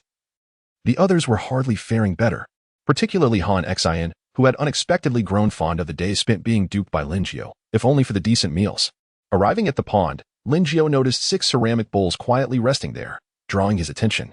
At his command, Lei Fada retrieved the ceramic bowls from the fire pit in the dead of night, setting them aside to cool. He opened his friend list and located 4399. "Are you there? Your ceramic bowls are ready." On another island, a woman was nibbling on a few pieces of bread, having hastily managed her breakfast. Ding dong. The woman felt puzzled. Who could be messaging her so early in the morning? She opened the message and her composure quickly unraveled. Big Boss 520. Indeed. This woman was 4399. She hurriedly typed the response. "Big Boss, is it really ready so soon?" Just as she sent the message, she received 4 ceramic bowls in return. "Thank you, Big Boss. Thank you, Big Boss. No trouble at all. I merely fulfilled our transaction." Reading those words nearly brought tears to her eyes. The Big Boss is so kind. Boo-hoo. Previously, at several jobs, her supervisors had always delayed settling her wages after resigning. This was the first time she had received her payment on time. Damn capitalists. How I wish there were more merchants and bosses like Big Boss 520. Unbeknownst to her, Linjiao had already embarked on the path of a nefarious capitalist and was straying further down that road. "Daji, how many bricks do we have now?" "Master." "Just 1 box, not much at all." Daji pouted, clearly dissatisfied with the quantity. Linjiao chuckled and ruffled Daji's hair, attempting to comfort her. "1 box. Truly insufficient. It is rather troubling. I wonder if anyone has caught bricks. Perhaps I could procure a few more." "Ah, let us take a look. Perhaps there might be some." In the regional channel, a lamenting voice echoed. "Ever since we started building houses, life has become increasingly frugal. Indeed, I can hardly afford a meal. Both my subordinate and I are on the brink of starvation." "Haha. Stop building. I caught some stone bricks. I can construct my house with them. Thankfully, I'm not foolish like you lot." "Goodness. How enviable. I've already built mine. I can't exactly tear it down now, boohoo." "Me too. What a stroke of bad luck. It's all 520's fault, if it weren't for him. We would have blindly followed the trend of building houses." "Yes, blame him. Make him pay." "You must be foolish. I caught some stone bricks too. But only about 10. It takes around 5,000 bricks to build a 20 square meter house." "Heh, who said otherwise?" Clearly, they're not thinking straight and are blaming the Big Boss. How absurd. Get used to it, even if they manage to gather a few thousand bricks. I wonder how they deal without cement. Damn, I almost let their nonsense mislead me. I nearly tore down my half-finished house. Thank you all. Linjiao observed the chatter in the regional channel, feeling both amused and exasperated. He was pleased that some had indeed caught stone bricks, yet bemused that some misdirected their ire towards him. Was he the one who compelled them to build houses? Bah, repugnant. Just 2 words, repugnant. Despite his distaste, he had to acquire stone bricks. Without them, he could not construct a brick kiln, and without a kiln, he could not fire bricks. The thought alone made his head ache. He aimed to purchase stone bricks at a fair price. A wild Big Boss 520 has been spotted. Why is the Big Boss collecting bricks? Didn't he say that without a few thousand bricks, one cannot build a house? I don't know. Even if the Big Boss collects enough bricks, he still lacks cement. Who cares? As long as someone is buying. I was just going to toss my bricks aside like garbage. He*s just a fool, calling himself a Big Boss. Uft. What's up with 72,444? Ugh. Is this what they call sour grapes? How acidic. This is just pure nonsense. Everyone should ignore him. He can't stand to see others do well. What is it to you if you can't stand Big Boss 520? Unlike you lot, who behave like sycophants. Fools are a dime a dozen. But this year they seem to be particularly numerous. Another one has emerged. Linjiao found himself bemused by the incessant disparagement from 72444, who seemed to relish in berating him. He was merely collecting stone bricks. Soon, Linjiao dismissed 72444 from his mind. as a dozen individuals sought to trade stone bricks with him. Amusingly, those who had just chastised him were now approaching him for transactions. He promptly blocked such individuals. A couple of Na'vi individuals attempted to extort him, demanding several pounds of meat and numerous loaves of bread. He swiftly blocked them as well. What on earth were they thinking? Did they truly believe he was a fool? Back on Earth, stone bricks weren't even this costly. In no time, he completed trades with the remaining individuals, but the quantity was still far from sufficient. He then opened the world channel to seek additional bricks, yet still found himself lacking. As for the food he had exchanged, he merely chuckled. To him, it was but a trifling matter. 1 loaf of bread for 5 stone bricks. A bag of chips for 10 stone bricks. Chapter 42. The completion of the simplified brick kiln. Shouldn't he find someone to assist him in procuring some stone bricks? A thought suddenly emerged in Lin Jiu's mind. But whom should he approach? Just as he pondered this dilemma, a message popped up. 43.99 Big Boss. Are you there? I would like to borrow some food. Don't worry. I will repay you later. Food? Lin Jiu's eyes sparkled. He knew exactly whom to turn to. He was never short of food and often found himself troubled by the excess. Certainly, you don't need to repay me. But I do require a favor in return. Moments later, 43.99 replied, Big Boss, just say the word, and I will do my utmost to assist you. Please keep an eye on the regional and world channels for anyone selling stone bricks. If you find someone interested, have them add me as a friend. Understood. After receiving 43.99's agreement, he promptly teleported enough provisions for 2 to last 3 days, including some smoked meat. Curiously, he inquired, how come you're still short on food? After a brief silence, the other party responded, I was lacking before. I could sustain myself comfortably. However, ever since I caught Elbu, he consumes more than 3 of me combined. Plus, the chances of finding food have dwindled. Lin Jiu nodded. Indeed. It seemed that individuals with higher combat prowess required more sustenance, like Han Xian. Yet he couldn't fully comprehend why, even after fishing for just 14 hours. He could catch nearly 90 rods at a normal rate. Despite his bad luck, he still managed to procure a decent amount. But that shouldn't be the case. What is your rate of obtaining resources? Out of 10 rods, 2 to 3 are empty, and 3 to 4 are useless branches. Huh. Lin Jiu couldn't help but laugh. It turned out someone had even worse luck than him. Your luck is truly dismal. It's not just me. Everyone's probability is about the same. By the way, Big Boss, I'm curious, what is your luck rate? Not high. I've never had an empty rod. After saying this, he closed the interface and began to contemplate. How could there be empty rods? He had never experienced that. He always believed their probability was around 50%, only to discover it was closer to 30%. Was his luck genuinely that exceptional? It certainly was due to his fishing rod. Absolutely not. It seemed that after all this time, most people still lived in a state of individual sufficiency or collective hunger. This thought filled him with a certain melancholy. Old Lei, come here. Lin Jiu waved to Lei Fada, signaling him to approach. With a quick jog, Lei Fada arrived before him. Boss, what is the matter? Old Lei, do you think these 3 boxes of stone bricks are enough to construct your simplified brick kiln? After glancing at the bricks and doing some calculations in his mind, Lei Fada shook his head. Boss, it's insufficient. We still need about 2 more boxes. Lin Jiu nodded in acknowledgement and replied, no worries. Let us proceed with what we have. The remaining bricks will arrive shortly. He then called upon Han Xian, and the trio made their way to the designated site to begin constructing the kiln.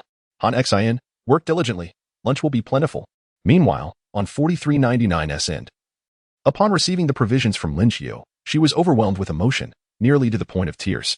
This was not merely enough for 3 days. It could sustain them for 5. The 520 Big Boss is truly a good person, sob. I must complete this task diligently, she thought to herself. Lin Jiu remained oblivious to the fact that he had just earned a good person card. She hadn't anticipated that such a simple task could yield 5 days' worth of food. A bold idea began to take root in her mind. If she were to become his woman, would it lead to? Shaking her head vigorously, she dismissed the notion. She could certainly support herself through her own efforts.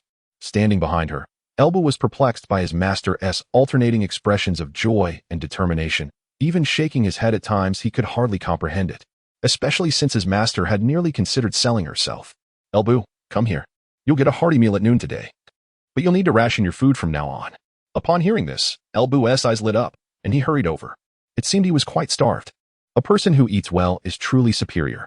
Indeed, this saying never goes out of style. Han Xian, can you manage or not? Do you want a full meal at noon or not?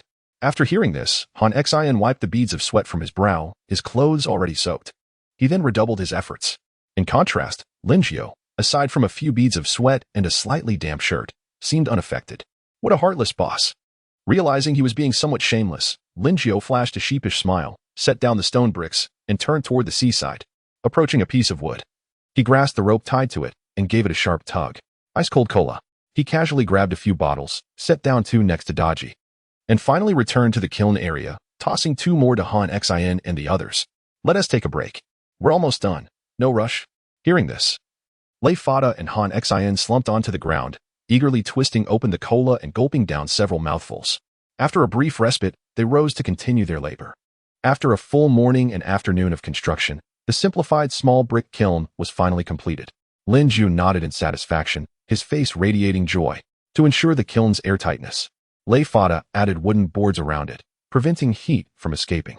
Originally, the temperature could only reach 900 degrees Celsius, but with Lei Fada's modifications and the added boards, it now had the capacity to reach 1,400 degrees Celsius. According to Lei Fada's estimates, it would take roughly 2 to 5 hours to complete the firing process.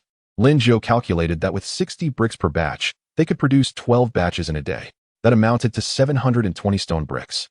Combined with those they had fished and exchanged, they would soon be able to construct a house.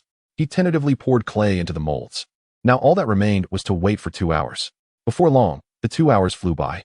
Filled with excitement, Lin Zhou approached the simplified brick kiln, extinguished the fire beneath, wrapped his hands in a damp cloth, and opened the door at the opening. A wave of heat surged forth unexpectedly, causing his face to flush, and he quickly splashed water on himself to cool down. Once much of the heat had dissipated, he approached the opening to find neatly formed stone bricks arranged within the molds. Using 2 tridents, he carefully extracted the molds from below. Upon inspection, he found that out of 60 bricks, only a few had cracked or warped. Haha, success. Linju laughed heartily, and a smile broke across the faces of Han Xin and the others standing behind him. The brick kiln was a resounding success. Chapter 43. Mosey. After completing the brick kiln, Linjiao and his companions plunged into the sea for a refreshing bath, shivering from the cold. Once they finished washing up, they blissfully drifted into a deep slumber, leaving behind the lone and beleaguered Han Xin to keep watch. In the dead of night, a radiant full moon hung in the sky. Knock, knock, knock. The sound of persistent knocking echoed through the stillness. Who could it be? Linjiao rubbed his eyes, irritated, and reluctantly opened the door. Bathed in moonlight, he found Han Xin standing outside. He loathed being disturbed during his sleep, and if Han Xin did not present a satisfactory reason, he would not hesitate to reprimand him. Boss, I just fished up a wooden box, take a look. Upon hearing this, Linjiao's drowsiness vanished instantly. He disregarded his annoyance at Han Xion's interruption and hurried outside. Beneath the shed, a wooden box floated into view. He deftly opened the lid, eagerly awaiting the emergence of its occupant. A middle-aged man slowly rose from the box, with well-defined features and a hint of fatigue in his gaze. Observing his attire, Linjiao could decisively ascertain that he was not a man of modern times. The man from the box spoke softly, Master. Linjiao nodded gently, rubbing his eyes as he inquired, What is your name? Replying to my master, I am called Mosey. Mosey, you say? Wait, your name is Mosey? Linjiao expressed his astonishment, momentarily believing he had not fully awakened, and repeated the question. Yes, master. Are you skilled in creating mechanisms or similar devices? Mosey nodded slightly, unable to suppress a hearty laugh. Excellent. This is splendid, Linjiao exclaimed, for he had been vexed by the inability to craft numerous pieces of furniture, and now fortune had delivered him a Mosey. Should others learn that Linjiao wished for Mosey to construct furniture, they would undoubtedly scold him for squandering a rare talent. But did that matter? Not at all. After all, he belonged to him. His subordinate. Henceforth, do not call me master, refer to me as boss. Are you hungry? Let me prepare some instant noodles for you. Upon hearing this, Mosey touched his belly, realizing he was indeed a bit hungry, and he nodded slightly. However, he was also curious about what instant noodles were. He had no recollection of such a thing. Meanwhile, Han Xian, engaged in fishing, perked up at the mention of food, quickly turning his head with an expectant gaze fixed on Linjiao. Linjiao was about to jestingly scold him when, in the next moment, the fishing rod in Han Xion's hand began to tremble. Another ordinary box. Linjiao burst into laughter, clapping Han Xion on the shoulder. You too. Eat as much as you desire. There is plenty. He hurriedly approached the wooden box and lifted the lid. A man gradually stood up from within. Master, Linjiao inquired with a smile, what is your name? After a moment of contemplation, the man from the box replied, Master. My name is Majun. Linjiao racked his brain but could not recall any notable historical figure by the name of Majun. It seemed no prominent heroes in various games bore that name either. He tentatively asked, Do you possess any specialized skills? Ma Jun pondered briefly before shaking his head. Seeing this, Lin Jiao felt a tinge of disappointment but quickly readjusted his mindset. With a sturdy physique and being a young man, he had merely gained another pair of hands for labor. Wait here, I will prepare a meal for you. Lin Jiao poured water into a pot, stoked the fire beneath, and turned to the storage room to retrieve 6 or 7 bags of pickled vegetable-flavored instant noodles. As he awaited the water to boil, he engaged in conversation with Mosey, while Ma Jun found it difficult to interject. Not that Lin Jiao looked down upon him, but their discussion revolved around mechanisms, leaving Ma Jun uncertain of how to contribute. Just as the water was nearing a boil, Han Xian exclaimed, "Boss, another box." Chapter 44, The New Monster. The Rampaging Rhinoceros. A wooden box, a red wooden box, an unfamiliar box they had never seen before. Lin Jiao gazed at it with astonishment, gripping the trident beside him, his eyes fixed intently on the crimson chest. Han Xian also appeared vigilant, while Mosey and Ma Jun remained somewhat perplexed, as they had yet to experience such encounters. At that moment, the red wooden box began to tremble violently, and with a resounding crack, it exploded open. By the faint light of the torch, Lin Jiao discerned that it housed a creature standing on 4 limbs. With a terrifying roar, the monster charged towards him with astonishing speed, faster than even the drowned corpses they had previously encountered. Just as he prepared to strike, Han Xian let out a cold snort, his speed surpassing that of the creature. Before the monster could pounce on Lin Jiao, Han Xian had already positioned himself in front of it, plunging the trident with great force. The creature was sent flying, crashing to the ground. Yet Han Xian did not let his guard down. He dashed forward. Seizing the opportunity, he aimed to finish it off. With one foot planted on the downed monster, he readied his trident for the final blow. From a distance, Lin Jiao shouted, "Han Xian, spare its life. Just knock it unconscious." Upon hearing this, Han Xian swiftly altered his attack, striking with the side of the trident. The creature, which had been struggling on the ground, fell limp, rendered unconscious. Lin Jiao hurried towards the beast, torch in hand, and cautiously approached. The other 2 followed closely behind, their faces marked with trepidation. As the torchlight illuminated the scene, he finally discerned the creature's true form. It was approximately 1.6 meters long, its body a dark gray, with a horn protruding near its snout. The resemblance to an adolescent rhinoceros struck him as increasingly familiar. He turned the creature over, searching for signs of injury. Indeed, 3 small red puncture wounds oozed blood.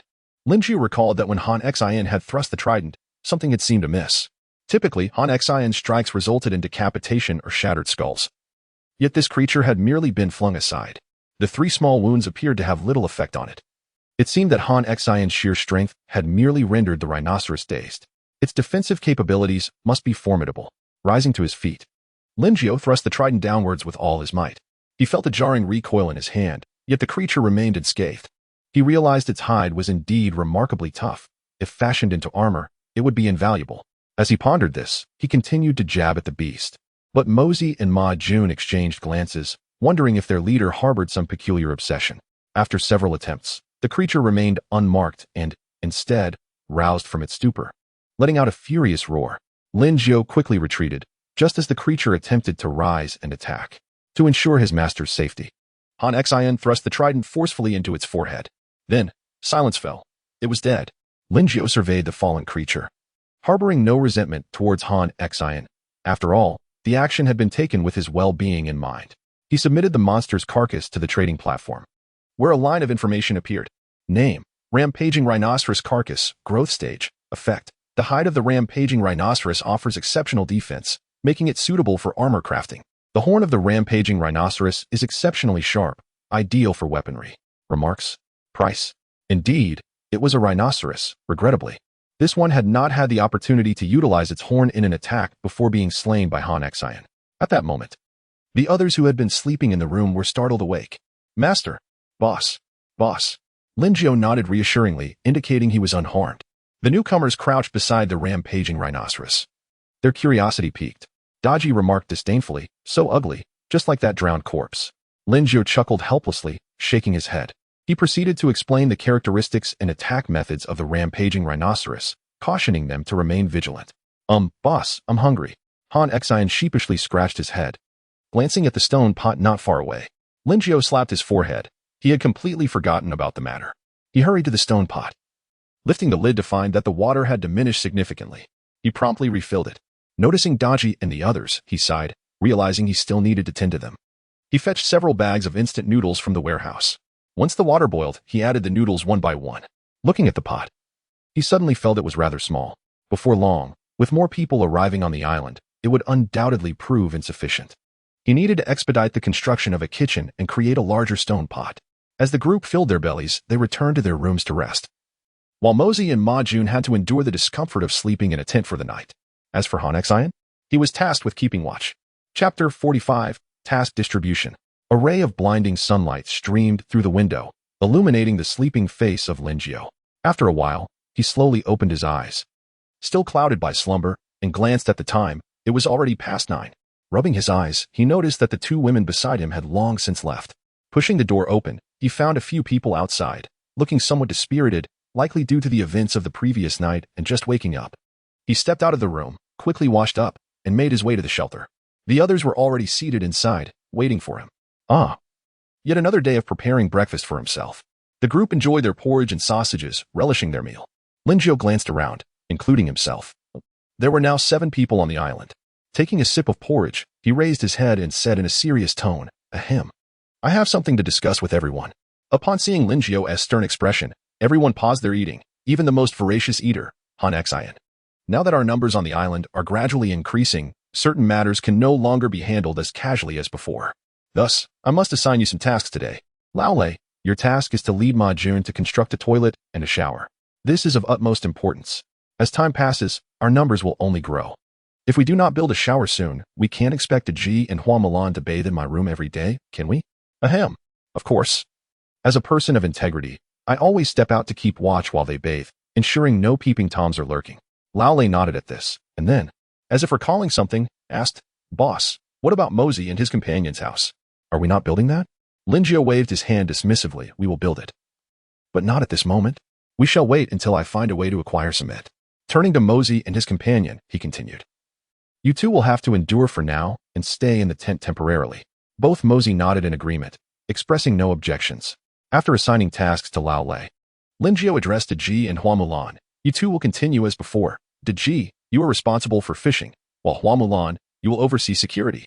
As for Han Xian, rest well. When you awaken this afternoon, assist Lao Lei." All 3 nodded in acknowledgement. Mosey, seeing that everyone had tasks assigned while he did not, could not help but inquire, "Boss, what about me?" Lin Jiao's lips curled into a slight smile, having anticipated this question from Mosey. "As for you, begin by crafting some furniture.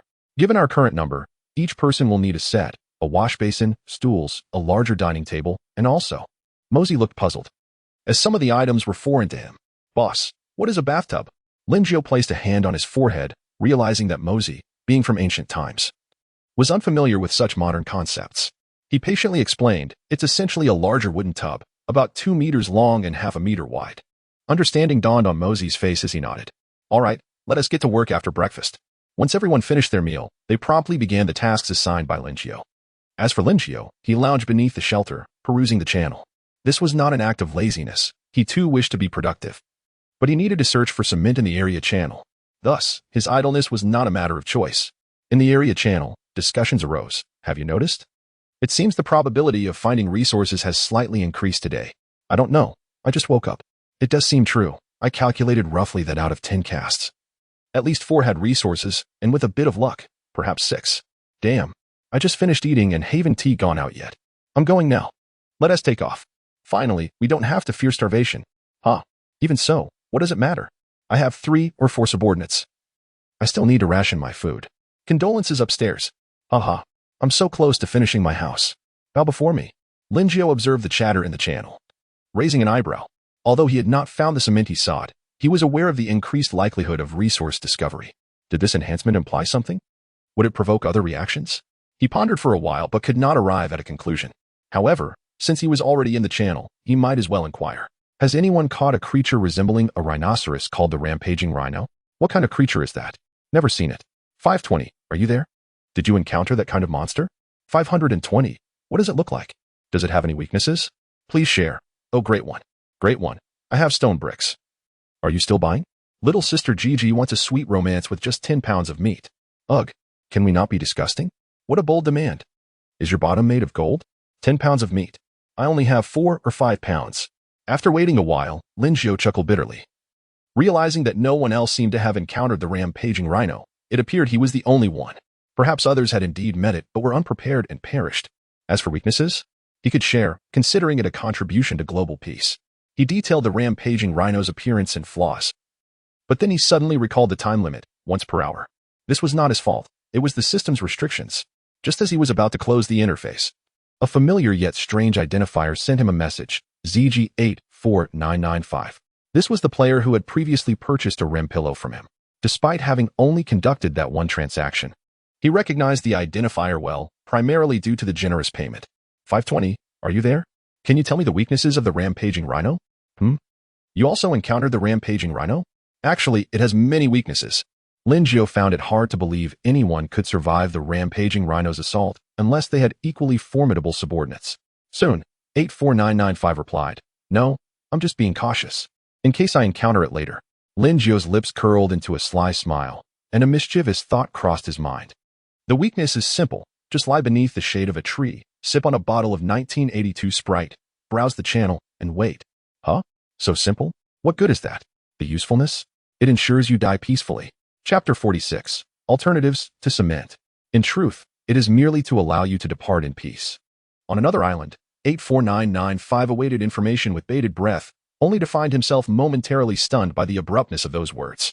He pondered deeply, surmising that perhaps his failure to offer any favor to the superior was the reason for the withholding of crucial information regarding the weaknesses of the monsters. Indeed, that must be the case.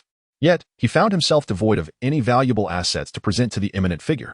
His current state was scarcely more affluent than that of a beggar. What could he possibly offer? As he grappled with his thoughts, he noticed a message in the regional channel from 4299 requesting Lin Jiao to collect stone bricks. Suddenly, inspiration struck him. The superior's acquisition of stone bricks surely indicated plans for construction, yet it was evident that he lacked cement and the knowledge to produce it. However, he himself was knowledgeable. Previously, he had been an employee at a cement factory, though under these conditions, true cement could not be produced. He was aware of an alternative that could yield an excellent substitute. With excitement coursing through him, he hastily sent a message to Lin Jiao.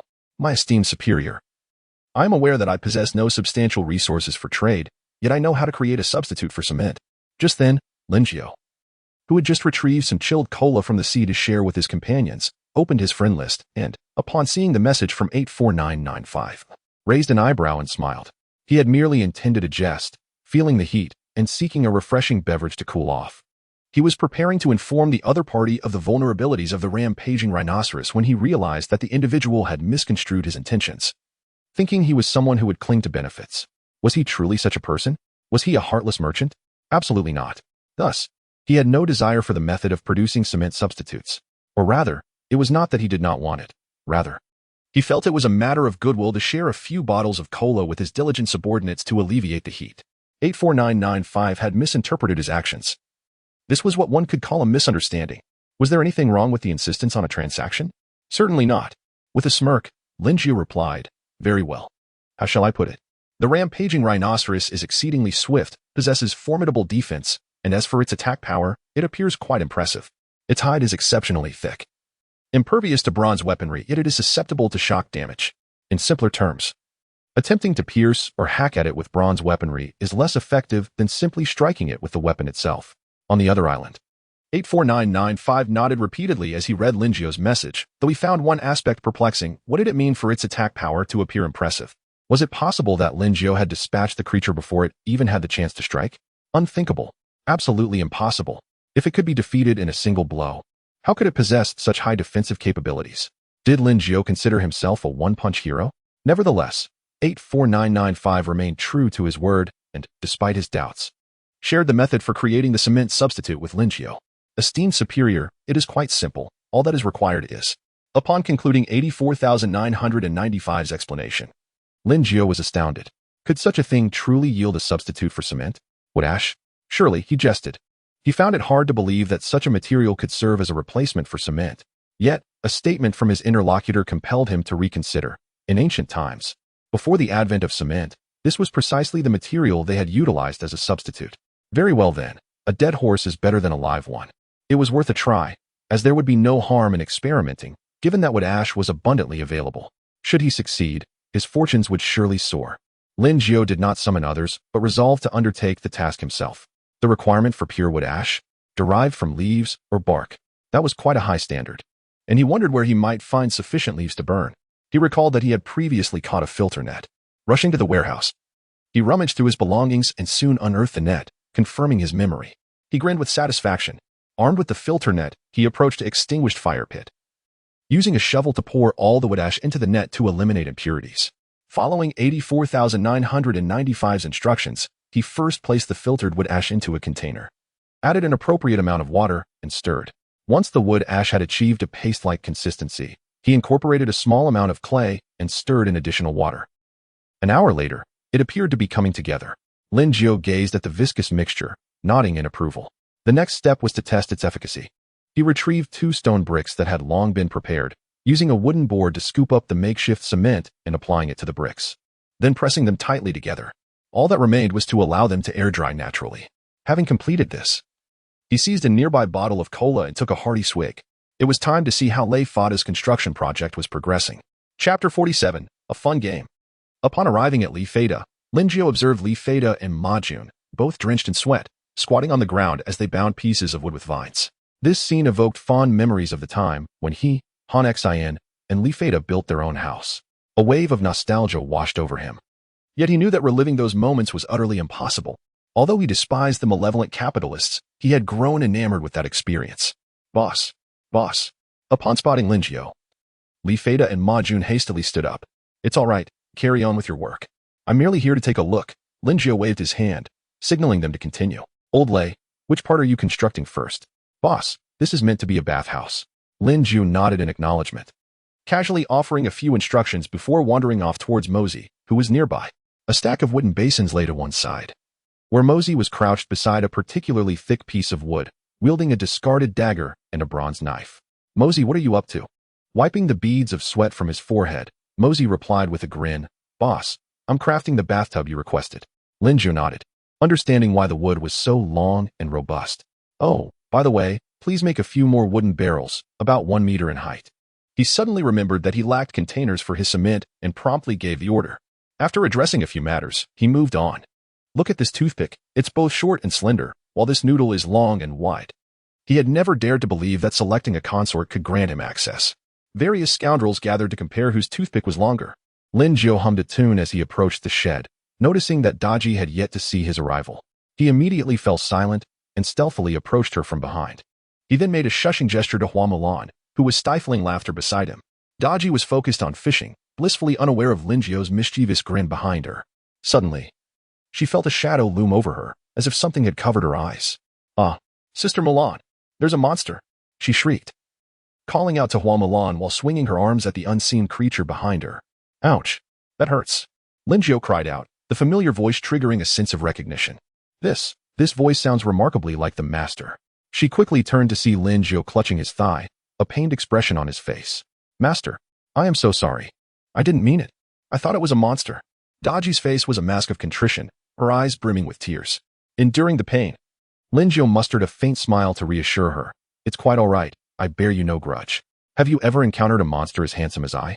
Daji, not fully absorbing his words, continued to apologize profusely before inquiring. Master, where did I hit you? Let me help you. Are you certain? Lin Jiao's expression turned peculiar. Without a moment's hesitation, Daji nodded vigorously. Lin Jiao, struck by a sudden thought, allowed a mischievous grin to spread across his face, momentarily forgetting his pain as he said, It hurts down below. Down below? Where exactly?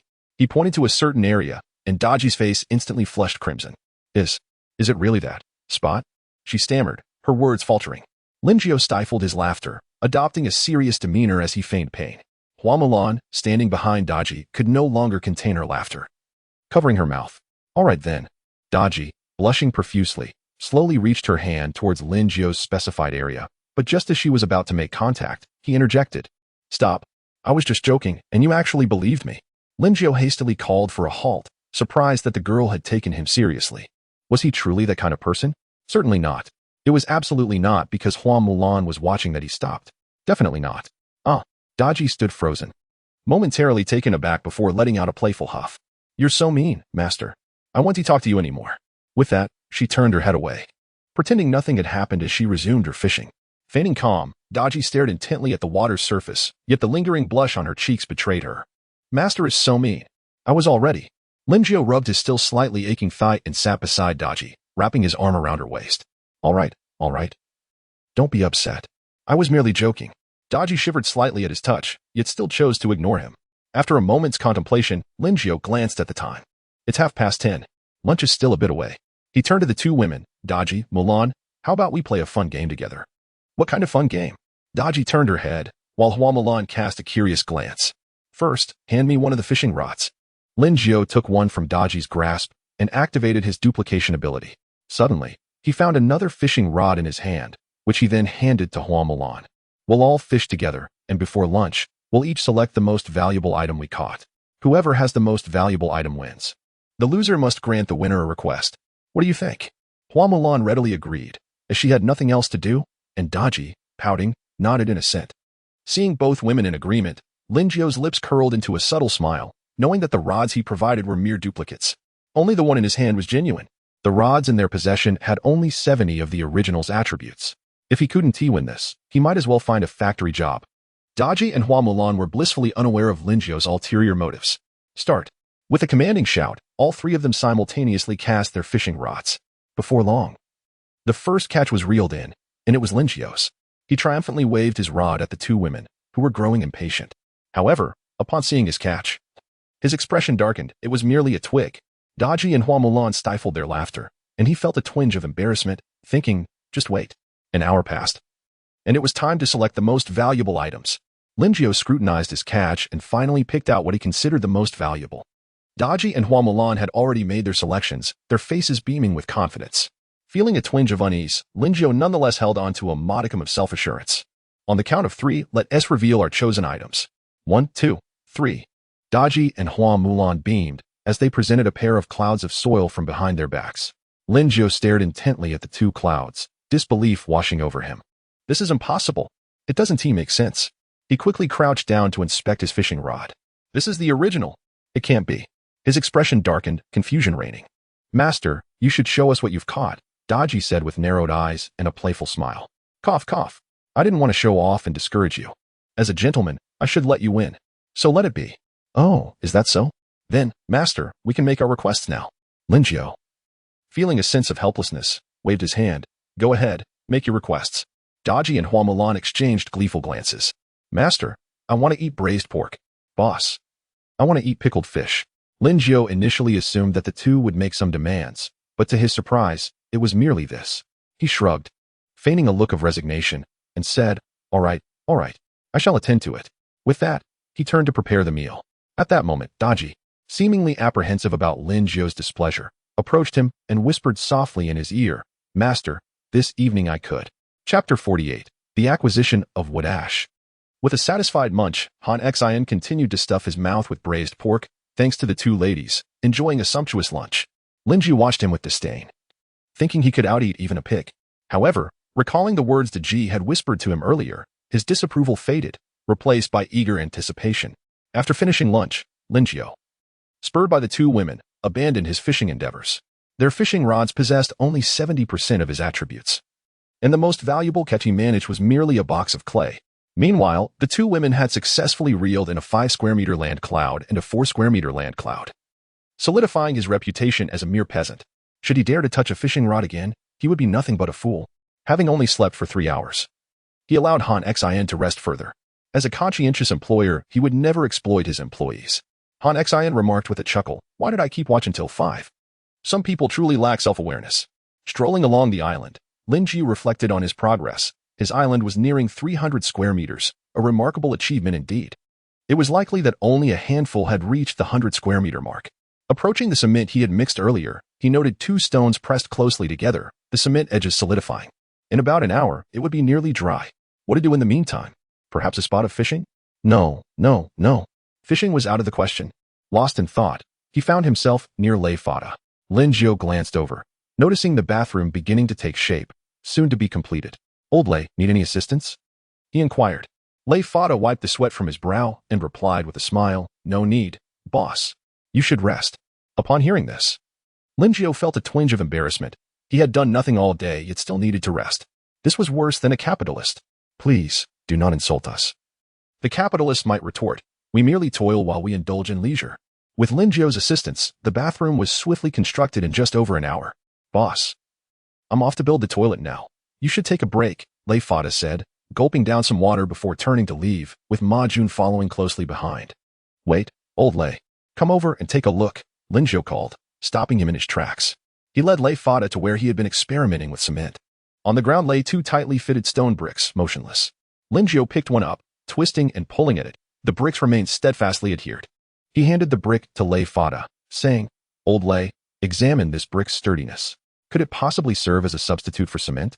Taking the brick in hand, Lei Fada examined it, his face a picture of shock. Boss, how did you create this? It's entirely suitable for building.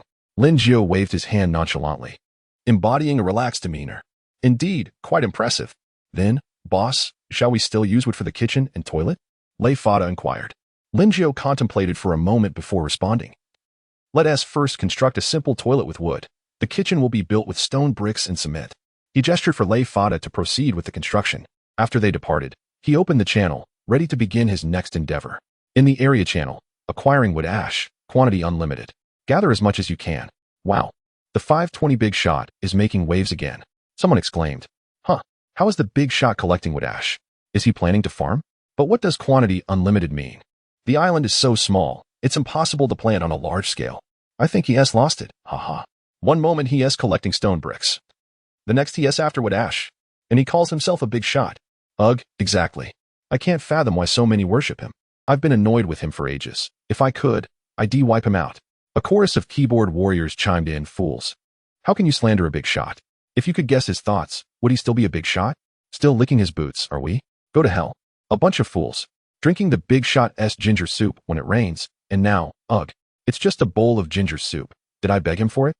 I've said it before, this 520 is so arrogant because he is riding on the coattails of others. If anyone disagrees, come find me. My number is 71444. Lin Jiu couldn't help but feel exasperated. He merely wished to acquire wood ash, yet it seemed he had offended someone. Were they all just gluttons for punishment? And as for 71444, he had only just quieted down for a couple of days before starting to shout again. He was right. It was simply a case of people being overly full. Most had improved their resource probabilities, allowing 2 or 3 individuals to achieve sufficient sustenance. And now they were swapping basic food for luxuries like cigarettes and beer. This newfound comfort had inflated their egos. And combined with their previous envy and resentment toward the wealthy, they unleashed their frustrations. Observing the cacophony of noise within the channel, Lin Jiu shook his head. He would remember those who treated him well. Those who led the mockery would find it impossible to purchase any products from him in the future.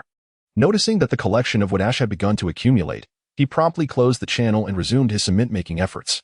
He hoped that when he constructed the stone brick house, those people would not be envious. Chapter 49. Reckless Actions. Slow down, you've added too much water. Lin Jiu patiently instructed Ma Jun on how to create cement using plant ash.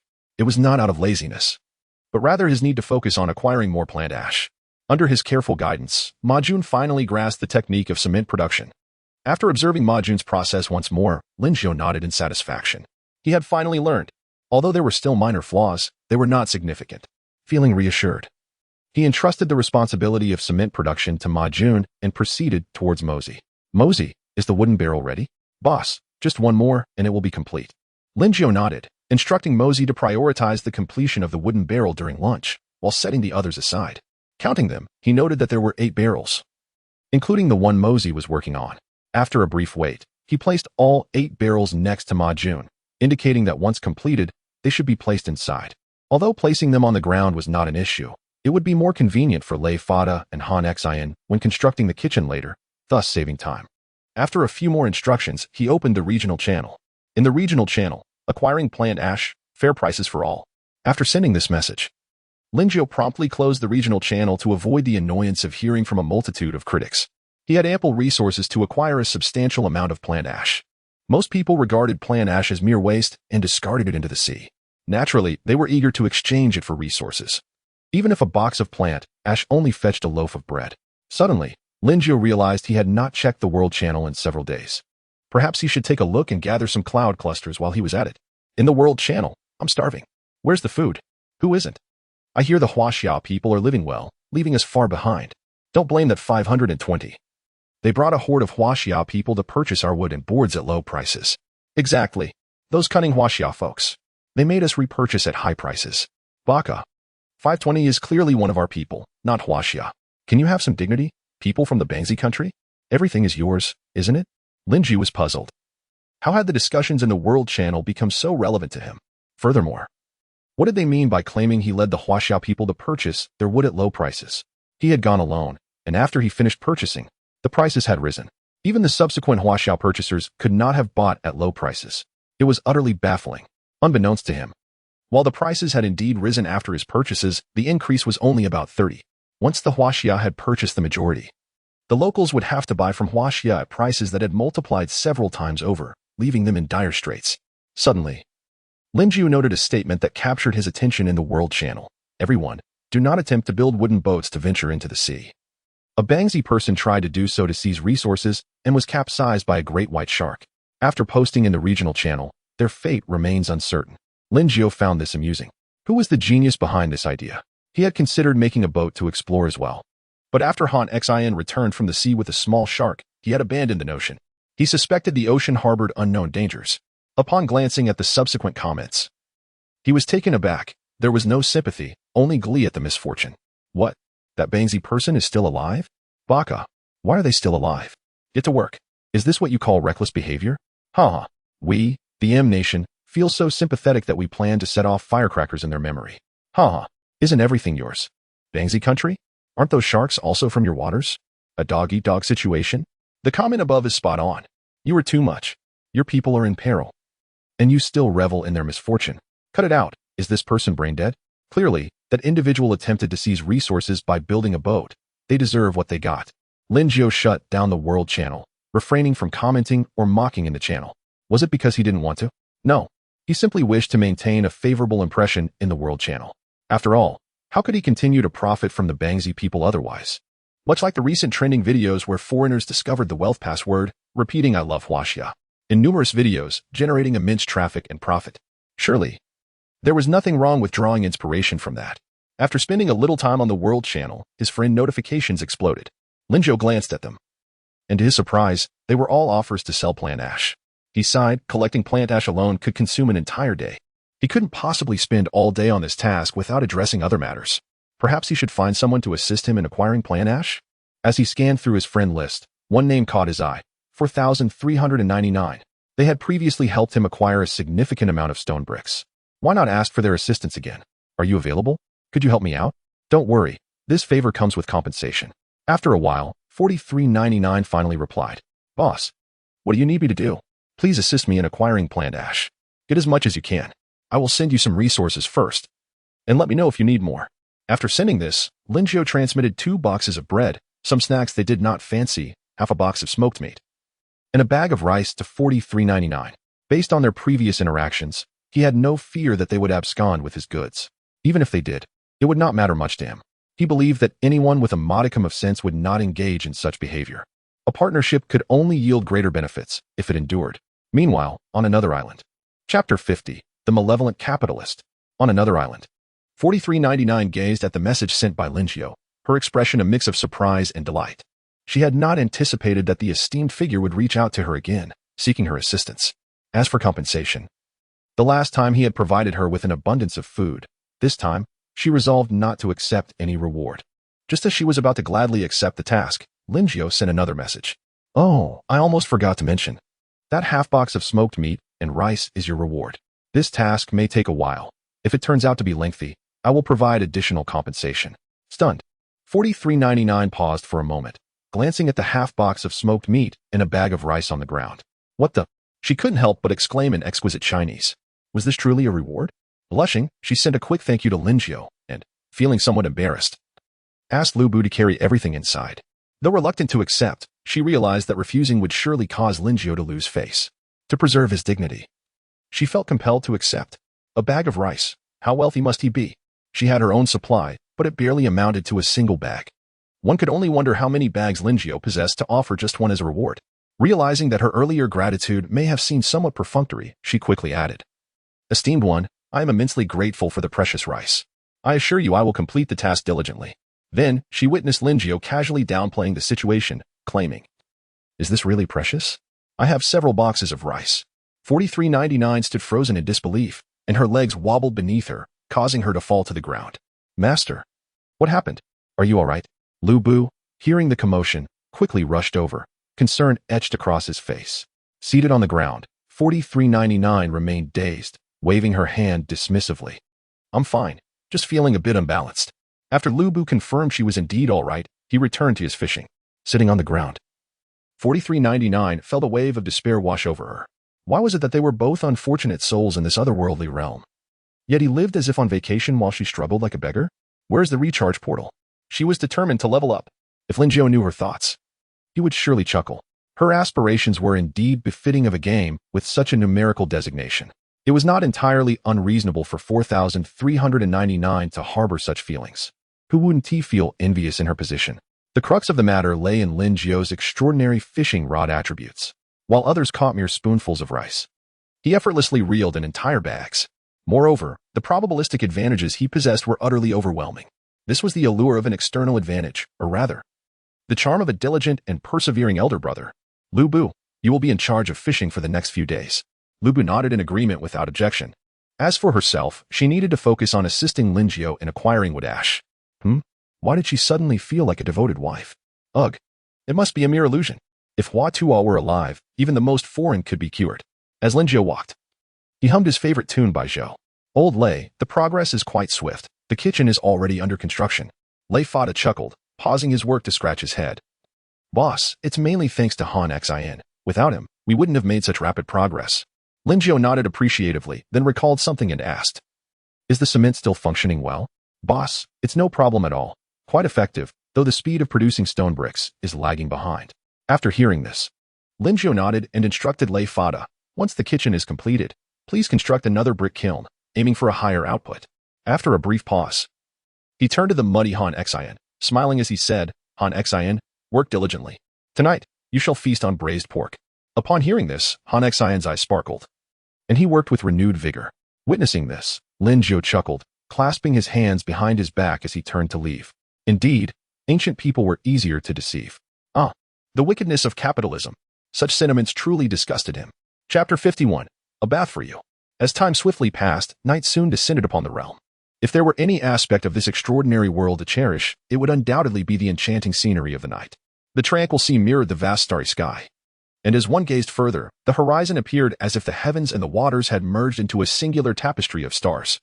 A few individuals were gathered around an elongated table, laden with an array of dishes. "Old Lei, how's the progress?" Lei Fada set down his chopsticks and responded, "Boss, the kitchen is only half constructed. We're short on stone bricks. I plan to build another brick kiln shortly to address the shortage. By tomorrow morning, we should have enough bricks for a larger kiln, yielding approximately 600 bricks per batch." Lin Jiu nodded in acknowledgement, initially satisfied with this efficiency. However, upon glancing at Mosey and his companion, his brow furrowed slightly. At this rate, it would take at least 2 days to produce enough bricks for the staff dormitory. And after accounting for construction and drying time, it would stretch to 4 or 5 days. It wouldn't do for Mosey and his companion to sleep in tents for that duration. Let us set aside the kitchen for now, he decided.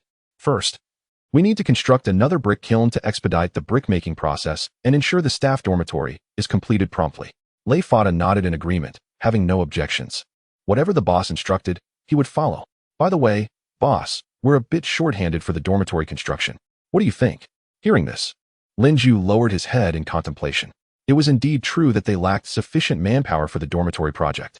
With Lei Fada preoccupied with building, the night watch would have to fall to Han Xin. He glanced over at Han Xin, who was thoroughly engrossed in his meal, blissfully unaware of the overtime that awaited him. "Leave the manpower issue to me. I will find a solution. You will certainly have assistance when the time comes," Lin Jiu assured. Lei Fada said nothing further and resumed eating. "Mosey, how goes your work?" Lin Jiu inquired after checking on Lei Fada. "Boss, I have completed all your tasks. The bathtub has been washed and placed in the bathroom. The wash basin is still over there. I'll fetch it shortly." Lin Jiu nodded with satisfaction. It seemed the work was progressing well, allowing him to eat in peace. He lowered his head, poised to grab some stir-fried beef with scallions, only to discover the plate was already empty. What? He looked in astonishment at the other plates, which were similarly devoid of food, save for some remnants. He felt speechless. He had gone to great lengths to prepare a lavish feast, and now all that remained was broth. Reaching out to one of the plates, he poured the remaining meat broth into his bowl, realizing there was nothing left. As he looked up, ready to identify the culprit. He found that everyone else had already finished their meals. Goodness, it seemed he was the only one who had not yet begun. From now on, he vowed never to discuss work during dinner. After the meal, the group busied themselves for a while, preparing to sleep. Suddenly, Daji exclaimed, "Master, come quickly." Linjiao rushed over, only to find Daji holding a chicken, a live rooster, no less. Typically, they could only catch fish, never any living creatures. Could it be that more live animals would be appearing in the future? He approached Daji and grasped the rooster by its wings, which flapped vigorously in his grip. Yet, with his enhanced strength, it was futile for the creature to escape. Seeing Daji's slightly proud expression, he affectionately ruffled her nose, saying, "Daji, you are truly remarkable." Daji seemed to relish the praise, her lips curving into a radiant smile. Just as Linjiao was about to place the chicken into an empty wooden box, Mulan's fishing rod began to tremble. Suddenly, a raging rhinoceros burst from the wooden box, roaring in fury as it charged at Mulan. Mulan leaped aside to evade the attack and seized a trident from the ground, thrusting it forcefully toward the rhinoceros's rear. Linjiao winced in sympathy for the creature as it writhed in agony, desperately trying to break free. Mulan, however, showed no mercy, increasing her grip. Moments later, the raging rhinoceros lay still. Linjiao tossed the rooster into a box, puncturing a few holes for ventilation to prevent suffocation. If they could catch a chicken, surely cows, sheep, and pigs would follow. It appeared he would need to establish a farm. Shaking his head, he carried the box containing the chicken in one hand and dragged the corpse of the raging rhinoceros with the other, heading toward where he had left the other carcass. He needed to skin it soon to avoid decay. Why does it feel like each day grows more exhausting? He mused, suddenly nostalgic for the simplicity of his first day on the island. Though the conditions were far less favorable then, at least he and Daji had enjoyed a carefree existence. The clucking of the rooster in the box broke his reverie.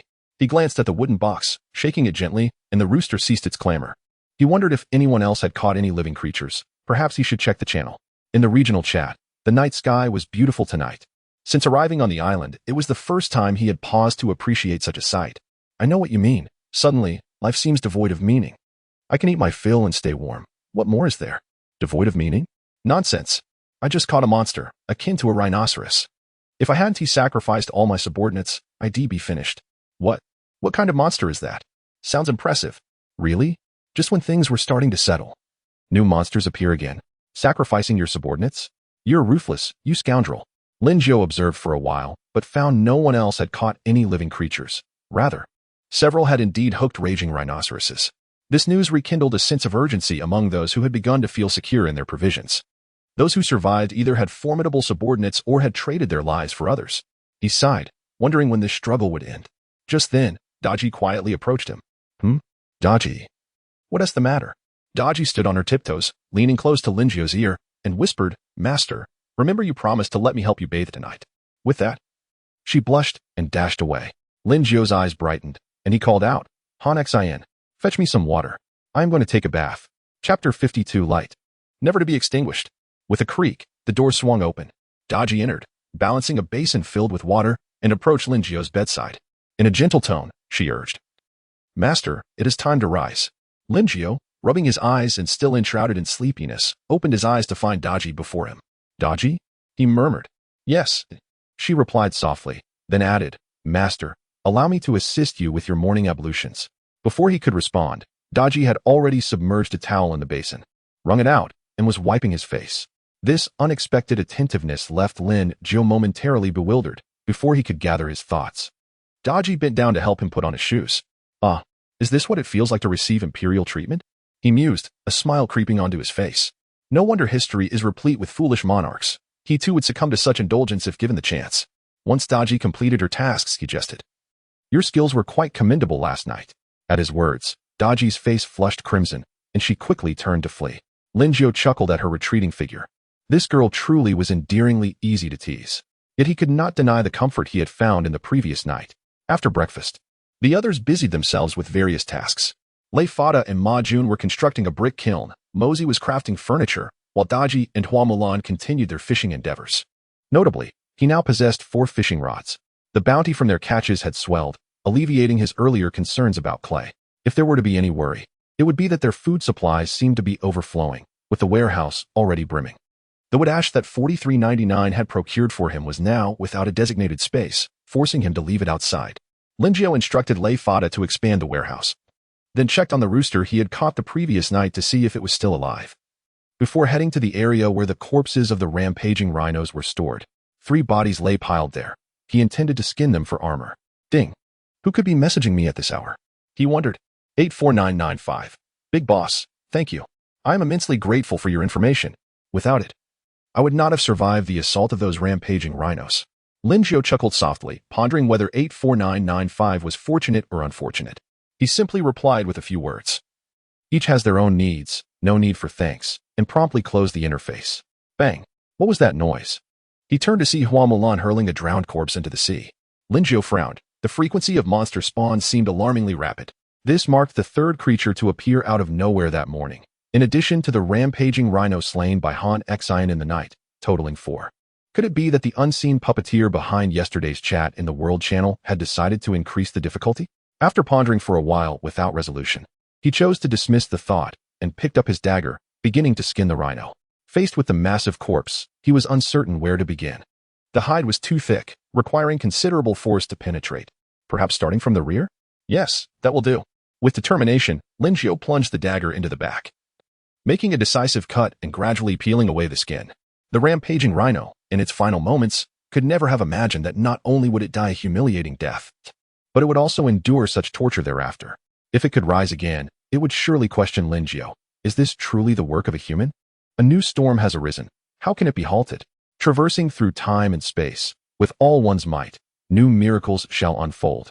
As Lin Jiao skinned the creature, he hummed the theme song from his childhood. A wave of nostalgia washed over him as he recalled Ultraman Tiga. Alas, how unfortunate that Ultraman Tiga had been banned.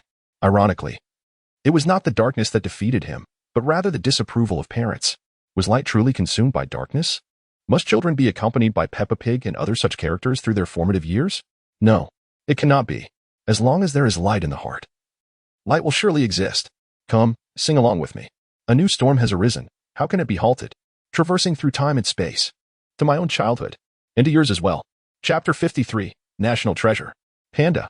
Lin Jiao gazed at the fragmented and oddly shaped rhino hide in his hands. His expression a mixture of complexity and confusion. Despite his efforts to control his cutting technique, the results were bizarrely misshapen. Was he truly unfit for this task? He decided to set aside such thoughts for the moment. With his current method, he would be lucky to fashion even a simple protective garment, let alone proper armor. Perhaps he should wait until he could attract a master weaponsmith. With his hands clasped behind his back, Lin Jiao approached Lei Fada and observed as he and his companion constructed a brick kiln. He remained silent, allowing them to concentrate on their work. The first kiln was nearing completion and appeared significantly larger than before, with the mold dimensions expanded from 10 by 6 to 30 by 30. After watching for a while, Lei Fada finally noticed his presence. Boss, he exclaimed, wiping the sweat from his brow with his sleeve. Lin Jiao smiled and waved, encouraging him to continue. Just as he was pondering his own idleness, a sudden thought struck him. His chicken was missing. No, not in that way. It was the rooster that Daji had caught the previous night. He hurried over to the box where the rooster was kept and opened the lid, only to find it listless and disheveled. Gathering some greens and a bottle of rainwater, he tenderly fed the bird.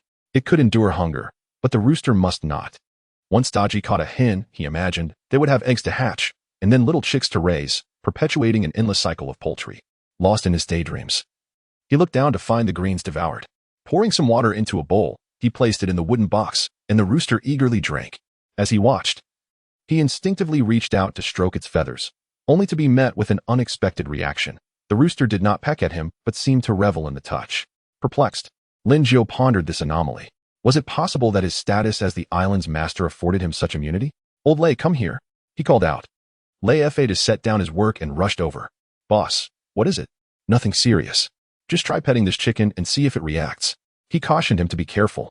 With a look of mild trepidation, Lei Fada complied, slowly extending his hand toward the rooster.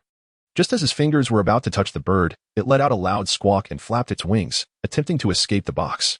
Lin Jiao's suspicions were further confirmed by this display. All right, old Lei, you may return to your work. Lei Fada looked bewildered, unsure of his boss's intentions. Lin Jiao turned his attention back to the now calm rooster, still puzzled. If this was the case, why did the monsters that approached him attack, while the rooster did not? Was there truly a distinction between neutral and hostile creatures, like in a game? As he contemplated, he couldn't resist stroking the rooster's soft feathers, which were surprisingly pleasant to touch. Master, come quickly. There's a peculiar creature here. Lin Jiu hastened towards the sound, only to find Hua Mulan confronting a black and white creature with a trident in hand. Wait, that looks like a panda. Mulan, don't harm it, he shouted urgently, fearing for the precious creature's safety. Upon hearing his voice, Mulan lowered her weapon but remained on guard. Lin Jiu approached her swiftly, reassuring, there's no need to be alarmed. This is a panda, and it typically poses no threat. He knelt down, gently petting the panda's round head. It appeared to be a juvenile, slightly larger than his own head. The panda wore a blissful expression, a goofy smile gracing its face. Daji, witnessing this, felt her heart melt and attempted to caress the little panda as well. Pouting, she said to Mulan, Sister Mulan, how could you compare such a charming creature to those hideous monsters? Realizing her error, Mulan's demeanor softened, and she too knelt to examine the panda, reaching out to touch its ears. So soft, so adorable. The panda seemed to think, women, just moments ago, you wished to put me to death. Thus, the three of them, 2 women and 1 man, squatted around the small panda. Master, let us give it a name, shall we? Daji implored, her eyes pleading and her tone playful. Lin Jiu sighed in resignation, acknowledging the inevitable. Very well. How about calling it Dahe? At this, both Mulan and Daji shot him disdainful looks. Chuckling, he quickly added, I was jesting. What do you think of Meng Meng? After a moment of contemplation, both women nodded in agreement. It was certainly more melodious than names like Dahe or Dahuang. Thus, their family expanded by 1 more member, Meng Meng. After some playful moments with the panda, Lin Jiu picked it up, while Daji and Mulan gazed at it with longing. Lin Jiu engaged the little panda in delightful antics, and it responded with playful gestures of its own. Finally, he understood the widespread adoration for pandas. Even he could not resist the charm of such a delightful creature. This was indeed a pet fit for a man of valor. He could spend a lifetime cherishing this panda. As he passed the box containing the rooster, it squawked indignantly. You fickle man. When he walked by the brick kiln, both Lei Fade and his companion stared in amazement at the panda nestled in Lin Jiu's arms. Suddenly, Lin Jiu remembered a crucial issue. He had no bamboo to feed the panda. He wondered whether it was wild or domesticated. If it were wild, it might thrive on meat and other plants, but if it were captive, that would pose a serious problem. He carried the panda to the warehouse, leading it to the food section and setting it down to explore. The panda wandered around before stopping in front of a box, turning its gaze toward Lin Jiu with an expectant look. Go ahead and eat whatever you desire, Lin Jiu encouraged. The panda seemed to understand, clumsily climbing into the box and tumbling inside. It eagerly seized a sausage and began munching on it adorably. Seeing this, Lin Jiu breathed a sigh of relief. Henceforth, this would be their island's treasure gem. Chapter 55. Is it just a panda? Why the fuss? After the little panda had its fill, Lin Jiu offered it 2 more bottles of waha. Such treatment exceeds that of humans. Reflecting on the clumsy way it had just eaten, Lin Jiu pondered whether he should create a special container for it to eat and drink from. The more he thought about it, the more feasible it seemed. He turned and strode towards the door, intending to ask Mosey to craft a personalized feeding bowl for Meng Meng. Meng Meng was sitting on the ground, enjoying its milk, oblivious to Lin Jiu's departure. Mosey, please make 2 feeding bowls, approximately this size. Lin Jiu gestured in the air to indicate the dimensions. Boss, this size? Mosey exclaimed, incredulous, as he thought Lin Jiu must have miscalculated. After all, it was several times larger than a human head. Lin Jiu nodded with a smile. If his memory served him right, pandas certainly had hearty appetites. With Lin Jiu's confirmation, Mosey did not question further and nodded in agreement. After discussing a few details, Lin Jiu turned to leave. Halfway out, he suddenly remembered something and turned back to say, oh, by the way, make sure the bowls are ready before lunch. Upon returning to the warehouse, he discovered that Meng Meng was no longer where it had been sitting, leaving only the waha bottles behind. He hurried outside, a hint of anxiety on his face as he searched frantically for Meng Meng. Meng Meng, Meng Meng, he called out loudly, yet there was no sign of the panda. Just as he was about to search elsewhere, he heard a splash from the seaside behind him. Turning around, he saw a bottom half bobbing on the surface of the water. Meng Meng, Lin Jiu exclaimed, a glimmer of surprise lighting up his face as he rushed towards the sea. He scooped up the soaked Meng Meng, its fur dripping, occasionally sputtering water that splashed onto Lin Jiu. Carrying Meng Meng back to shore, the panda clung to him affectionately, tugging at his clothing with its paws. You mustn't run into the sea again. Do you understand that there are terrifying creatures in there that could eat you? His tone carried a hint of sternness as he playfully swatted Meng Meng's bottom a few times. Pouting, Meng Meng looked utterly wronged. Seeing its pitiful expression, Lin Jiu couldn't bring himself to be harsh, especially since it was partly his fault. A fence was necessary to prevent it from wandering into the sea again, or from being harmed by any creatures that might appear on the island. He gently placed Meng Meng into a wooden box under the shed, instructing Huamalan and Daji to take good care of it. Daji, with a cheerful demeanor, played with Ming Ming for a while. Seeing this, Linjiao felt reassured and departed. After all, with Huamalan around, he was confident that nothing untoward would happen. Phew. Finally, it's all set up. Linjiao secured the last wooden post and stood up, wiping the sweat from his brow. He surveyed the wooden enclosure, measuring 3 by 4 meters, and nodded in satisfaction. Each post had a diameter of 5 to 8 centimeters and a length of about 1 meter.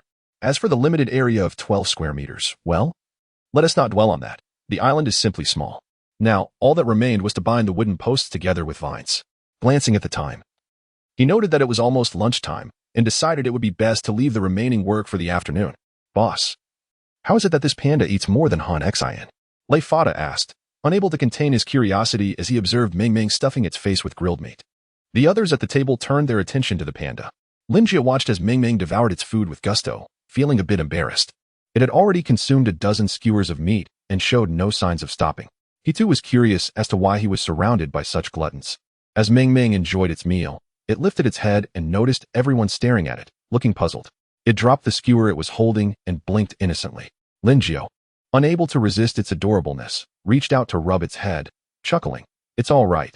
There's more than enough food to go around. So we can easily address this little problem. After all, being able to eat is a blessing. If necessary, I can always catch more food. Daji pouted and chimed in from behind. Exactly. Han Xian, feeling bewildered, wondered why he was being judged for his appetite, while a pet was praised for eating more than him. After lunch, Daji quickly tidied up the table while Linjiao lay on the ground, with Ming Ming sprawled on his chest, taking a nap. He glanced down, a smile tugging at his lips as he gently stroked Ming Ming's head and opened the chat channel. In the regional channel, he wrote, "Guys, the rampaging rhinos significantly slowed down upon contact with water. I just dealt with one that way. But what does that matter? Their hides are so thick that we can't break through their defenses. Exactly. Encountering one alone is a dead end. You all are foolish. Just aim for its rear. The eyes, the mouth, there are many vulnerable spots. Why strike elsewhere? Discussing this is pointless. I have 3 subordinates who can barely afford to eat now. If I eliminate 1 or 2, I could fill my belly. Are you even speaking coherently?" Linjiao observed the chatter in the regional channel, surprised to discover the weaknesses of the rampaging rhinos. Frowning at the mention of eliminating subordinates, he realized many had undergone a shift in mentality under these conditions. The darkness within many was beginning to expand, but it was hardly surprising. After all, one must look after oneself first. If one cannot even sustain oneself, who has the energy to care for others? It seems that food remains the current currency, with a small portion still struggling to find enough to eat. Suddenly, he noticed a comment that made him frown. TSK, there are still people going hungry.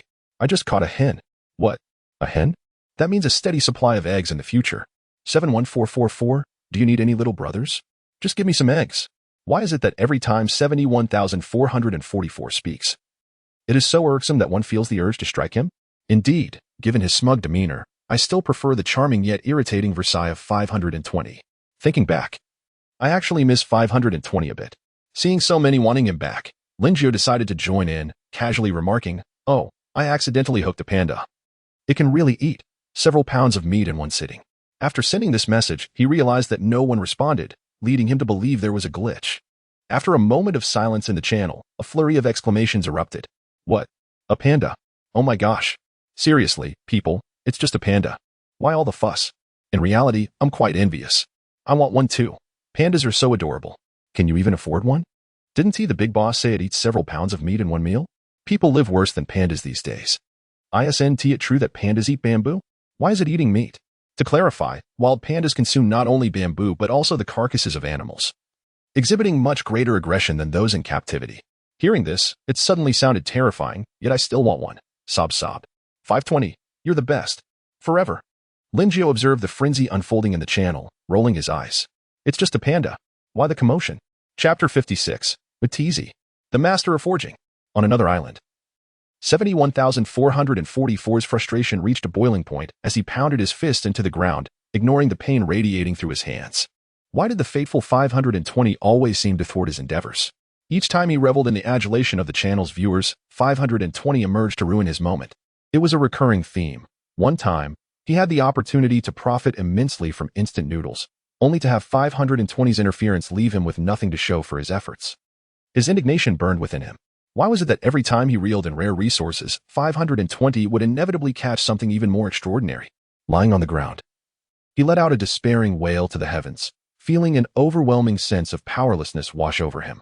On the shore, Dong Zhuo, while fishing, chose not to intervene as he had done in the past, feigning ignorance to 71,444's plight. He had grown weary of being the target of 71,444's frustrations. Yet, escape was not an option. Dong Zhuo, Li Si, why do you both remain silent? Li Si, also engaged in work nearby, was drawn into the lament. He approached with a congenial grin, slightly bending at the waist in a sycophantic manner, and said, "My lord, there is no need for such anger. It's merely a trivial 520. Let us deal with him." Dong Zhuo chimed in from behind. "Yes, let us take action." "Take action? How?" Li Si rubbed his hands together. "A mere 520 is simply fortunate. We can unite with others who harbor animosity towards him and gradually undermine his supporters. My lord is resolute. We shall deal with him." "Resolute, indeed. My lord is formidable." Dong Zhuo and Li Si exchanged knowing smiles and bowed to 71444, exclaiming, "Our lord is both grand and steadfast." Suddenly, a voice broke through the banner. "My lord, another chicken has been caught. It appears to be a hen. Since the last time Daji had caught a rooster, Lin Jiao had taught her how to distinguish between roosters and hens." Lin Jiao, upon hearing the commotion, set aside his work and hurried to the fishing spot. There, he found Hua Mulan holding a flailing hen. She presented it to him, and he sighed, realizing that his thoughts had manifested once more. Holding the hen by its wings, he made his way to the wooden chest that had once housed the rooster. With a casual toss, he placed both chickens inside, where they exchanged curious glances. Staring at the two fowls, Lin Jiao pondered the probability of tomorrow's catch, anticipating that he might yet reel in more chickens. While small in size, they could easily be accommodated with a few more wooden boxes. However, larger animals like pigs or cows would pose a significant challenge. A chicken coop was imperative. Yet he lacked the manpower to construct one, not to mention the need to build a dormitory for the workers and renovate his own dwelling. The thought of acquiring stone bricks for the coop would require patience. Putting aside such worries, he focused on completing the adorable fence that only needed a gate to be finished. He had placed Ming Ming inside to take her afternoon nap. With the final step completed, Lin Jiao called out triumphantly. He stood up, lightly tapping his back, which ached from prolonged bending. After quenching his thirst with a cold cola, he pondered the necessity of replenishing his energy with goji berries. If he were to exhaust himself, what would become of Daji? Before he could settle down, Daji's voice rang out from the fishing area. "My lord, another wooden chest has been caught." A resigned expression crossed Lin Jiao's face. But he had no choice but to head to the fishing spot. Upon reaching the chest, he opened it without hesitation, curious to see who or what might emerge this time. Ideally, he hoped for a charming young lady. To his surprise, a middle-aged man stood up from within the chest. Disappointment washed over Lin Jiao. It was not the maiden he had hoped for. He scrutinized the man, noting his robust physique and ruddy complexion. Could this be Zhang Fei? He pondered. If so, that would be quite advantageous. "What's your name?" Lin Jiao inquired. "Master, I am called Atizi." Atizi? That name sounds familiar, as though it has echoed through history. Despite his fondness for reading about the past, Lin Jiao struggled to recall every detail. "Do you possess any particular skills or crafts?" Atizi pondered briefly and replied, "Master, I am skilled in forging." "Forging? Wait a moment. You can't be the legendary swordsmith from the Warring States period." Atizi looked perplexed, unsure of what Lin Jiao meant by the Warring States era. Lin Jiao smacked his forehead in realization. He had forgotten that anyone caught would retain only their name and profession. Atizi's amnesia was inconsequential. For Lin Jiao recognized the treasure he had reeled in, the ancient Chinese master of sword forging and the founder of the Longquan sword.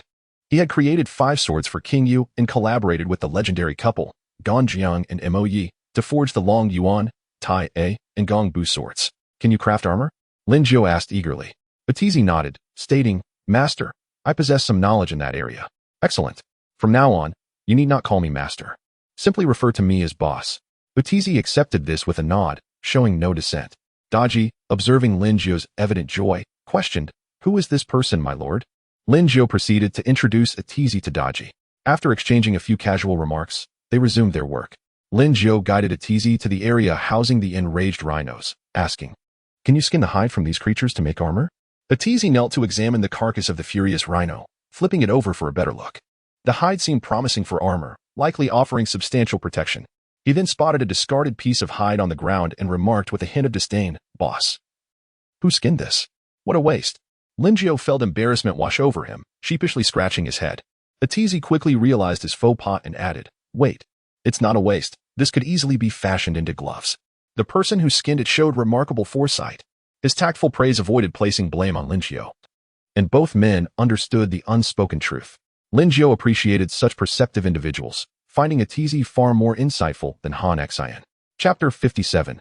Purchasing Personnel. As night swiftly approached, Linjiao called out from within the shelter, "Everyone, pause for a moment. It's time for dinner." This evening, he opted for simplicity in his meal preparation, opting for a modest barbecue. It wasn't due to laziness, but rather the overwhelming number of people, making it cumbersome to cook large portions and wasting a considerable amount of time. Alas, the truth is, he was indeed being lazy. It appears he will need to find someone dedicated to cooking. Han Xian and a few others washed up briefly by the seaside, and upon seeing the evening's meal, Han Xian couldn't help but voice his dissatisfaction. "Boss, why is a barbecue again? We're getting tired of it." Linjiao rolled his eyes in response, retorting, "If you don't like it, then don't eat. Leave." Upon hearing this, Han Xian panicked. He merely wanted to complain. But the thought of going without food was more unbearable than death itself. Daji sat on a bench, nibbling on the barbecue with a somewhat sullen expression. She, too, was not in the mood for barbecue. She longed for Linjiao's cooking, which was far more delectable. After a few bites, she found the food tasteless and tugged at Linjiao's sleeve, playfully whining, "Master, I wish to eat your cooking. Look, I caught a cloud the size of 20 square meters today. All right, I'll make it tomorrow."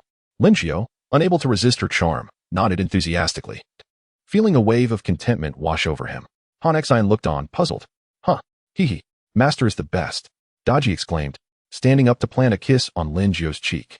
Linjiao sat on the bench, enjoying the barbecue fed to him by Mulan with one hand petting a panda, savoring Daji's sweet kiss. What a delightful existence. This must be the life every man dreams of. The only regret was the presence of a few burly men nearby. Everyone feasted heartily under the glow of the bonfire. Just after finishing dinner, Lei Fada glanced at Linjiao, looking as if he had something to say. Linjiao noticed his expression and encouraged, "Old Lei, if you have something on your mind, just speak up." "Boss, I just wanted to remind you not to forget to recruit a few more hands," Lei Fada replied, holding a bottle of Sprite as he turned to head towards the brick kiln. After hearing this, Linjiao covered his head with his hands. If Lei Fada hadn't reminded him, he might have truly forgotten. It seems he must venture into the channel to recruit some subordinates. In the regional channel, the probability of monsters appearing on the island had been increasing significantly. He had encountered 2 today alone. "TZ, I've summoned 3 today. I'm losing sleep over it. I've seen 2 appear on my island, but I have a subordinate to help keep watch. Heh, do you envy me?" Linjiao observed the regional channel, which felt somewhat desolate, yet was alive with chatter. He noticed that the most any of the participants had encountered was 4 monsters. In contrast, his island had produced at least 4 to 5 daily since the rainstorm, with the highest count reaching 7, including the monsters he had caught. He could expect nearly 10 a day. Why was that? He didn't dwell on it. The immediate priority was to acquire subordinates. However, judging by the current situation in the channel, prices would likely not be as affordable as before. He posted, looking to recruit young and strong subordinates, interested parties. Please contact me. Once he sent this message, the regional channel became lively again. The 520 boss. The 520 boss wants to buy subordinates? Didn't the boss already have Han Xian and Daji? A true big shot. Managing 2 is ample, yet still wants another. And he's even raising a panda. At this hour, who would sell their subordinates? Only those needing them to guard the night could sleep soundly. Exactly. Even if someone sells, the price will be outrageous. The chatter continued, with many speculating about Linjiao's resources, but their guesses fell short of even his smallest amount. Some expressed amazement at his ability to support 2 people and a panda, unaware that currently he only had Han Xian and Daji. Linjiao, however, paid no attention to the conversations in the channel. He was busy haggling with others. To his astonishment, when he finally found a few willing to sell subordinates, their demands were exorbitant. They requested various amounts of meat, bottles of fresh water, and so forth. While he could afford such resources, they were merely a drop in the ocean for him.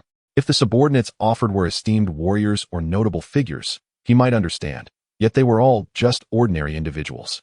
The most outrageous was someone attempting to sell him a middle-aged woman well past her prime.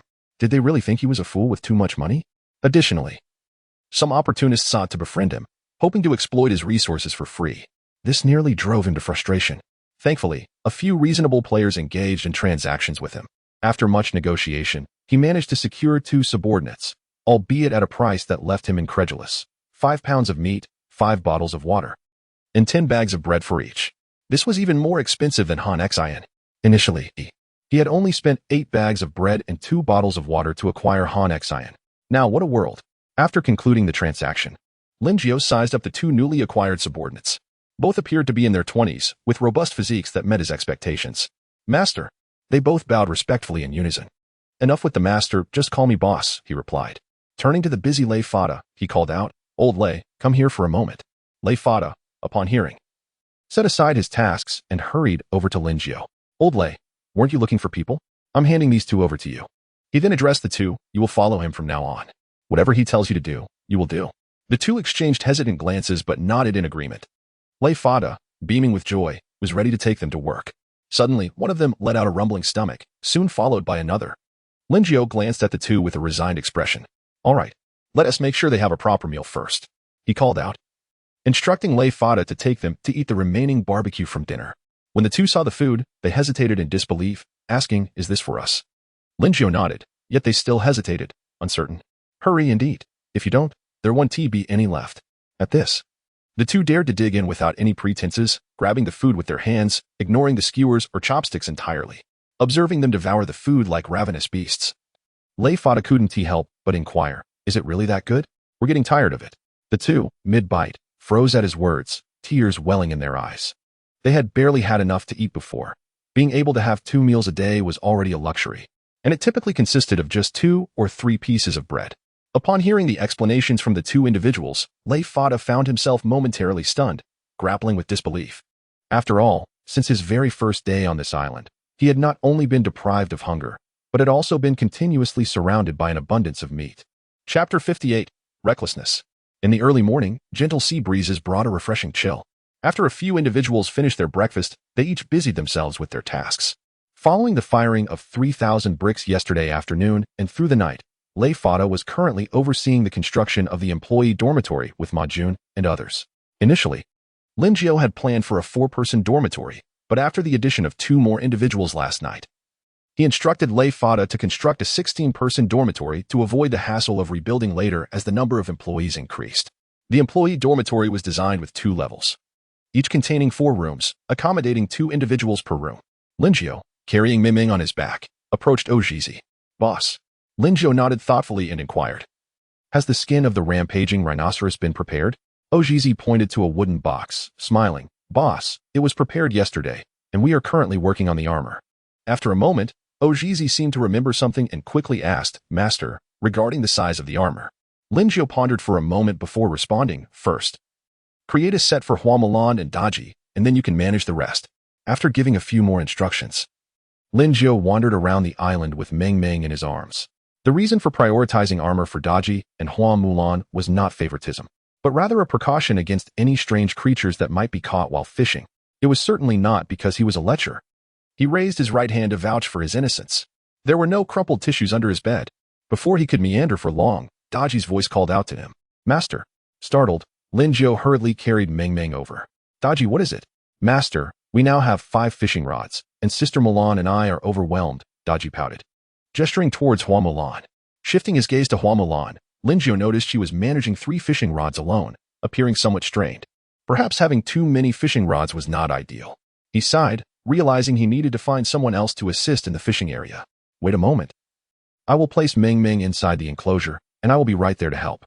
He gently set Meng Meng down within the enclosure. And just as he was about to leave, she clutched his pant leg with a forlorn expression. He smiled and ruffled Meng Meng's head, reassuring her, Be good, Meng Meng. I have something to attend to. I will come back to play with you soon. Meng Meng seemed to understand, reluctantly releasing his pant leg. She scratched the ground a few times before lying down, motionless. Lin Jiao chuckled and patted her head before stepping outside to securely close the enclosure door. Oh no, how did I forget about these 2? He suddenly smacked his forehead as he passed a wooden box. Quickly squatting down, he opened the lid to find 2 lethargic chickens resting against the side of the box. These were the source of his future roasted chicken. He could not afford any mishaps. He hurriedly fetched some vegetables and rainwater, feeding them while muttering, I didn't forget about you on purpose. It's just that Meng Meng is too adorable and I got distracted. You didn't make a sound when you were hungry. In truth, he had forgotten that during dinner the previous night, one of the chickens had been quite vocal. He had even complained to several subordinates about the noise. Han Xian had suggested killing the chickens for roasted meat, prompting Lin Jiao to scold him. After ensuring the chickens were well fed, Linjiao returned to the fishing spot. Master, where have you been? It's taking you so long, Daji inquired, unable to contain her curiosity. Linjiao scratched his head, feeling a bit embarrassed. I was just feeding those 2 chickens, which delayed me. Mulan, hand me a fishing rod. Once he received the fishing rod from Hua Mulan, he settled down between the 2 women and began fishing. Truthfully, he was not particularly fond of fishing, often finding it rather dull. He could only occupy himself by glancing at the chat channel. In the world channel, hey, the first ship of our great RB empire has finally been completed. Have they lost their minds? Why build a ship? Are they planning to use it for piracy? Surely not. Everyone is living comfortably now. Who would engage in piracy for no reason? They must be insane. The last group that built a ship was from the Korean peninsula. And they were capsized by a shark, their fate unknown. I sense something unusual. Indeed, the pirates have always been ambitious. Rest assured, within 10 minutes of venturing out to sea, they will be devoured by sharks. Upon reading this, Linjiao furrowed his brow. What were these pirates up to? Did they not fear being devoured by sharks? Were they offering fast food to the sharks? Was this the behavior of a good person? Such enthusiastic pirates were rare. He hoped they would inspire others. What a selfless spirit they exhibited. Their emperor would surely shed tears of pride upon witnessing their deeds. Master, look. What is that? Daji exclaimed, interrupting his thoughts. He raised his gaze to the sea, and then, by the heavens, is that a whale? A colossal figure leapt from the ocean's surface, blocking the sun with its massive body. It hung in the air for a moment before plunging into the depths, creating enormous waves. Due to the distance, the waves did not reach Linjiao and the others. At that moment, Linjiao's heart brimmed with awe. The appearance of the whale stirred emotions within him that rivaled the waves. He had not anticipated encountering a whale. Such a vast creature. Were these pirates not courting death? He internally mourned for that unfortunate individual for 3 seconds. Master, what is a whale? Daji asked, her face a mask of confusion. While Hua Mulan looked on with curiosity, Linjiao contemplated how to explain, eventually settling on, a whale is a type of fish. A very large fish that exists in the ocean. Hua Mulan and Daji's faces lit up with anticipation, and upon hearing his words, they stood frozen in place. Truly, a single word from you is worth 1,000. Seeing their expressions, Linjiao felt a bit bashful and scratched his head. Suddenly, the fishing rod in his hand trembled. A land cloud? Today is my lucky day. He carefully examined the land cloud and placed it on the trading platform. 10 square meters. With the 20 square meters that Daji had caught yesterday, the island's area had surpassed 300 square meters. Adding this 10 square meter land cloud, the total now exceeded 320 square meters. He felt he could set a modest goal. To expand into a small town. Chapter 59. Xiao Biluo. Zhao Zilong. Master, why are you so mean? Daji exclaimed, her cheeks flushed as she playfully slapped Linjiao's shoulder. Sitting beside them, Hua Mulan was also blushing, thoroughly entertained by Linjiao's lewd jokes, a stark contrast to her usual valor in confronting monsters. Anyone witnessing this scene would struggle to believe that this was the gallant Hua Mulan, just as Linjiao was about to share another tale. The fishing rod in his hand trembled once more. He pulled. A wooden box emerged. Each time he opened a wooden box, he felt a surge of anticipation akin to unboxing a mystery gift. The only difference was that the old horse had set the odds of finding something good at a dismal 0.000001. And the likelihood of fishing up trash was equally grim. He could doubt his own luck, but he would always trust his fishing rod. With eager hands, he lifted the lid of the box, and to his astonishment, a figure stood within, turning to reveal lustrous, dark hair. The person inside the box turned around under his hopeful gaze.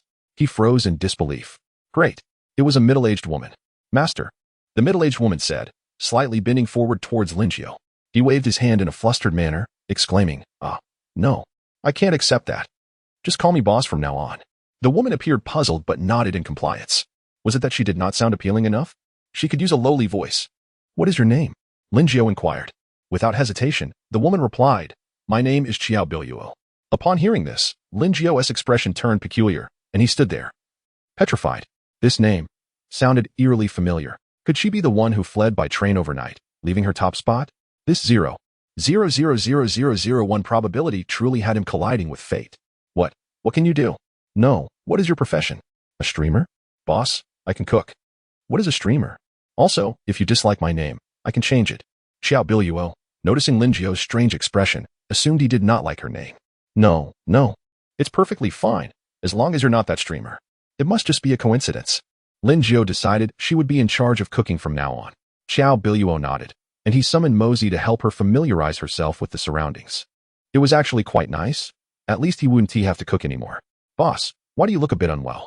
Is it because of that Xiao Biluo? Hua Mulan, noticing Lin Jiao's odd expression, curiously asked, while Daji wore a similarly inquisitive look. There was a rather booming industry back then called live streaming, and those who worked in it were called streamers. Lin Ji reluctantly recounted to them the story of a streamer and a top-tier financier who had fled by train overnight. Upon hearing this, both Daji and Hua Mulan were left in shock, their expressions incredulous. Master, is that beauty filter really that powerful? Daji asked, her disbelief palpable. He nodded helplessly. It was hard to blame her. Had he not witnessed it himself, he would not have believed it either. The prowess of beauty filters was truly terrifying. Just as he was about to elaborate on the horrifying capabilities of beauty filters, his fishing rod trembled again. Damn, another wooden box. He felt a twinge of fear upon encountering the box for the first time. Please, let it not be anything bizarre. Like Toothpick Brother or Gotzi Brother? Lin Jiao patted his chest, took a deep breath, and extended a trembling hand. He had never shaken this much when opening a corpse box. Upon opening the box, a man emerged, sporting long, elegant hair and dressed in ancient attire. He bore a majestic presence. The man clasped his fists and addressed Lin Jiao, saying, Master, please, do not call me Master. Just refer to me as Boss. Lin Jiao assessed him, sensing that his demeanor was far from that of an unknown individual. He resembled a general more than anything. Perhaps he had struck gold once more. Feigning calmness, Lin Jiao asked in a neutral tone, What is your name? Boss, my name is Zhao Yun. Upon hearing this, Lin Jiao felt as though he had been struck by a nuclear bomb, stammering, You are Zhao Yun, also known as Zilong, the Zhao Zilong of Changshan. Indeed. Boss, you are remarkable. Zhao Yun is indeed Zilong, though I am unfamiliar with Changshan Zhao Zilong. Lin Jiao excitedly patted his shoulder, exclaiming, Excellent, excellent. Zhao Zilong was his favorite general. The story of him venturing 7 times into the long slope to rescue a doe had captivated him since childhood. The more stories he learned about this man, the more he admired his loyalty and righteousness. Importantly, he had gained another laborer. Furthermore, given Zhao Zilong's character, he would be far easier to deceive than Han Xin. This damn capitalist mindset. How it vexed him. Zilong, please sit beside me. Allow me to introduce you to these two, Daji and Hua Mulan. Lin Jiao gestured towards the 2 women. Zhao Zilong clasped his fists, addressing each lady respectfully. Zilong has the honor of meeting both esteemed mistresses. The 2 women's cheeks flushed instantly, and they shot Lin Jiao a reproachful glance, huffing in annoyance before returning to their fishing. Lin Jiao stood bewildered at Zhao Zilong's remark. After receiving the women's scornful looks, he felt inexplicably confused. This was not his directive. Why were they rolling their eyes at him? However, he held great admiration for Zhao Zilong. Young man, you have a bright future ahead. Boss, what has happened to the 2 esteemed mistresses? Zhao Zilong asked, puzzled, as he had greeted both mistresses. Why did they seem upset? Lin Jiao patted Zhao Zilong's shoulder, chuckling, It's nothing. Come, Zilong, let me introduce you to others. Lin Jiao led Zhao Yun to Mosey first, then made a round to Lei Fada's area, checking on the progress of the house construction. Boss, are there only so many people on the island? Lin Jiao feigned mystery, saying, There is one more. When he wakes, you will surely like him. You can spar together. At the mention of sparring, Zhao Zilong's eyes sparkled with excitement. Boss, where is that person? I want to challenge him right now. Seeing his eagerness, Lin Jiao quickly reassured him, Hold on. He just finished the night watch and is resting. Once he wakes, you can spar to your heart's content. Lin Jiao was also eager to see who was more proficient, Han Xin or Zhao Yun. However, he suspected that in a one-on-one combat scenario, Zhao Zilong would likely prevail. In terms of military strategy, Han Xin might hold the upper hand. Boss, Han Xin sleepily emerged from the house. Chapter 60, Victory and Defeat. Just awakened. Han Xin stepped out. Zhao Zilong, standing nearby, turned at the sound, his gaze locking on to Han Xin with intense battle spirit. Sensing the fiery stare, Han Xin glanced at Zhao Zilong, and his own demeanor shifted, eyes brimming with the same fervor. Their eyes met, and the atmosphere thickened with tension. Lin Jiao, witnessing this, covered his head. Well, this doesn't require me to speak. Boss, I presume this is the individual you mentioned? Although Zhao Zilong was conversing with Lin Jiao, his attention remained fixated on Han Xin. Indeed, Lin Jiao softly replied, then, with a resigned expression, addressed both men. All right, I want to stop your sparring. But please do it by the seaside, and be careful not to damage my house. That's precisely my intent. The battle spirit in Han Xion's eyes intensified, his combat instincts surging within him. Ever since arriving on this island, this was the first person who truly invigorated him. Those monsters were far too weak for him to even bother. Han Xian and Zhao Zilong went to the seaside, distancing themselves from any structures. Lin Jiao followed closely, one hand clutching popcorn, the other holding a cola. Han Xian clasped his fist before Zhao Zilong, saying, "I appreciate your guidance, please." Zhao Zilong returned the gesture, both men assuming their combat stances, their eyes locked. Lin Jiao, observing this, tossed some popcorn into his mouth, brimming with anticipation. He was curious to see who would emerge victorious, Han Xian or Zhao Zilong. Two legendary warriors. I digress, my apologies. The battle was about to commence. After a brief standoff, Han Xian struck first, launching an attack towards Zhao Zilong. Unperturbed, Zhao Zilong adeptly sidestepped the assault and kicked towards Han Xian's lower body. Han Xian quickly blocked and retreated a couple of steps. Following this brief exchange, Han Xian's expression turned serious. This opponent was stronger than he had anticipated. Han Xian let out a shout, charging towards Zhao Zilong's face. The two clashed again, neither gaining the upper hand. "Boss, what is happening?" Lin Jiao turned in astonishment as Lei Fada and others were drawn in by the sounds of battle.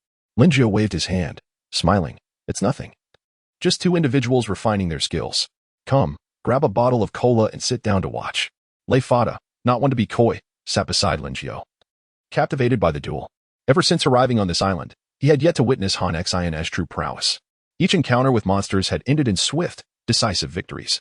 His curiosity about Han Xian's real strength was piqued. By the way, this Zhao Zilong truly possesses remarkable skills, able to hold his own against Han Xian for so long. "Old Lei, can you guess who will win?" Lin Jiao asked, noticing a peculiar expression on Lei Fada's face.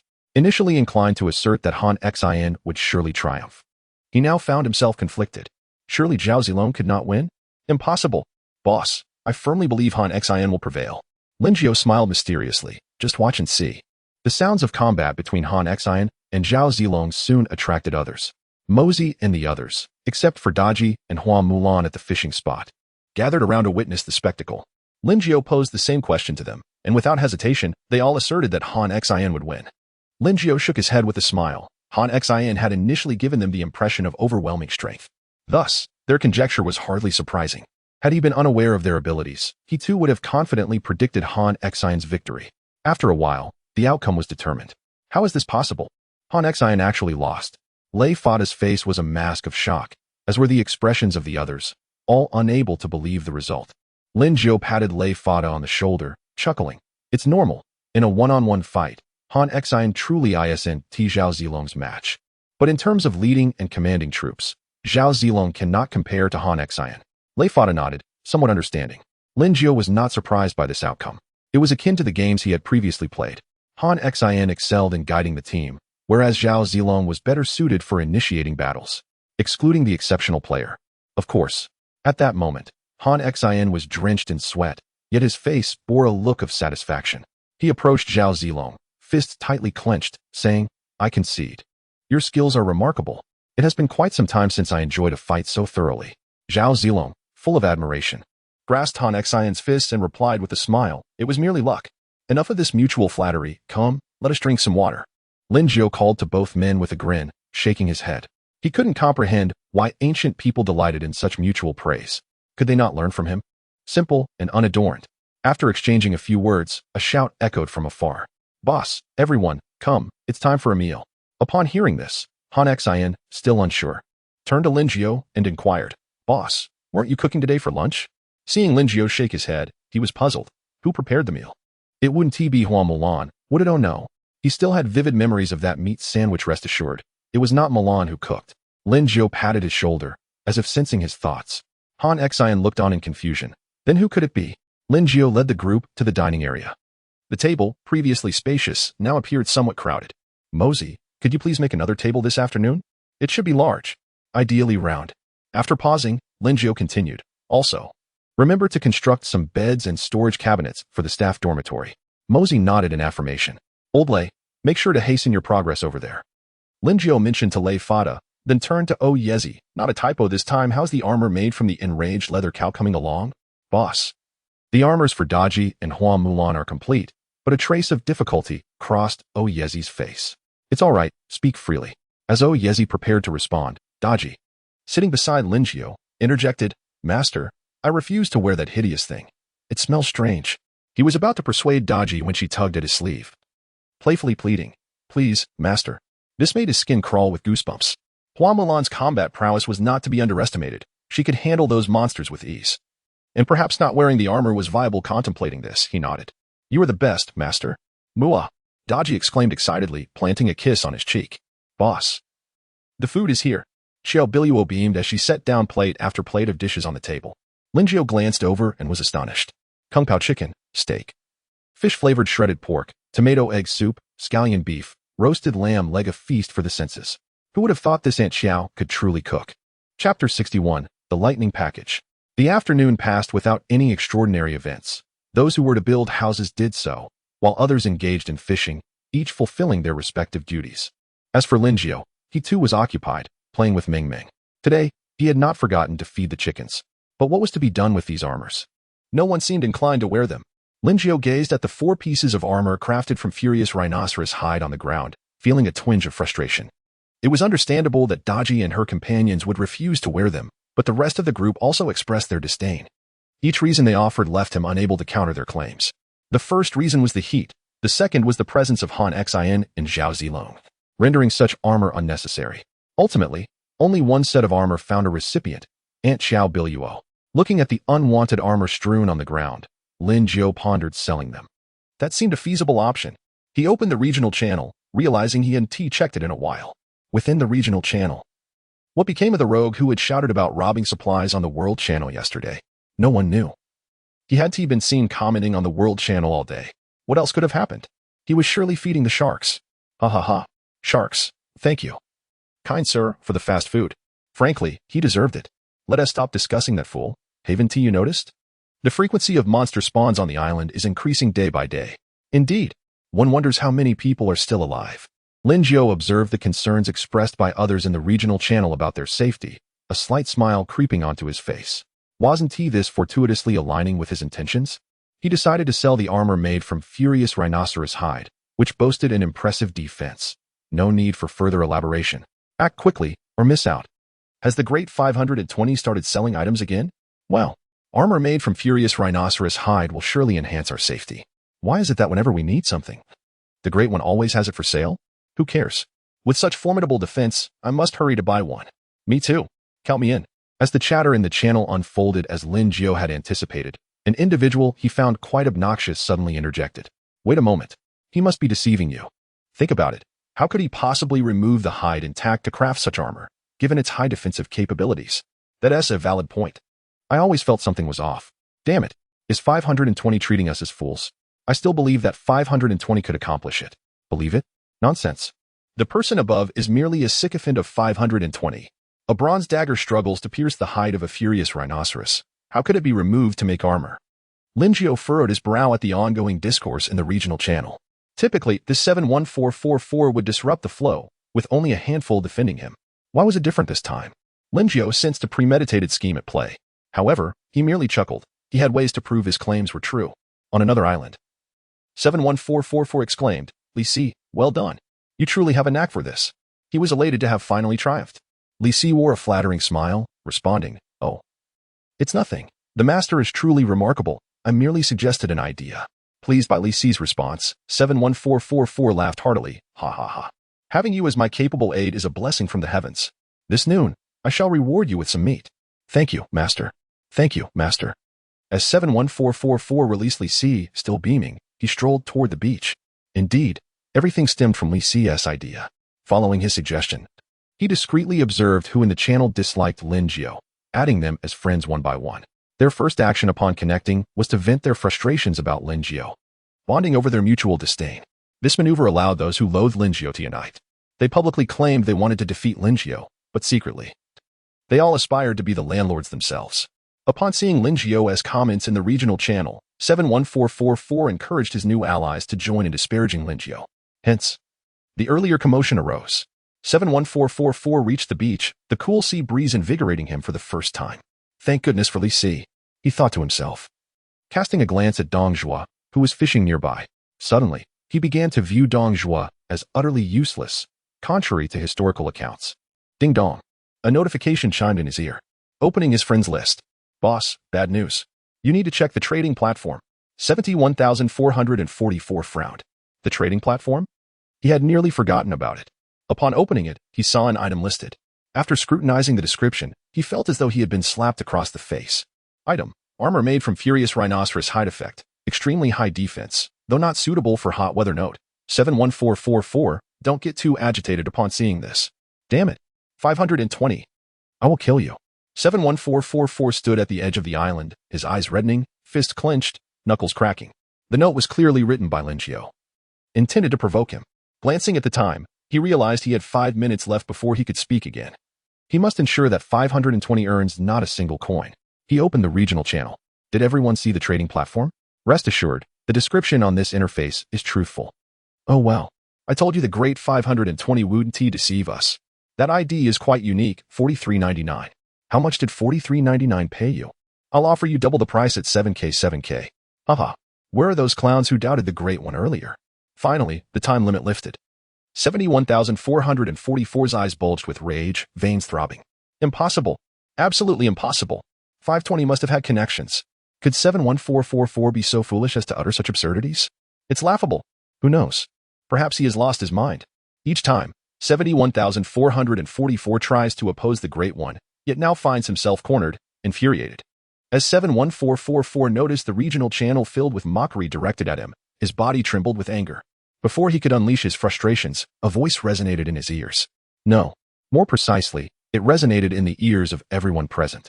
This game shall be conducted in a fair and just manner. Questioning the fairness of the game is unacceptable.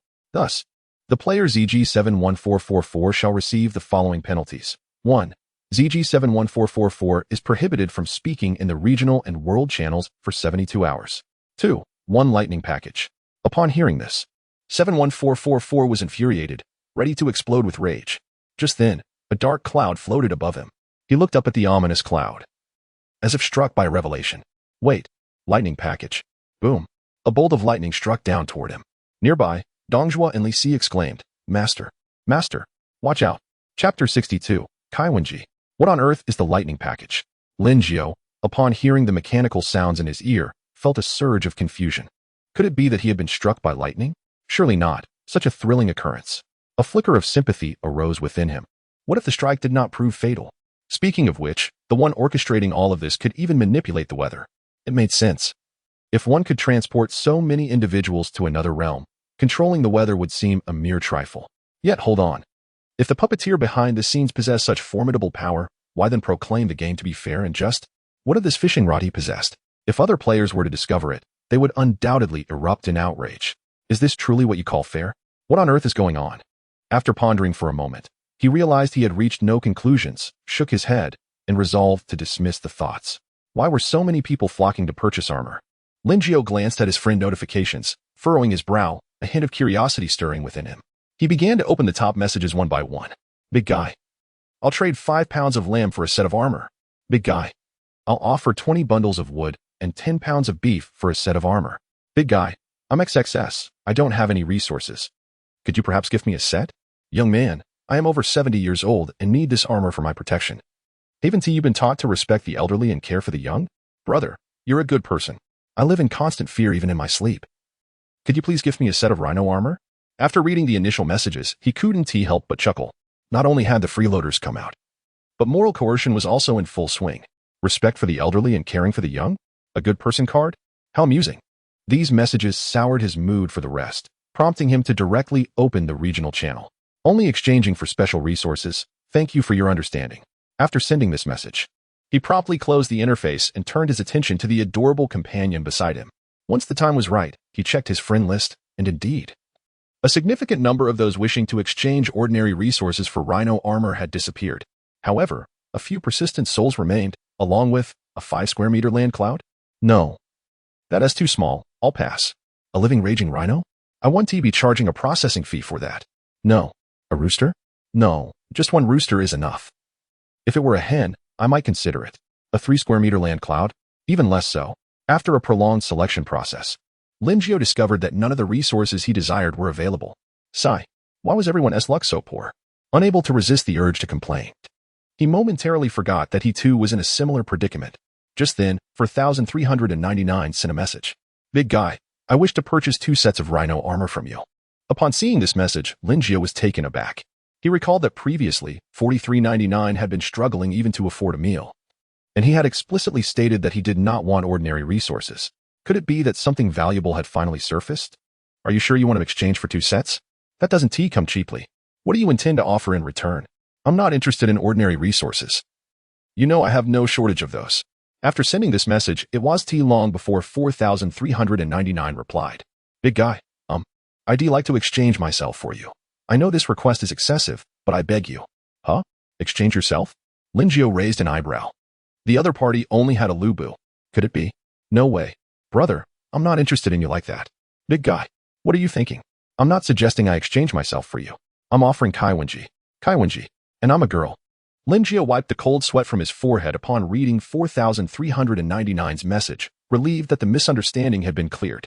Wait, exchange for Kaiwenji? And she is a girl? Hadn't she previously claimed to be a boy? Didn't you say you were a boy? Don't focus on those details. Just tell me if you want to exchange or not. If not, then fine. Seeing the tone of her message, Lingio realized she must have been upset by his previous comment.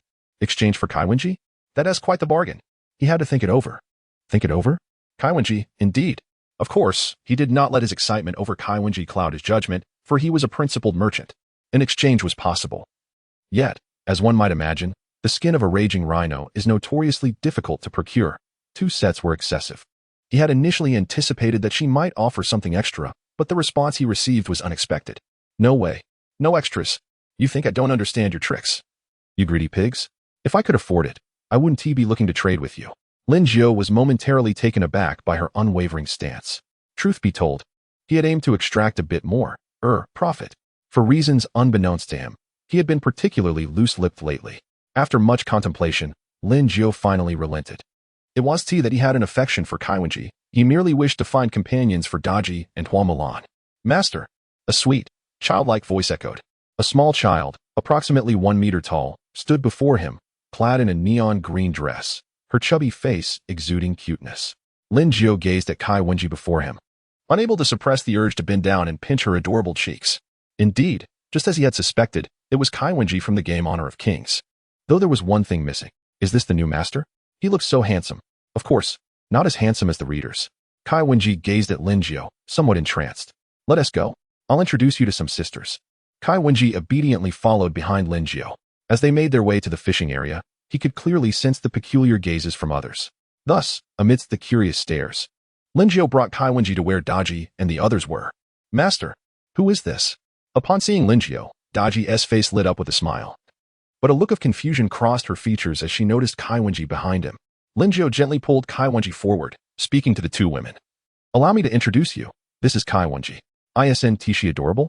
Daji and Hua Mulan nodded in agreement, while Kaiwenji sweetly addressed them as sisters. Upon hearing this, Daji and Hua Mulan felt their hearts melting. She was simply too adorable.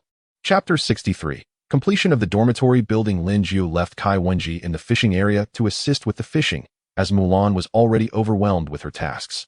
Dragging his weary body, Lingio made his way to the staff dormitory area. He noticed Lei Fada, accompanied by 3 others, along with Han Xian and O Yezi, busily constructing the building. Boss. Zhao Zilong greeted Lingio upon his arrival. Lingio nodded in acknowledgement, his face filled with satisfaction as he observed the half-constructed dormitory. With nothing pressing to attend to, he decided to join them in their efforts. As the sun dipped below the horizon, painting the sky and sea in hues of red, Lei Fada called out, Boss, it's nearly finished. You should take a rest. Lingio chuckled and shook his head, replying, You all are toiling diligently, while I, as the boss, contribute nothing. If someone were to hear of this, they might think I'm a heartless employer.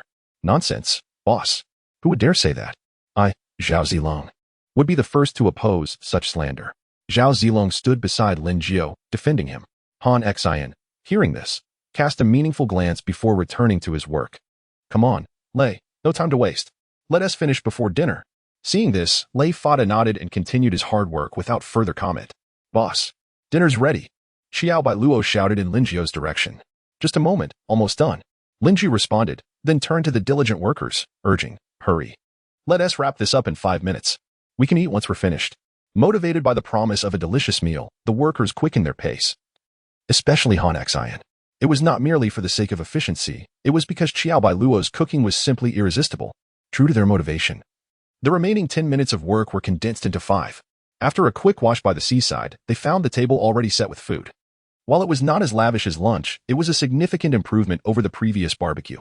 As Linjiao picked up his chopsticks, ready to dig in, he felt a tug at the hem of his clothing. Looking down, he saw Kai Wenji gazing up at him with a pitiful expression.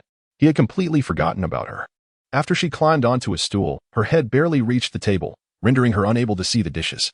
With a smile, he playfully tapped her nose and, amidst the curious gazes of the others, lifted her onto his lap. Mosey, remember to make a taller stool for Kai Wenji tomorrow, he instructed Mosey. Feeling somewhat embarrassed as he realized how he appeared to his employees, everyone enjoyed their meal heartily, when suddenly, Lei Fada seemed to recall something and looked up, asking, Boss, now that the dormitory is built, should we rebuild your house as well? After all, you're still in a wooden structure. It won't take long. A few chimed in. Linjiao pondered for a moment before responding, no need for today, let us tackle it tomorrow. Everyone is quite exhausted. After dinner, let us all take some time to rest.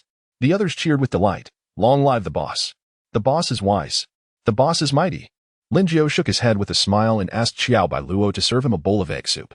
After tasting it, he remarked, Xiao Dama, your culinary skills are quite impressive. Flattered by the compliment, Xiao Bai Luo responded quickly, thank you, boss.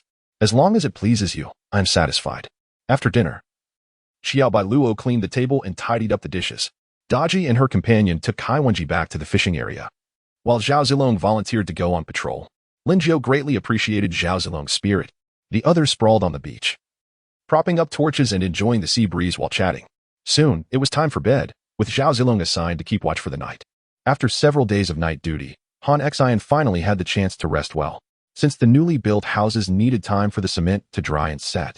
Most of the group slept in tents. Daji and her companion brought Kai Wenji into the building, and Daji shot Linjiao a meaningful smile. This left Linjiao somewhat bewildered. Was it merely a matter of sleeping? He shook his head and followed them inside, closing the door behind him. Upon waking the next morning, Linjiao saw Daji holding a basin at his window, while Kai Wenji had a toothbrush and toothpaste ready. The two smiled at him, saying, Master, you're awake. Linjiao found the situation amusing and a bit absurd. Was this really necessary? They treated him as if he were royalty. Had he not been dressed for bed, he might have suspected they were there to help him get dressed in the morning. Reluctantly, he accepted their assistance. Oh, the decadence of his existence. He had ultimately become the very figure he despised. After Daji and Kai Wenji finished helping Linjiao wash up, they left to relieve Zhao Zilong. As Daji reached the door, she turned and reminded him, Master, don't forget to address the storage space issue. Otherwise, we want to have room for our supplies today. Linjiao nodded, acknowledging the concern. It was indeed an issue he had overlooked while preoccupied with the dormitory construction. He still needed to build the chicken coop. A feeling of mounting tasks washed over him. As he opened the door, he spotted Zhao Zilong dealing with a rampaging rhino, dragging the carcass toward Oyezi. Oyezi took a glance at the rhino's body and expertly began to skin it. Great. Now I have to worry about selling the armor again. Just yesterday, he had finally managed to sell 4 sets of armor. It wasn't due to a lack of buyers. Rather, he struggled to find suitable pricing. 2 sets were purchased by $43.99, while another was exchanged for a 5-square-meter desert cloud cluster, expanding his previously 11-square-meter beach to 16. The last was traded for a dress and another 5-square-meter land cloud cluster, with the dress fitting Kai Wenji perfectly. Now, that was a challenge. He had scoured both the global and regional channels to find a suitable outfit for her.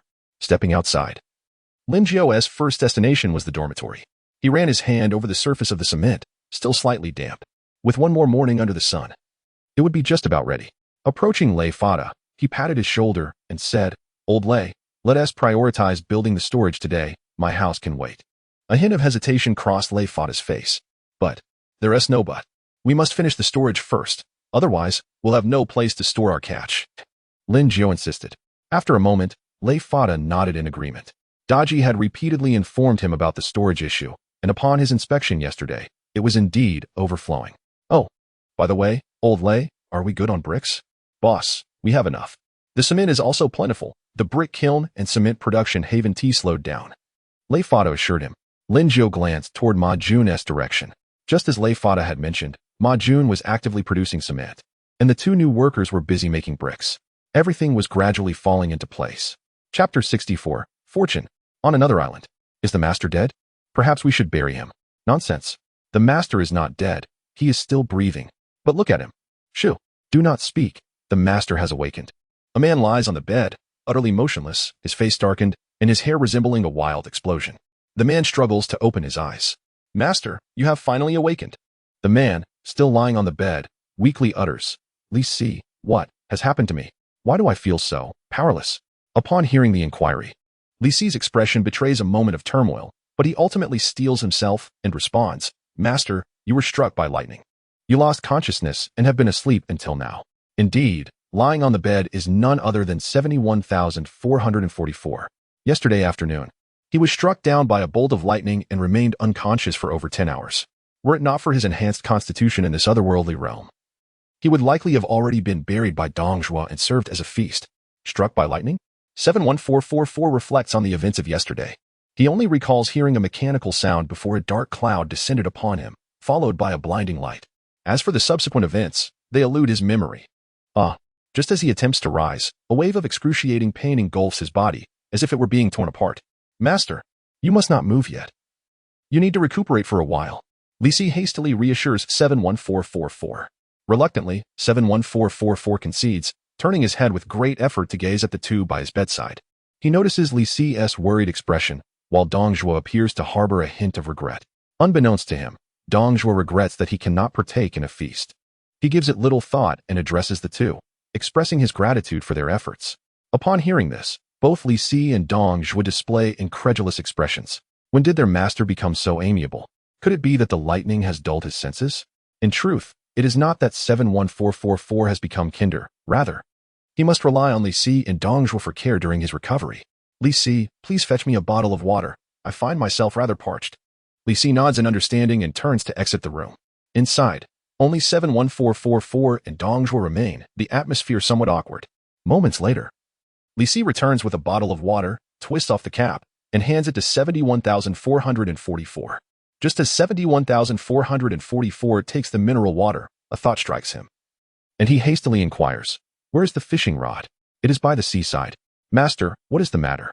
Quickly, Dongjua. Go outside and keep an eye on the fishing rod. Cough, cough. 71444, fearing that his fishing rod might be dragged into the sea by a drowned corpse, urgently instructs Dongjua. Obediently, Dongjua stands and exits. I hope the fishing rod is safe, 71,444 thinks to himself. Just as 71,444 attempts to sit up to drink, the pain returns, tearing through him. Li Si, could you help me with a sip of water? I find it difficult to move. Li Si's expression is somewhat peculiar, yet he nods and takes the bottle, assisting 71444 in drinking. It is all 520's fault. Were it not for him, I would not be in this predicament. As 71444 drinks, he reflects upon his circumstances, blaming Lingio for everything, though he forgets who initiated the provocation. After finishing the water, 71,444 engages in light conversation with Li Si. At that moment, Master, how should we handle these two chickens? 71444 looks toward Dongjua, who stands at the door, holding 2 live chickens. Quickly, place these 2 chickens in the box where the previous chicken was kept. Cough, cough. 71444, in his excitement, inadvertently aggravates his injuries and coughs a few times. Dongjua, upon hearing this, carries the 2 chickens and heads outside. 2 chickens, not too shabby. 71444 thinks, feeling a slight sense of comfort. Lingji remains oblivious to 71,444's current state. Even if he were aware, he would merely exclaim, what a resilient life. He cannot be struck down.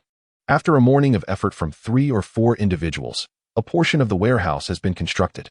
The warehouse is not as complex as a dormitory, but rather straightforward. It merely requires a foundation, some stone bricks in designated areas, and a few load-bearing pillars. Had it been like constructing a dormitory, with 7 or 8 people working together, the warehouse would likely be completed by now. As for the dormitory, the exposed cement has fully set, but the conditions inside remain uncertain.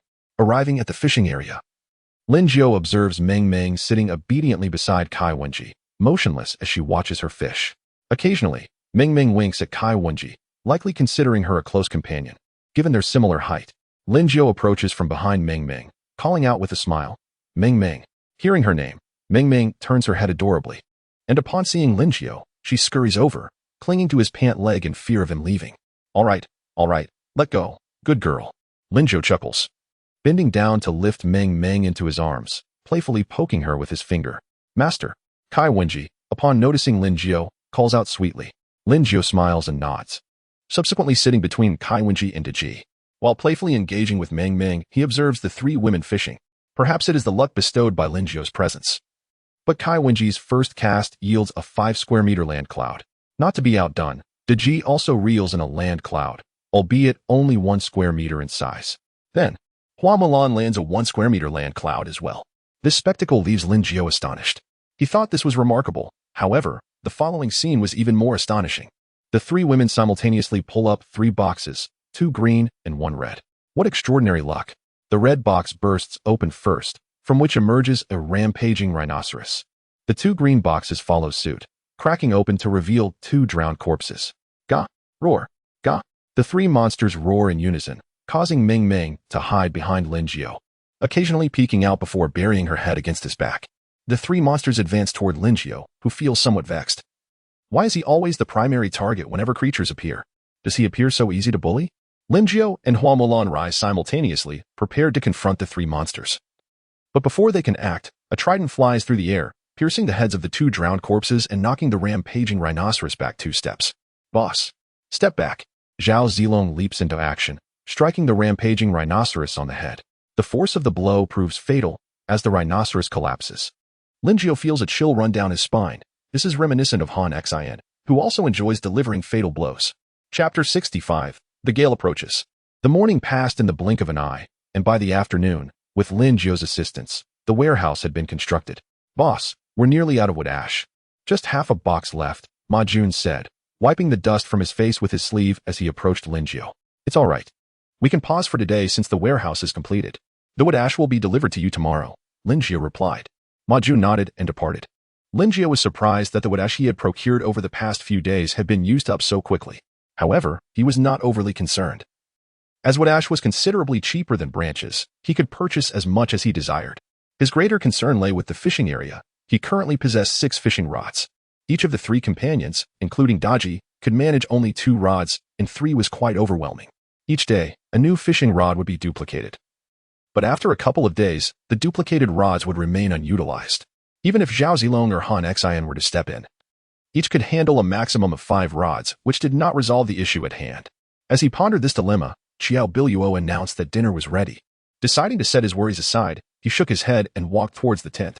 Tonight's meal consisted of stuffed rice, and each person was served 2 sausages along with a steak. Following Linjio's instructions, Xiao Biluo prepared double portions for Zhao Yun and Han Xin. As they ate, Linjio appeared somewhat troubled. Mosey wiped the grease from his mouth and inquired, Boss, what troubles you? You seem preoccupied. Perhaps we can assist you. Indeed, master, Kai Wenji echoed from behind. Linjio spread his hands in a gesture of resignation, revealing his concerns, which prompted the group of dozens at the table to exchange glances, their expressions reflecting their own perplexities, falling into deep thought. It seemed there was little they could do to help. Just as Linjio was about to console them, Mosey suddenly exclaimed, Boss, I have an idea. I can create a mechanism to attach to the fishing rods by installing a lock on the ground and connecting it to the mechanism on the rods. We need not fear them being taken away. Linjio's interest was piqued, and he eagerly asked, What kind of mechanism? Please elaborate. Boss, I only have a rough concept in mind at the moment. If you ask me to explain it now, I cannot provide the details, Mosey replied. Linjio rested his chin on his hands, pondering. Well then, I shall await your good news. All right, once we finish dinner, let us disperse and return to our tasks. After a flurry of activity outside, Linjio and his companions washed up and prepared for sleep. Around 2 in the morning, Han Xin sat by the seaside, wrapped in a coat, manipulating 5 fishing rods, shivering from the cold wind.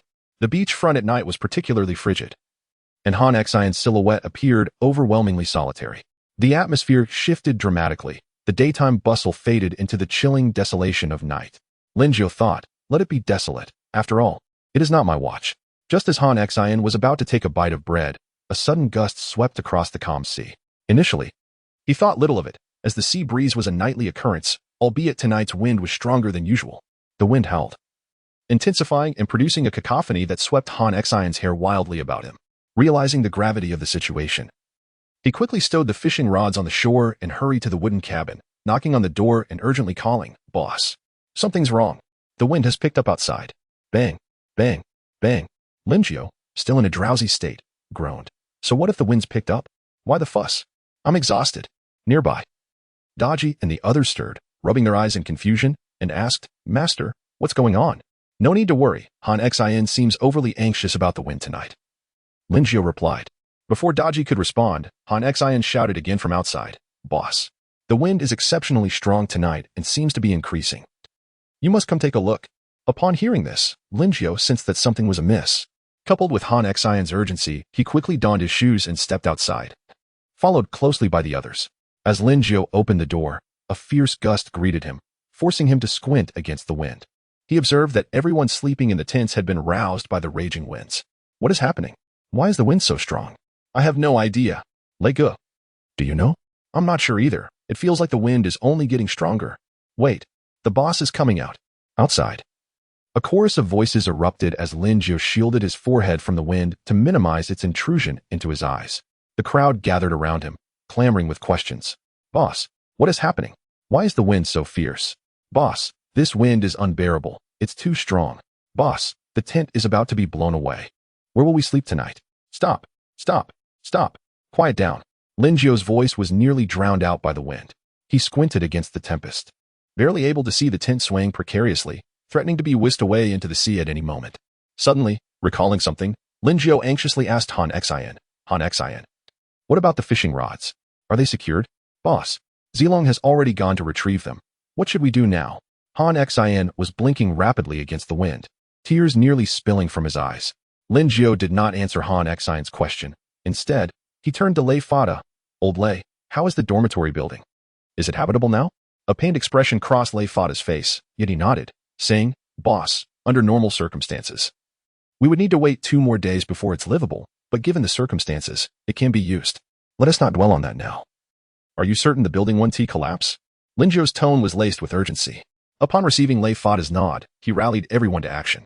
Han Xian, check if the warehouse door is secured. Mosey, move the wooden boxes for the chickens inside the building. The rest of you, bring the furniture Mosey made into the dormitory. Remember, once you've moved everything, do not come back out. After issuing these instructions, Linjiao dashed off in a particular direction. Master, where are you going? Before he had run far, he heard Kai Wenji's anxious voice behind him. Battling the wind, he replied without turning back, I'm going to bring Ming Ming inside. You all go in quickly. Chapter 66. The dire situation. Linjiao, cradling Ming Ming, sprinted against the fierce wind towards the dormitory building. The wind was relentless. It whipped up dust from the island, making it nearly impossible for him to keep his eyes open. In the already dim night, visibility was further hampered, and he nearly stumbled several times. Finally, with a rush, he burst through the door, escaping the howling winds outside. Master, boss, master. The anxious voices of the people inside called out. Linjiao opened his eyes and nodded to reassure them that he was unscathed. He glanced down at Ming Ming, who was trembling in fear, clutching his clothes tightly with her little paws. It seemed the poor creature had been thoroughly frightened. He extended a hand, gently stroking her head to soothe her. Though sheltered inside, the howling wind was still audible. Linjiao cast a glance at the ceiling, hoping fervently that the structure would hold firm against the tempest. When he looked up, he noticed everyone staring at him intently. Zilong, have all the fishing rods returned? Zhao Zilong turned and pointed towards the corner where the rods were neatly stored. Seeing that none were missing, Linjiao let out a sigh of relief and nodded. He then turned to Han Xian, inquiring, what about the chickens? Have they been brought back? Han Xian's expression grew troubled, and Linjiao, misinterpreting his reluctance, feared the worst. Perhaps both chickens had perished. Just as he was about to offer consolation, Han Xian spoke up. Boss, the chickens are fine, but one egg did break. An egg? The hen laid an egg? Well, that's good news, Linjiao replied, somewhat surprised. After further inquiries, he learned that everything essential had been retrieved, and the warehouse door was secured tightly. His only concern now was the newly constructed warehouse. The cement was still wet, and he worried it might be compromised by the wind. All right, everyone, disperse and choose a room to sleep in, 2 per room, he instructed, waving his hand to signal them to rest. They nodded and began selecting rooms, but the 3 women, Daji and her companions, remained rooted in place, quietly observing Linjiao.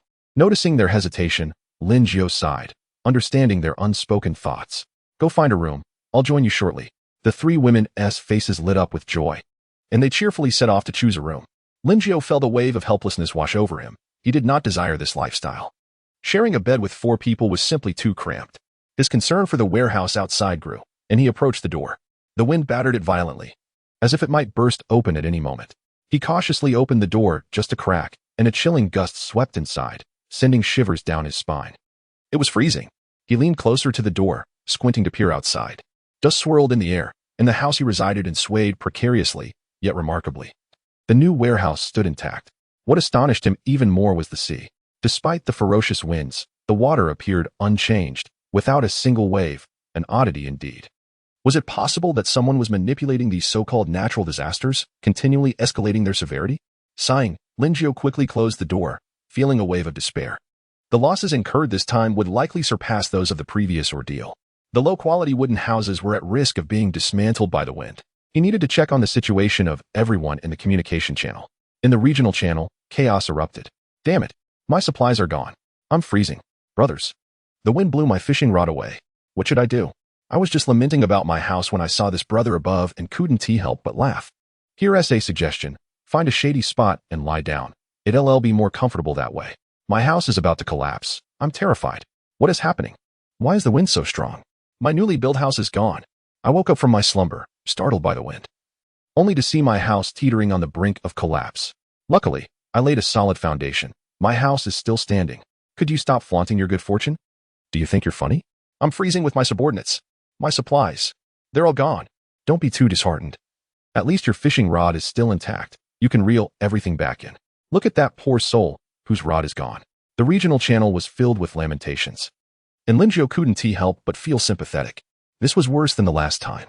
Especially for the unfortunate soul who lost his fishing rod, he would likely face dire consequences. Surprisingly, a small fraction of people reported that their houses were only swaying and had not collapsed. He wondered how the global channel was faring. It probably wasn't much better. In the global channel, the lamentations continued. My half-built house has been destroyed. Me too. This is infuriating. I spent most of my supplies on that. I'm the only one left on this island. Everything else is gone. It's so cold. I want to go home. Everything I built today is gone. If you had laid a foundation while building your house, you wouldn't have had this problem, and your supplies would have been safe. That's easy for you to say. Where would I have gotten the resources to buy wood? All the wood is in the hands of the Huasha people. And it's exorbitantly priced. The chicken I caught today got blown into the sea. Damn it. My fishing rod is gone. Help me. The global channel erupted into a cacophony of voices. There were indeed some wise individuals who had built solid foundations and stored their supplies indoors, thus escaping the brunt of the storm. The foreigners, however, were severely affected due to a shortage of wood, with most having only managed to construct half of their homes. Their suffering was palpable. Linjiao gazed at the conversations unfolding in the channel, lost in thought. He realized he hadn't seen the usual adversary, user 71444, participating in the discussion. He wondered how 71,444 was faring, if he was still alive. A sudden pang of nostalgia hit him, and he found himself missing him. Chapter 67. Misfortunes never come alone. At this moment, Linjiao was preoccupied with the plight of 71,444. 71444 was visibly in agony, clutching the fishing rod tightly. Li Si and Dongjue stood by the bedside, their eyes shut tight, attempting to shield 71444 from the fierce winds. My house. My leg. Cough, cough, cough. 71444 cried out, clutching his leg in despair, only to be choked by the swirling dust. 20 minutes earlier, 71444 had been fast asleep in bed, while Li Si dozed off beside him, and Dongjue kept watch outside, fishing. Unfazed by the sea breeze at first, Dongjue merely felt a chill. It wasn't until the wind intensified, causing his fishing rod to sway violently, that he realized something was amiss. He hurried inside to rouse the slumbering 71444 and Li Si. Hey, Dongjue, what on earth are you doing? Can a person sleep in the middle of the night? 71444 was clearly irritable, the pain radiating from his body amplifying his frustration, which he directed entirely at Dongjue. Dongjue bowed his head, concealing his expression, and said, Master, it's quite windy outside, and the wind is strong. How strong can it be? Stop making a fuss. Can't you see I was asleep? 71444 snapped, his irritation palpable. He had expected Dongjue to awaken him from his beautiful dream over such a trivial matter. Without further ado, Dongjue silently moved to the door, flung it open, and a gust of wind rushed into the room. 71444 couldn't help but shiver, and Li Si was similarly affected. This sudden gust jolted 71444 from his drowsiness. He could hardly believe how fierce the wind had become, and it seemed to be intensifying. Before he could ponder further, the howling wind outside grew louder, and dust was whipped up, invading the room and forcing the occupants to squint. Damn, this wind is ferocious. Ugh. Cough, cough, cough. 71444 grumbled, only for a deluge of dust to fill his mouth. Li Si, anxious, exclaimed, Boss, look at how strong the wind is. It's bound to blow the supplies away. I'll take Dongjua outside to bring them in. 71444 slapped his thigh in a moment of panic. Ouch. Ugh. He momentarily forgot his injuries, enduring the pain as he urged, quick. The fishing rod. We must retrieve the fishing rod. And my chickens. Li Si and Dongjua bolted out the door. Watching them, 71,444 felt tears streaming down his face, not from emotion, but from the sheer force of the wind that stung his eyes. Could you at least close the door? In no time, Dongjua returned with the fishing rod and 3 chickens, setting them down before dashing back outside. Dongjua and Li Si hurried in and out, managing to salvage most of the supplies. Master, some supplies have already been blown into the sea. Li Si and Dongjua lowered their heads, bracing for reprimand. To their surprise, after a moment of silence, 71444's expression was complex. Wait, is Master in a good mood today? Didn't he scold us? Li Si pondered silently. 71444 had initially intended to scold them, but upon reflecting on his current predicament and his reliance on the two, he abandoned that thought. Instead, a faint smile graced his face as he reassured them, it's all right. It's not your fault. If it weren't for you two, we might have lost everything. I appreciate your hard work. Upon hearing this, a peculiar expression crossed Dongjua and Li Si's faces. It was already bizarre that he hadn't scolded them. But to actually praise them? Has Master been struck by lightning? 71444 gestured for Li Si to hand him the fishing rod. He took it with effort, smiling as he held it close. At least we still have the fishing rod and these supplies. We'll be fine inside here. Before he could finish, a splintering sound pierced the air, mingling with the wind. All three turned their attention to the door, startled and alarmed. The next moment, crack, the door shattered, propelled by the wind towards 71444. In a moment of panic, 71,444 watched as the door hurtled toward him, but Dongjua reacted swiftly, punching the door mid-air, causing it to splinter, reducing its threat considerably. Just as 71,444 exhaled in relief, he heard a series of cracking sounds above him. Crack, creak. In a state of disbelief, the roof was torn away. With the door and roof gone, the unrestrained wind and debris surged into the room, leaving the three in utter despair.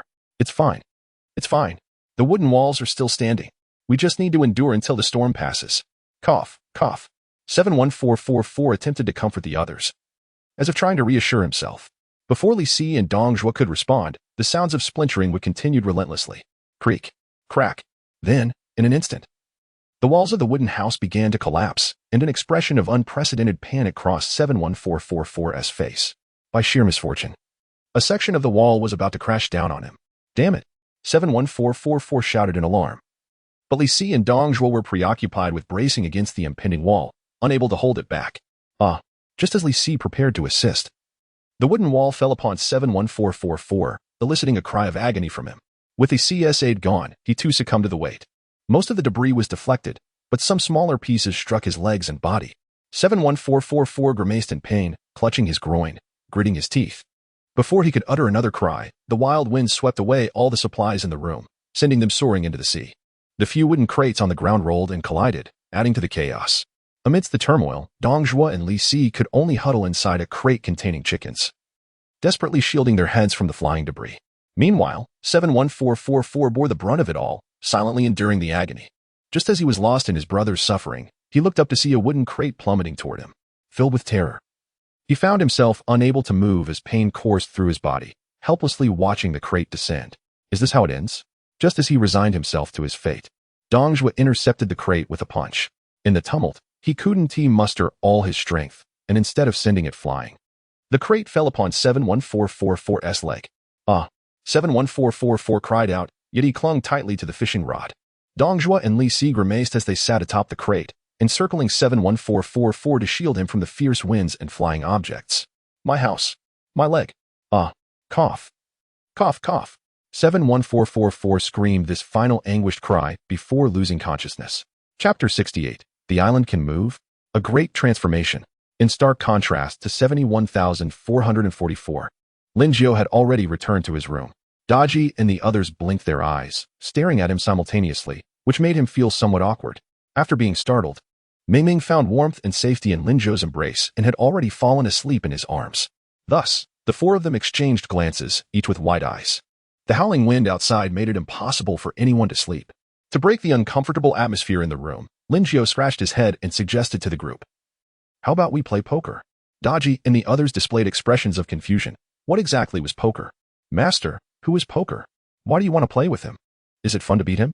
Kaiwenji tilted her head, looking at Linjiao with innocent curiosity, blinking her eyes. Linjiao, feeling helpless, realized he had forgotten that they were from a different era. He lowered his head and pondered how to explain it to the three women. After a moment of thought, he said, poker is not a person, it is a multiplayer game that men often enjoy playing. Upon hearing this, a blush appeared on Kaiwenji's face. While Daji and Hua Mulan also seemed a bit shy, Linjiao found it perplexing. It was just poker, so why were they embarrassed? He used to play it every day in hotels. Shall we begin? Linjiao asked the others, and they all lowered their heads, shyly nodding in agreement. All right. Here I come. A royal flush. No, no, no. 4 of a kind. 5 of a kind. 10 of a kind. No. A pair of 2s. Is there anyone who wants to play? I only have 1 card left. Linjiao smirked, glancing at the 3 women.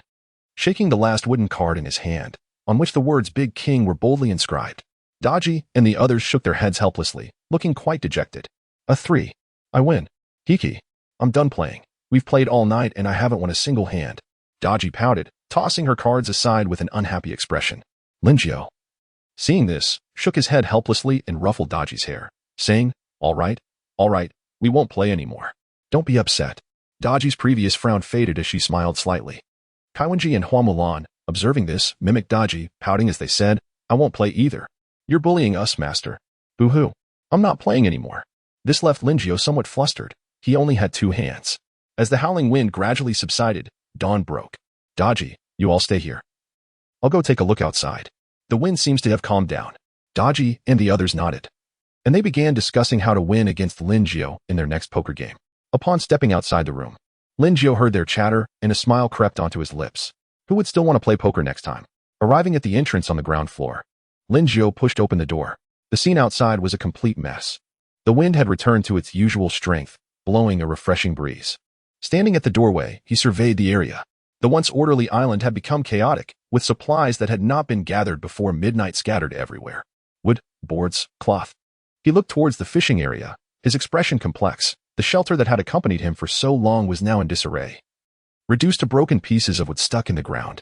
The wooden house where he initially resided had also sustained some damage, but most of it remained intact.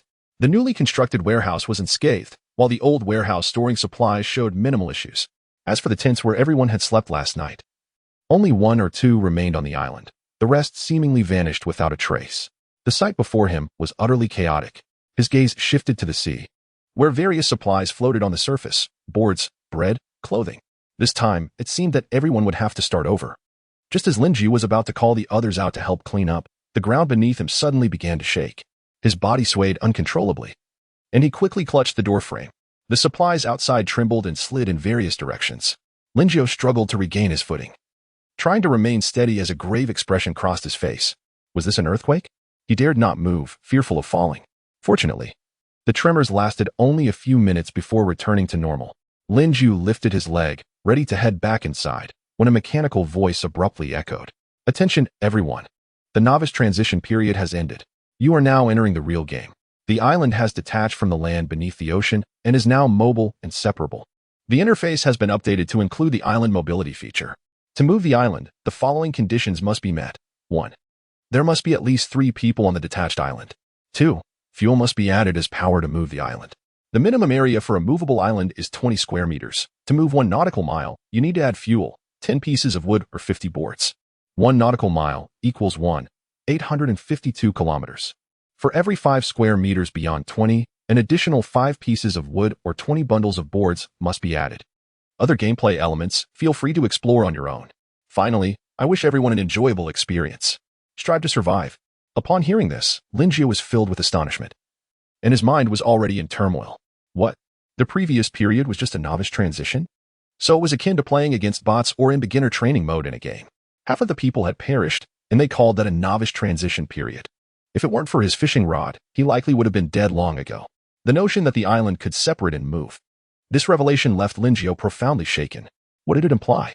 It meant that unscrupulous individuals could move their islands to seek out others' islands and plunder their resources. Those who were once thousands of miles apart, only able to communicate via chat, could now engage in direct conflict, especially the keyboard warriors. They would need to tread carefully in the chat from now on. But that wasn't the most terrifying aspect. The real horror lay in the possibility that those with ill intentions could band together, preying exclusively on the isolated.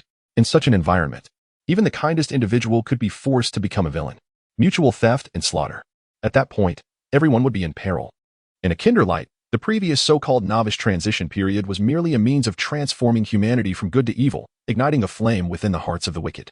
Even if some managed to maintain their integrity, it would be challenging to remain unscathed. Mutual destruction. So this was the true objective of the puppeteers behind the scenes. They did not wish to witness how people survived, but rather to observe as they fought like beasts. This, perhaps, is the essence of human nature amidst one of the calamities. Previously, he had not understood why human nature was incorporated into the disaster, but now he comprehended. In retrospect, human nature is more terrifying than natural disasters. Chapter 69, The Moving Island. Goodness, can I truly become a pirate? A few lost supplies are inconsequential, those in the channel. Just wait for me. Is the person above me out of their mind? ISNT peaceful development preferable? Peaceful development, ha. You must be the one with a flawed mind. I too wish to be a pirate. Alas, I still lack a subordinate on this island. Brothers, please refrain from robbing me as you pursue your piratical ambitions. I merely wish to survive. How are we women to endure in such circumstances? I cannot agree. Indeed, I stand in solidarity. We women are at a distinct disadvantage. Initially, I had no desire to embrace piracy, but your words have sparked a thought in me. Heh. Sisters, prepare yourselves for our elder brother's arrival. Do not blame me. In the absence of resources, I must borrow a bit from you all. Lin Jiao observed the serious expressions in the regional channel, his demeanor growing somber. As he had anticipated, many were already contemplating the idea of plundering others' islands. He held no particular disdain for those who openly declared their intent to rob for supplies. Rather, it was those who cloaked their thievery in the guise of survival that irked him. Nonsense. If survival truly depended on robbery, how had they managed for all those previous days? Had they subsisted solely on dirt? To justify their malevolence is the hallmark of such individuals' master. Boss. Han Xin and Kai Wenji rushed forward, calling out to Lin Jiao. Upon seeing that he was unharmed, they both exhaled in relief. Why are you two out? Is everyone else unscathed? No. Sister Daji and Sister Mulan are currently tidying up the items that fell earlier. Hearing that no one had been injured during the earthquake eased Lin Jiao's concern. You two, gather everyone and tidy up the island. Lin Jiao beckoned to them. Han Xin nodded and hurried inside to summon everyone to assist in the island's cleanup. Mosey, hold on a moment, come here. Lin Jiao called out to Mosey, who was preparing to leave. Mosey, puzzled, glanced at the already bustling crowd before halting. Boss, what is it? Can you craft crossbows and bows? Yes. Although Mosey didn't quite understand why Lin Jiao was inquiring, she nodded affirmatively. That is sufficient. Shortly, you will create bows and crossbows, one for each person. It would be best to produce a few extras as well. Lin Jiao paused, then inquired, consider what materials you might be lacking and just inform me. After pondering for a moment, Mosey replied, we are not short on materials for crossbows, but for bows, we lack the materials needed to create bowstrings. However, I have discovered that the sinews of the rampant rhinoceros are ideal for crafting bowstrings. Upon hearing this, Lin Jiao nodded. Very well, go assist with that. The sinews from a single rampant rhinoceros would likely be sufficient to produce several bows. The poor creature had yet to comprehend its grim fate. Its hide would be fashioned into armor for sale, its sinews transformed into bowstrings, and its horns, even more tragically, repurposed into hose. Truly, a fate devoid of dignity. As for Lin Jiao's intent behind crafting bows and crossbows, he did not aspire to become a pirate and plunder others' resources. Rather, he sought to ensure his own safety against potential robbers. Engaging in violence is hardly desirable. He merely wished to lead a tranquil life as a merchant. What money is easiest to earn? The spoils of war. Do robbery and self-defense require weapons? Certainly. Where do they come from? Crafting them oneself? That would be subpar. They must be procured from him. This is undoubtedly a faster means of income compared to robbery. Boss, should we salvage those drifting supplies from the sea? Han Xin approached Lin Jiao, pointing toward the water. Lin Jiao glanced at the floating supplies. There were quite a few. Some belonged to him, while others were not. However, diving into the sea to retrieve them posed too great a risk. He would not wish to lose anyone. Yet, he could not bear to let these resources slip away. What should he do? Lost in thought, Lin Jiao was interrupted by Han Xin, who seemed to sense his dilemma.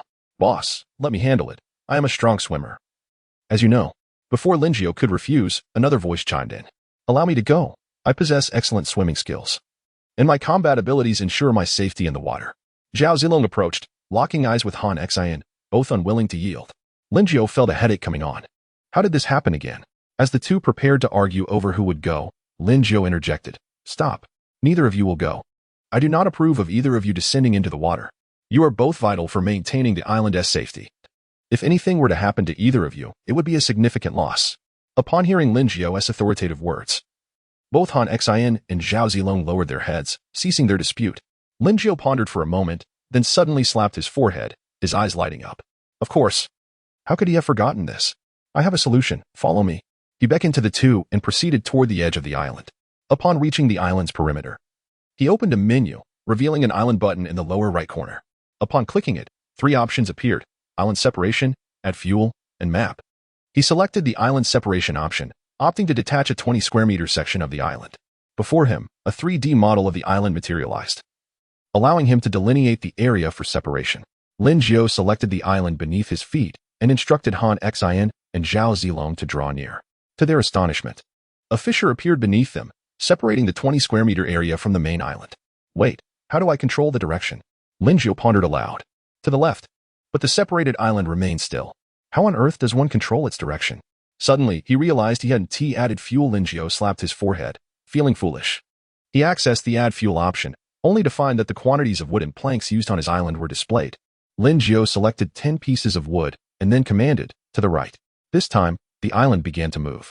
Stop. The island obediently halted. A smile of delight spread across Lin Jiao's face. His expectations were met. He wondered if others could manipulate it, as while turning to Han Xian, he asked, Han Xian, try saying to the left. Han Xian, puzzled, complied, to the left. Yet the island remained motionless, floating on the surface without any reaction. Well then, this island can only be controlled by him. However, that is quite beneficial, as it means the subordinates of other players cannot manipulate it either. This implies that if they wish to plunder resources, they must accompany him. What does this signify? It indicates that they must leave some behind to watch over the home front. After all, attempting to control multiple islands for the purpose of robbing others would consume a significant amount of wood. If they were to rob someone poorer than themselves, such an endeavor would be utterly unprofitable. Becoming a pirate, after all, could lead to losses rather than gains. TSK. Given the current circumstances, attempting to rob others is exceedingly difficult. After all, the fundamental requirement for moving islands is that there must be 3 people present on the island. Furthermore, leaving someone behind to guard the home makes it even more challenging. In the short term, perhaps everyone could still coexist peacefully, providing a buffer period. Just as Lin Jiao was contemplating these matters, Kai Wenji's voice broke through his thoughts. Master, how did this area separate? Chapter 70, Buying 3 sets of armor for robbery. Master, how did this place become separated? Kai Wenji gazed in astonishment at the unfolding scene, rubbing her eyes in disbelief. Fear not, it is my doing, Lin Jiao replied. I intend to control this sky island and gather the resources floating on the sea. Upon hearing this, Kai Wenji expressed great interest, excitedly exclaiming, Master, I want to join too. Please. The last part was delivered in a playful tone. Those familiar with Lin Jiao knew he was not swayed by such antics. Henshin, Zilong, one of you should go down, he stated. This was not merely a concession to Kai Wenji's charm. Rather, it was due to the need for security on the island. Noting the peculiar expressions on Henshin and Zhao Zilong's faces, Lin Jiao hastily added, Do not look at me like that. I am not being partial. The island requires protection, and only you 2 can shoulder this responsibility. Zhao Zilong, with a hint of melancholy, remarked, Boss, Mulan's martial prowess is nearly on par with mine and Henshin's. Her presence alone would suffice. Henshin nodded in agreement. Ahem. Lin Jiao quickly cleared his throat and addressed Zhao Zilong. Zilong, your skills surpass Henshin slightly. Therefore, I have decided that you shall be the one to ensure the safety of everyone on the island. Before Zhao Zilong could respond, Lin Jiao maneuvered the island closer to the main island and gently pushed Zhao Zilong onto it. Zilong, I trust in your abilities, he encouraged, giving a thumbs up before turning to Kai Wenji. Come aboard. With a small leap, Kai Wenji hopped onto the island, embracing Lin Jiao and sweetly thanking him. Thank you, master. This melted Lin Jiao's heart, and he smiled warmly at Zhao Zilong, who stood on the shore, looking utterly speechless before turning to leave. As Lin Jiao navigated the island towards the drifting resources, Henshin wore a mischievous grin while watching Zhao Zilong. Lin Jiao chuckled, shaking his head at Henshin's expression. The once aloof Henshin was now transforming into a rather silly version of himself. The 3 of them sailed across the ocean, with Henshin and Kai Wenji collecting resources while Lin Jiao examined the map. Upon unfolding it, he anticipated a plethora of islands, yet to his surprise, it revealed nothing but a vast blue sea and a single red dot. Upon closer inspection, he realized that the dot indicated his island. Well, It seems the map is designed to prevent others from getting lost while raiding for resources. Quite considerate indeed. Just as he was about to assist in gathering the floating supplies, a message from 4399 arrived. Boss, are you still alive? Lin Jiao's expression darkened. He wished he were dead. Thanks to you, I'm alive and well. What is the matter? After a brief moment, 4399 responded, What do you mean? Thanks to me. Boss. It's nothing serious. I'm just sending over the plan as you asked me to procure earlier. Lin Jiao furrowed his brow in surprise, not expecting the ash to remain intact amidst the raging winds. He had assumed it had all been blown away, though it likely wouldn't be much.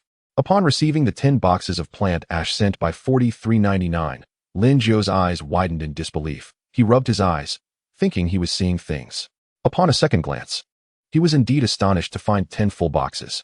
To preserve so much in such conditions was commendable. He promised to reward her with some resources later. Meanwhile, on 4399's island, she was taken aback by Lin Jiao's message and initially contemplated refusing his offer, but ultimately accepted the compensation. After all, she had sacrificed most of her resources to clear space for the 10 boxes of ash inside her home. The primary reason being, whenever the boss promised her resources, it was always a meager amount. After a while, 4399 received the compensation from Lin Jiao, 1 box of bread, half a box of meat, and half a box of mineral water. She was left in shock. Is this what you call a little? How much does the boss possess? In the midst of the storm, it appeared the boss had not been adversely affected at all. A myriad of questions filled 4399's mind. Unable to contain her curiosity, she messaged Lin Jiao once more. Boss, how do you still have so many resources? The wind was so fierce last night. Before long, Lin Jiao replied. It's nothing much. I just built a warehouse. Upon reading this, 4399 froze in place. A warehouse? Had the boss accumulated so many resources that a warehouse was necessary? Goodness, she exclaimed, unable to suppress her expletive, then buried her face in her hands, feeling utterly defeated. Little did she know that Lin Jiao had already constructed a house using stone bricks. If she were aware, she might have even contemplated jumping into the sea. Master, what is wrong with you? Lu Bu asked, noticing 4399's distressed demeanor. With a complex expression, 4399 waved her hand. It's nothing. You can carry on. I just want some peace and quiet. Lu Bu nodded in response and walked away. But who exactly is this peace? Why does the master wish to think of him? Lin Jiao remained oblivious that his casual remark had inadvertently wounded another delicate heart. Even if he did know, it mattered little, as he would unintentionally hurt many people daily. Oh, why are so many people messaging me today? 520, are you there? Do you have 3 sets of armor made from rhinoceros hide available for sale? Lin Jiao frowned upon reading this message. In such circumstances, everyone should be busy tidying up the mess on their islands. Why would anyone be purchasing rhinoceros armor? Are you seriously buying armor in this tempest? It's quite expensive. Are you certain you want 3 sets? He inquired, his skepticism evident. I'm certain. I can afford it. Is 40 square meters enough? Lin Jiao's frown deepened. 40 square meters would certainly suffice, but where did this person acquire such land? I find it hard to believe you possess 40 square meters, and you must first tell me what you need these armors for. After a moment of silence, just when Lin Jiao thought the person would not respond, another message arrived. To be frank, I didn't catch a cloud that spans 40 square meters. However, I just discovered that the land I cut out is mobile and can be traded. Lin Jiao's eyebrows shot up in surprise. He had not anticipated such a possibility. As for the armor, to put it plainly, I intend to rob others of their resources. Everyone is preoccupied with their islands right now, and no one would suspect an impending robbery. I've said my piece. If you don't want to sell, I understand. Lin Jiao chuckled and shook his head, thinking about how this person viewed him. Sell. Of course I will. The customer is always right. Chapter 71, Crabs. Sell. Of course we sell. The customer is king. What? Are you serious? You're not joking, are you? The astonishment in the other party's tone was palpable, and Lin Jiao couldn't help but smile wryly. Of course I'm serious. What would I joke about? I'm planning to use your armor to seize others' resources, and you agree to this? You're not suggesting. Lin Jiao looked exasperated and quickly replied, I'm merely a merchant. You are the client. Once you purchase from me, what you do with it is beyond my concern, even if you toss it into the sea. So, are you buying or not? If not, then let it be. Lin Jiao felt a tinge of impatience. The person was dragging things out unnecessarily. If one chooses to be a pirate, then so be it. What business was it of his? He was not so sanctimonious as to meddle in others' affairs. He only wished to manage his own and his subordinates' well-being. Before long, he received the resources from the other party, 40 square meters of land. To his surprise, the transaction automatically transformed into clouds. Boss, let's exchange. I've given you the land, look. Lin Jiao closed the interface and glanced around his mobile island, which was now brimming with supplies. He directed the mobile island to return, intending to retrieve the rhino armor stored in the warehouse. As he approached the shore, he noticed Daji and Hua Mulan were engrossed in fishing. The once chaotic island now looked as if it had been refurbished. Master! Master! The two women stood and called out excitedly in Lin Jiao's direction. With a smile, Lin Jiao nodded at them from the mobile island. After a while, the mobile island docked alongside the main island. Lin Jiao and Han Xian stepped forward, carrying supplies, and with a stride, they placed the items onto the main island. Upon seeing this, several individuals on the main island rushed over to assist with the supplies. Boss, Ma Jun said we are running low on wood ash for making cement. And we urgently need cement for construction. It's causing delays. Lei Fada's voice came from behind Lin Jiao as he approached him. Hearing this, Lin Jiao clapped the dust off his hands and pointed to the boxes on the island, smiling as he said, "Those 10 boxes are filled with wood ash. Just send 2 people to carry them over to Ma Jun." Upon hearing this, Lei Fada's eyes lit up, and he eagerly made his way over. Lin Jiao chuckled, shaking his head at his enthusiasm. Was this what they called a construction fanatic? Upon arriving at the armory where Yezi was crafting the armor, Lin Jiao saw 4 sets of armor haphazardly stacked on the ground, resembling refuse. There was also a pile of wild rhino sinews, bundled together and discarded. Lin Jiao approached Yezi, crouched down, and patted him on the shoulder, saying, "You've worked hard." "Boss, it's not hard at all.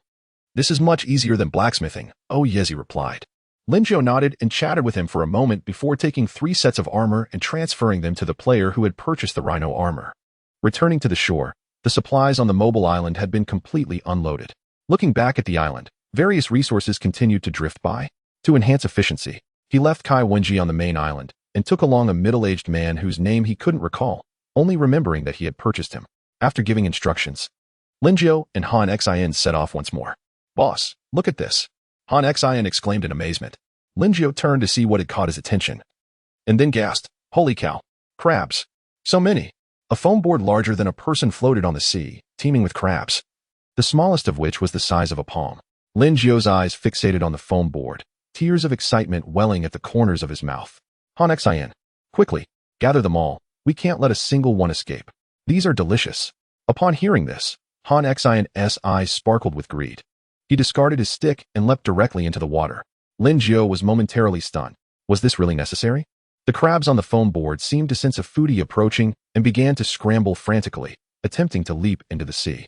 Han Xian would not grant them such an opportunity. He lifted the foam board and swiftly swam back to the island, tossing it down in front of Lin Jiao. Lin Jiao called over another subordinate nearby and hurriedly began tossing the crabs into a wooden box. A few crabs that had evaded capture tried to crawl back into the sea, but Han Xian would not let such walking delicacies escape so easily. He raised his hand and swept, sending the fleeing crabs back, some even meeting their demise on the spot. The remaining crabs, having narrowly escaped, ceased their retreat and frantically crawled towards Lin Jiao. Lin Jiao stared in disbelief as these crabs began to crawl into the box on their own. Good heavens! Good heavens! Lin Jiao glanced at Han Xian, a peculiar gleam in his eye. To have frightened the crabs into such a state truly showcased his prowess. "Come on up. Don't linger in the sea." Han Xian nodded, placing his hands on the shore, performed a flip, and landed steadily on the island, wearing a hint of pride on his face. "Damn it, he has outsmarted me again." The 3 scrambled to toss the remaining crabs into the box, and Lin Jiao assessed the haul. There was easily half a box full.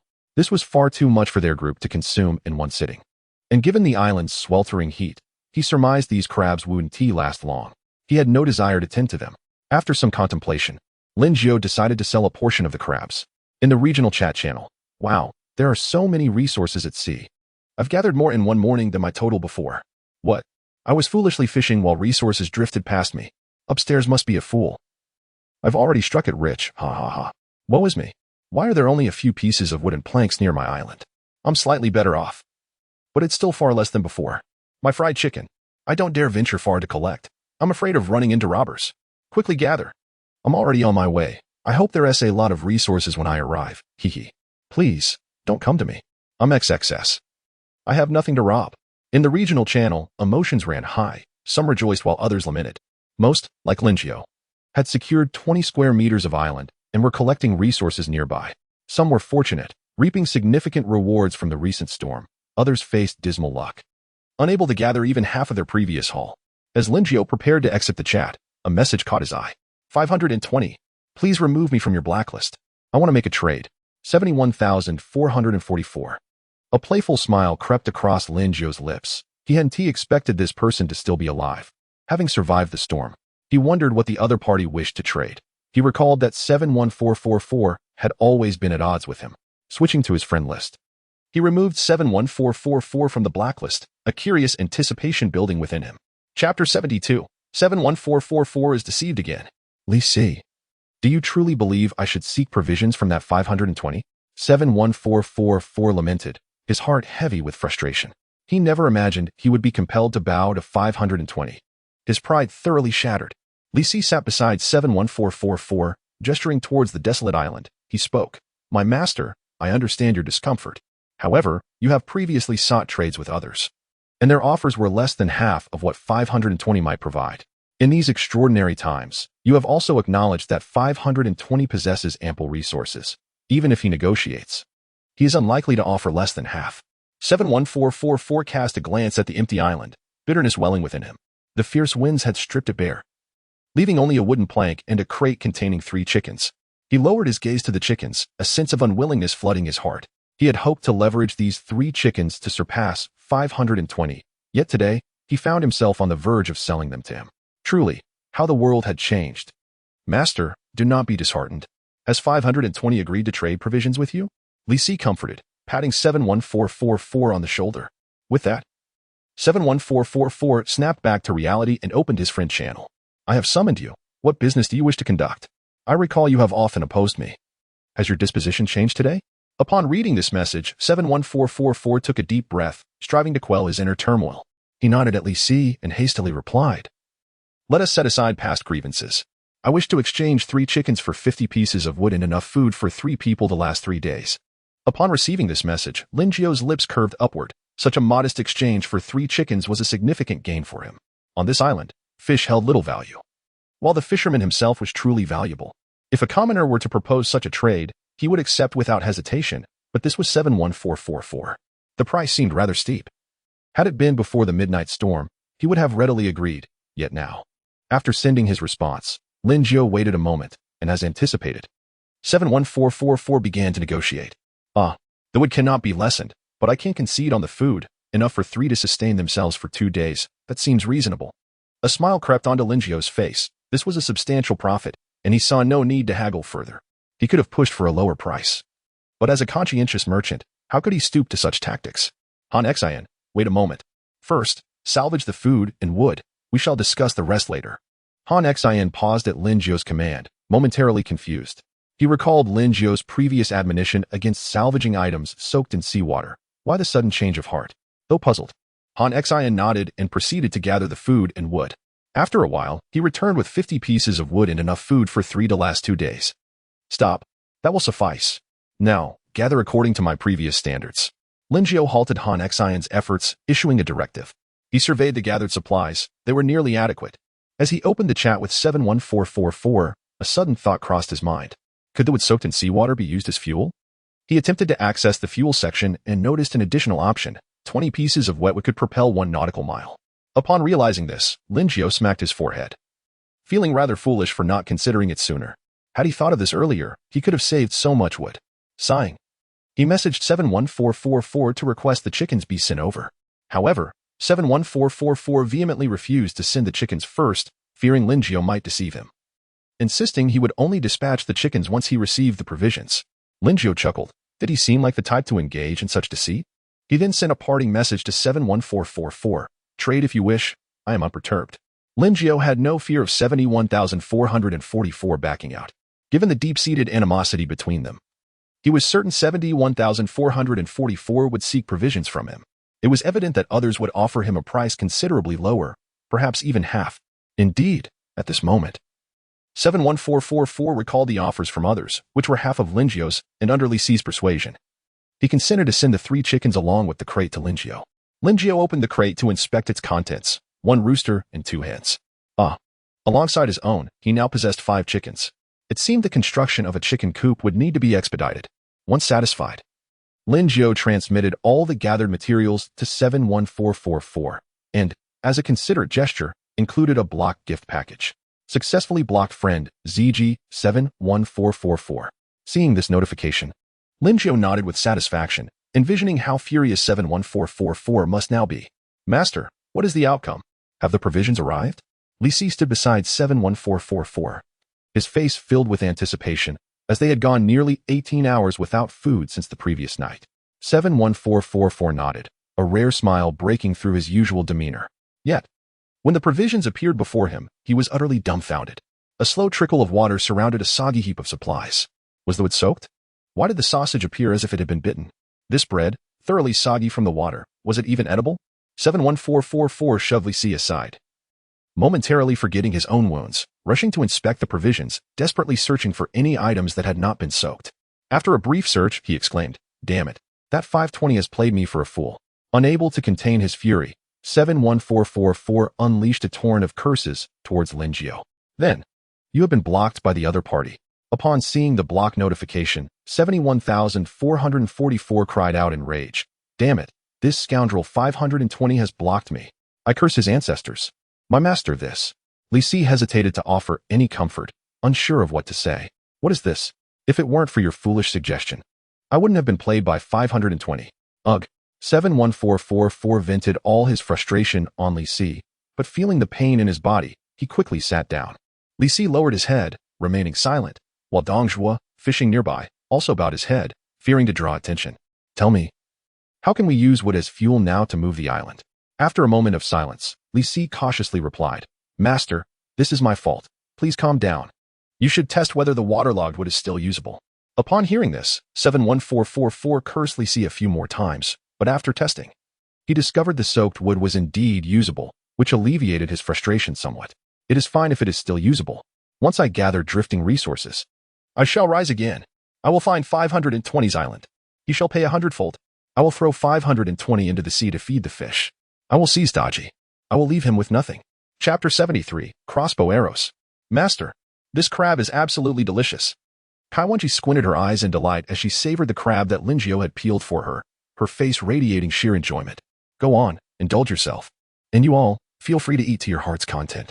Lin Jiao exclaimed, relishing the crab roe that Hua Mulan had prepared, beckoning everyone to join in. Beside him, Daji handed Lin Jiao a bottle of cola.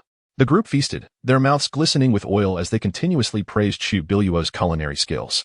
"Thank you, Aunt Xiao. You too. Don't hold back. Eat plenty." Lin Jiao genuinely complimented Xiao Biluo, his praise heartfelt. This crab was indeed the finest he had ever tasted. A pang of regret struck him as he recalled selling half of the crabs. Had he known better, he might have opted to spend time cultivating them instead. Alas, they were already sold. The gathering at the newly crafted table by Mosey was filled with laughter and merriment. After lunch, Lin Jiao approached Mosey, inquiring, "Mosey, how are the designs for the crossbow and arrows coming along?" "Boss, they are complete. I've also finished the device you requested for securing fishing rods. I'll bring everything for you to see now," Mosey replied, promptly dashing toward his quarters. After a brief wait, Mosey returned, clutching an assortment of peculiar components and several blueprints. "Boss, look at this. This is the tool for securing the fishing rod." Lin Jiao accepted the strange loop and a small wooden piece that he found perplexing. "Boss, don't be fooled by its size. It's highly functional. It will secure the fishing rod in place and create friction to prevent it from slipping out." Lin Jiao listened to Mosey's explanation, a bemused expression crossing his face. "Are you certain this tool is meant for fishing? Or perhaps cough, maybe I'm just overthinking it." "Stop. I don't understand all this. Just ensure the fishing rod doesn't fall into the sea," Lin Jiao interjected, raising his hand to halt Mosey's detailed description, aware of his own limitations in comprehension. Mosey smiled sheepishly, scratching his head. "Boss, rest assured, the fishing rods will absolutely not fall. One person can manage 10 of them effortlessly." Lin Jiao nodded in agreement. "All right. Then go ahead and install these." Mosey affirmed with a nod, handing Lin Jiao the blueprints, then began to explain, "Boss, take a look at the crossbow arrow designs first." As Lin Jiao flipped through the blueprints, Mosey elaborated, "The crossbow arrow comprises several components, the bow arms, bowstring, and the mechanism. Given the quality of the wood, we can achieve a range of 400 meters, though its power is immense." He paused, then continued, "The downside is that the loading speed is somewhat slow." Lin Jiao examined the blueprints and nodded. He was aware of the crossbow's shortcomings, yet in light of its advantages, such flaws seemed trivial. The crossbow offered a long range, great power, rapid speed, and high accuracy. The slow loading speed was precisely why he had requested Mosey to craft arrows as well. Arrows could be loaded quickly and fired in succession. In close quarters, He would use arrows. For mid to long distances, the crossbow would suffice. Should any fool dare to rob him, he would ensure they would not depart unscathed. Lingio returned the blueprints to Mosey, patting his shoulder. All right. I'll need you to produce 2 sample crossbows this afternoon. When I return, I'll test their might. If you need more hands, just go to Old Lei. After a few more exchanges, Lingio made his way to Lei Fada. Old Lei, how has the progress? Boss, you're here. We'll finish up shortly. And in a couple of days, you'll be able to move in. What do you think? Are you satisfied?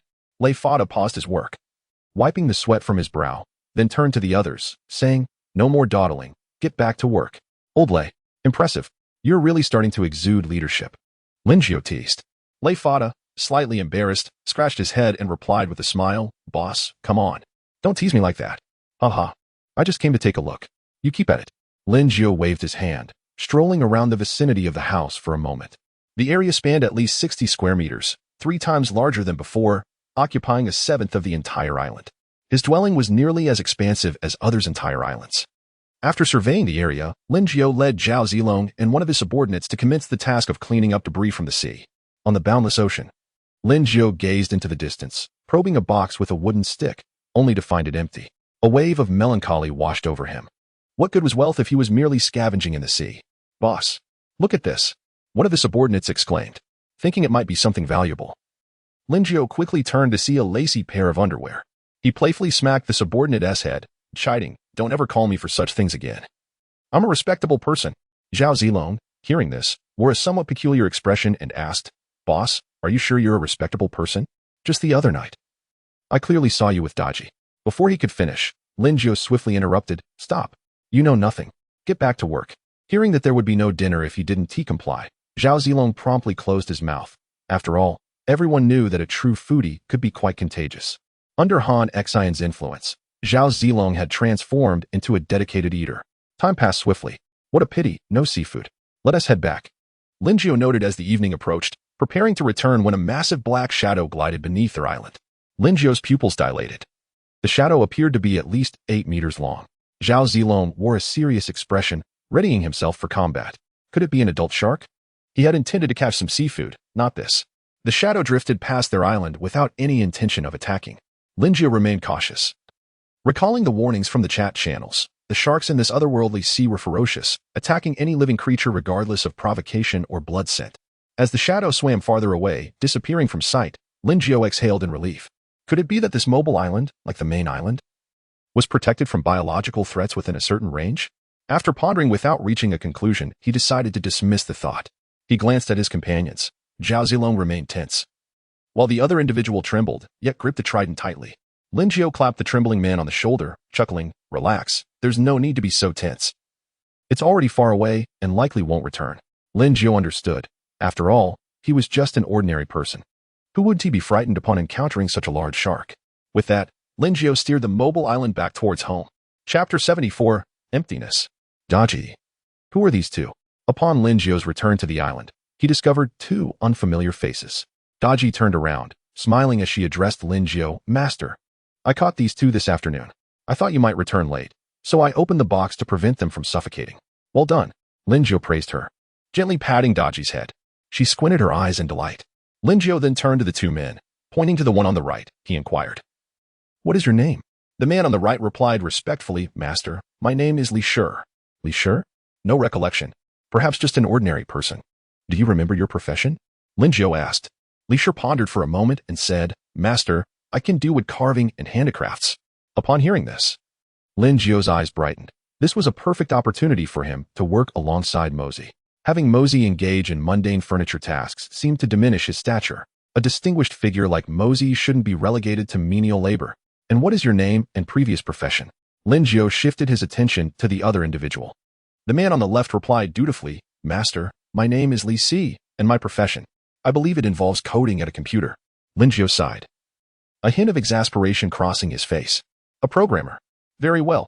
He would have to accompany Lao Lei in constructing houses instead. Indeed. While programmers earn a handsome salary on Earth, such a profession held little merit in another world. It paled in comparison to the value of someone who could cook. Thus, he could only be considered a laborer. Reflecting on this, Lingio glanced at Li Si's head. Wait a moment, he has quite a bit of hair. That shouldn't be. Manual humor, enough. You two may call me boss instead of master. Lin Jiao instructed them, as he found it strange for men to address him as master. He preferred it from women. Han Xian. Come here and take Li Si to Lao Lei. Lin Jiao waved to Han Xian, who was patrolling nearby. Li Si, follow me. With some time before mealtime. Lin Jiao led them to Mosey, who was hard at work not far away. Mosey, boss, you arrived just in time. I have completed the crossbow and arrows. Upon seeing Lin Jiao, Mosey beamed with excitement, holding a crossbow in his hands. Lin Jiao smiled as he accepted the crossbow, examining it with surprise. He had not anticipated Mosey could craft such a weapon under limited circumstances. Although its power remained untested, its appearance suggested it was anything but ordinary. After a thorough inspection, Lin Jiao remarked, not bad at all. Do you have arrows? I wish to test its power. Seemingly reminded of something, he added, by the way. This person behind me is Li Shi, a carver.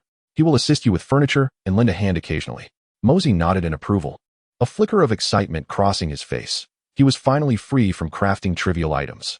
Boss, the arrows are ready, but I used chicken feathers for the fletching, which diminishes their effectiveness. Lin Jiao's expression turned slightly regretful, though he did not dwell on the issue. After all, given the circumstances, anything that could be used as a substitute was commendable. All right, give me a few arrows. I will test their power. Mosey retrieved 7 or 8 arrows from a wooden box behind him and handed them to Lin Jiao. Lin Jiao took the arrows and walked towards the area where the wood was stored. Mosey followed closely, curious about the efficacy of his crafted crossbow and arrows. Arriving at the wood storage, Lin Jiao loaded the arrows under Mosey's guidance, standing 100 meters away from a piece of wood. He aimed carefully. Whoosh! A sharp sound sliced through the air, and the arrow struck the wood with precision, quivering slightly upon impact. Lin Jiao and Mosey approached the wood, and Lin Jiao pulled the arrow free, revealing a circular hole left behind. Upon closer examination, Lin Jiao noted the hole was approximately 3 to 4 centimeters deep, with the arrowhead showing significant damage.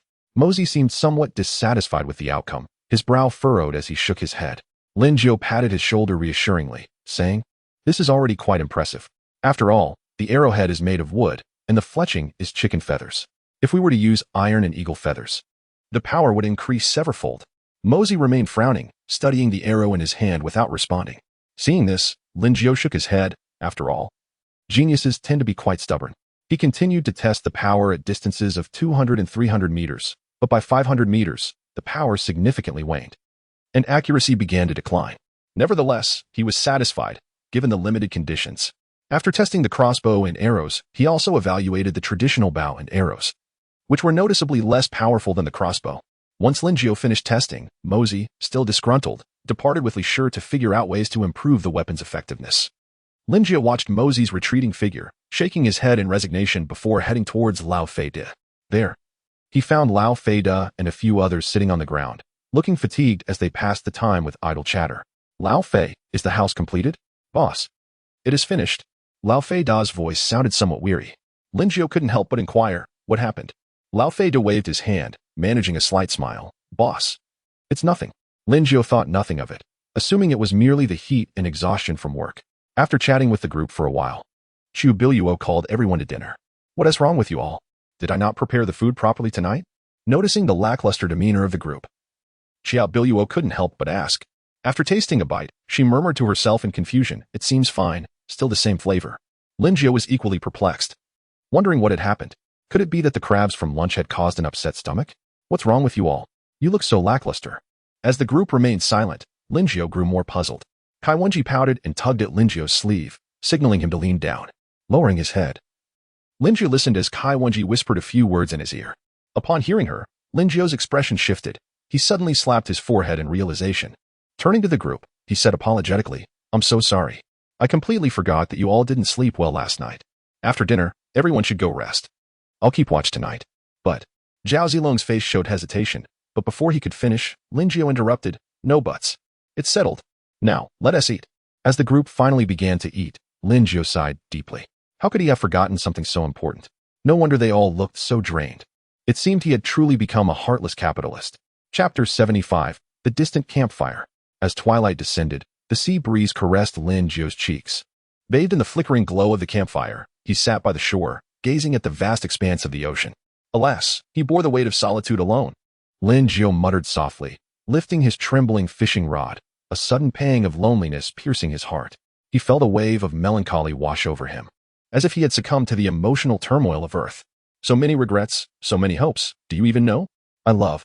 Suddenly, Lingio exclaimed a curse upon seeing his catch. In his hand lay an object roughly the size of his palm. His eyes fixated on it with the intensity of a man who had just encountered an ethereal beauty. Iron. A piece of raw iron. He regarded the iron as if it were an invaluable treasure, caressing its surface tenderly. At that moment, his gaze was even more entranced than when he beheld Daji. With this iron, he could craft a multitude of items. Whether for Mozi or Oyuizi, its value would be maximized. Though this small piece of iron might only suffice for a few arrowheads, every endeavor has its beginnings. As long as there is a first time, countless opportunities will follow. He scoffed, refusing to believe that with his array of special fishing rods, he could not reel in an ample supply of iron. Fortune had arrived, and it brought. Lingio's mood shifted from despair to joy as he gently placed the piece of iron into his wooden chest like a cherished gem. He wondered if anyone else had made a catch. As these thoughts crossed his mind, he opened the regional chat channel. In the channel, an elderly voice lamented. I've grown weary. It's past 10, and I am fatigued.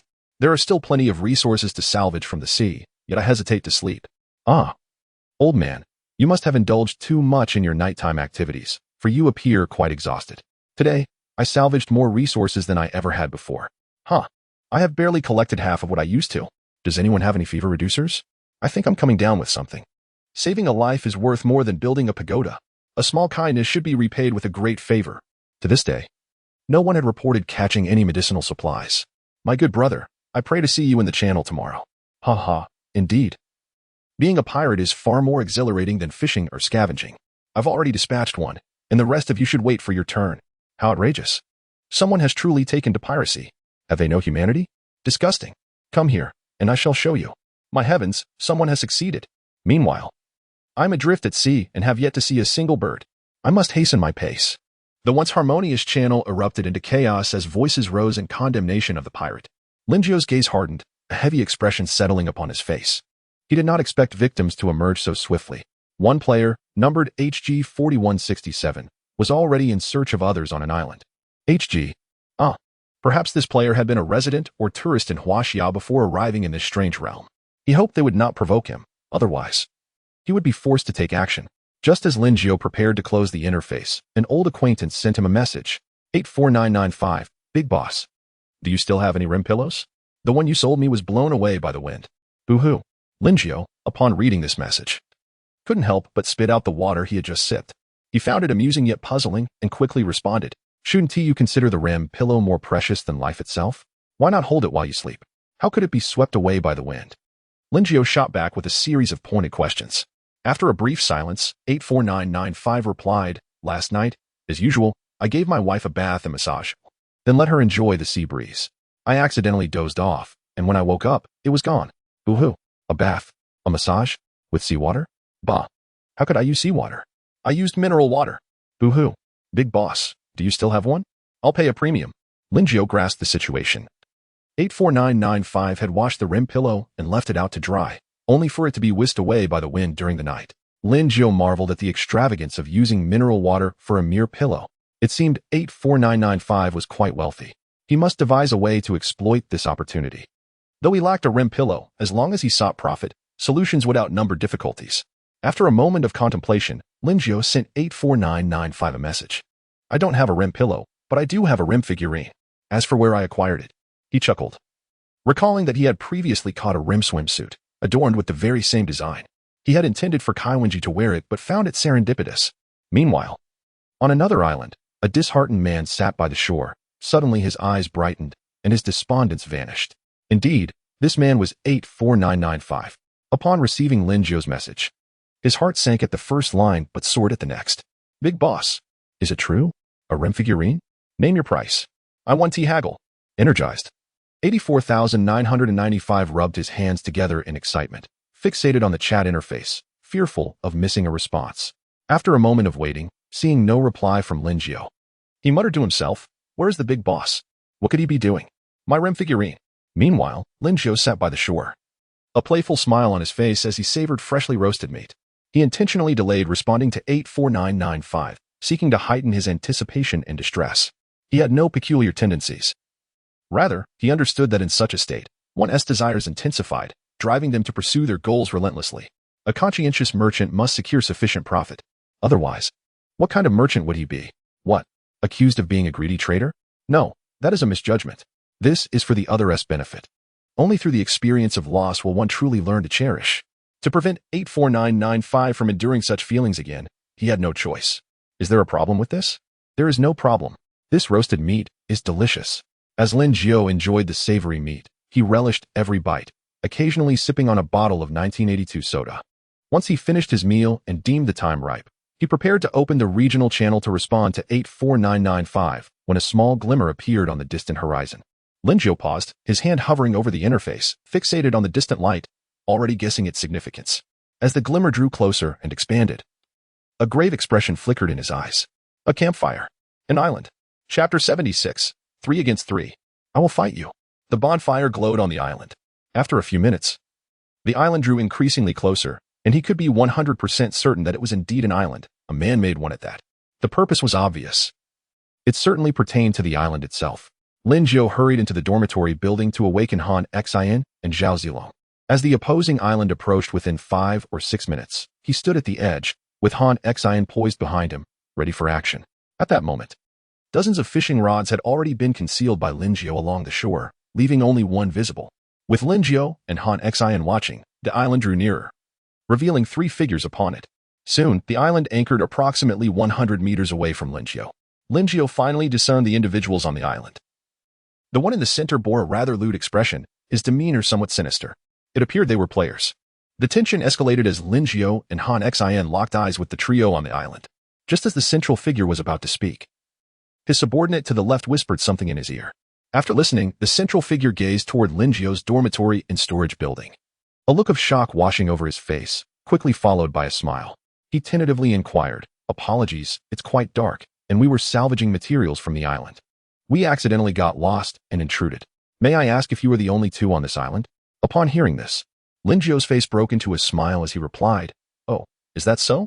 No trouble at all. Indeed, it is just the 2 of us here. He is my subordinate." Although Lin Jiao smiled as he spoke, he was internally cursing the man. How absurd. Lost? You claim to be lost yet maintain a straight line towards other islands? Lost, yet you inquire about the houses on your island with such ill intent? Ridiculous. Does he take me for a fool? Not even a dog would believe such nonsense. The man in the center widened his grin further, but continued to ask, "You 2 built such a large house all by yourselves? Wow, you are quite impressive." Lin Jiao humbly responded, "Oh no. It's mainly because my subordinate is an architect."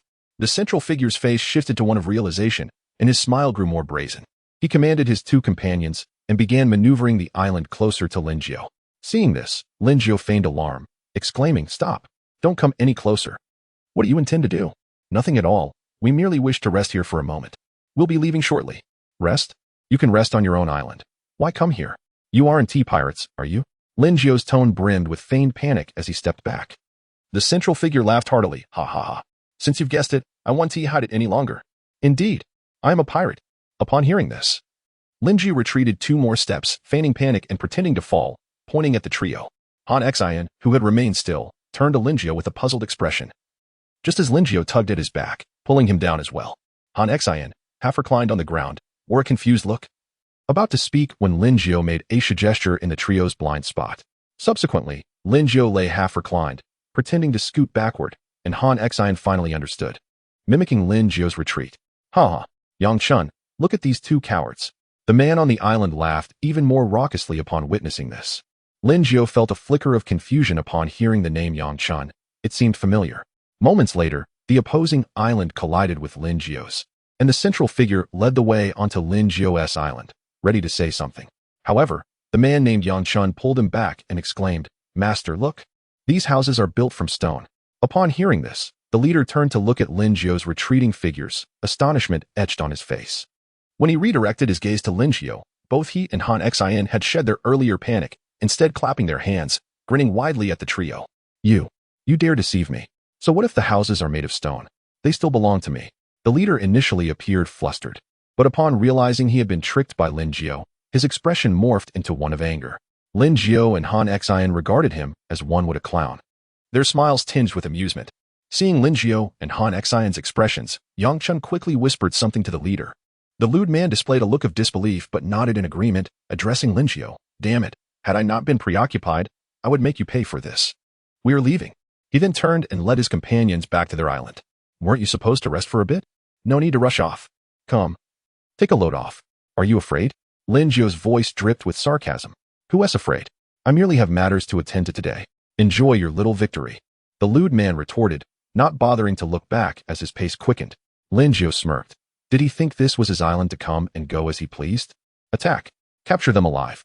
At Lin Jiu's command, Zhao Zilong swam onto the enemy island, crossing his arms and grinning at the trio. Han Xian drew a bronze knife from a nearby box, slowly advancing toward them. Oh, the oppressive atmosphere. The lewd man, upon seeing Zhao Zilong appear on his island, turned to witness Han Xian approaching with the bronze knife, panic flickering across his face. Gathering his composure, the lewd man attempted to appear calm as he declared to Lin Jiu, I didn't expect you to play the pig to eat the tiger. So what? The man beside me is Yang Chun, one of the 108 heroes of Liashan. Who will prevail is still uncertain. Lin Jiu's eyes widened in surprise. No wonder the name Yang Chun sounded so familiar. It belonged to the Earth-hidden star, the white flower snake of the 108 heroes. While he may be sufficient to deal with ordinary folk, unfortunately, he faced Han Xian and Zhao Zilong. Lin Jiu wore a broad smile, while the lewd man feigned calmness, though his trembling legs betrayed him. Damn it, it's just 3 against 3. I shall fight you. The lewd man gritted his teeth, speaking fiercely, while Han Xian, under the impression that the opponent was ready for a fight to the death, tightened his grip on the bronze knife. In the next moment, the lewd man turned and charged toward Zhao Zilong on his island, shouting, I don't believe a single person can hold us 3. Lin Jiu and Han Xian were left dumbfounded, bewildered at this sudden turn. Hadn't they agreed to fight? Yang Chun and the other companion behind the lewd man were momentarily stunned, taking a few seconds to react before chasing after him. Meanwhile, Zhao Zilong, standing on the opposing island, wore a smirk of disdain. It seemed they had underestimated him. Chapter 77, HG 4167. Lin Jiu gazed in disbelief at the 3 individuals rushing towards Zhao Zilong, choosing the strongest among them. TSK. Han Xian, standing before Lin Jiu, was anxious to keep pace, fearing he might miss the action, and hurriedly quickened his steps. The lewd man glanced back, noticing Han Xian catching up. Panic etched across his face as he summoned every ounce of strength to flee. Lin Jiu remained stationary, observing the unfolding drama with amusement, sipping from a bottle of cola. He wondered why the opponent was so timid. After all, they had Yang Chun from the 108 heroes on their side, and with a 3-on-3 match. What was there to fear? The lewd man drew closer to Zhao Zilong, a smirk of pride appearing on his face as he leaped forward, throwing a punch at Zhao Zilong. Zhao Zilong responded with a disdainful smile, lifting his leg and utilizing a mere 30% of his strength, sending the lewd man flying 2 meters away. Cough, cough. The lewd man landed on the ground, spitting out blood, appearing quite disheveled. Had it not been for Lin Jiu's prior instruction, Zhao Zilong's kick would have surely sent the lewd man to his demise. Seeing his master being sent flying, Yang Chun's face contorted with anger, his expression turning serious. He charged at Zhao Zilong, declaring, You deserve my full strength. Zhao Zilong's face revealed his displeasure. What nonsense was this, putting on an act? He surged towards Yang Chun, who, upon witnessing Zhao Zilong's speed akin to the wind, transformed his seriousness into panic. This speed was beyond his reach, but having already put on a show, retreat was not an option. He could only charge forward. In the next moment, Yang Chun was knocked to the ground by a single punch. Attempting to rise, he was met with another blow from Zhao Zilong, rendering him incapable of further movement. A bitter smile crossed Yang Chun's face. He had believed he could at least endure a few exchanges, but alas. The lewd man, just helped up by another subordinate, was horrified to see his strongest fighter felled by a single blow.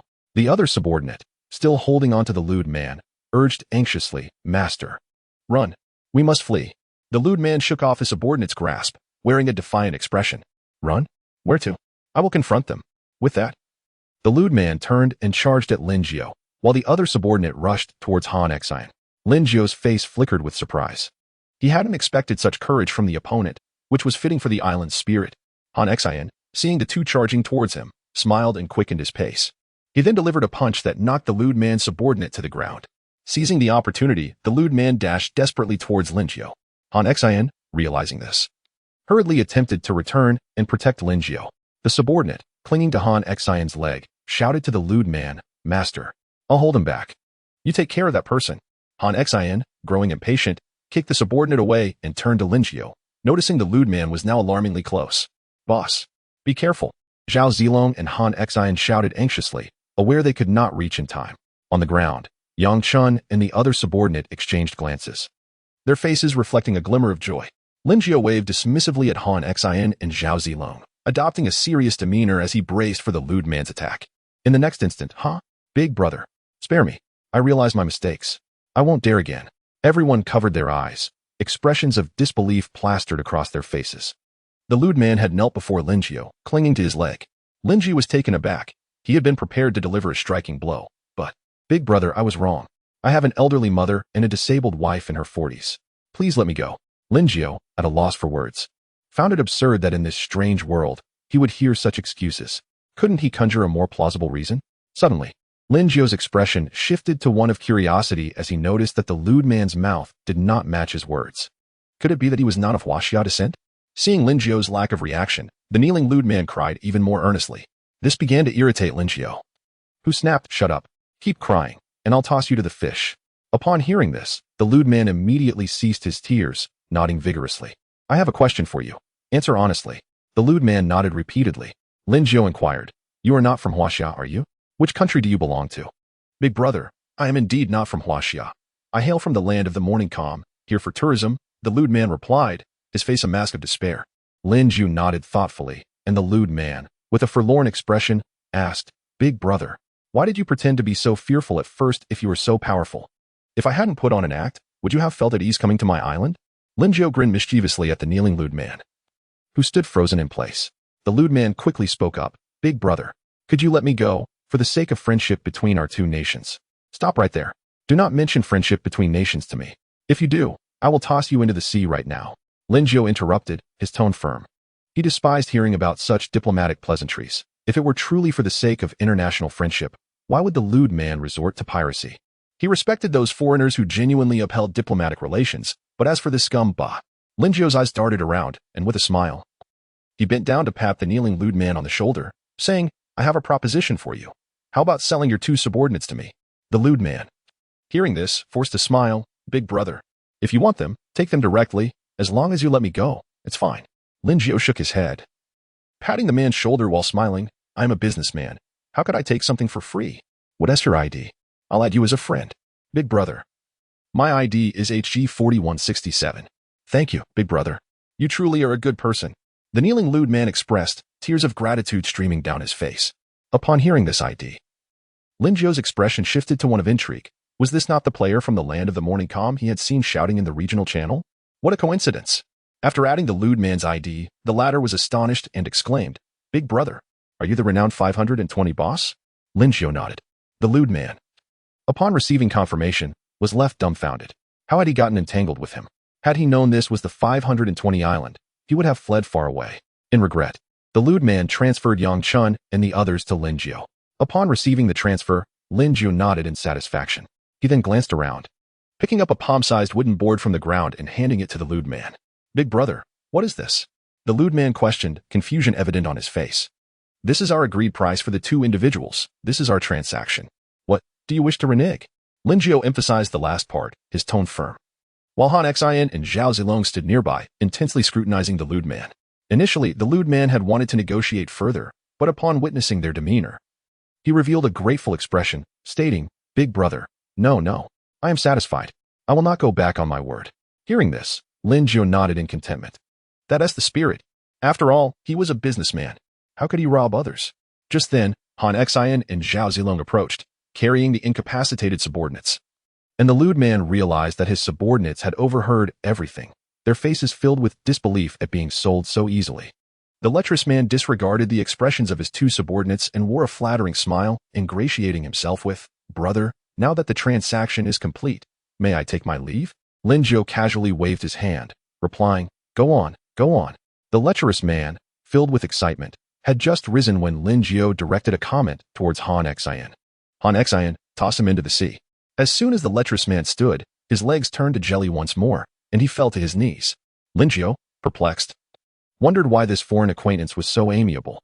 Perhaps he wanted to pay his respects. With a woeful expression, the lecherous man lamented, "Brother, you promised I could leave once the transaction was done. You cannot go back on your word.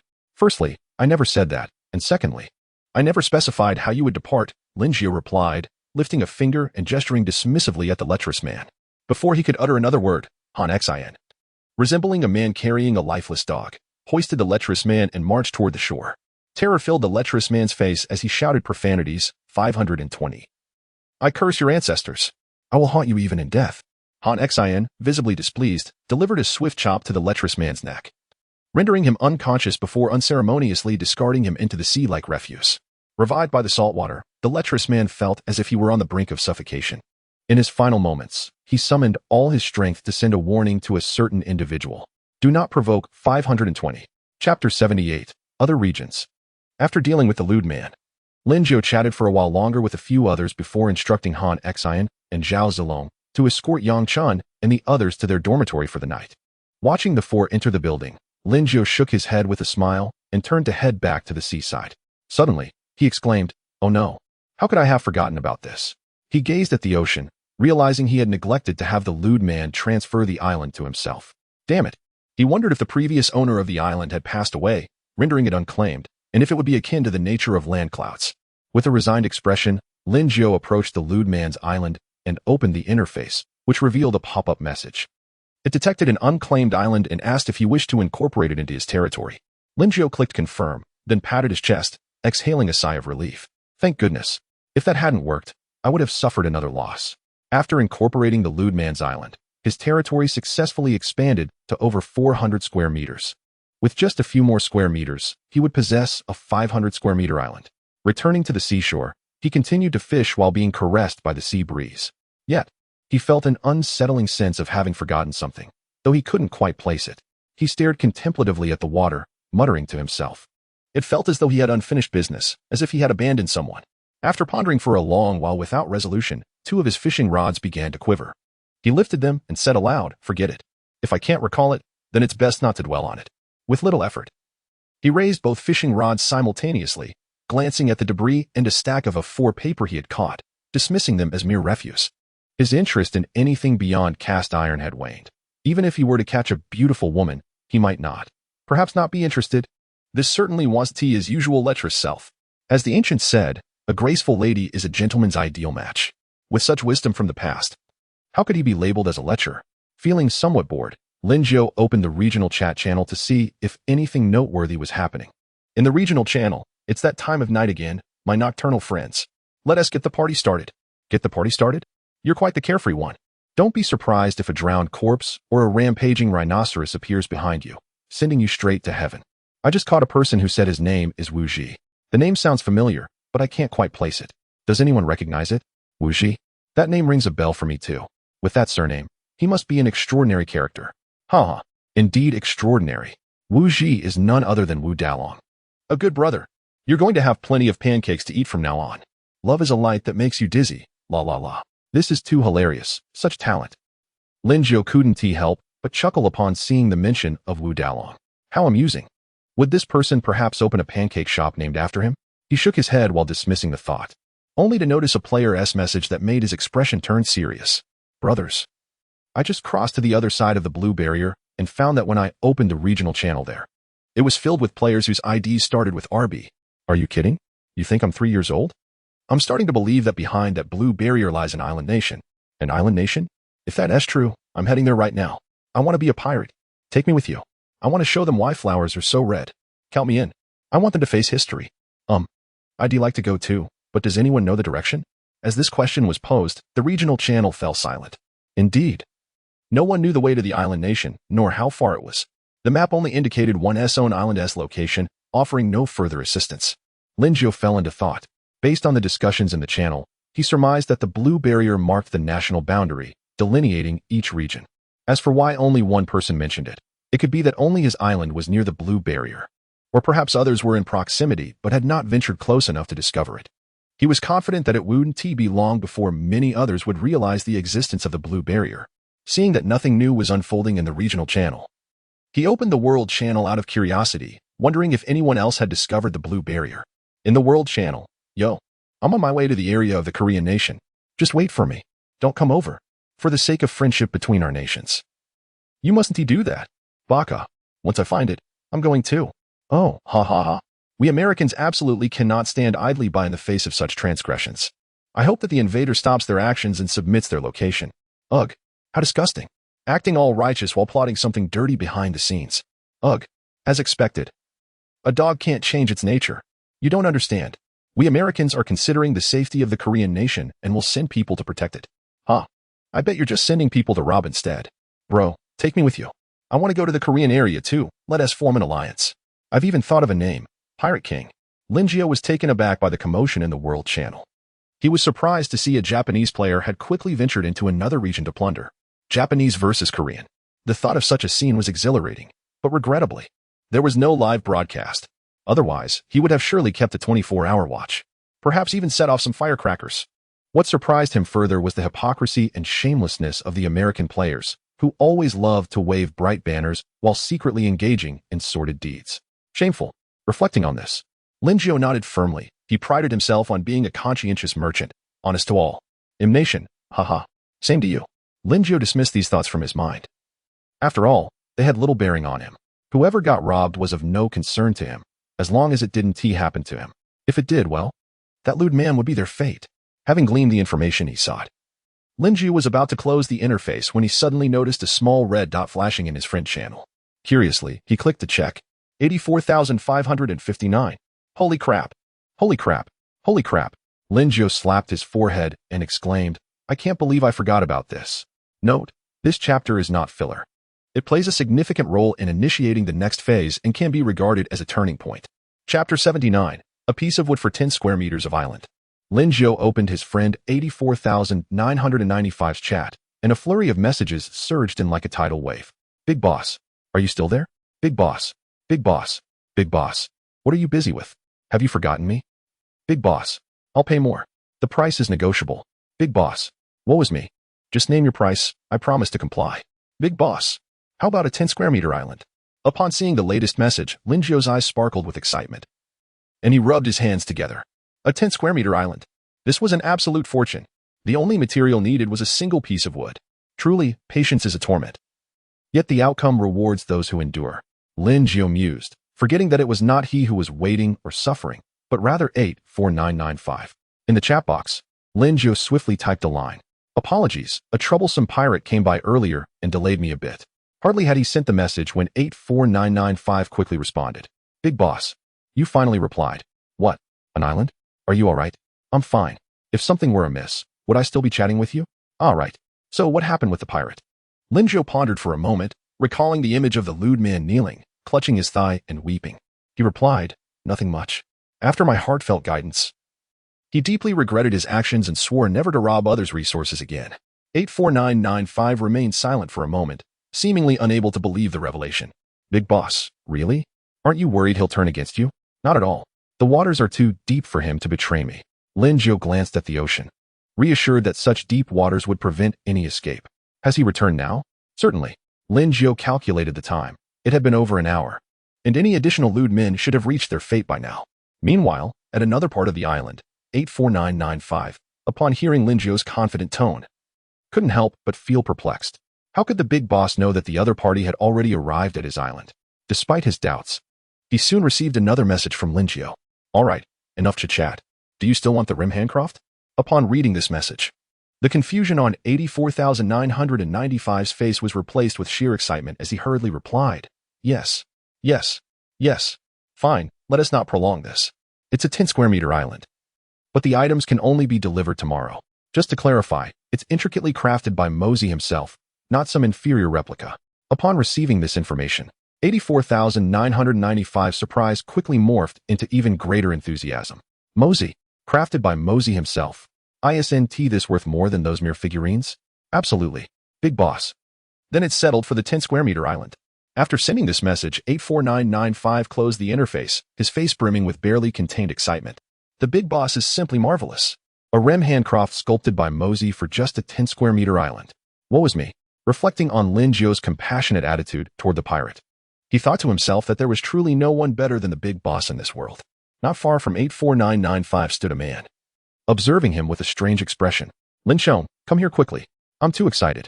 84995 waved at Lin Chong, who approached with a puzzled look. 84995 rushed toward him and embraced him tightly. Master, what has happened? Lin Chong asked, his expression awkward as he stiffly inquired. Lin Chong shivered inwardly, thinking that his master might possess some peculiar fetish. Nothing. I'm simply overwhelmed with excitement. My wife is coming back. Upon hearing this, Lin Chong's expression turned even more bizarre. Wife? That pillow? Lin Chong, how large is our island? Hearing his master's question, Lin Chong felt slightly confused but still replied, Master, it's 180 square meters. 84995 then muttered to himself, I can't believe I acquired my wife for merely 1/18 of the cost. What a bargain. No. The big boss is too generous. I must send a message to express my gratitude. 84995 exclaimed, his face radiant with excitement as he opened the interface and sent a message to Lin Jiu. Lin Chong suddenly felt an ominous sense arise within him. This. Surely, master isn't trading land for a mere pillow, right? Goodness. Why does it feel like my master's mind is a bit unhinged? Big boss. You are too kind.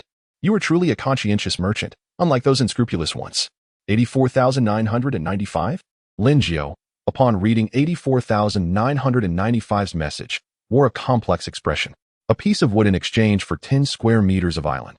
This was the first time someone had praised him as a conscientious merchant. He had always. Ugh. Yes. Indeed. I'm a conscientious merchant. With a smug satisfaction. Lin Jiu closed the interface and resumed his fishing by the sea. Deceiving others is not terrifying. What is truly frightening is deceiving oneself.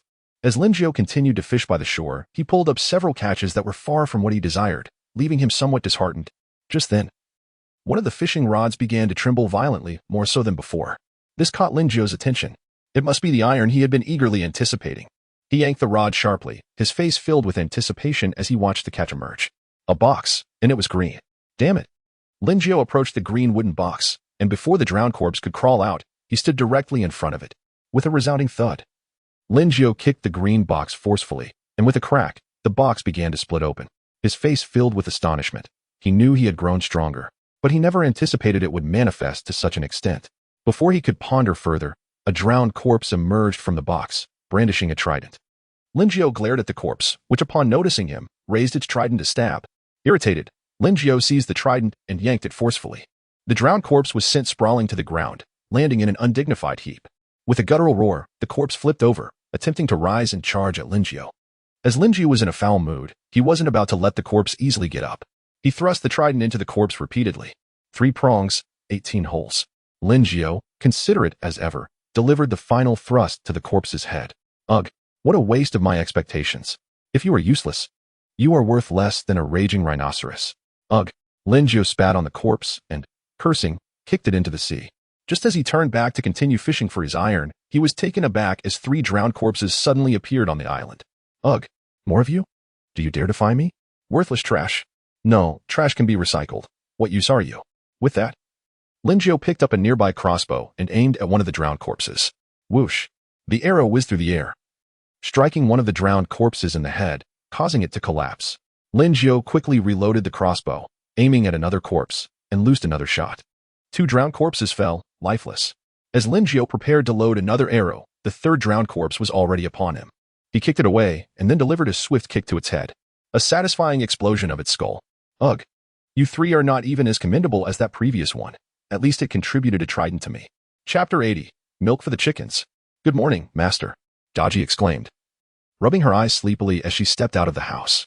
Lin Jiu, turning around, greeted her with a lackluster response. Upon seeing his demeanor, Daji's sleepiness vanished.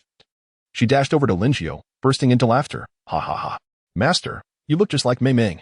Lin Jiu was taken aback, confused by her remark. What did she mean by looking like Meng Meng? Daji, clutching her stomach, laughed until tears streamed down her face, then pointed towards the sea. Puzzled, Lin Jiu stood up and approached the shoreline, crouching down to gaze at the water's surface, bemused. He noticed the prominent dark circles under his eyes, which explained Daji's comparison to Meng Meng. He scooped some seawater to wash his face, attempting to appear more alert. Standing up, he shook the water off his hands, only to see Daji still covering her mouth, laughing uncontrollably. You little rascal. Haven't I spanked you in days? Is your bottom itching? Lin Jiu said playfully, striding towards her with mock ferocity. He lifted Daji onto his shoulder and made his way to the bench. Put me down. Master, let me go. I won't laugh anymore. Ha ha ha. Daji, perched on Lin Jiu's shoulder, playfully patted him. Unbeknownst to her, the more she hit him, the more exhilarated he became. Lin Jiu sat on the bench with Daji, then playfully pressed her down onto his lap, giving her a light smack on the backside. Ah, bad master. You're the worst, Daji exclaimed, rubbing her sore bottom, her cheeks flushed as she sprinted inside. Kaiwenji, just waking up and washing up, looked on in confusion and asked Daji, Sister Daji, what's wrong? Why is your face so red? Daji, blushing even more, muttered bad master before rushing away, leaving Kaiwenji even more puzzled. Shaking her head, Kaiwenji continued brushing her teeth. Soon, everyone had risen and begun their morning routines, preparing for the day ahead. The kitchen was filled with the smell of smoke, as Xiao Biluo had started cooking. Kaiwenji, please gather everyone for a meeting, Linjiao instructed. Nodding, Kaiwenji carried Miming towards the others. Watching her retreating figure, Linjiao chuckled and ruffled his hair, noting how Miming had truly become the island's treasure, being carried around by the three women almost constantly. After a while, everyone gathered before Linjiao. He nodded at them, and once he confirmed everyone was present, he spoke up. All right, everyone is here. Before breakfast, let us have a brief meeting. First, regarding the construction, Old Lei, have you encountered any issues on your end? Linjiao looked towards Lei Fada, who shook his head. As long as the cement supply is stable, we shouldn't face any problems. Linjiao nodded in agreement. Good. We want to run short on cement. I'll hand over the wood ash to Ma Jun shortly. Please ensure the chicken coop is covered today, ideally a mixed type. Both Ma Jun and Lei Fada nodded, indicating their agreement. Turning to Han Xian and Zhao Zilong, Linjiao instructed, you two, along with Yang Chun, will be in charge of patrolling the island to ensure everything remains secure. All three nodded in affirmation. Linjiao continued, you witnessed last night's events. We must be vigilant not only against newly spawned monsters but also against other potential threats. The others who were not involved in the previous night's incident exchanged puzzled glances. Linjiao explained the circumstances of last night, emphasizing the need for caution. Hua Mulan, you will be responsible for the safety of the fishing area. With Lei Fada's south traps in place, it should be much easier. He then recalled something and added, also, make sure to secure that fishing rod. Hua Mulan nodded in understanding. Linjiao turned to Mosey and to Yezi, saying, Mosey, continue crafting crossbows and arrows, one for each person, plus additional backups. Focus on making plenty of arrows. Although we lack armor on the island, it would be wise to produce some extra. Supplies will surely become scarce in a few days. As for quality, you know what to do. Both Mosey and Yezi nodded, particularly Yezi, whose expression reflected a hint of unease upon hearing Linjiao's last remark. He understood that his employer was increasingly treading the path of a shrewd merchant. Li sure. I'll provide you with a design shortly. Please carve it out of what is per my specifications. Linjiao nearly forgot about 84,995, but fortunately remembered just in time. This is for a good friend, so I mustn't overlook it. Li Sure replied with a smile, boss, sure. Just give me the design when you can. After a few more instructions, Xiao Biluo called out from the kitchen, breakfast is ready. At this, Linjiao waved his hand, signaling everyone to prepare for the meal. Moments later, Xiao Biluo brought out the food. Linjiao glanced at the breakfast spread, which was quite simple, chunks of chicken, milk, sausages, and bread. Once Xiao Biluo had set everything on the table, she looked concerned and said, boss, we have 3 crates of milk that will expire tomorrow. What should we do about it? Linjiao was taken aback and replied nonchalantly, no worries, we can drink it tonight. With so many of us, 2 bottles each will suffice. Xiao Biluo's expression turned conflicted as she continued, boss, there are still over 20 crates in the warehouse, and they're also nearing expiration. What? Over 20 crates? Linjiao exclaimed, astonished. He hadn't checked the warehouse stock in ages, only knowing there was plenty. At that moment, Daji chimed in, yes, master. Not only that, but we also catch several crates from the fishing area daily. We have too many fishing rods. Linjiao fell into deep thought, rubbing his temples in disbelief. He never imagined he would one day be troubled by such a surplus. Initially, he feared that with more people on the island, food would become scarce. Well, he had underestimated the fishing rod's capabilities. It was indeed frustrating that they kept catching nearly expired milk. Master, it's not just the milk. There are also many perishable foods and smoked meats, Daji pouted, pointing at the smoked meats hanging by the warehouse entrance, aggravating Linjiao's headache. All right, I'll find a way to deal with these later. Let us eat first. Linjiao rubbed his temples and called everyone to the table. After breakfast, Linjiao retrieved dozens of crates of wood ash from 43.99, exchanging the usual bread for smoked meat. He also gifted 4,399 a crate of milk and half a crate of smoked meat, leaving them immensely grateful. Now, what to do with the 2 crates left? Linjiao pondered over the milk sitting on the ground. Perhaps he could gift them to a good friend? With that thought, Linjiao opened the interface, exchanged pleasantries with 84995, and sent over a crate of milk. At this point, Linjiao had solidified his reputation as a good person in 84,995 SIs. Well, I'll keep 1 crate for the chickens, They deserve something good to help them lay eggs. Chapter 81. The Ethereal Feeling. Master, it's time for lunch. Lying in bed, Linjiao gradually opened his eyes upon hearing the voice. Still in a daze, he squinted to see Kaiwenji shaking his arm insistently. Master! Master! Big silly pig! Kaiwenji pouted her lips while shaking Linjiao's arm. After a moment, Linjiao sat up, and Kaiwenji, holding a wooden basin and a towel, began to assist him with his morning routine. With her diligent service, Linjiao quickly finished washing up.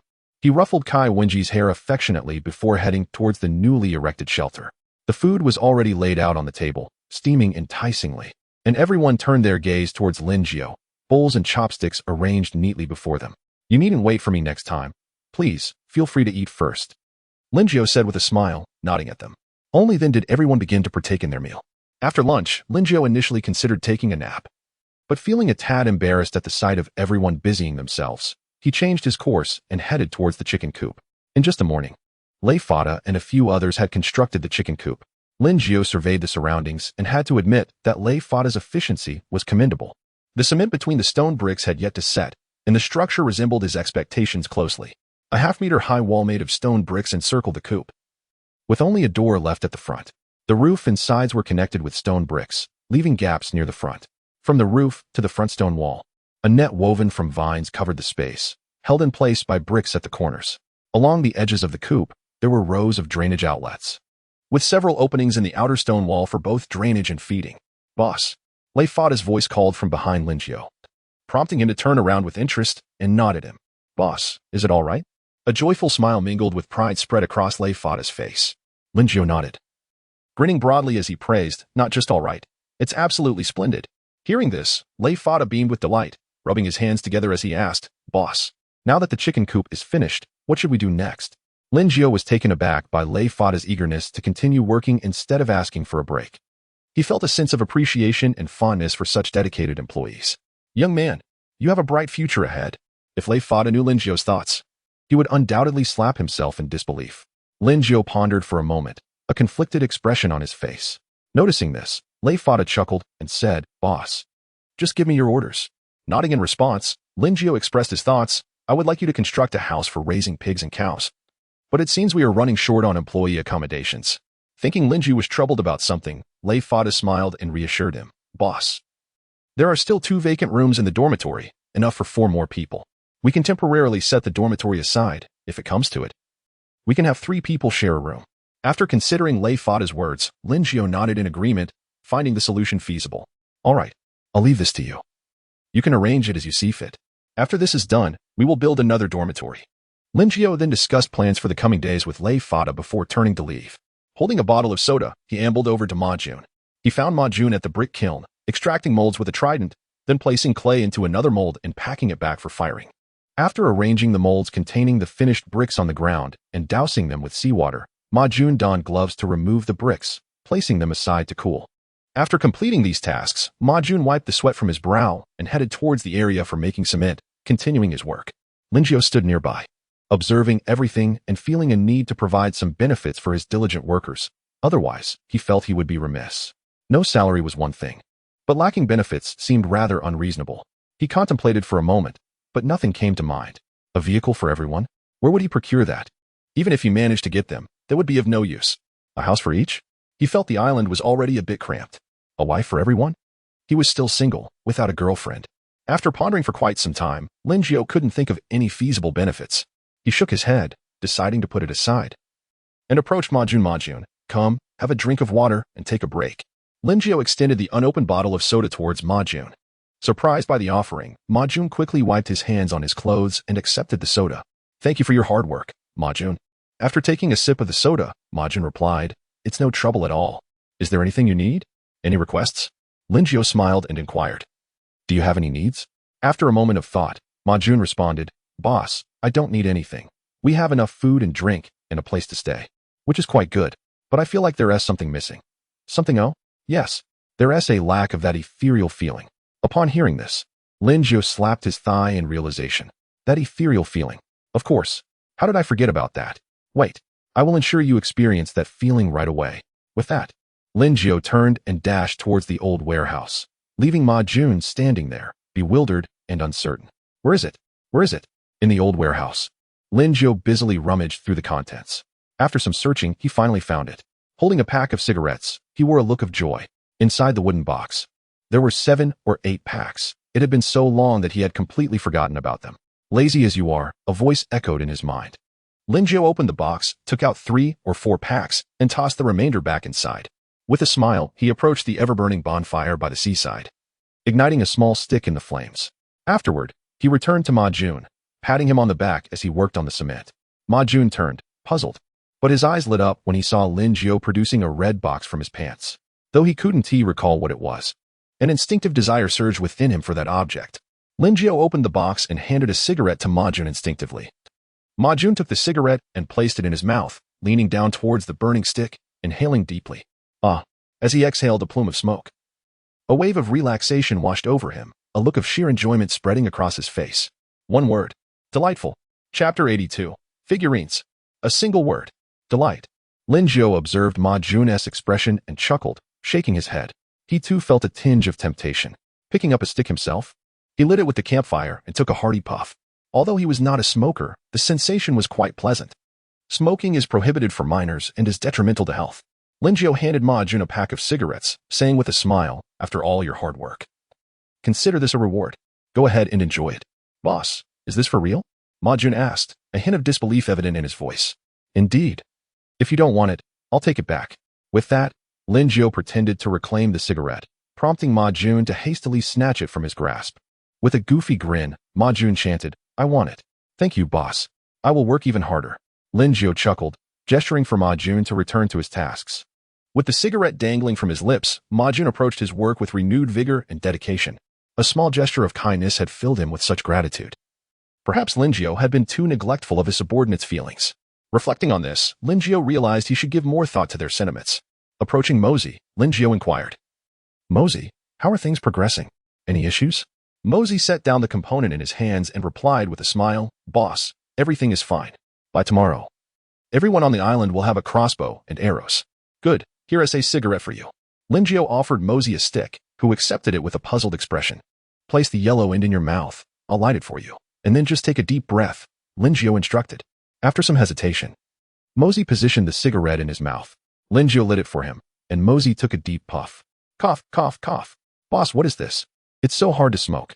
Mosey coughed repeatedly, tears welling in his eyes as he eyed the cigarette with disdain. Lin Jiu stood in place, unsure of how to explain smoking to someone from a different era. Before he could ponder a response, Li Shi dashed over from a distance, snatching the cigarette from Mosey's hand, exclaiming, If you don't like it, give it to me. He then placed the cigarette in his mouth and took a deep drag, a look of pleasure crossing his face. Mosey regarded him with confusion, unable to comprehend how Li Shi could enjoy something so harsh and irritating. Li Shi, how's the Rem figurine I asked you to make coming along? Lin Jiu recalled the figurine and inquired, as 84995 was eagerly awaiting its completion. Exhaling a smoke ring, Li Shi replied with a grin, Boss, it's already done. I'll get it for you to see. Shortly, he returned with a figurine, presenting it to Lin Jiu with a smile. Lin Jiu took the figurine, his expression turning somewhat odd as he questioned, Li Shi, why is this figurine so revealing? Boss, that is how the image looks, so I carved it accordingly. Li Shi explained with an exasperated shrug. Lin Jiu nodded, realizing he had mistakenly thought Li Shi had altered the design and almost suspected him of being inappropriate. As Lin Jiu examined the Rem figurine, he was taken aback by the intricate carvings and the detailed patterns on the clothing. He had not anticipated Li Shi's craftsmanship to be so exceptional. After exchanging a few casual remarks, both Li Shi and Mosey resumed their work. Lin Jiu opened his interface and checked on the friend request from 84995. Are you there? The Rem figurine is completed. Moments later, 84995 replied, Big boss. Is this for real? Wow, thank you. I'll transfer the land to you right away. Subsequently, Lin Jiu received a cloud of 10 square meters of land. With a smile, he sent the Rem figurine to 84995 and merged the land cloud into his island. Wow, wow, wow. 84995 sent another message. And upon seeing the repeated exclamations, Lin Jiu initially thought there was dissatisfaction and responded, What's wrong? Are you not happy? No, no. I'm thrilled. I never expected it to be so perfect. Every detail is impeccable. Although it lacks color, I feel it appears even more realistic this way. If only it had color. Truly, it's a masterpiece crafted by Mosey. Lin Jiu felt a mix of emotions upon reading 84995's message. Was it truly that remarkable? Why couldn't he see it? He hadn't anticipatedly sure S skills were so refined. Indeed, the enduring essence of Chinese culture is timeless. After exchanging pleasantries with 84995, Lin Jiao closed the interface. He wandered around the island and, upon spotting Zhao Zilong, paused and asked, Zilong, has anything unusual occurred on the island today? After a moment of contemplation, Zhao Zilong replied, nothing out of the ordinary. Just the usual appearances of drowned corpses and rampaging rhinos. Lin Jiao nodded, relieved that all was well. Just as he was about to visit Iyazi, Daji shouted from the seaside, Master, come quickly. There are wooden crates again, and they're white. Chapter 83, The White Wooden Chest. Master, come quickly. There's another wooden chest. It's white. Upon hearing this, Lin Jiao rushed towards the seaside in a state of urgency, with Zhao Zilong closely trailing behind. Upon arriving at the fishing area, they discovered a white wooden chest lying on the ground. Given the previous incidents with the drowned corpse and the rampaging rhinoceros emerging from a chest, Daji and the others maintained a safe distance from it. Zhao Zilong picked up a bronze dagger from the ground and approached the white chest, eager to investigate. Lin Jiao reached out to stop him, saying, wait, the monster inside will likely break out on its own. Zhao Zilong halted, standing still and fixated on the chest. Lin Jiao wore a serious expression, intently watching the chest, while the three women gathered behind him. After a few minutes of watching the white chest remain unresponsive, Zhao Zilong could no longer contain his impatience and, with the bronze dagger in hand, advanced towards the chest. Lin Jiao opened his mouth to stop him, but realizing that waiting was futile, he refrained from speaking. Given Zhao Zilong's prowess, it was unlikely that anything would go awry. As Zhao Zilong reached the chest, he lifted the lid and stepped back a few paces. Under the watchful eyes of Lin Jiao and the others, a creature, entirely crimson, stood up. Its head bore a striking resemblance to that of a normal human, save for its pig-like nose and somewhat oversized ears. What surprised Lin Jiao the most, however, was the weapon the creature wielded, a dagger made of iron. Excitement flooded Lin Jiao's face, his eyes sparkling as he fixated on the dagger. Roar! The creature let out an enraged howl and charged at Zhao Zilong with the dagger raised. Zhao Zilong smirked, his face reflecting disdain. This speed is slower than that of my neighbor's grandmother. Which village? You might ask. Every village here is filled with martial practitioners. Zilong, be careful and don't underestimate it. It may possess strength in other areas. Lin Jiao shouted from behind, sensing Zhao Zilong's dismissive demeanor. A hint of doubt arose within him. Why did this creature appear weaker than the drowned corpse they had encountered previously? Upon hearing Lin Jiao's words, Zhao Zilong's initial arrogance vanished, replaced by a serious expression. Indeed, he should face every monster with utmost seriousness. Perhaps this one was formidable in its own right. With that thought, he focused on the charging creature, his eyes brimming with combat spirit. When the creature finally approached, it swung its dagger down, but Zhao Zilong evaded the attack and, with all his might, struck at the creature's neck with the bronze dagger. The creature's head rolled away, and it collapsed to the ground. Both Zhao Zilong and Lin Jiao stood in stunned silence, as did Daji and the three women. Is that it? Just that? They had waited several minutes, expecting a fierce adversary, only to find this. Lin Jiao approached Zhao Zilong, joyfully picking up the dagger from the ground and glancing at the creature's head. The head seemed increasingly familiar, reminiscent of the pigmen from Minecraft. This dagger is utterly useless, blunt at the edge, Lin Jiao thought, yet he didn't mind.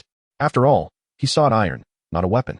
Zhao Zilong, please ensure this pigman's body is buried properly, Lin Jiao instructed, looking at the dagger in his hand. This pigman was merely delivering a package to me. Such a good pig. It deserves a proper burial. Zhao Zilong, puzzled, fetched a shovel to dig a pit, but Lin Jiao halted him. Zilong, what are you doing? Zhao Zilong replied, bewildered, Boss, didn't you say we should give it a proper burial? I'm digging a hole to bury it and we'll place a wooden board over it. Lin Jiao covered his forehead, speechless. Don't you think that's too complicated? We should simplify it so that Pig Brother can ascend to heaven sooner. Zhao Zilong nodded, appearing to understand, yet remained rooted in place. All right, still not getting it. Lin Jiao sighed, a sea burial. Do you understand? Zhao Zilong's expression brightened with realization as he carried the pigman's corpse towards the chest. Wait. What are you doing? Boss, you said a sea burial. I'm putting it in the chest, sealing it up, and then placing it in the sea. Lin Jiao rubbed his temples in exasperation. How could such a clever boss have such a dim-witted employee?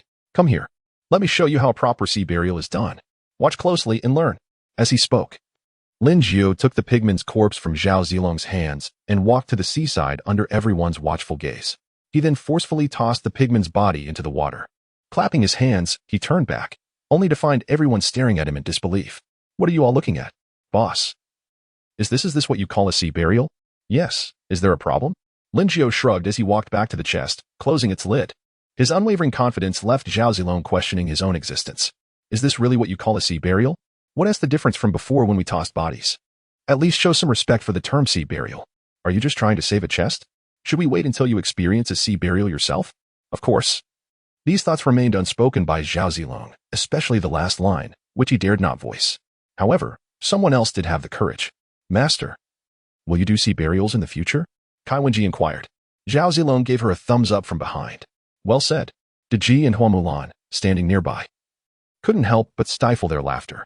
Linjiao, busy tidying up the chest, overheard the remark and felt a mix of amusement and irritation.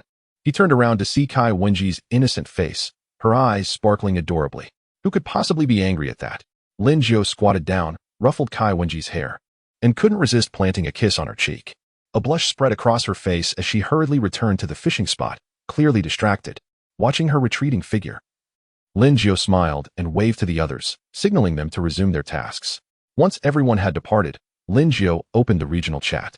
In the regional chat, the trident of the drowned corpse is truly terrifying. I need to craft a shield to survive today. Good brother, same here. But I just caught a military general, so I'm no longer afraid. It's been 2 days. I've finally built a house with the 3 subordinates. I even reinforced the foundation. Wow, another big shot. I'm so envious. Woe is me. I'm laughing. I've only built half. Does anyone need a warm bed? I can help. Could that cute girl upstairs please refrain from being annoying? Linjiao glanced at the regional chat, noticing a plethora of trivial conversations, with no mentions of the white wooden chest. That's odd. If someone had caught it, given how weak that pigman was, it should have been easily dealt with. Surely no one let the pigman defeat them. He continued to observe the regional chat for a while longer, discovering that no one was discussing the white wooden chest. Most were merely boasting about their newly constructed homes. Puzzled, Linjiao wondered what was so commendable about that. His chicken coop was built from stone bricks. Had he boasted about it? Just as he was about to close the regional chat, a familiar name appeared. 71,444. Haha, I have just robbed a rather affluent individual, and I am soaring high. You better wait for me. 520. You are next. Why is it always this 71,444? Flaunting their misdeeds so brazenly? It is utterly revolting. Do they emerge daily to annoy others? Comparing themselves to the elite. They should take a moment to reflect upon their own worth. The mere sight of this fool makes me nauseous. Ugh. 71444, I stand with you. Will you include me in your endeavors? The individual above must be out of their mind. Foolishness abounds. Let us not inflict our distaste upon others. Where is the esteemed 520? Come forth. Someone is trying to tarnish your reputation. Linjiao found himself at a loss for words, marveling at the uncanny coincidences. If someone wishes for him to play the part, he can hardly be blamed. He typed a line into the chat box. Is that not 71,444? The chicken you sold me is quite splendid. It even laid an egg today. Currently, it is enjoying milk in the chicken coop made of stone bricks. Chapter 84, A Stroll Outside. At present, I find myself enjoying a glass of milk within a chicken coop constructed of stone bricks. Upon uttering these words, the regional channel fell into a profound silence lasting several minutes. My goodness, a chicken coop made of stone bricks? Truly astonishing. As a subordinate observing the actions of the esteemed individual, I wished to express my thoughts, but lacking the eloquence, I could only exclaim in awe. How remarkable! Our existence is even inferior to that of chickens. Is this the disparity between the esteemed and ourselves? I kindly request the speaker above to employ more precise terminology. It is the esteemed one's chickens that highlight the difference.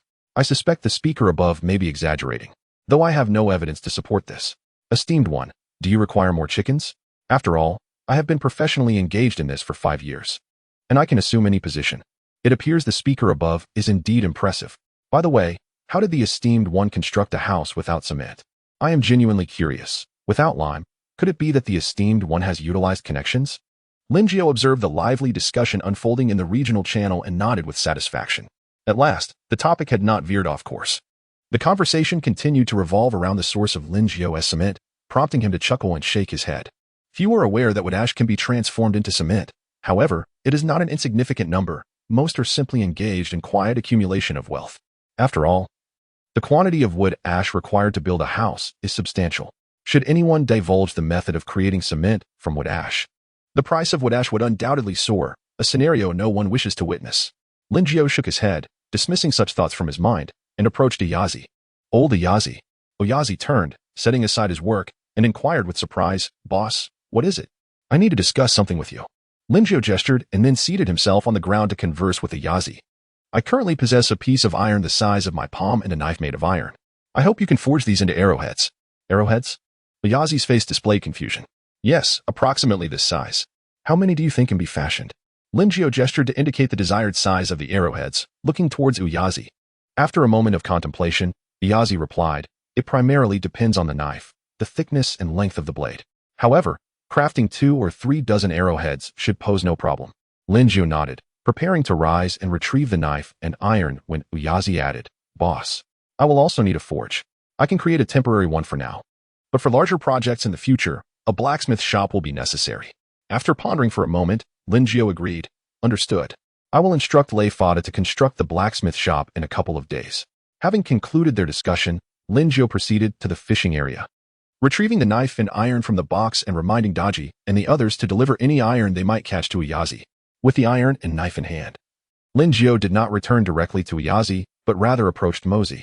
Mozi, I have asked old Ayazi to begin crafting iron arrowheads. Please discuss with him the specifics of the process. Upon hearing this, Mozi's eyes sparkled with excitement, and he nodded eagerly. The presence of iron arrowheads signifies that the power of the crossbows he produces will be significantly enhanced. Linjiao noticed Mozi's enthusiasm and smiled, saying, Mozi, let me forewarn you, with the current amount of iron, we can only create 2 or 3 dozen arrowheads, so temper your excitement. Mozi's expression shifted from exhilaration to a hint of disappointment, though he quickly regained his composure. After a brief exchange, Linjiao returned to Ayazi, who was currently busy constructing a rudimentary forge, perspiration trickling down his brow. 2 stone bricks were arranged symmetrically, leaving gaps in between. Stacking 2 more in this manner. A wooden plank was placed atop, followed by 2 additional layers of wood. The foremost end of the wooden plank was deliberately left indented, without being covered by stone bricks. Subsequently, stone bricks were stacked in a 4x4 format, reaching a height slightly taller than Kaiwenji. After observing for a while without comprehending the construction, Linjiao decided to set down the knife and iron nearby and quietly departed. Old Lei. Indeed, Linjiao found himself at Lei Fada's location once more. Feeling as if he had spent the entire day traversing among the various individuals, Lei Fada, engaged in building a pigpen, paused his work to wipe his hands on his clothing and said, Boss, what brings you here? It's nothing serious. I merely wanted to inform you that once the pigpen is completed, do not proceed to construct the dormitory. First, assist Ayazi in building a blacksmith shop. Linjiao paused, recalling Mozi and Li Shi, and continued, additionally, construct a workspace for Mozi and Li Shi. As for the specifications, feel free to consult them. Lei Fada nodded in acknowledgement, glancing at the pigpen, which was beginning to take shape. Understood, boss. I will inquire with them, and then I'll draft the blueprints. The others can manage their tasks. Before Linjiao could respond, he turned and hurried toward Ayazi. Linjiao shook his head in resignation, chuckling as he continued to roam the island. After wandering for a while, Linjiao found himself at a loss for what to do, feeling as though he were unnecessary in every aspect. Patrols, construction, and fishing were all tasks that did not require his involvement. The resources drifting at sea were scarce, likely already salvaged by many. Leaving only the remnants he found unappealing. It seemed he could offer no assistance to Mozi and Ayazi. Perhaps a moment of rest? The thought of taking a break crossed Linjiao's mind, but he quickly shook his head. He was not a heartless boss. Or perhaps a leisurely stroll. As this notion emerged in Linjiao's mind, his eyes sparkled with realization. Indeed, he could traverse the island and explore the surroundings. Chapter 85, The Islands of Others. La la la. My journey leads to the stars and the sea. Linjiao stood atop the moving island, shouting to the sky. Han Xin and Daji exchanged bewildered glances, their expressions akin to those of someone observing a fool. Daji, bring me a bottle of 1982 cola. Upon hearing this, Daji obediently retrieved a bottle of cola from a wooden crate and handed it to him. Linjiao took the cola, ruffled Daji's hair, and gazed out at the boundless ocean, his heart brimming with awe. With food, drink, the sea, and beautiful women, this is the essence of life. He was not aimlessly wandering. The direction he chose was precisely where the lecherous man had ventured. He had not forgotten about that man's island and hoped he would encounter it this time. An hour later, the sea breeze caressed the faces of the three, while the scorching sun made them increasingly uncomfortable. Sitting on the ground, feeling bored, they began to chat. Next time, we should have old Lei set up a canopy here. Otherwise, we'll roast under the sun every time we come out. Daji and Han Xin nodded in agreement, clearly in favor of the idea. Come, raise your colas. Cheers. Linjiao lifted his cola bottle, clinking it against the others, and took a hearty swig. After a while, Linjiao grew weary of the ocean scenery. Aside from the sea and some floating debris, there was little else to behold. Boss, are we just going to drift like this? Han Xian inquired, a hint of confusion on his face. Linjiao sighed, waving his hand. What else can we do? I've already informed Zilong that we'll be back in 2 or 3 days, so there is no need to worry about the island's safety. Han Xian showed a trace of helplessness. It was not the island's safety he was concerned about, but rather the monotony of their current existence on the main island. At least he could chat with Zhao Zilong or wander about. Here, aside from jumping into the sea, there was nowhere else to explore. While Han Xian mumbled grievances internally, he dared not voice them, fearing Linjiao might cut off his dinner. Master, next time we should bring a fishing rod. Otherwise, it's so dull. And we're just wasting time, Daji complained, pinching the hem of her skirt. Linjiao felt a bit speechless upon hearing this. How had he forgotten such a crucial detail? Next time, he would definitely bring a fishing rod to pass the time. As twilight descended, Daji exclaimed, Master, look at that beautiful scenery. Linjiao, who was busy preparing dinner, quickly raised his head. The left side of the sky had turned gray, illuminated by the moon, while the right side was awash in deep crimson as the sun gradually set. It is indeed beautiful, Linjiao remarked, becoming entranced by the enchanting sight. Boss, it's burned. As he reveled in the view, Han Xian's anxious voice pulled him back to reality. Linjiao retorted irritably, I'm just fine. You're the one who's burned. Clearly, Linjiao was not in the best of moods at that moment. Boss, it's not you who's burned. It's not me either. It's the meat that's burned. Han Xian held up several skewers of charred meat, looking innocently at Linjiao. Linjiao glanced at the scorched skewers in Han Xian's hand and sheepishly scratched his head. It's all right. Burnt meat is even tastier. He grinned and stuffed a skewer into his mouth. Daji wore a peculiar expression, wondering if this charred food was even edible. However, Han Xian, being a hearty eater, paid no mind and devoured the burnt meat, prompting Daji to take a skewer and nibble cautiously. As Linjiao enjoyed the skewers with great satisfaction, it indeed had a unique flavor. In truth, he merely wished to conceal his own negligence. Cough, cough, cough. After finishing dinner, the sky had completely shrouded itself in darkness, and the glow of the campfire illuminated their faces. After drifting idly for several hours, Linjiao, now drowsy as he lay on the ground, suddenly heard Han Xian shout, Boss, look, there's a light ahead. Linjiao instantly shook off his drowsiness, sitting up with renewed energy. He looked ahead to see a small red dot flickering on the distant sea. It was too far to discern if it was an island, only visible as a small red point. After a moment, a blurry outline of an island emerged before his eyes. Boss, should we go check it out? Han Xian, now armed with a trident, stood alertly beside Linjiao. Linjiao pondered for a moment before replying, Let us go. To be honest, upon first seeing the light, Linjiao had intended to steer clear of that island. A light on an island indicated the presence of people, and he wished to avoid any conflict. Yet, considering it could be the lecherous man's island, where a subordinate might still remain, he decided to investigate. If he left, and it turned out to be that man's territory, he would indeed miss a significant opportunity. As he drew closer, he noticed 4 figures standing at the edge of the island, staring intently at him. Linjiao prepared to retreat, sensing that this was likely not the lecherous man's island. Stopping 100 meters from the island, Linjiao observed the 4 individuals and was about to inquire when one of them spoke first. What do you want? Nothing much, just taking a stroll, my friend. Care for a cigarette? Linjiao pulled a cigarette from his pocket. Upon seeing the cigarette, the other party looked slightly surprised but promptly declined, saying, No thanks. If you have no business here, you should leave. This is my territory. Linjiao chuckled and nodded, confirming in his mind that this was not the lecherous man's island. He turned to Daji behind him and said, Put the crossbow back in the crate. We're leaving. Daji nodded and stowed the crossbow into the box. Bro, sorry for the intrusion. I'll take my leave now. Linjiao waved at the others before steering the island to depart. The others, however, did not respond but instead eyed Daji with lecherous gazes, as if wrestling with some internal conflict.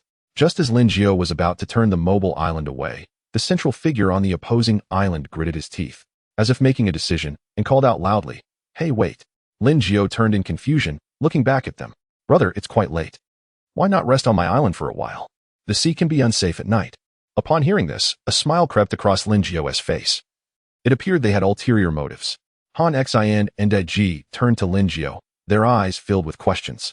Linjiao lowered his voice, instructing the two. Hide the crossbows at the bottom of the box. If they make any moves, don't hold back. Daji and Han Xian nodded, and then Linjiao feigned reluctance. replying to the others, "Is that really appropriate? Perhaps we should just float on our island for the night. What is inappropriate about that? In this otherworldly realm, we're all good brothers and should help each other." Lin Jiao's smile widened further at these words. It seemed they were indeed harboring ulterior motives. Most people were fearful of encountering others, wary of ill intentions, yet this individual was unafraid and even invited him to stay. Was this genuine assistance? Did such people still exist? Perhaps there are still some, yet he does not believe that the person before him is of that nature. Even if the other party genuinely intends to assist him, he would remain reluctant to place his trust easily. Caution is the mother of safety. What he finds perplexing at this moment is why they were initially driven away, only to be invited to stay for the night now. All the supplies he brought are contained within the box. Could it truly be due to his earlier mention of Huazi, or perhaps the barbecue? Chapter 86, 45,810. Lin Jiao, having maneuvered his island to collide with that of his counterpart, was met with a welcoming grin as the other approached his mobile island. "Greetings, my number is 45810. What is your designation, brother?" After introducing himself, 45,810 extended his hand towards Lin Jiao for a handshake, though his gaze frequently wandered towards Daji, revealing a hint of longing. Despite the fleeting nature of this expression, Lin Jiao captured it in his observation. So this was the reason. A subtle smile crept onto Lin Jiao's lips as he feigned ignorance, extending his hand in return and replying, "Hello, my number is 71444. 71,444? 45,810 exclaimed, hastily withdrawing his hand and adorning his face with an awkward smile. Observing this reaction, Lin Jiao subtly smiled and nodded. It appeared that news of 71,444's exploits and raiding resources from others had circulated widely. Instead of dismissing Lin Jiao outright, 45,810 engaged in polite conversation. Inquiring with a flattering tone, "Brother 71444, I've long admired your reputation. Who is this esteemed individual beside you?" Just as Han Xian was about to speak, Lin Jiao discreetly nudged him from behind, smiling as he introduced, "This is Dong Zhuo, one of my subordinates." Feigning astonishment, 5810 responded with exaggerated compliments, "Ah, so this is Dong Zhuo. I have long held you in high regard. I envy you, brother, unlike my 3 companions behind me, who are mere nobodies. Modesty befits you. Your 3 followers certainly appear to be striking figures, not to be underestimated," Lin Jiao replied, wearing a peculiar smile as he offered praise. However, upon scrutinizing his 3 subordinates, 5810 could only discern their lack of wealth and stature, unable to see beyond their shortcomings. Not at all. They are 3 worthless wretches, hardly worth mentioning. Lin Jiao chuckled softly, saying nothing further, and an uncomfortable silence ensued. After exchanging a few more pleasantries, 45,810 retreated into his wooden hut with his 3 subordinates. Once they departed, Daji expressed her disdain. "Master, that man looked at me as if he wished to devour me. Do not fret. Were it not for my strong resolve, I would have long since indulged myself.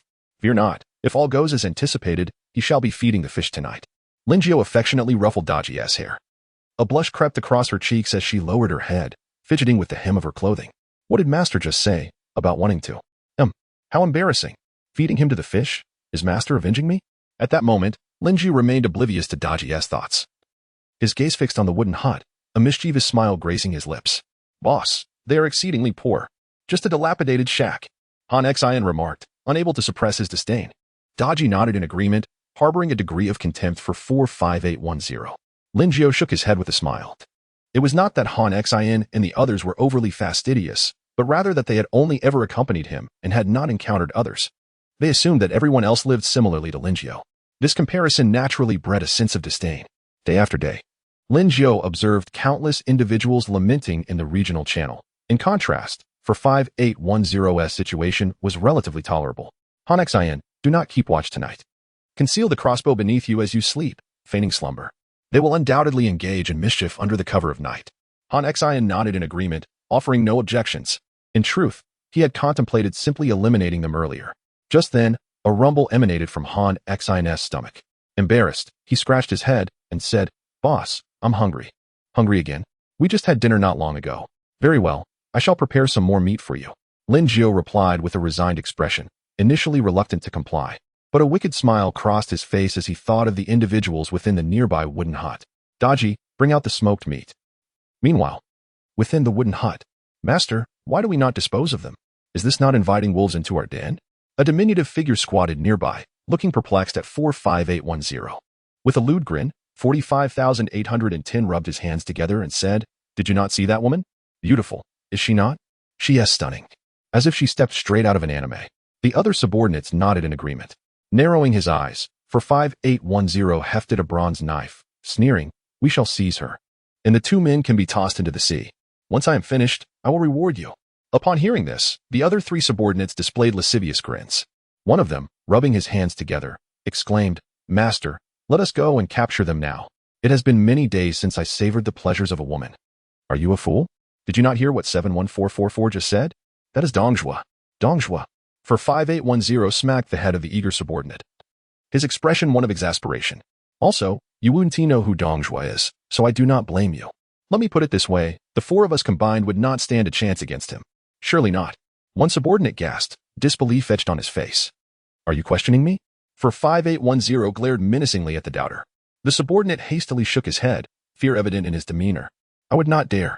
Only then did a satisfied expression cross 45,810's face as he nodded, whispering, later, when they are asleep, we shall quietly. He gestured to his throat with a finger. Upon hearing this, the subordinates fawned, Master is brilliant. His wisdom is unparalleled, unlike our dull wits. Long live the master. For 5810 angrily slapped the face of the subordinate who had just cheered, admonishing, why are you shouting so loudly? Do you wish for them to overhear? You. Go outside and keep watch. Once they fall asleep, come back and inform me. The subordinate, his face marked with a red imprint, lowered his head, stifling his pain, and replied, understood, master. What is that delightful aroma? 45810 sniffed the air, catching the scent. The others also inhaled deeply, unable to resist swallowing. One remarked, Master, it smells like roasted meat, likely coming from those outside. Shall we not go and partake? The subordinates gazed at 45,810 with eager anticipation, and he too swallowed nervously, cursing. Look at your pitiful selves. What a waste to even think of eating. It's just roasted meat. What if they poison it? Do you have no brains? The chastised subordinates nodded vigorously. For 5810 bit into the bread in his hand, chewing a few times before spitting it onto the ground in disgust. Damn it. This bread has no flavor. With a displeased expression, he addressed the recently slapped subordinate, you will go outside now and keep an eye on them. Pretending to fish by the seaside. Do not let them notice you. Be clever. The subordinate, covering his face, nodded repeatedly and exited. Meanwhile, 45,810 rubbed his hands together. Already envisioning a scene late at night, savoring roasted meat while embracing Daji. Alas. Chapter 87. The human injustice of Han Xian. A figure emerged, and Lin Jiao, savoring his meal, turned to look at Han Xian's voice. A diminutive man, covering his face, stepped out from the dwelling, squatting by the seaside to fish while occasionally casting furtive glances in Lin Jiao's direction. Master, I can't shake the feeling that he's been watching us. As if he's monitoring our every move, remarked Daji, chewing on her grilled meat and gazing at the short fisherman. Lin Jiao's lips curved upward, momentarily pausing his actions before nodding. If even Daji sensed their surveillance, it was evident that the intruder's skills were rather lacking. Enough of this. There's nothing to see. Let us eat, then rest. Lin Jiao waved his hand, signaling for the others to hasten their meal. After finishing the last of the grilled meat, the trio opted against pitching a tent, instead lying directly on the ground, pulling blankets from their box to cover themselves. To an outsider, they appeared simply to be wrapped in blankets, yet concealed beneath were 3 crossbows. After observing Lin Jiao and his companions fall asleep, the short man waited for about an hour before hastily retreating into the wooden house. Master, they are asleep. It has been over an hour. Should we? He gestured towards 45810, who was in the house with 2 other subordinates. Upon hearing this information, their eyes gleamed with excitement. Have they noticed us? 45810 did not immediately respond to this inquiry. The short man pondered for a moment, smiling obsequiously. Master, no, apart from a glance when I first went out. They are unaware of us. After considering this, 45,810 nodded and then, with irritation, swatted the short man's head. You fool. What if he is merely pretending to sleep and is waiting for us to take the bait? Yes. Master is wise. The short man quickly lowered his head, daring not to voice any complaints. After a moment of contemplation, 45810 instructed, we will act at 1 o'clock in the dead of night. You continue to keep an eye on them. The short man nodded repeatedly and rushed outside without a backward glance. Meanwhile, Lin Jiao lay on the ground, eyes open, gazing at the starry sky, murmuring, why haven't they come yet? It's been over an hour. Master, shall we strike directly? Han Xian, lying nearby, could hardly contain his impatience. Lin Jiao shook his head. After all, human intentions are notoriously difficult to decipher, What if he miscalculated and ended up harming an innocent? Despite the dire circumstances, he would not feel remorse for slaying an innocent, as he merely sought to preserve the last vestige of his conscience. Master, your hand is misplaced. Daji whispered near Lingio's ear, her voice as soft as a whispering breeze. Lingio, puzzled, squeezed gently. To his surprise, it felt quite soft. Suddenly, he withdrew his hand, a sheepish smile gracing his face. Daji, I didn't mean to. A blush crept across Daji's cheeks as she murmured. Then why did you squeeze? Just as Lingio was about to protest, Han Xian interjected softly, Master, that man has emerged from the house. But no one else followed him. Upon hearing this, a faint smile graced Lingio's lips. He had anticipated that 45,810 would exhibit such caution.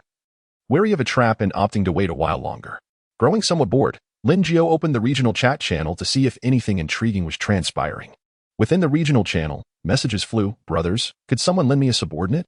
A pirate has just appeared before me. To the person above, I sympathize with your plight. Hence I shall recite the great compassion mantra for you for 3 minutes. I am truly speechless. Every day is filled with anxiety. I can't sleep peacefully at night, fearing the arrival of pirates. Who can blame us? I possess but one subordinate, and I feel utterly insecure. Is anyone willing to sell a subordinate? I too desire to purchase one. Those selling subordinates, please contact me. I am prepared to pay handsomely. 11. I wish to buy 2. Up until now, I haven't even had a single subordinate. Sob, sob, sob. None of you should hope for it. Subordinates are now a rare commodity. Lingio observed the exchanges on the regional channel, filled with profound reflection. When he first arrived in this otherworldly realm, everyone regarded subordinates as a burden. Even Han Xian had exchanged a few bags of bread and bottles of water for one. Now, even the most frail and elderly subordinates commanded a hefty price. Whether they were pirates or peace seekers, everyone wished for additional subordinates, one for plunder, the other for self-preservation. After waiting a while longer, Lingio felt drowsiness envelop him. He drowsily spoke to Han Xian. Han Xian, you're in charge of the night watch. I am too tired. I shall rest for a bit. With that, Lingio turned, embracing Daji, and drifted into slumber. Daji, held in Lingio's embrace, dared not move, fearful of disturbing his rest. Han Xian, lying a short distance away, turned his head in annoyance. He suddenly regretted competing with Zhao Zilong for this task. What a world of injustice. Chapter 88. It was he who struck first. Around 1 o'clock in the dead of night, under the flickering glow of the fire, 4 individuals huddled together inside a wooden cabin, engaged in hushed discussions. Are you certain they are sound asleep? Absolutely. I can assure you 100%. I have been watching them for hours. They are deeply asleep. Not a flicker of movement. The diminutive man beamed with delight, assuring 45810. Although 45810 felt something amiss, he could not pinpoint the source of his unease.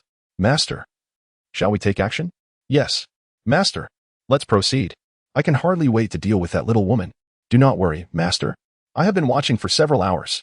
There will be no unexpected surprises. The 3 spoke in unison. Persuaded by their fervor, 458102 felt a surge of excitement at the thought of Daji. With little regard for caution, he rubbed his hands together and exclaimed, All right, let us do this. Under the cloak of darkness, it is a night for bloodshed. With that, 5810 picked up a bronze knife from the ground and instructed, Arm yourselves properly. Remember, show no mercy to the 2 men. Do not let them awaken. Yes, yes, yes. The trio complied, with one seizing a trident while the others armed themselves with sharpened wooden stakes.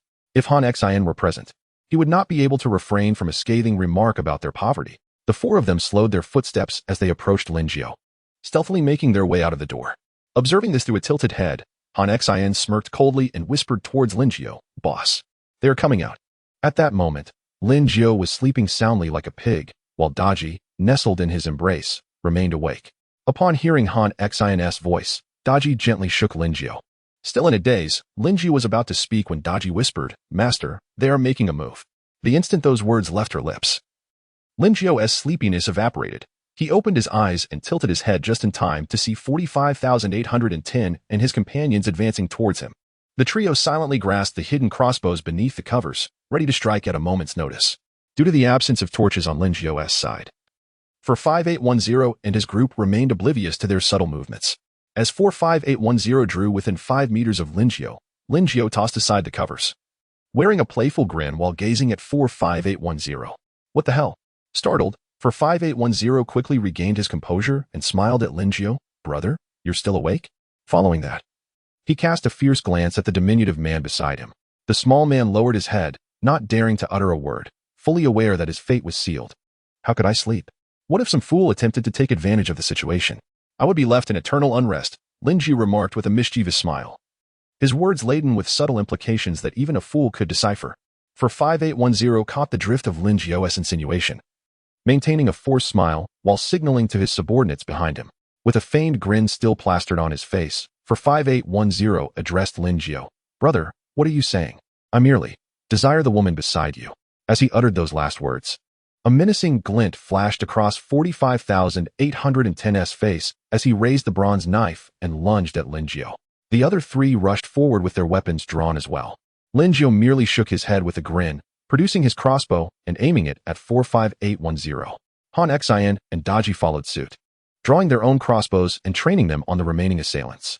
For 5810 abruptly halted, colliding with his three subordinates, oblivious to their presence. Fear and confusion washed over him. Is this the fair game we agreed upon? Nonsense. Coming to his senses, 45810 flipped the bronze knife in his hands, lowered himself, and offered it to Linjiu with a forced smile. Big brother, isn't this bronze knife beautiful? It's yours. His subordinates quickly mimicked him, bending at the waist and presenting their weapons with exaggerated humility. Linjiu wore a playful smile, while Daji exhibited clear disdain, and Han Xian's eyes were filled with contempt. The three refrained from speaking, leaving 45,810 and his companions bent over, afraid to rise. After a moment, Han Xian could no longer contain himself. What worthless trash they offer us. Boss, they must think we are beggars. Let us just kill them. Indeed. Such rubbish. We have plenty of it on the island. Even a dog Wu Ti wanted. Daji chimed in from behind. The four of 45,810 were left aghast, with 45,810 bending down to scrutinize the bronze knife in his possession. Trash? A pile of it on the island? This might be the most valuable item on my island. The realization struck him. In the eyes of others, it was nothing but rubbish. Brother, this is truly the most valuable item on our island. If you fancy something else, please take it. Don't hold back. For 5810 hastily responded, recalling Han Xian's words. Linjiu furrowed his brow, realizing that he was perceived as a pirate in the eyes of others. Take whatever you want. I am a merchant, a conscientious merchant. I am here to purchase. Specifically your three subordinates. Linjiu's tone carried a hint of displeasure. Upon hearing Linjiu's intention to buy his three subordinates, for 5810's expression wavered. Big brother, I need my subordinates for protection. Wu Ti taking 3B. Too few? He stole a wary glance at Han Xian, who held a crossbow, and noticed Han Xian relaxing slightly at his words. 3 is not too few. I have no interest in you. Moreover, I am purchasing, not taking. I have added you as a friend. Linjiu reiterated, emphasizing that he was a conscientious merchant. For 5810 nodded vigorously, opening the friend request channel. Yet he did not see 71444's request. Just then, Linjiu spoke again. Oh, by the way, my number is G520, not 71444. Oh, okay. 52. Wait, 520. The great 520. 45810 finally grasped the significance, and Linjiu nodded in affirmation. 45810 scrutinized Linjiu and his companions anew, his expression a mixture of astonishment. If this man truly was 520, then beside him stood Han Xian and Daji. For 5810 quickly deduced their true identities, having only overheard Linjiu mention their names in the regional chat. Others like Kai Wenji, Hua Mulan, and Zhao Zilong were oblivious to their presence. Linjiu, however, did not afford 45810 much time for astonishment, growing impatient. All right, hurry and summon your three subordinates. Yes, yes. 45810 nodded eagerly, hastily summoning his three subordinates to Linjiu. Linjiu nodded with satisfaction, having completed yet another transaction that pleased him. Master, master, master. The diminutive trio bowed to Linjiu as they approached him, not sparing a glance at 45810. Observing this scene, for 5810 felt a twinge of heartache. Yet he consoled himself with the thought that at least he was engaged in a trade. It was better than nothing. After a brief moment of self-reassurance, for 5810 finally felt a sense of relief. Linjiu, of course, did not forget that this was a transaction, and with 45,810's expectant gaze upon him, he made his way toward a wooden chest. Linjiu rummaged through the wooden box and retrieved a bag of bread. 45810 gazed at the bread in Linjiu's hands, rendered motionless. Could this possibly be meant for him? No. Impossible. It must simply be that 520 was hungry. It certainly was not a resource meant for him. As anticipated, Linjiu reached back into the box. 2 bags of bread. 45810 stood there, still in shock, unable to comprehend. Lin Jiao approached 45810, presenting him with the 2 bags of bread. Stunned, 45810 hesitated for a moment before incredulously inquiring, "Brother, is this truly the resource you are trading to me?" "Indeed. Is there a problem?" Lin Jiao replied, his eyes filled with confusion. "Damn it. 520. You are taking this too far." 45810 furiously hurled the bread to the ground, bent down, and angrily grasped a bronze knife from the floor. Just as he raised the knife, poised to strike Lin Jiao's neck, his hand froze mid-air. He realized he had no chance of winning. Suddenly, 45810 seemed to hear a sound, mechanically turning his gaze toward Han Xian. Han Xian, with a crossbow drawn, made a gesture as if bidding farewell. "Don't." But before 45,810 could finish his plea, Han Xian's bolt had already pierced through his skull. Witnessing this scene, Lin Jiao shrugged, declaring, "This isn't my fault. I had no intention of deceit." He initiated the conflict. Chapter 89. Preparations to return home. Han Xian, remember to give him a sea burial, just as before. I shall first stroll around his island to see if there is anything of value. Lin Jiao instructed Han Xian. Before he and Daji made their way to the island, leaving the 3 subordinates abandoned on his mobile island. Upon reaching the island of 45,810, Lin Jiao observed the scattered debris, wooden planks, broken logs, bags, crumpled paper, and even a few rolls of toilet paper. One could only wonder what 45810 had been up to in the dead of night. The entire island resembled a chaotic dump, albeit slightly better. "Master, it is so impoverished. Both filthy and disorderly," Daji exclaimed, holding a torch and kicking aside a wooden stick obstructing their path with disdain. Lin Jiao surveyed the surroundings, displaying a hint of distaste on his face. Apart from a wooden hut, the supplies were scarcely more than what he had during his 3rd day in this unfamiliar world. Entering the hut, Lin Jiao found nothing but a plank resting on several crates. Master, it smells quite peculiar in here," Daji remarked, pinching her nose in distaste. Lin Jiao, upon catching a whiff, agreed. There was indeed an odd odor. He hastily covered his nose and waved his hand in the air, as if to disperse the strange scent. After enduring the foul smell while searching the hut, they discovered not a single edible item. Where could his food be? Lin Jiao pondered, noticing the absence of provisions on the island. Only wood and planks remained. This was inconceivable. What had the 4 of them been consuming? After a moment of contemplation, Lin Jiao's gaze fell upon several crates beneath the plank. He moved it aside and opened one of the crates. Indeed, it was brimming with food. He opened the others in turn, discovering 2 crates filled with provisions, one containing blankets and clothing, and another half filled with bottled water and beverages. Lin Jiao frowned slightly. Such a meager supply would scarcely sustain them for 3 days on the island. Truly destitute. Stepping outside, he examined the stockpile of wood behind the hut, determining it sufficient to transport this island back to his main island. "Boss, how should we deal with those 3? Should we take them back, or?" At that moment, Han Xian, having dealt with 45,810's remains, entered the room and caught a whiff of the peculiar odor. Furrowing his brow, his words indicated some reservations regarding the trio, which also prompted a frown from Daji. Lin Jiao waved his hand dismissively, smiling as he replied, "I have no need for those 3. It would be quite advantageous to sell them for supplies, waste not, want not." Han Xian nodded in agreement, and a glimmer of joy appeared on Daji's face as she sidled closer to Lin Jiao, subtly grasping his hand, feeling the warmth of her touch. Lin Jiao smiled but remained silent. Without needing Han Xian to suggest it, he resolved to sell the trio. He recalled their lecherous gazes directed at Daji. Such subordinates were not welcome. He opened the regional channel and swiftly typed, "Selling 3 young and vigorous subordinates, no fools need apply." Well, the boss is indeed impressive. 3 at once. Bow down to the boss. Truly remarkable. 520. I'm White Tiger. Could you spare me one? I'm open to any demands. White Tiger. I'm smitten. Alas, I have no subordinates to offer. Upstairs, you're the real deal. You're the top dog. Excellent work. White Tiger. Pfft. Coal is more valuable. I'll seek the boss to buy one. I'm worried about my safety. What a joke. I doubt he can afford 3 subordinates. What rubbish. Indeed, a pack of sycophants. I concur with 71,444.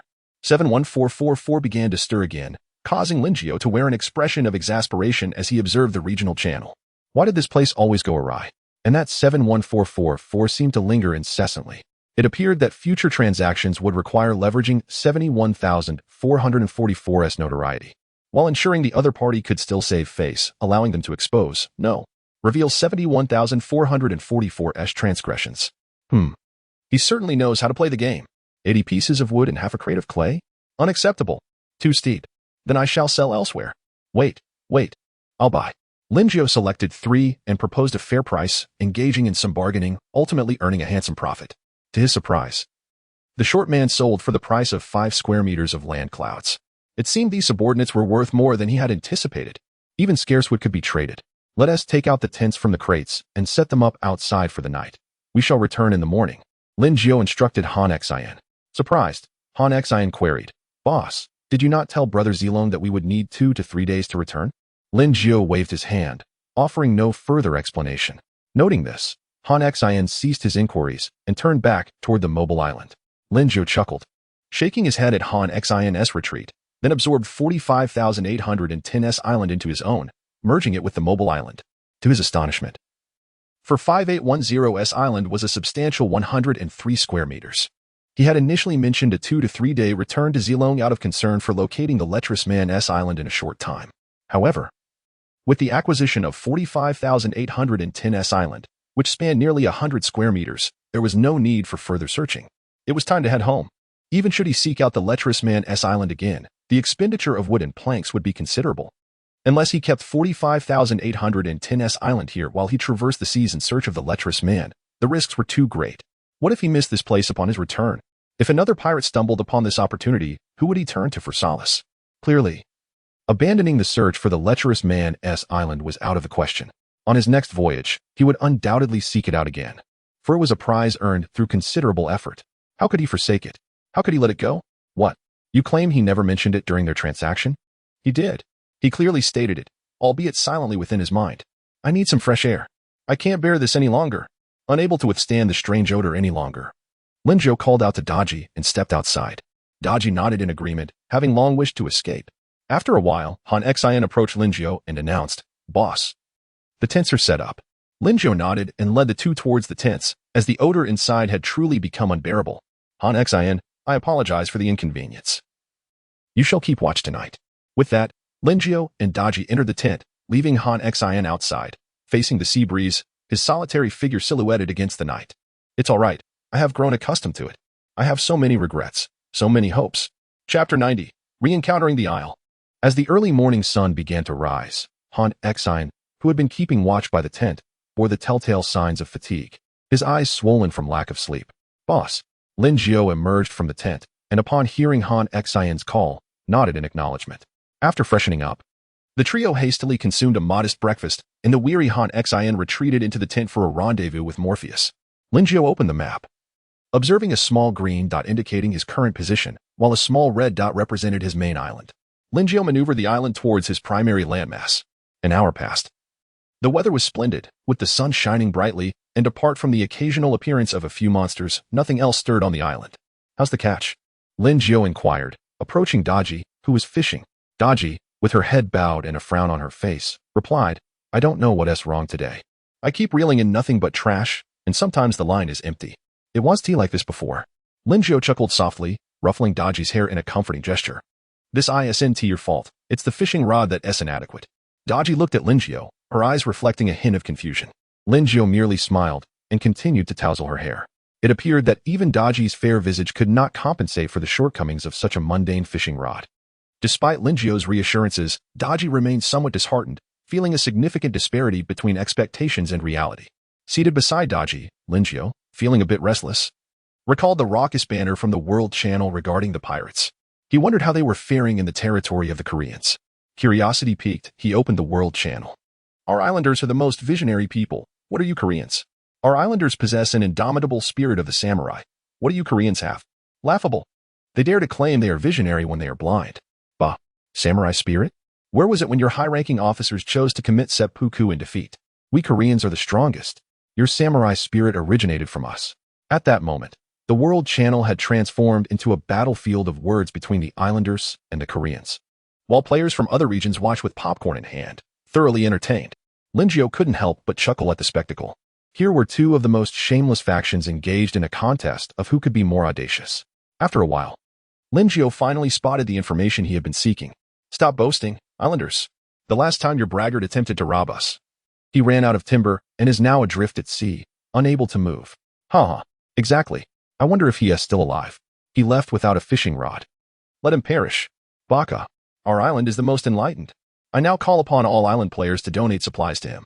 Well, I'm a bit short on supplies. Never mind. I don't have much either.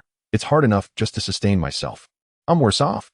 I'm dividing a single loaf of bread into 3 meals. Helpless. Is this what you call samurai spirit? Just bluster? When it comes to providing supplies, you all cry poverty. As fellow islanders, I truly look down upon your behavior.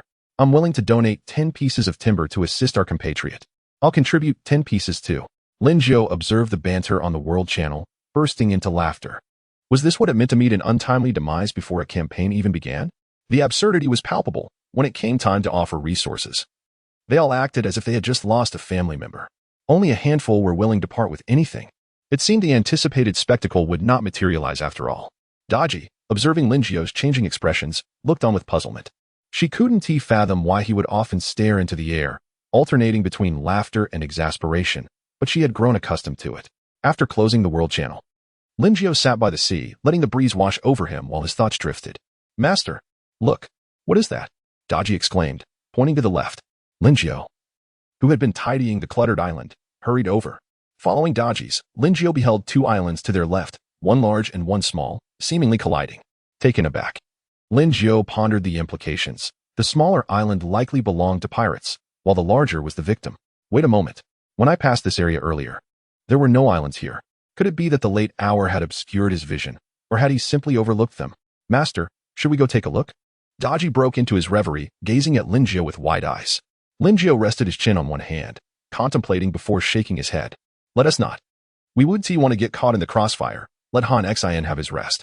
Daji nodded thoughtfully, her gaze shifting to the fishing rod, her delicate hands gripping it tightly as she resolved to continue her fishing endeavor. She refused to believe that she would only catch refuse today. Lin Jiao chuckled at Daji's obstinacy, shaking his head before returning to his task of clearing the island. Goodness, why is there so much refuse on this island? Lin Jiao grimaced, pinching his nose as he hurled a piece of rotting, maggot-infested meat into the sea. He wondered what circumstances led to this 45,810 individual living without even curing their meat. It seemed they were merely surviving day by day, while cleaning up the debris. Lin Jiao suddenly heard Daji's voice again. Master, that smaller island is moving towards us. Chapter 91. The Island of 71,444. Master, that small island is approaching us. Upon hearing this, Lin Jiao hastily set aside his belongings and swiftly made his way to Daji's side. Daji pointed towards the small island drawing near, while Lin Jiao gazed intently at the moving landmass. He calculated in his mind that it would take no more than 20 minutes for the island to catch up with them. The opposing island was small and swift, whereas their own was considerably larger and thus slower. Considering this, Lin Jiao decided to halt their progress. If the other party merely passed by, it would be acceptable. But if they harbored ulterior motives, it would be akin to delivering a package to him. Deliveries required a welcoming feast, a sea burial. Master, why have we stopped? Daji asked, puzzled, as she prepared to stow her fishing rod. Lin Jiao revealed a playful smile, waved his hand, and fixed his gaze upon the small island, saying, It's nothing, continue your fishing.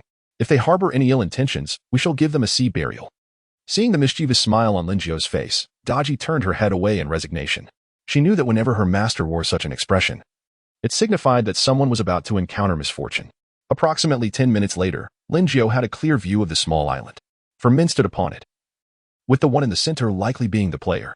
What amused Lin Jiao the most was the flag planted atop the island's buildings, emblazoned with the letters and numbers, ZG71444. Ah, is that not an old acquaintance? Lin Jiao was taken aback, not expecting to encounter them here. It seemed that not long ago, 71444 had been robbing another island, and it appeared they had succeeded. To elaborate, it seemed the root cause of all this chaos was himself. Had he not purchased 2 chickens from 71444, they would not have had the most basic provisions. And perhaps they would still be fishing now.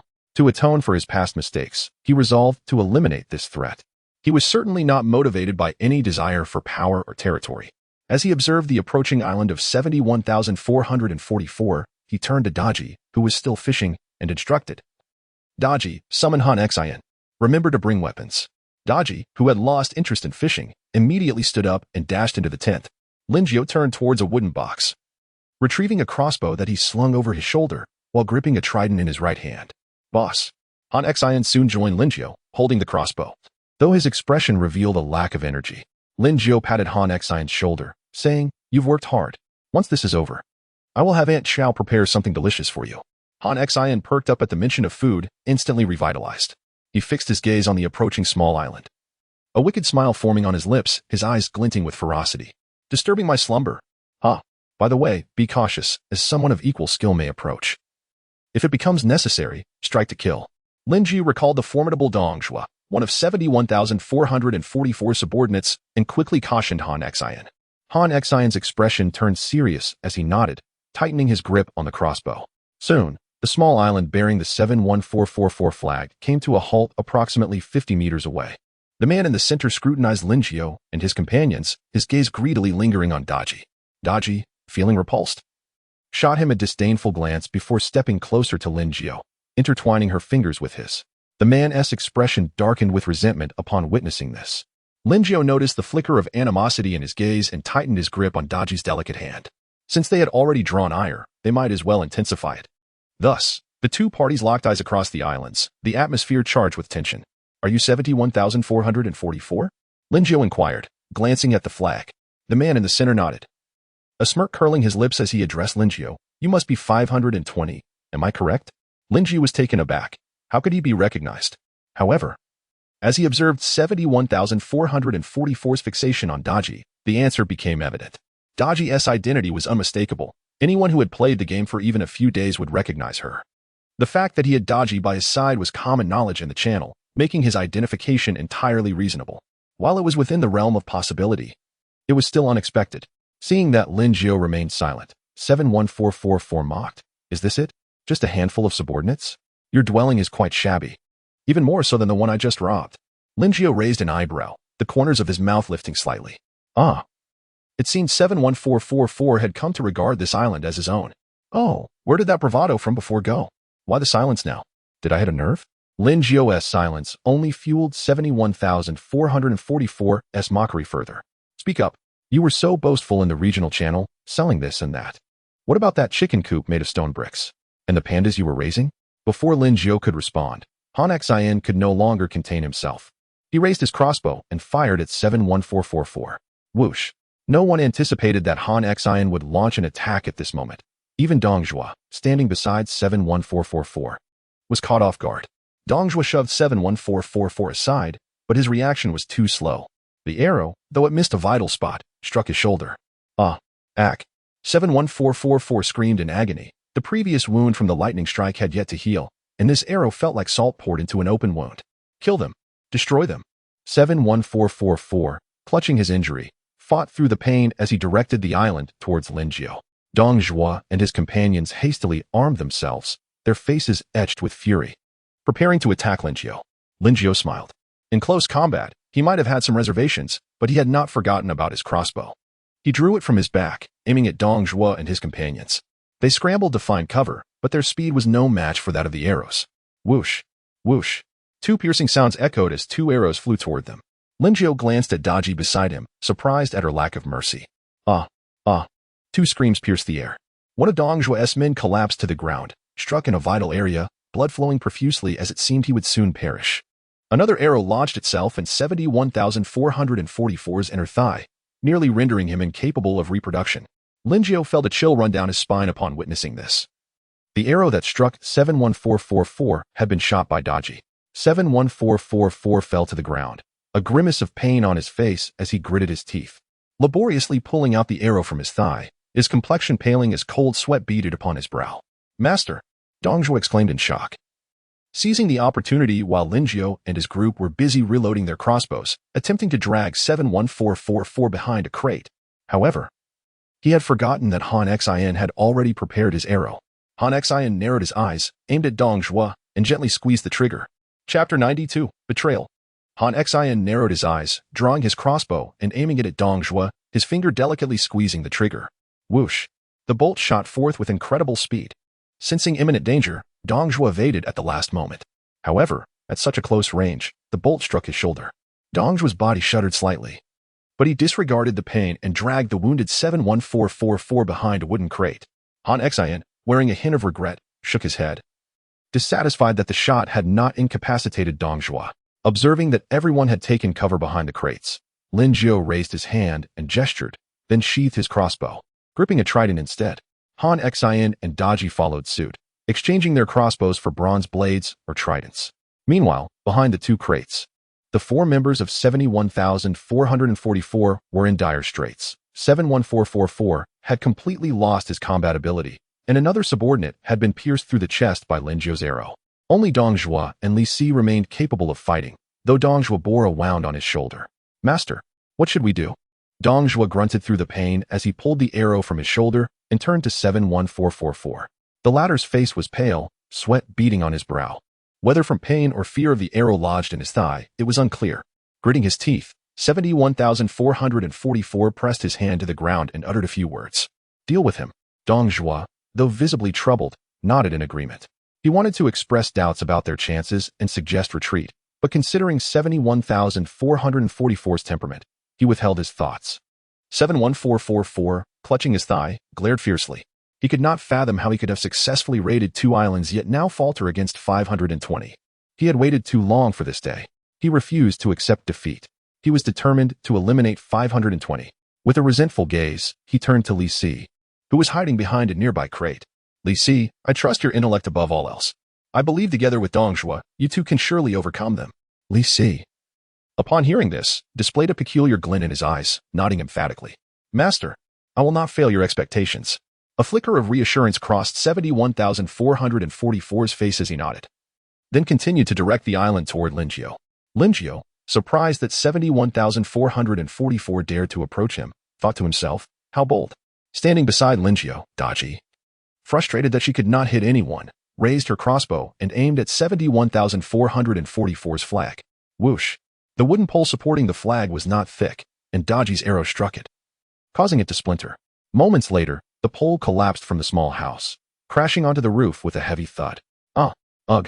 71,444's eyes turned red as he pounded the ground in rage, only to feel the jolt from his wounds, letting out a pained cry. Lin Jiu watched, astonished. What a heartless attack. Daji, satisfied with the outcome, nodded and smugly remarked, "Humph. Curse my master. I'll make sure to end you." Before Lin Jiu could offer praise, 71,444's island collided with his. The expressions of Lin Jiu and his companions became grave, but the initial tension had eased, as they now faced a diminished force. From behind the crates, Dong Zhuo gave Li Si a nod before standing up and charging out. "Ha!" he bellowed, gripping his bronze blade tightly. Li Si, buoyed by 71,444's hopeful gaze, rose and brandished his trident, following Dong Zhuo into the fray. 71444, lying half-slumped against the crate, felt a wave of relief wash over him. Thank goodness. He had Li Si and Dong Zhuo. Li Si had strategy, and Dong Zhuo had strength. Their cooperation was seamless. They would surely prevail against 520. With that thought, the pain in his body lessened slightly. 71444 lay back against the crate, closing his eyes, quietly awaiting their good news. After a moment, he opened his eyes, a frown creasing his brow. Why is there no sound? Could it be resolved that quickly? That is unlikely. There should at least be some signs of battle. Gritting his teeth, he pushed himself up with all his might and peeked out. Wang Defa. What he saw left him speechless, and he blurted out an elegant exclamation in Chinese. What was happening? Li Si had his trident pressed against Dong Zhuo's back, and Dong Zhuo, with his blade raised to strike Lin Jiu, dared not move an inch. A sinister smile crept across Li Si's face as he held the trident tightly against Dong Zhuo's back. Any slight movement from Dong Zhuo would result in a merciless thrust. Dong Zhuo was paralyzed with rage, his expression a tempest of fury. 71444 was taken aback, and so were Lin Jiu and his companions. Betrayal? Could a subordinate turn against him? A flicker of doubt crossed Lin Jiu's mind. Li Si, what are you doing? Have you lost your mind? Are you seeking death? Unable to contain himself, 71,444 exploded in anger, his eyes bloodshot. "Ah, my master, don't be foolish. Understand the situation, who is truly at risk here?" At last, 71444 grasped the reality of Li Si's betrayal, his eyes devoid of life as he slumped to the ground. Indeed, in such a scenario, his demise was inevitable. Brother Dong Zhuo, do not blame me. This is merely a necessity. What future could I have following this foolish one? He is utterly useless, merely consuming resources while I devise plans. He lounges about like a wastrel, waiting for food and drink. Yet, we have done nothing wrong. Why should we endure his wrath? It would be far better to follow this man before us. My judgment has proven sound, has it not? Trust me, by aligning with him, we shall surely enjoy the finest of riches. Under Li Si's persuasive words, and reflecting on 71,444's previous demeanor, Dong Zhuo's resolve began to waver. Linjiao stood frozen, and Daji appeared momentarily dazed. Good heavens! Good heavens! This Li Si would make a fortune in a pyramid scheme. No, he remains my master. After much contemplation, Dongzhuo ultimately rejected Li Si's proposition. Upon hearing this, 71,444's eyes sparkled with hope. There was still a chance. He could still survive. Li Si, slightly disheartened, shook his head and prepared to strike Dongzhuo with his trident. Observing this movement, Linjiao quickly called out, "Stop, stop, stop." Li Si looked back, bewildered. "Master, why keep him if he refuses to ally with you?" Linjiao, momentarily taken aback, marveled at how quickly Li Si had changed his tune. "Not to worry. I have my methods to ensure his compliance." A slight smile crept onto Linjiao's lips as he directed his words towards 71444. Li Si's face reflected confusion. Before he could speak, Linjiao beckoned to Han Xine. "Han Xine, bring me 2 ropes. We shall bind them." With that, Linjiao wore an apologetic expression. Smiling at Li Si, "I just want to ensure everything is secure." "I understand. No problem. Let us proceed." Li Si appeared remarkably composed, catching Linjiao off guard. Soon, Han Xine procured 2 ropes to bind Dongzhuo. When Li Si arrived, he cooperatively placed his hands behind his back, allowing Han Xine to secure him. Linjiao observed Han Xine completing this task and nodded, instructing, "Keep a close watch on the 2 of them." With that, Linjiao proceeded towards 71444, who was concealed behind a wooden crate. Lying on the ground, 71,444's eyes had lost their luster, no longer contemplating an escape from the island, and quietly awaited Linjiao's approach. Chapter 93. I am hungry too. The eyes of 71,444, lying on the ground, had lost their luster, and he no longer thought of escaping, quietly awaiting Linjiao's arrival. Linjiao, wielding a trident, slowly approached the wooden crate. 71,444's gaze had dimmed, resigned to fate. Han Xine, Dongzhuo, and the others also turned their attention to Linjiao, with Dongzhuo's face reflecting his unwillingness. 71,444? Linjiao observed the slumped figure of 71,444 with a playful smile, calling out to him. 71444 weakly nodded, lifting his head to glance at Linjiao, only to let it droop once more. He already understood his fate. After all, he had previously plundered 2 islands, leaving the players at his mercy. Enough of lying there like a dead dog. "I never said I would kill you." Linjiao gently kicked 71444. "What? You're not going to kill me?" 71,444's eyes widened in shock. Disbelief etched across his face, a flicker of hope emerging.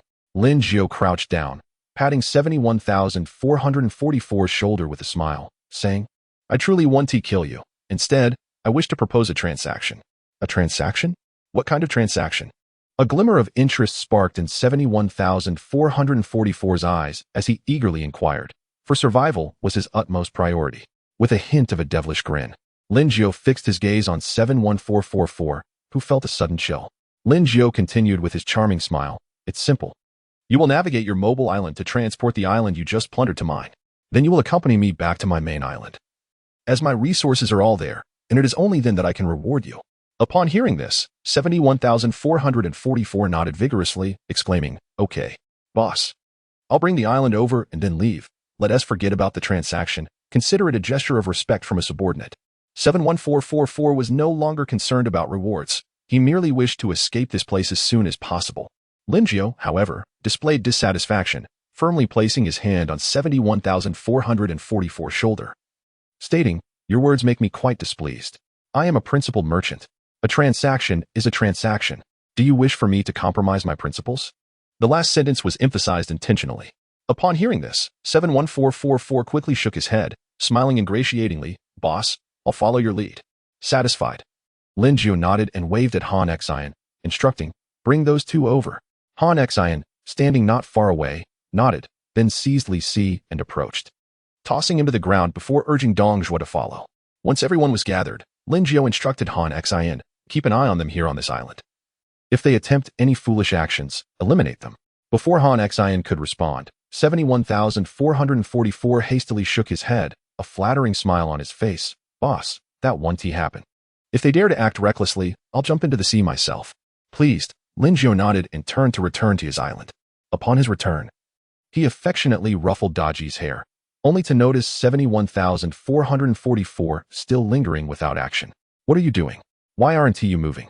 71444, sitting on the ground, turned to Linjiao with a furrowed brow, lamenting, Boss, it's not that I don't want to move. The interface is indicating I have insufficient subordinates.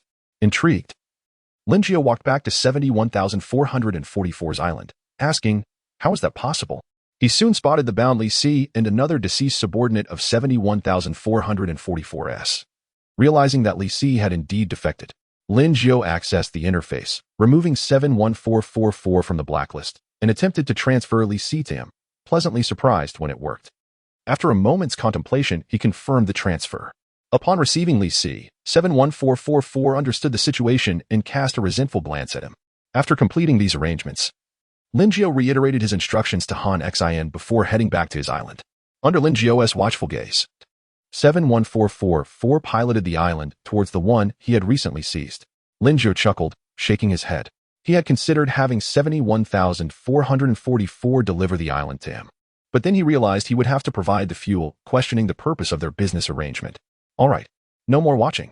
Linjiao playfully patted Daji's head and approached one of the wooden crates. Daji, slightly pained from the playful action, pouted and turned to follow Linjiao. Master, didn't we just eat? Why are you bringing out meat again? Daji blinked, puzzled as she watched Linjiao retrieve smoked meat from the crate. Linjiao's lips curled into a slight smile as he replied, I must properly reward Han Xin. Daji's face displayed skepticism upon hearing this. Noticing her expression, Linjiao felt a twinge of disappointment. Why did no one believe him anymore? He merely wished to reward Han Xin. Was he truly so exploitative of his subordinates? Setting up a campfire, Linjiao patiently awaited Han Xin's return, tying several bottles of cola together with rope and tossing them into the sea. Once Han Xin returned, they would soon enjoy chilled cola. Having completed these tasks, Linjiao sat by the shore, engaging in light conversation with Daji. After a brief interval, he observed the larger island beginning to move toward him. A smile crept across Linjiao's face as he placed the prepared skewers of meat over the campfire, commencing the grilling for Han Xin. Ah, what a considerate master I am. Master, we're almost there, Daji exclaimed, placing the skewers on a cleaned wooden board, rising to gaze at the approaching island. Linjiao chuckled, clapping his hands and standing up. Before long, the island controlled by 71,444 collided with Linjiao's own. Han Xin was the first to disembark, and Linjiao eagerly waved at him, saying, Come, I've been waiting for you. With a look of surprise, Han Xin was promptly seated by Linjiao. Linjiao then turned toward the sea, removing the rope from the wooden post and retrieving the cola from the water. Here, Linjiao handed a bottle of cola to both Han Xin and Daji before sitting down and taking large bites of the food. The taste was delightful. The trio of 71,444, abandoned nearby, could not help but swallow hard, turning their heads away to avoid seeing the lavish feast. Soon, the aroma of grilled meat wafted toward them, prompting Li Si to sniff the air, unable to resist as drool trickled from the corner of his mouth. Pathetic. Once he releases us, we will quietly distance ourselves from this area, develop in secret, and then rebuild our strength to avenge today's humiliation. 71444 shot a disdainful glance at Li Si, beginning to dream of a brighter future, swallowing hard. Dongjue remained silent, head bowed, contemplating that his master had finally grown a backbone. Boss, I'm hungry. Chapter 94. The Pirate Chief. Boss, I'm famished. Dongjue exclaimed, lifting his head swiftly, incredulity etched upon his face as he gazed at 71444. Where had his bravado gone? Where was his resolve to abstain from food? Seeing Dongjue's expression, 71444 managed an awkward smile and replied, As long as we have the Green Mountains, we need not fear the lack of firewood. Let us fill our bellies first. Dongjue rolled his eyes in resignation, while Li Si could not suppress a gulp of saliva. Linjiao, upon hearing 71444's call, glanced at the half-filled box of smoked meat. Considering that his companions would not finish such a bounty before returning to the main island, he acquiesced. You all come over to eat. Upon hearing this, Li Si sprang to his feet and dashed toward Linjiao. 71444 shot him a fierce glance, but as he stood, the pain in his thigh caused his legs to weaken, nearly sending him tumbling to the ground. It was Dongjue who steadied him, and together they slowly made their way to Linjiao. Eat. Why are you two not eating? Linjiao asked, surprised to see Li Si and Dongjue before him. Placing the roasted meat in front of them, Li Si cast a resentful glance at 71444, who was devouring the meat heartily, then turned to show Linjiao his bound hands. Linjiao chuckled helplessly. He had completely forgotten that their hands were still tied. He looked at 71,444, bemused by how his subordinate was oblivious to their predicament, indulging in his feast as if nothing were amiss. No wonder Li Si had betrayed him. Linjiao signaled to Han Xin, indicating that he should untie Dongjue and Li Si. Han Xian reluctantly approached, chewing on a large piece of roasted meat as he went, and freed the two from their bindings. Dong Zhuo and Li Si cast grateful glances at Lin Jiu, while 71,444 merely shrugged and continued to eat. Seeing 71,444's demeanor, Han Xian and Daji felt a twinge of sympathy for Dong Zhuo and Li Si. After their hunger was sated, Lin Jiu instructed Han Xian to tie up all three of them and return them to their island, with 71,444 controlling the island to follow him back. After several hours of sailing, Lin Jiu finally caught sight of his island in the distance. "Master, we are almost there," Daji exclaimed excitedly, pointing at the blurred outline of the island. Lin Jiu chuckled, ruffling her hair. What was the fuss about returning after just one day? Yet, the thought of snuggling with 3 soft pillows that night stirred a flicker of excitement within him. Moments later, the main island loomed larger in their view. Lin Jiu noted a few figures gathered by the shoreline. They must be Zhao Zilong and the others. After a brief wait, Zhao Zilong approached with a smile, setting down his trident. "Boss, you have returned. Did you go out to plunder? This island seems to have grown substantially." Upon hearing this, Lin Jiu's expression soured, and he playfully smacked Zhao Zilong. "What do you mean, plunder? They willingly exchanged this with me. I would never resort to thievery." As Lin Jiu finished speaking, Han Xian and Daji stifled their laughter behind him. Zhao Zilong, noticing their amusement, chuckled but refrained from further comment. "Willingly exchanged. Goodness. Boss, you really did go out to plunder, didn't you? Well, boss, you are impressive. Master, you are far braver than at night." The newcomers surrounded Lin Jiu, chattering animatedly. Lin Jiu, wearing a look of exasperation, raised his hand and declared, "Stop. I will reiterate, this is not thievery. They willingly traded with me." Did he appear as a common robber? They were all willing participants. And what did they mean by being braver at night? He had done nothing noteworthy. Seeing their disbelief, Lin Jiu helplessly beckoned 71444 from a distance, hoping he would validate his claims. At that moment, 71,444 stood frozen as Dong Zhuo and Li Si gaped in astonishment. "My goodness, it's enormous. So many people," 71444 exclaimed upon seeing the stone-constructed houses, unable to close his mouth in disbelief. "A warehouse built from stone? Houses made of stone? And 2 stories high? What is this? A circle of stone buildings?" Before 71444 could fully process his astonishment, Han Xian approached with a displeased expression, giving 71444 a kick in the rear. "The boss is calling you. Why are you daydreaming?" Startled awake by the kick, 71444 merely nodded in a daze and walked towards Lin Jiu, overwhelmed by the scene before him, feeling no pain but rather a tumult of emotions within. 71444, tell me. These islands were all acquired through legitimate trade, not through thievery, right? 71444 was too dazed to comprehend Lin Jiu's words, only nodding repeatedly. Lin Jiu, somewhat dissatisfied with his reaction, grumbled, "To convince them, I believe you should trade with me. Hand over your island." "Oh, all right. Wait, what?" 71444 finally grasped the implication, exclaiming in shock. "Boss, what will you offer in exchange?" Lin Jiu raised an eyebrow, stepping closer to 71444 and patted his shoulder, gazing intently at him.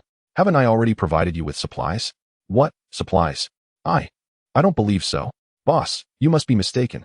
71,444 stammered, startled by Lin Jiu's touch, swallowing hard as he cautiously inquired. "Isn't it the roasted meat you consumed?" Lin Jiu pressed, increasing the pressure on 71,444's shoulder. His teeth clenched in inquiry. "No way. Boss, you are trading such a vast island for just a bit of roasted meat? Isn't that a bit unfair to you?" 71444 retorted, brimming with indignation, but then caught sight of the malicious glances and raised fists of Lin Jiu's companions behind him, causing his demeanor to shift to one of forced cheerfulness. Satisfied, Lin Jiu nodded approvingly, lightly patting 71,444's shoulder once more, and smiled. "A small loss is acceptable. I do not mind a trifling gain. Thank you, boss." Whoa. 71444 lamented, tears streaming down his face. What a grievous injustice. Whoa. Upon hearing the weeping, Lin Jiu's expression soured, and he furrowed his brow, asking, "Why are you crying? Do you have objections?" 71444, seeing the raised fist of Lin Jiu's companions again, shook his head vigorously, forcing a smile as he said, "Boss, I have no objections. You are so generous. I am deeply moved. These are tears of gratitude." Pleased, Lin Jiu nodded in satisfaction. This was more like it. The people behind him also nodded approvingly, lowering their fists. At that moment, 71,444 felt utterly despondent. This was hardly the life of a pirate. What was this? The Pirate Chief and the Pirate Stronghold? Chapter 95. Conscience to the Deceased, the Pirate Captain and his Stronghold. No need to be overly sentimental, just transfer it to me now. Lingio felt a sense of satisfaction, believing this young man had a bright future ahead of him. Through tears of emotion, 71444 reluctantly transferred the island to Lingio. Upon receiving it, Lingio nodded in contentment. His own island was already close to 500 square meters, adding the 110 he brought back, along with 71444, south 100 square meters. His island now approached 800 square meters. With a swift motion, Lingio merged the 200 square meters with his main island. After completing this task, Lingio patted 71444 on the shoulder and cheerfully remarked, "Shouldn't we calculate the cost of the cola now?" "What? The cola costs money?" 71444 stammered, bewildered. "What do you mean by costs?" Lingio replied with a mischievous smile, his gaze fixed intently on 71444, his meaning unmistakable. The crowd behind Lingio brandished their weapons, tridents, bronze knives, and crossbows. 71444 faltered, more brilliant than a deity. Yes, more brilliant than a deity. Precisely. I'm aware of my worth. Now, let us settle the payment, Lingio said, nodding in satisfaction at the response. "Boss, take whatever you fancy. Just take it." "What do you mean, just take it?" "This is a transaction. A fair exchange. As a conscientious merchant, I shall not deceive you. 2 bottles of 1982 cola for Dongjua and Li Si. Is that unreasonable?" 71444 was left dumbfounded at the thought of trading 2 bottles of soda for 2 significant figures, which represented his capital for resurgence.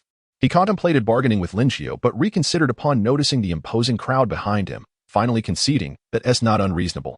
With that, he willingly transferred Dongjua and Li Si to Lingio. Master. The 2 figures approached, bowed, and saluted Lingio. Seeing he had acquired another formidable ally, Lingio beamed with joy, saying, "Excellent. No need to call me master. Just refer to me as boss."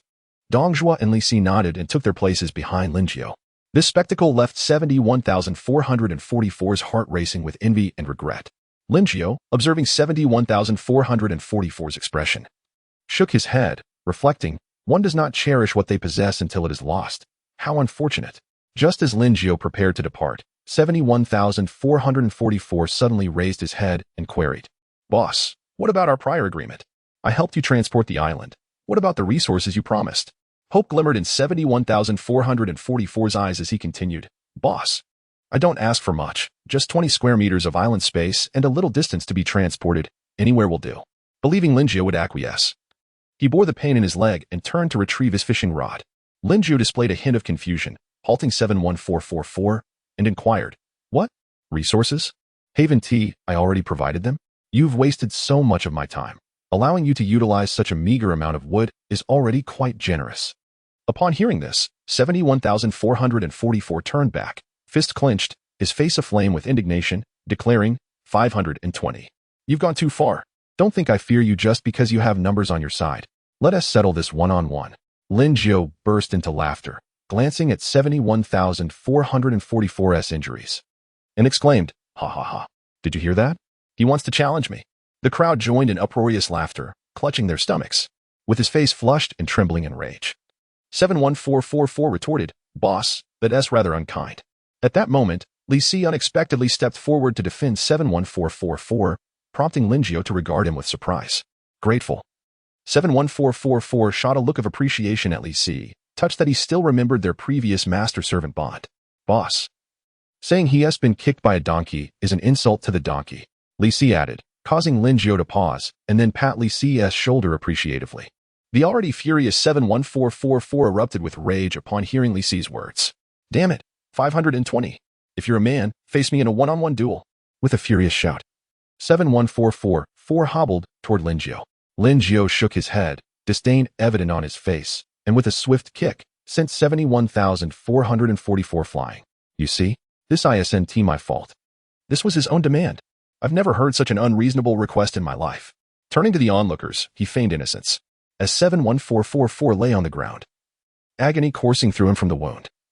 Astonishment replaced his pain when his gaze fell upon several fishing rods glimmering with a blue-purple light at the edge of another island behind the building. In that moment, he comprehended the source of Lingio's abundant resources. As he turned his head, he raised his hand, only to find Lingio squatting before him. "Did you see?" 71444 numbly nodded, then shook his head in terror, stammering, "Boss, I didn't see anything. I saw nothing." Linjia's earlier jovial demeanor vanished, replaced by a chilling glare as he murmured, "Since you've seen it, you can't live. I cannot allow you to expose my secret." 71444, filled with dread, gestured frantically in the air. You."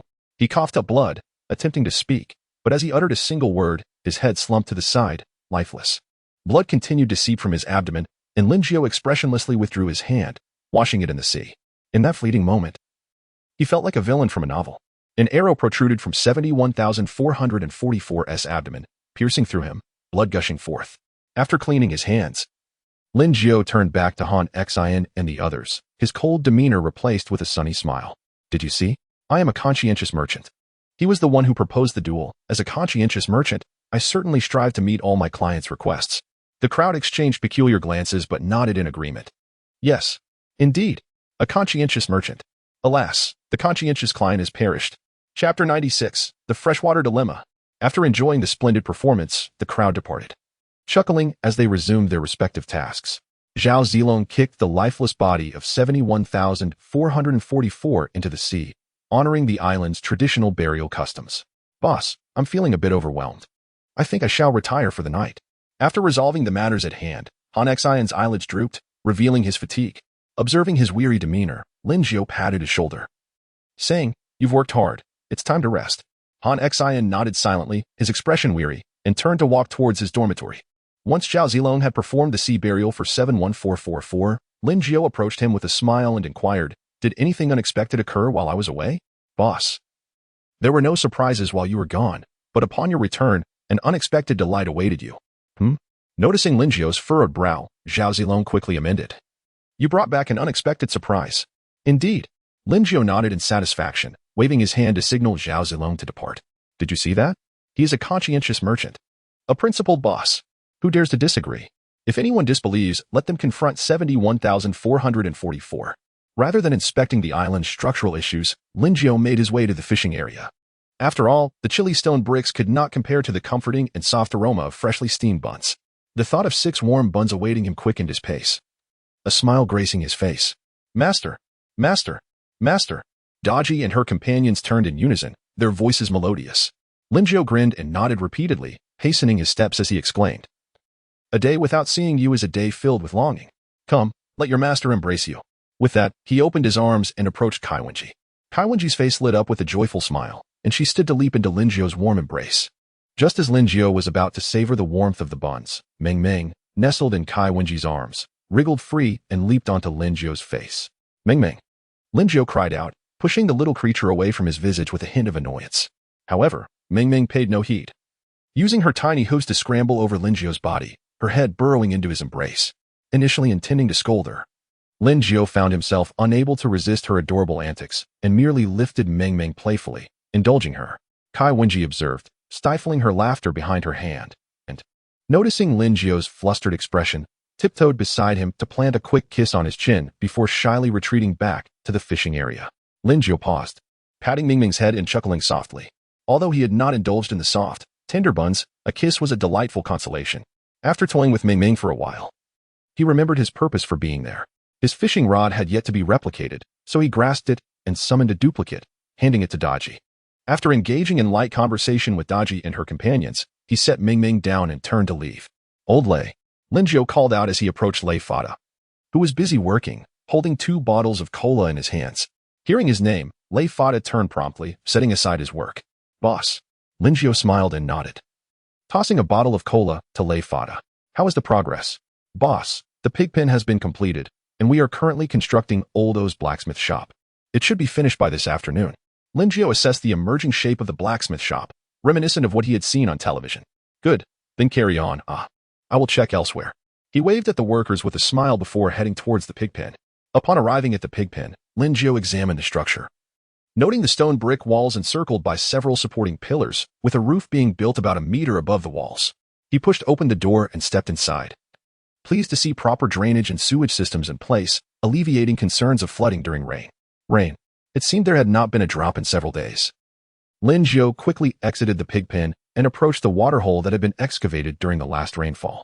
The water level had receded significantly, leaving approximately 30 cubic meters remaining. While 30 cubic meters sounded ample, it would only suffice for about half a month for the 20 or so inhabitants of the island. A sense of urgency regarding the freshwater shortage washed over him, prompting a quicker pace as he returned to the fishing area and asked Daji, how many bottles of mineral water do we currently possess? Daji retrieved a small notebook from a nearby wooden box, flipping through a few pages before raising an eyebrow and smiling. Boss, we still have 697 bottles of mineral water. I haven't recorded today's yet, but I will do so shortly. Linjio nodded, gesturing for Daji to continue fishing while he quickly opened the regional chat channel. Within the regional channel, wood. Who has wood? I will pay a hefty sum. I am stranded and cannot return. Another aspiring islander? One who discovered mid-journey that they lacked sufficient wood? They deserve it. Lacking wood and without a fishing rod. TSK, they are doomed. Thankfully, I brought my fishing rod. I am determined to take a gamble. I will not return until I have robbed you all. To the one above, may you perish. I hope you are devoured by sharks. Damn it. I just want to survive, and now I am being made anxious by you pirates. To the person above, I now live in fear of pirates appearing nearby. Who has subordinates? Lend me one, and when I escape, I shall raid and become wealthy with generous rewards. Linjio observed the discussions within the channel, focusing on the topics of subordinates and wood, as many sought to become pirates for wealth, yet they had not yet realized the freshwater crisis looming over them. Unless they were willing to revert to the early days of bathing once every few days, they would face a dire shortage of freshwater. Linjio glanced at the diligent workers around him and swiftly dismissed the thought. Each subordinate was laboring under his command. As the employer, he could not, in good conscience, fail to provide even the basic necessity of bathing water. Bathing in seawater? That notion was quickly discarded as well. While it was not impossible to bathe in seawater, it would still necessitate a freshwater rinse afterward. Otherwise, the evaporation of seawater would leave salt crystals on the skin, leading to dehydration. Thus, upon reflection, the effort would be counterproductive. If absolutely necessary, he would resort to bathing in seawater, followed by a freshwater rinse, but that would be a last resort. After all, as the boss, it was his fundamental duty to ensure that his employees could enjoy a clean and comfortable hot shower after a long day's work. He could be a shrewd businessman, but he would never be a heartless employer. Chapter 97. Another loss. He could be a cunning merchant, but he would never be a heartless boss. After some contemplation, Linjio resolved to seize the opportunity before anyone noticed the impending freshwater shortage and venture into the world channel for a chance at profit. If conditions permitted, he would prioritize exploiting foreign players first. He opened the world channel and swiftly typed a message: milk for mineral water, at a low price. Those in need, come forth. Who is this EG 520, willing to trade milk for mineral water? Surely they are out of their minds. To the one above, do not underestimate this. DG 520 is one of the most powerful players in Huaxia, without a doubt. Indeed, the player from Huaxia, possessing the most abundant resources, always emerges to exchange a substantial amount of resources for others. I distinctly recall this Huaxia player, that damn fellow, who previously led the Huaxia players to acquire our timber at a bargain price. Yes, it was indeed him. Had it not been for him, I would never have had to pay 4 to 5 times the price to buy it back from the Huaxia people. Damn it. Why blame us? Who forced you to make the purchase? Clearly, you were the one pleading for us to sell to you, huh? Look, the world channel is buzzing with the presence of the 520 big shot. They are precisely of that ilk. Never argue with them. When in need, be humble. And when not needed, strike hard. The 520 big shot has become renowned to the world channel. Surely, they are not infamous? Linjio paid no heed to the chatter within the world channel. Instead, he ventured into the warehouse to select milk nearing its expiration. Moments later, Linjio pulled out a dozen boxes of milk set to expire in 3 to 4 days. He contemplated the various brands strewn across the floor and decided to exchange the yogurt drink at a 1:1 ratio, while for yogurt like in Muxi, he would exchange at a 1:3 ratio. After establishing the prices, he opened the interface, revealing a flurry of friend requests and messages from many eager to purchase milk from him. Huaxia people, for the sake of our friendship, I hope you can gift me a box. I see your ID is Huaxia, right? I've admired you for a long time. Could you lend me a bit of milk? Just 5 bottles will suffice. Bro, I'm on the brink of despair. Could you spare me a bottle of milk for one last sip before I depart? You're a Huaxia player? I hope you understand. Otherwise, we Americans will end you with missiles. Linjio glanced at those feigning pity, seeking to take advantage, and promptly blacklisted them. For those who threatened him, he replied curtly before blocking them as well. After meticulously sifting through, he found some reasonably normal players. After a bit of haggling, Linjio managed to sell the milk for even more than he had anticipated. Naturally, He extended certain discounts to foreign players who genuinely cherished Huaxia. Ultimately, he exchanged for approximately 600 to 700 bottles of mineral water. Surveying the heap of mineral water, Linjiao felt it was still somewhat insufficient. Just as he contemplated whether to exchange additional supplies, Daji rushed in, saying, "Master, I just tallied up. Aside from what we've used today, there are still 7,932 bottles remaining." "Are you certain it's 7,932 bottles?" Linjiao asked, slightly bewildered, rubbing his ears, fearing he had misheard. "Yes, what is wrong, master? Is it too few?" Daji blinked, looking at Linjiao with confusion, thinking he found the amount lacking. Upon receiving the definitive response, Linjiao, still in disbelief, queried, "Not too few? How could it be? How can it increase as we use it?" "Master, on the island, we only consume about 60 to 70 bottles of mineral water a day, most of which is used by Aunt Xiao for cooking." Daji paused, continuing to explain. "Most of the others drink beverages like cola, so the consumption is quite low. With nearly 20 fishing rods, we can catch at least 300 bottles a day, and at most, over 500. Upon hearing this, Linjiao's understanding dawned, and he nodded. Daji pointed at the mysteriously accumulated hundreds of bottles of mineral water on the floor and inquired, "Master, what do you need so much mineral water for? Isn't the fresh water in the pond sufficient?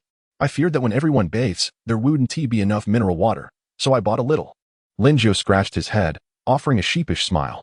Daji, observing the mountain of mineral water, sighed, "Master, you're overthinking it. I've calculated. By the time the pond's rainwater is depleted, we'll still have nearly 30 fishing rods." Linjiao nodded, listening as Daji elaborated. "Even if we use all mineral water, we only need 400 to 500 bottles a day. By then, 30 rods can normally catch over 600 bottles. Hearing Daji's reasoning left Linjiao dumbfounded, realizing his worries were unfounded. Daji cast a glance at him, her eyes filled with playful reproach, then covered her mouth as she stifled a laugh. Linjiao felt a bit flustered. He, a shrewd, conscientious merchant, had unwittingly engaged in a loss-making venture today. He pulled Daji close, playfully scolding her while tapping her backside. "You laughed. Now you dare mock your master."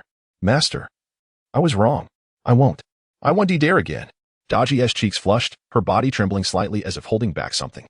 With a decisive slap on Daji's backside, Linjiao feigned anger. "If there's a next time, you'll see what happens tonight." As he halted his playful antics, Daji quickly got up, face flushed, and rushed outside, not forgetting to exclaim, "Wretched master! Stinky master!" Linjiao shook his head helplessly, chuckling at her retreating figure. He then turned to the pile of mineral water, unable to resist giving it a kick. "Well, I got it for free, so it's all good." Daji, sprinting back to the fishing area, felt a warmth on her cheeks, repeatedly muttering, "Wretched master! Stinky master! That's the most sensitive spot." Upon her return, Kai Wenji and Hua Mulan noticed her demeanor and inquired with concern, "Daji, are you all right?" Hearing their mention of the incident, Daji's face turned a deeper shade of red as the earlier scene replayed in her mind. She quickly shook her head, attempting to dispel the thoughts. Yet no matter how she tried, the images lingered. Seeing Daji's reaction, Kai Wenji and Hua Mulan exchanged knowing glances, stifling their laughter, fully aware of the situation. Daji, catching their giggles, turned to see their peculiar expressions and bashfully exclaimed, "You two are incorrigible." No laughing allowed. Chapter 98. The Turmoil of the Regional Channel. As Linjiao wandered outside, feeling dejected about his recent blunder, he was suddenly alerted by the sound of clucking. His eyes brightened, and he quickened his pace towards the chicken coop. Inside, 4 chickens were scurrying about, while one remained perched in the nest, completely still. After a few moments of observation, the stationary hen, perhaps feeling shy or for reasons unknown, finally stood up, shook its wings, and approached its companions. Then, Linjiao spotted something he had long desired, chicken eggs. 3 of them, to be precise. Lying motionless in the nest, they appeared far more enticing to him than any beautiful woman. "Qiao Dama," Linjiao called out, summoning Qiao Biluo. She dashed over in an apron, her hands still greasy. "Boss, dinner will be ready soon. Just a moment," she said, assuming Linjiao was merely hungry. Linjiao waved his hand dismissively, indicating that he was not in need of food, and gestured for her to come closer. Upon seeing his gesture, Qiao Biluo's eyes sparkled, misinterpreting it as a sign of affection. Shyly, she remarked, "Boss, is it really appropriate for us to, in public? Should she resist, comply, or perhaps play hard to get?" She was unsure of what the boss preferred. In her mind, she even began contemplating names for their future children. At that moment, Linjiao's thoughts were solely consumed by the 3 eggs, rendering him oblivious to Qiao Biluo's musings. He interrupted her, saying, "Come over and look at these 3 eggs." Billuo's previously bashful demeanor was swiftly replaced by a look of exasperation, realizing she had been overthinking things. Nonetheless, she nodded and replied, I see them, boss. From today onward, you have a new task. Keep an eye on these 3 eggs. No one is to touch them, and inform me when they hatch. Though somewhat puzzled, Billuo nodded again, saying, understood, boss. If there's nothing else, I'll head back. I'm simmering some soup. Linjiao waved her off with a smile. Go ahead.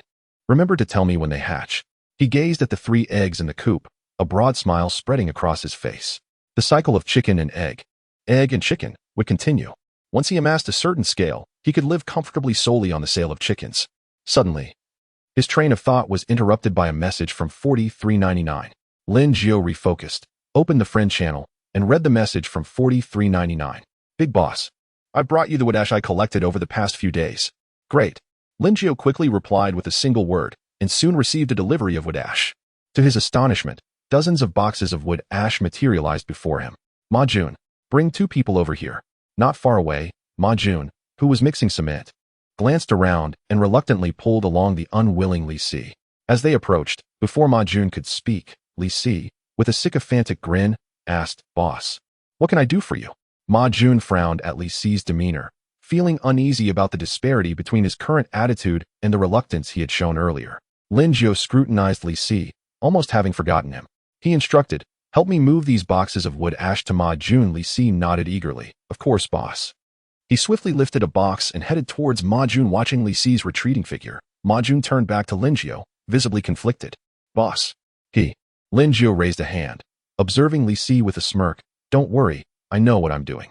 Ma Jun ceased further protests, turned, and carried 2 boxes of wood ash towards the cement mixing area. Linji watched their departing silhouettes, a knowing smile playing on his lips. Despite Li Si's recent behavior, he decided to reward him with dinner and perhaps sell him off afterward. Suddenly, Linjiao noticed a flurry of messages from 4399. Big boss, are you still there? The supplies are insufficient to trade for the wood ash. Big boss, do you not need it anymore? Linjiao shook his head with a smile, responding, I was busy. Have the supplies run out that quickly? Has the price of wood ash increased? Boss, it's been 3 or 4 days since you last supplied me. If not for my haggling, I would have run out long ago. Seeing the urgency in 4399's messages, Linjiao raised an eyebrow. Had he really neglected to send supplies for such a long time? Feeling somewhat guilty, he headed to the warehouse, selected some supplies, filled 2 boxes, and sent them to 4399 while saying, sorry, I've been busy. Here's a box of milk as a token of my apologies. Thank you so much, big boss. 4399 replied gratefully. As Linjiao prepared to close the chat window, another message from 4399 caught his attention, leaving him perplexed. Big boss, cough cough.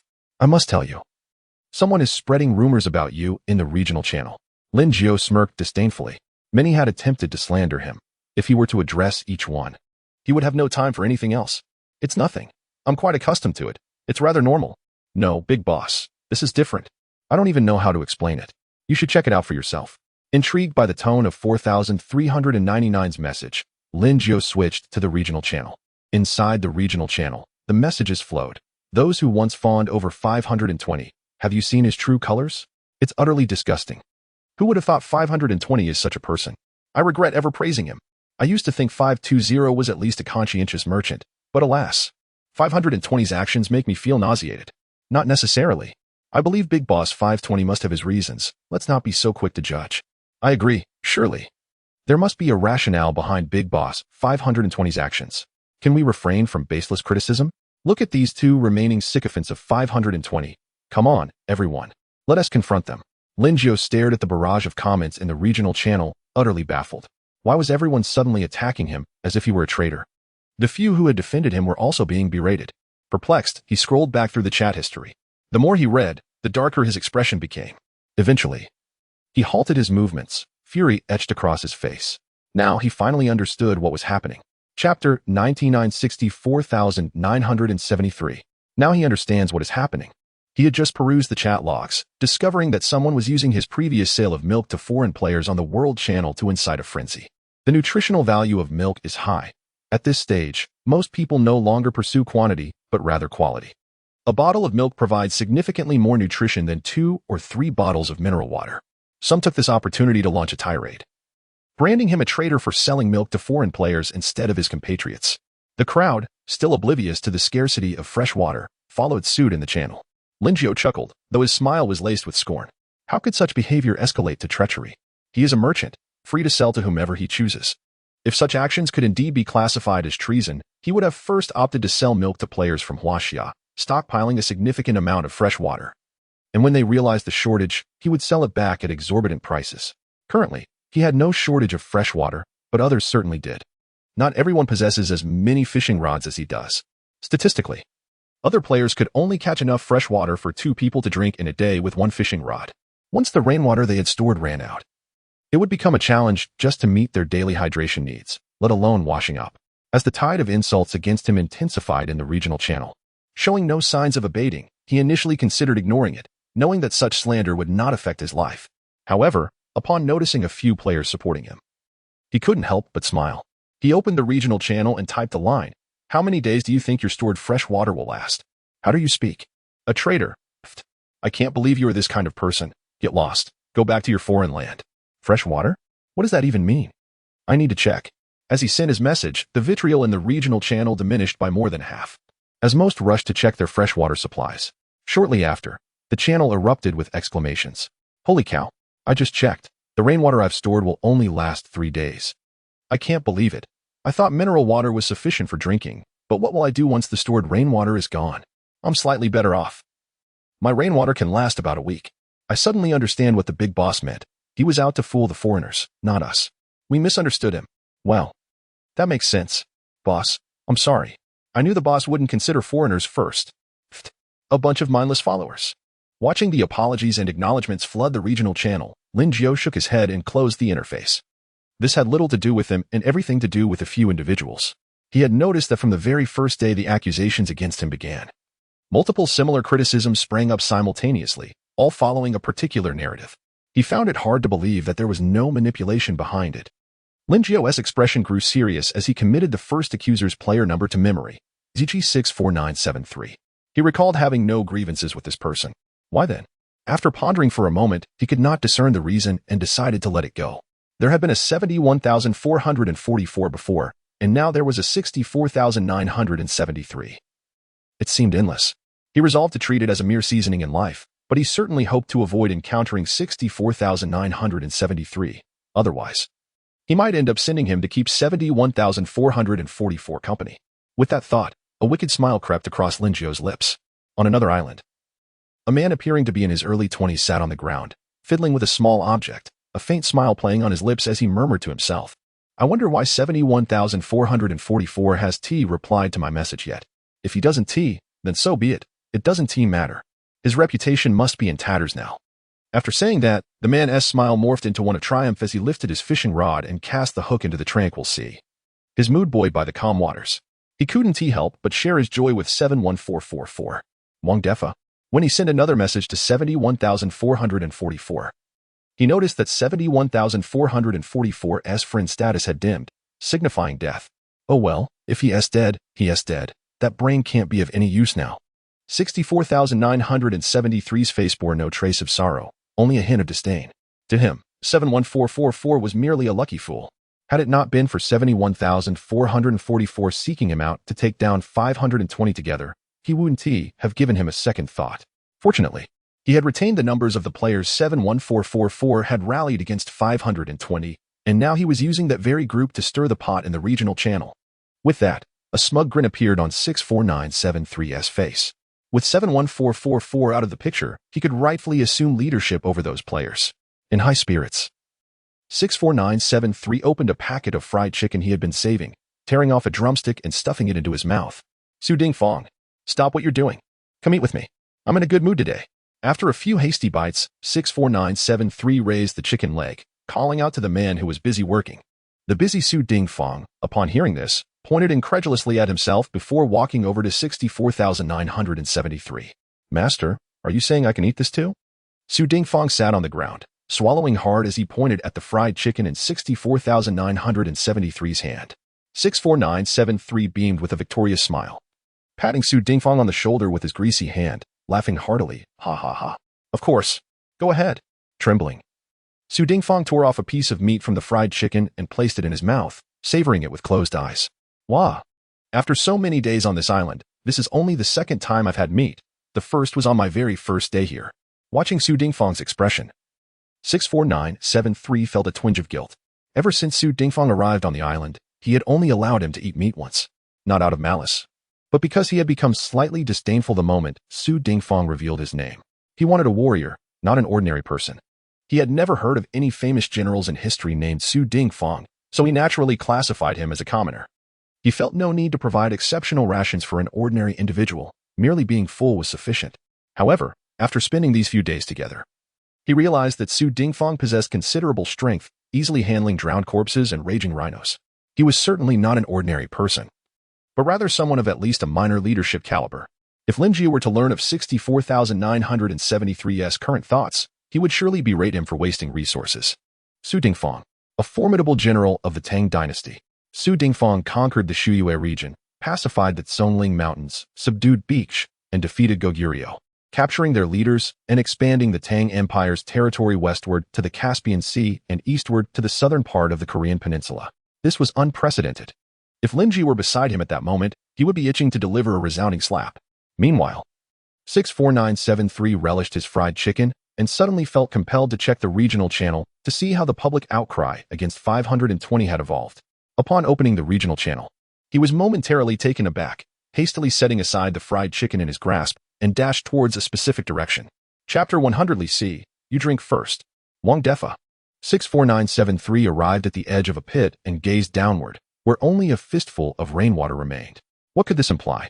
It meant that he would soon have to wash up with mineral water, yet the issue lay in his insufficient supply of it. Hastily, 64973 glanced at the regional channel. Within the regional channel, laughter erupted. Haha, I just acquired a batch of mineral water from the world channel. Good brother, so did I? I only kept enough food for myself and my subordinates. Everything else was exchanged for fresh water. Impressive, you guys are remarkable. But what if it rains in the next few days? We should gather less. True enough, let's just collect a portion. In truth, most people acquiring fresh water did not require an excessive amount, for not everyone was like Lin Jie, possessing a dozen or more subordinates. Most had merely one or two. At most 4 or 5. Observing the exchanges in the regional channel, 64973 promptly opened the world channel, eager to stockpile some resources. Upon opening the world channel, he was stunned. The price of mineral water had tripled. Buy it if you want. Baka, I knew those Huaxiao players were hoarding mineral water. I just realized that there is hardly any fresh water left. Fresh water? Those cunning Huaxiao players, and now the price has quintupled. I refuse to sell. Damn it. It seemed that once again, the player identified as ZG520 had taken the lead in hoarding resources. Damn, it was him again. Every time, he inflicted significant losses upon them. He had just sold off most of his mineral water, thinking he had made a profit. At this moment, Lin Jie was blissfully unaware that he had acquired yet another burden. In just a brief span of 10 minutes, Huaxiao players had begun to fervently purchase fresh water on the world channel, leaving foreign players feeling uneasy.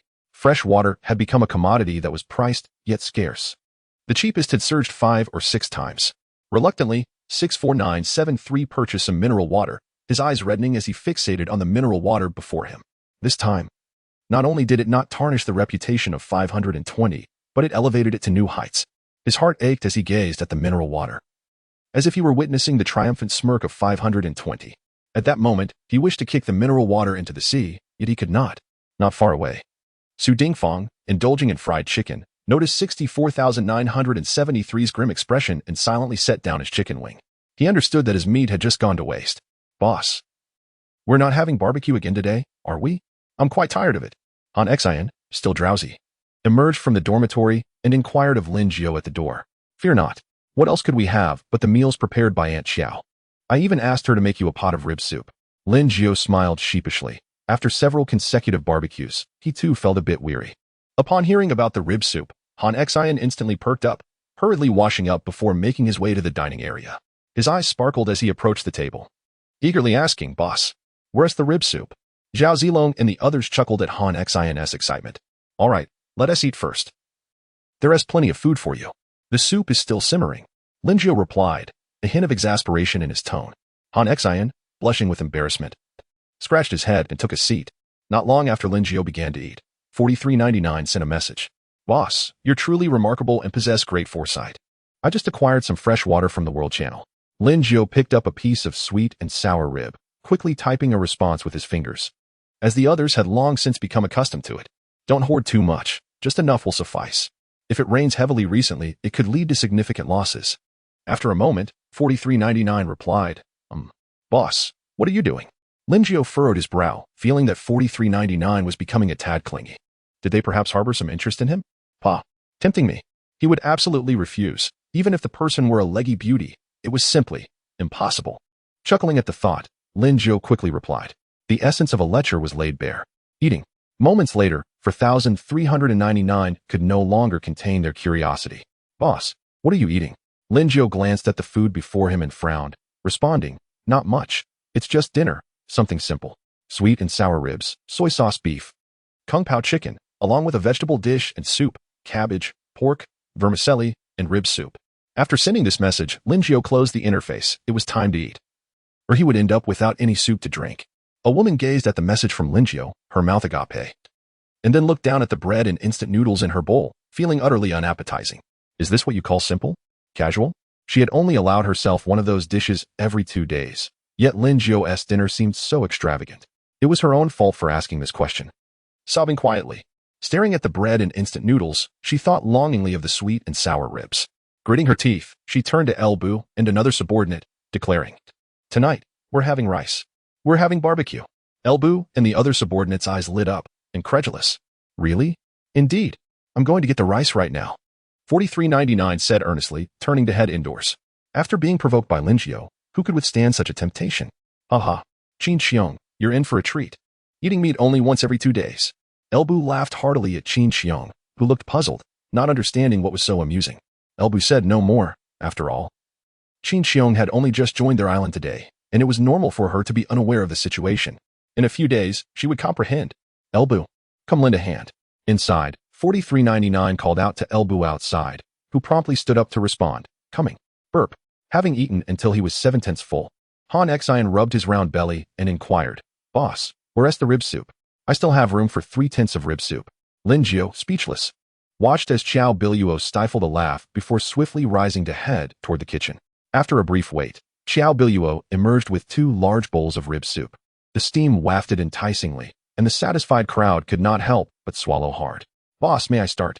Han Xian squinted his eyes, smiling as he reached out to test the broth. Get away. Wait a moment. Lin Jiu quickly swatted his hand away, saying, You can drink it later. With that, a playful smile spread across Lin Jiu's lips as he turned to Li Si and said, Here, let Li Si have the first bowl.